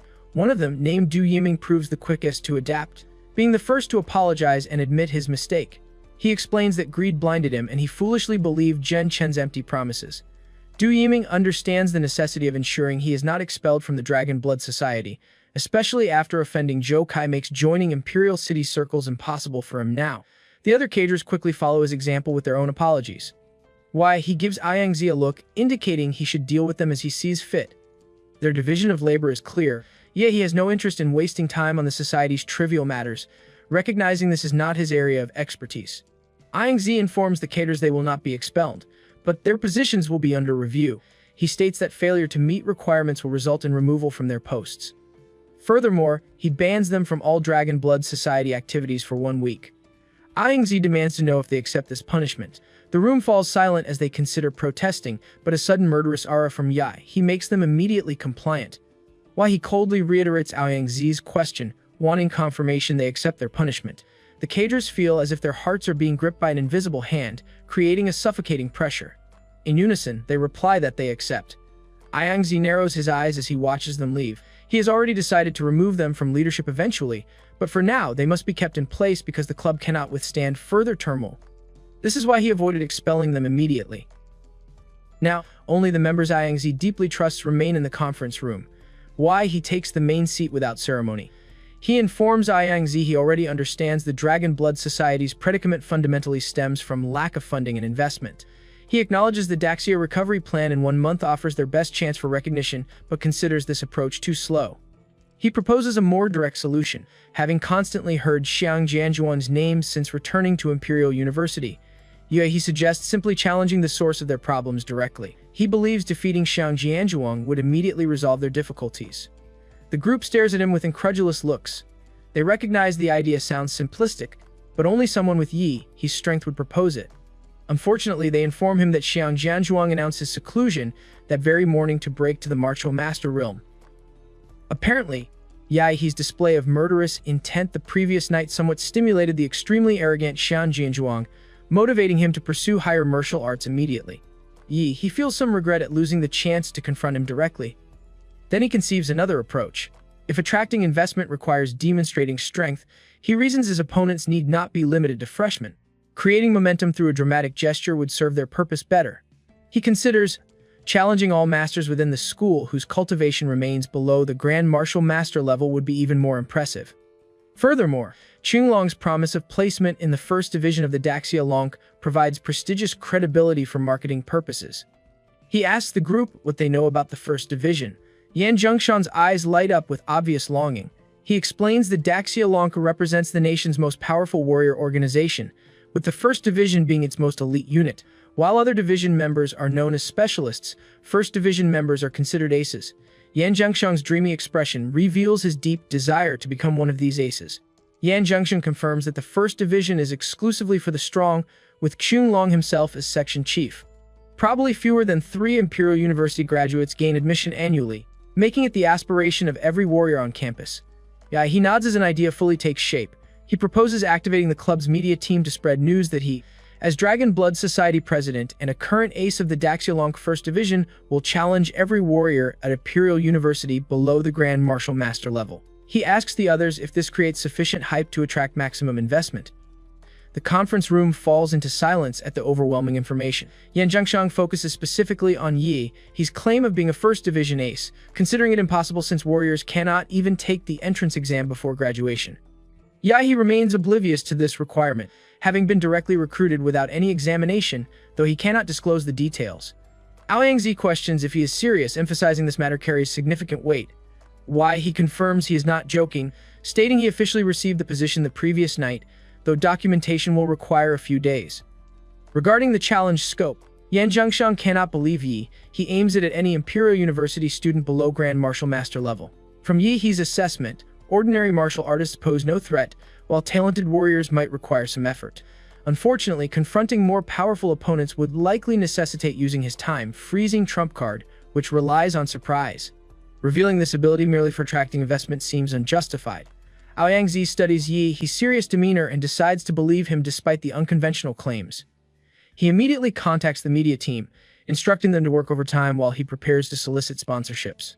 He only needs to focus on crushing every challenger. Within hours, a headline detonates across Imperial University's campus network. The top freshman who disappeared for half a year has returned as a Daxialonk First Division ace and will challenge the entire university. This attracts widespread attention, with many students considering he impossibly arrogant for challenging the whole school. Those unfamiliar with him initially believe Xiang Jianzhuang remains the top freshman. And as discussion intensifies, students who know of he share information about his achievements as the top scorer in the reformed freshman entrance exams, even alarming several college deans at the time. Despite this past fame, many wonder about his 6-month disappearance. Beyond the challenge controversy, nearly every student questions how he gained First Division admission, especially since recent graduates describe the exam as extremely difficult with a 99% failure rate. The evident conclusion that he received with a direct examination makes most students incredulous, with some speculating about unconventional methods. The buzz around he continues unabated, becoming the semester's most anticipated event. Meanwhile, at Imperial University Hospital, Xu Zhou and Lu Qingju see the news from their hospital beds. Their first thought is why he cannot remain still. Nevertheless, they recognize such a bold move means someone is about to experience misfortune. Aoyangzi's efficiency proves remarkable. He quickly builds momentum around with the news spreading beyond campus and going viral online. The validity of his First Division status becomes a central controversy, with countless netizens questioning whether this is merely a traffic attraction scheme. When a Daxialonk official confirms he was indeed hired as a special talent without examination, the media frenzy intensifies rather than subsiding. Critics continue questioning his strength and whether he deserves the ace title, with some speculating about backdoor deals. These critics challenge he to prove himself during the live broadcast, while others urge patience until the competition reveals whether he is a fraud. Aoyangzi seizes this controversy, leading his journalism team to manipulate the narrative. Public opinion divides into believers, detractors, and neutrals, but all groups maintain interest in watching his live broadcast. With overt and covert promotions, the live stream's popularity surges dramatically. Major platforms send representatives to negotiate exclusive broadcast rights, while advertisers flock to throw money at the Dragon Blood Society.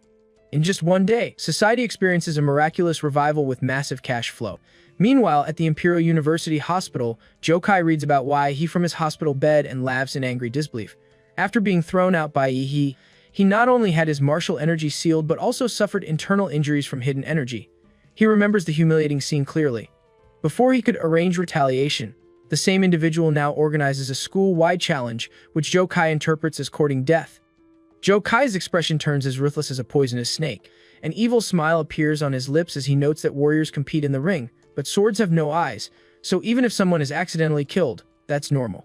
2 days pass quickly as popularity continues to rise, finally bringing the day of his challenge. The audience feels puzzled by the nighttime scheduling.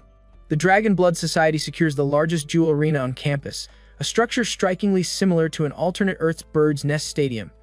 Grand salutes explode in the sky while passionate music accompanies catchy drum beats, marking the official start of his school-wide competition. Countless students fill the arena stands, roaring and waving glowing sticks. The live broadcast viewer count exceeds 30 million. A helicopter rented by the Dragon Blood Society hovers above like a hawk, serving as Yahe's diving platform. Upon hearing the host signal, he jumps from the plane without any protective measures. Atomic energy erupts within his body, accelerating his speed twice in midair and transforming him into a blue meteor that breaks through the clouds under the gaze of millions. He pierces through the clouds in an extremely ostentatious fashion, creating sonic booms during his descent. A thunderous impact accompanies his smooth, stylish landing. His handsome and masculine frame stands out under the dazzling moonlight like a god descending from heaven. The live broadcast comment barrages suddenly skyrocket tenfold, quickly labeling this as the year's most impressive entrance. The audience, uncertain of Yahe's strength, now feels sure about one thing. He is definitely an expert in showmanship, and his swagger appears off the charts, making it clear that anyone fighting him has already lost in entrance presentation alone. Long Tao, a sophomore, watches Yahe from afar with clear dissatisfaction. His friend notices this and wonders if he plans to face Yahe. Long Tao states he must make an appearance mainly because of the massive traffic flow. Being a small internet celebrity, he hopes to increase his fan base through this competition. From his experience, the first challenger never loses regardless of outcome. Victory would make him famous overnight, while defeat would still allow him to claim credit for exhausting Yahe's strength for future winners. With this calculation, Long Tao hurriedly enters the arena. He introduces himself as a second-level martial artist and expresses his desire to challenge Yahe. Suddenly, a 5-meter-high smoke of blood and energy ignites behind him, creating an imposing presence. Yahe responds by introducing himself as an 8th-level Dragon Blood Society warrior. Tens of millions of viewers and live audience members hold their breath, waiting to see his response. Long Tao, with his higher realm, decides to use his strongest move immediately to save face if Yahe eventually wins. However, he never imagines being defeated before even realizing what happens. A simple kick brutally knocks him unconscious, along with his dreams of clout. Yahe does not spare him another glance and immediately calls for the next challenger. His voice, empowered by martial energy, spreads throughout the entire arena, cementing his absolute dominance. Yahe's next opponent is a 5th-level female warrior named Weakling, who wields a long guangong sword and holds a record of defeating 3 7th-level martial artists alone. The match starts with Yaheling raising her iconic broadsword, leaping high and swinging down while unleashing her aura to suppress her opponent. In response, terrifying blue energy gathers around Yahe's clenched fist. He declares the purity of Yaheling's blade too low. His overwhelming punch shatters her weapon completely and strikes her directly in the lower abdomen. Like a ragdoll, she spurts blood as she flies out of the arena. With this victory, Yahe wants to speed things up, finding the process boring. He instructs all remaining challengers to come at him at once. Senior students who previously treated his challenge as a joke now feel they are losing face. The 9 waiting warriors all charge at Yahe with looks of disdain, considering his declaration an insult. Their desire to teach their junior a lesson meets immediate disappointment. Yahe's tally quickly reaches 11 consecutive victories, including the best second-year students and 3 third-year masters.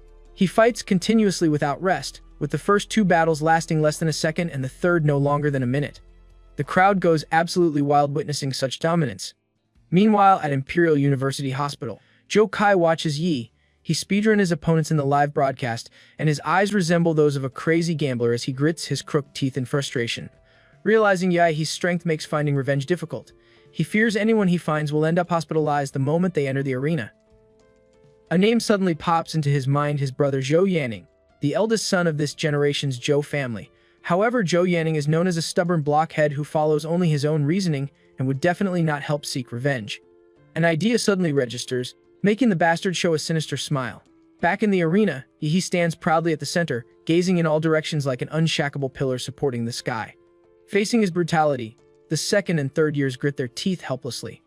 The truly powerful talents from these classes, along with most reserve graduates, have already broken through to the Grand Martial Master level. The remaining martial artists simply cannot compete with Yahe. The competition remains fair because all his opponents hold higher levels than him. He leaves them no room to save face. At this point, the second and third years of Imperial University have completely lost dignity, destined to be carved on the school's pillar of shame as his stepping stones. Yahe's dark presence still weighs heavily on the senior students, but just then a surprising challenger steps forward. It is Zhou Yanting, who has rebuilt his cultivation to perfection, making him far stronger than an ordinary 9th-level martial master, and his power even rivals that of Grand Martial Masters. Plus, he carries the Zhou family's unique bloodline, the Sunblaze blood, which burns with unmatched purity among all generations. However, the massive energy within it is extremely hard for him to control. The Zhou family's specialized nano battlesuit regulates and suppresses his body temperature, complemented by calming arts like calligraphy and painting learned from childhood, along with a heart sutra to calm his mind. Many viewers and live audience members believe why. He is finally about to pay for his arrogance. Amid tens of millions of viewers' anticipation, Zhou Yanting, dressed in his silver nano battlesuit, makes an unexpected move. He clasps his hands together and apologizes on behalf of his brother Zhou Kai. He even promises to double the compensation for any losses caused to the Dragon Blood Society. Confirming Zhou Yanting is indeed Zhou Kai's brother, he does not buy this act at all. He directly states that Zhou Yanting does not look like a belligerent person. Since he is not there for revenge, he wants to know his real reason for challenging. Zhou Yanting replies that he is there for the Zhou family's reputation. Although his brother was at fault, he states that he should not have insulted the Zhou family's name. It seems Zhou Kai has fed his brother lies, but he feels too lazy to explain. With Qinglong as his backer, he fears offending no one. When Zhou Yanting suggests he kneel and apologize to the Zhou family before all teachers and students, he tells him to forget it. The two size each other up as the match officially commences. With tacit understanding, they slowly close the distance between them. Like a gun duel, two pairs of lightning, fast fists swing out simultaneously. A thunderous boom accompanies their collision, creating a massive shockwave of martial energy. The punches from both sides appear equal in strength and speed. Retracting their fists, they move from stillness to motion. He and Zhou Yanting's fists swing out like a violent storm, creating afterimages as they collide repeatedly. The air between them resembles water surface swept by rainstorm, producing dense ripples and sonic booms. The auras of both combatants continue rising during the continuous confrontation. Huge smoke of blood and energy emerges behind them simultaneously. The clash of their fists resembles thunder, growing louder every second. The silver nano battlesuit on Zhou Yanting's arms gradually fades. The moment his skin exposes to air, his body temperature rises several degrees. Scorching air waves wrap around his arms, with meridians inside turning red like molten magma. This is Zhou Yanting's activated Sunblaze Blood. The live audience feels awe, sharing a single thought that these two combatants are monsters operating on a completely different level. They fight using only their fists, yet their bodies remain as immovable as mountains. Within the arena, spectators can only vaguely see blue lightning and crimson flames flashing inside a blood-red storm. Online comments vindicate Zhou Yanting's strength, hailing his ability to last even a few rounds against he, who is now vilified as a demon ting, as commendable. During the duel, Zhou Yanting becomes momentarily distracted by he's monster template transformation. He senses the energy it emits resembles that of a demonic beast. He notices this brief distraction and points it out, following with a solid right hook that leaves Zhou Yanting spurting fresh blood. In the stands, a little boy clutching an action figure tightly in his hand loudly urges Zhou Yanting to go for it and defeat the great Demon King. Wiping blood from his left cheek, Zhou Yanting feels appalled that the Daxia Lonka recruited someone like he, considering his fighting style barbaric. Zhou Yanting wonders if it is an illusion, but the opponent before him seems to be growing larger. Originally able to look he straight in the eye, he now needs to look up to see his neck. This is not an illusion. Instead of releasing the giant's power all at once to form an external body, he is using his vampire template superior control over flesh and blood to gradually release the giant's power internally. This method grants him agile speed and nerve reaction capabilities while increasing his physical quality several times every second. Zhou Yanting now only reaches his waist, making the fight comparable to an adult beating a child. Staring at he, who now looks like a monster covered in black scales with blue eyes, Zhou Yanting receives a single punch that makes his knees bend like taut springs, his feet almost driven into the ground. This moment makes Zhou Yanting finally understand why he dared to challenge the entire school. He questions how a human can possess such terrifying physical strength. Zhou Yanting thought his own bloodline was abnormal, but compared to it seems completely inadequate, basically a high-level humanoid monster. The bones throughout Zhou Yanting's body wail in protest, unable to withstand he's power any longer. The martial body he painstakingly built threatens to break, likely requiring recultivation. Seizing a brief pause in he's attack, Zhou Yanting flies backward. Flames erupt from his feet soles, the huge propulsion sending him soaring into the sky. With this momentary respite, Zhou Yanting believes he can win through speed since strength has failed. However, something happens that catches him completely off guard. Evidently, Zhou Yanting never studied his previous combat data, making him an arrogant bastard for challenging without preparation. His whole body lights up as violent atomic energy gathers in his throat. Before Zhou Yanting can formulate a strategy, he must dodge several atomic energy beams shot like cannon shells. Forced into evasion and unable to close the distance, Zhou Yanting resolves to use his trump card despite believing it might kill his opponent. He states he should not be blamed for failing to warn him. Activating the earthly evil martial art, the Flaming Sun Demon Hand, the nano battlesuit suppressing Zhou Yanting's energy melts away under visible red heat. Freed from suppression, his bloodline power erupts like a volcano. Zhou Yanting's palm, already red and translucent like a branding iron, suddenly stretches out. All his inherited power rushes to his palm under martial energy guidance, transforming it into a miniature flaming sun. Its crimson light overshadows the arena's searchlights, and the specially constructed floor begins melting from the intense heat. Witnessing this highly anticipated move, the live audience goes absolutely nuts as the duel reaches its climactic peak. Facing the hurled miniature sun, he shows no fear. Instead, he grins, his eyes emitting a fierce blue glow full of fighting spirit. He feels glad Zhou Yanting finally produced something decent. But if Zhou Yanting thinks he alone can release energy beams, why, he says, he will use him to test his newly researched martial arts. He gathers a dense amount of atomic energy in his palm and uses his strong martial power to keep it in a round shape so he can control it better. But the energy is very unstable and almost explodes the moment it leaves his body. To stop that, he gets help from the Crimson Calamity, his pure spiritual energy body. Under this dual stabilization, he manages to keep the atomic energy stable, and instead of exploding, it grows stronger, activating the new Demora's Q cannon. He fires the powerful energy straight at Zhou Yanting. The glowing sphere turns into a massive blue beam about 20 meters wide, swallowing Zhou Yanting like a raging sea of energy. Against the blinding white-blue light, his burning sun looks tiny and weak, like a candle about to go out. Frozen in fear, Zhou Yanting can only watch as the blue wave rushes toward him, certain that he's about to die. A thunderous explosion follows, and the white-blue beam engulfs both him and his fiery sun, streaking through the night sky like a river of glowing blue lava. When the energy dissipates, Zhou Yanting is nowhere to be seen. Suddenly, a familiar voice reprimands he for being too reckless. He scratches his head and gives a sheepish laugh, explaining he knew Principal Shi Jingwen was nearby, which is why he chose to go all out. In the air, Shi Jingwen, wearing his usual suit, approaches he with a frightened, unconscious Zhou Yanting in hand. Shi Jingwen sighs helplessly. He just came to see what this popular tournament was about, never expecting the little brat to drag him into the open. He suggests luring him out was why he's intention all along. He apologizes for the deception, explaining it was unavoidable. Without the principal on stage, his tournament would lack the necessary prestige. He hopes Shi Jingwen will help him out just this once. Shi Jingwen gracefully drops the unconscious Zhou Yanting on the stage. He mentions that his teacher Gong Qi always describes her student as dull and stupid, but it seems he was just messing with her. Since he is already here, he will personally support the tournament this once. Shi Jingwen then picks up the mic and speaks. His voice spreads throughout the entire Imperial University campus so everyone hears clearly.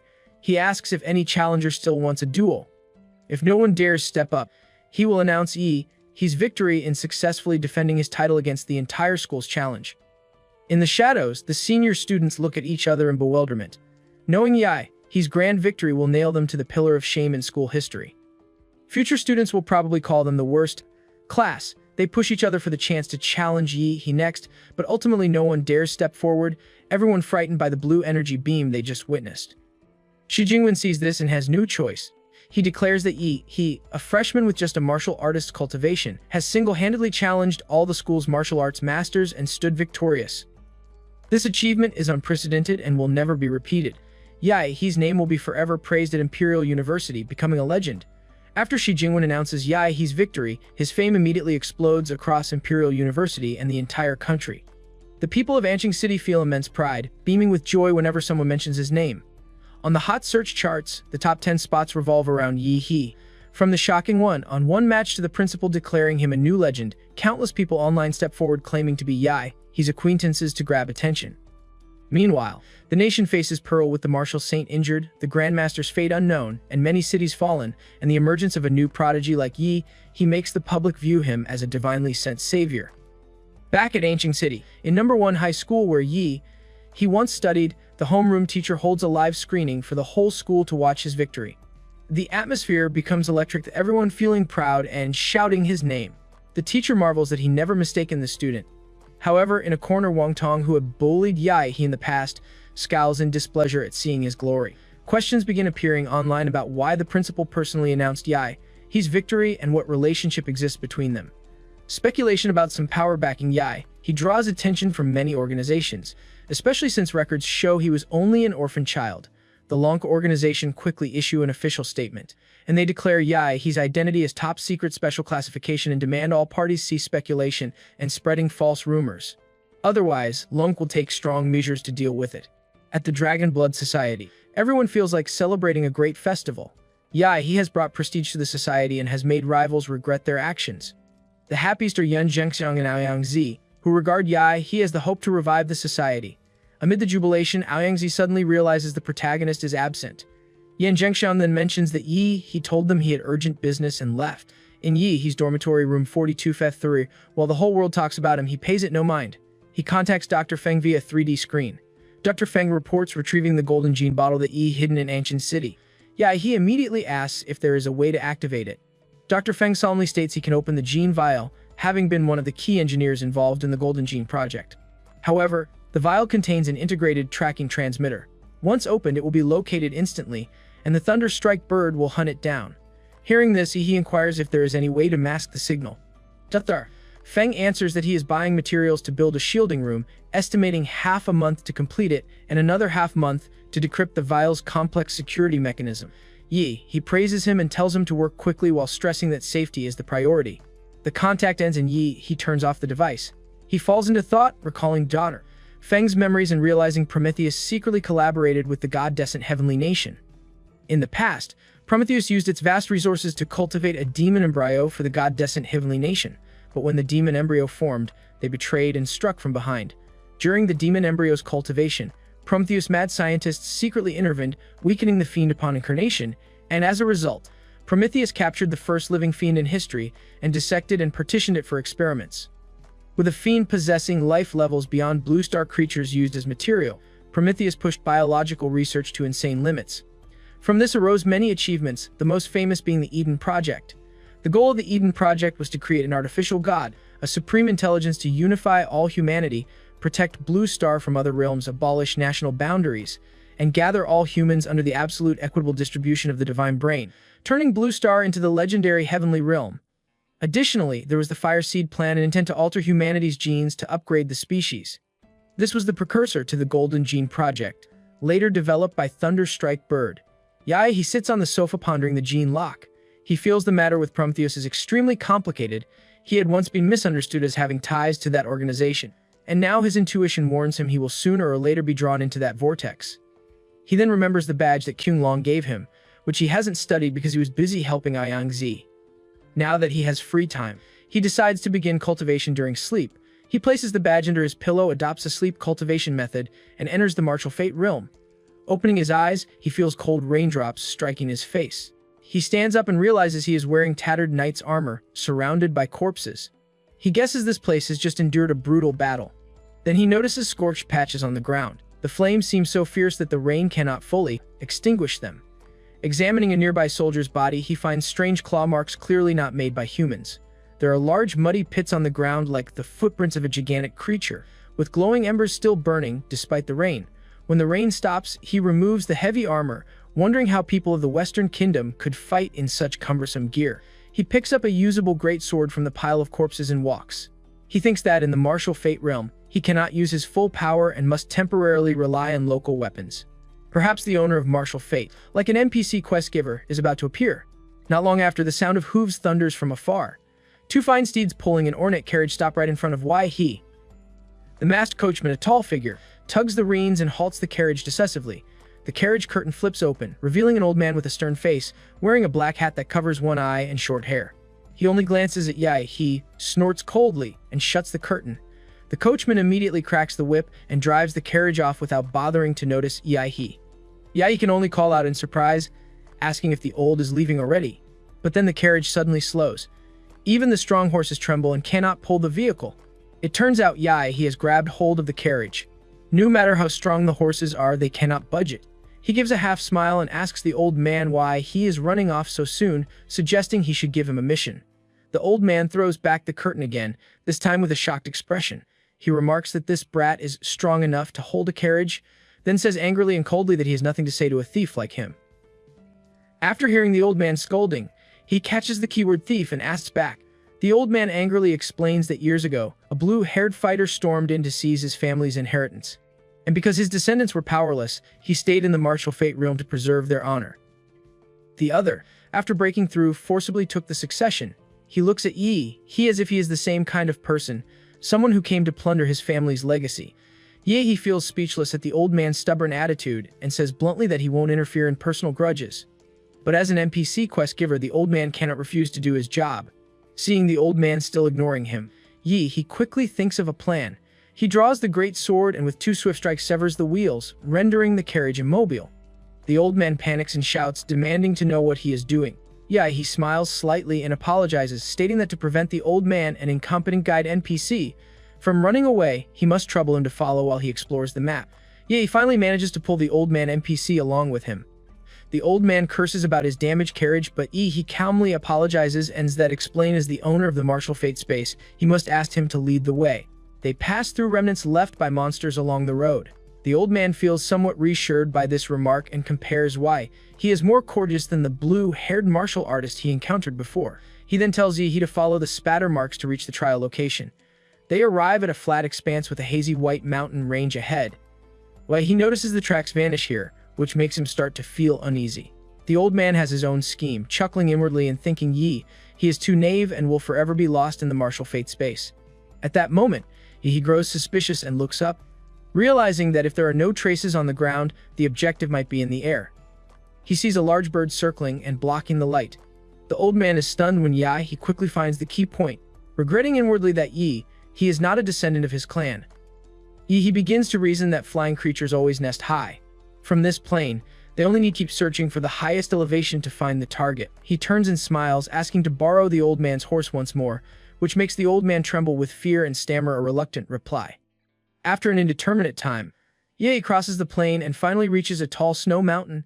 He rides the warhorse, charging across the long stretch of ice and dragging the old man NPC behind. He keeps yanking the reins so the horse runs at full speed. Suddenly, the horse's gaze grows tense and unusually sharp.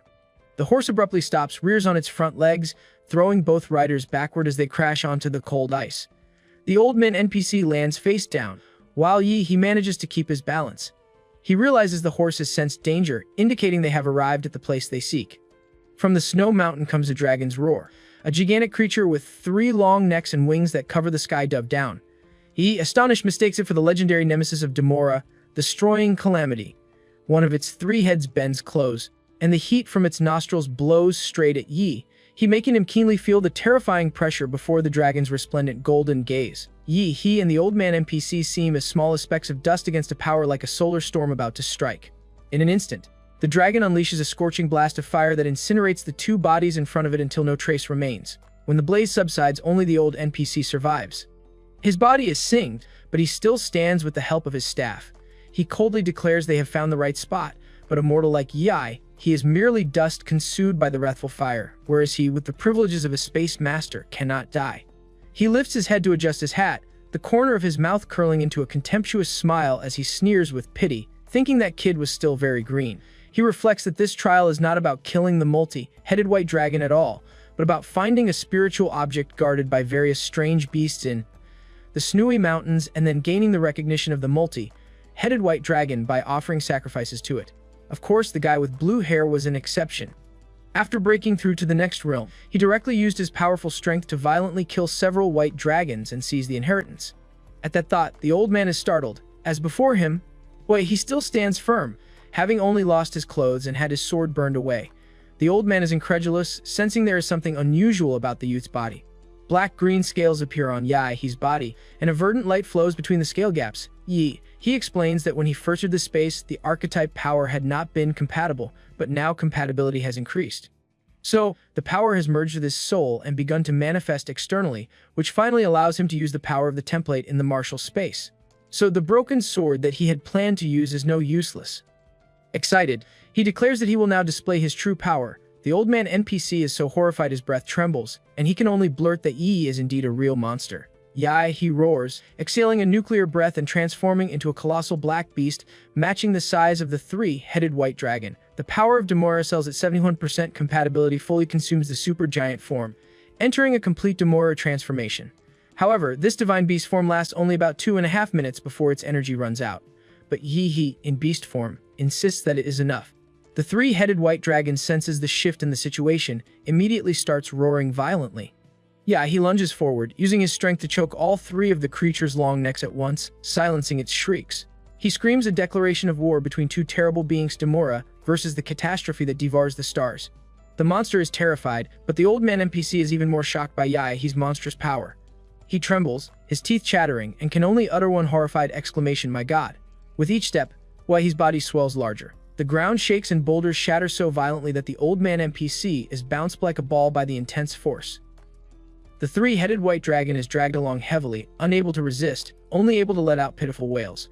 Yahe slams the beast straight into the snow mountain wall, cracking the rock and sending dust flying.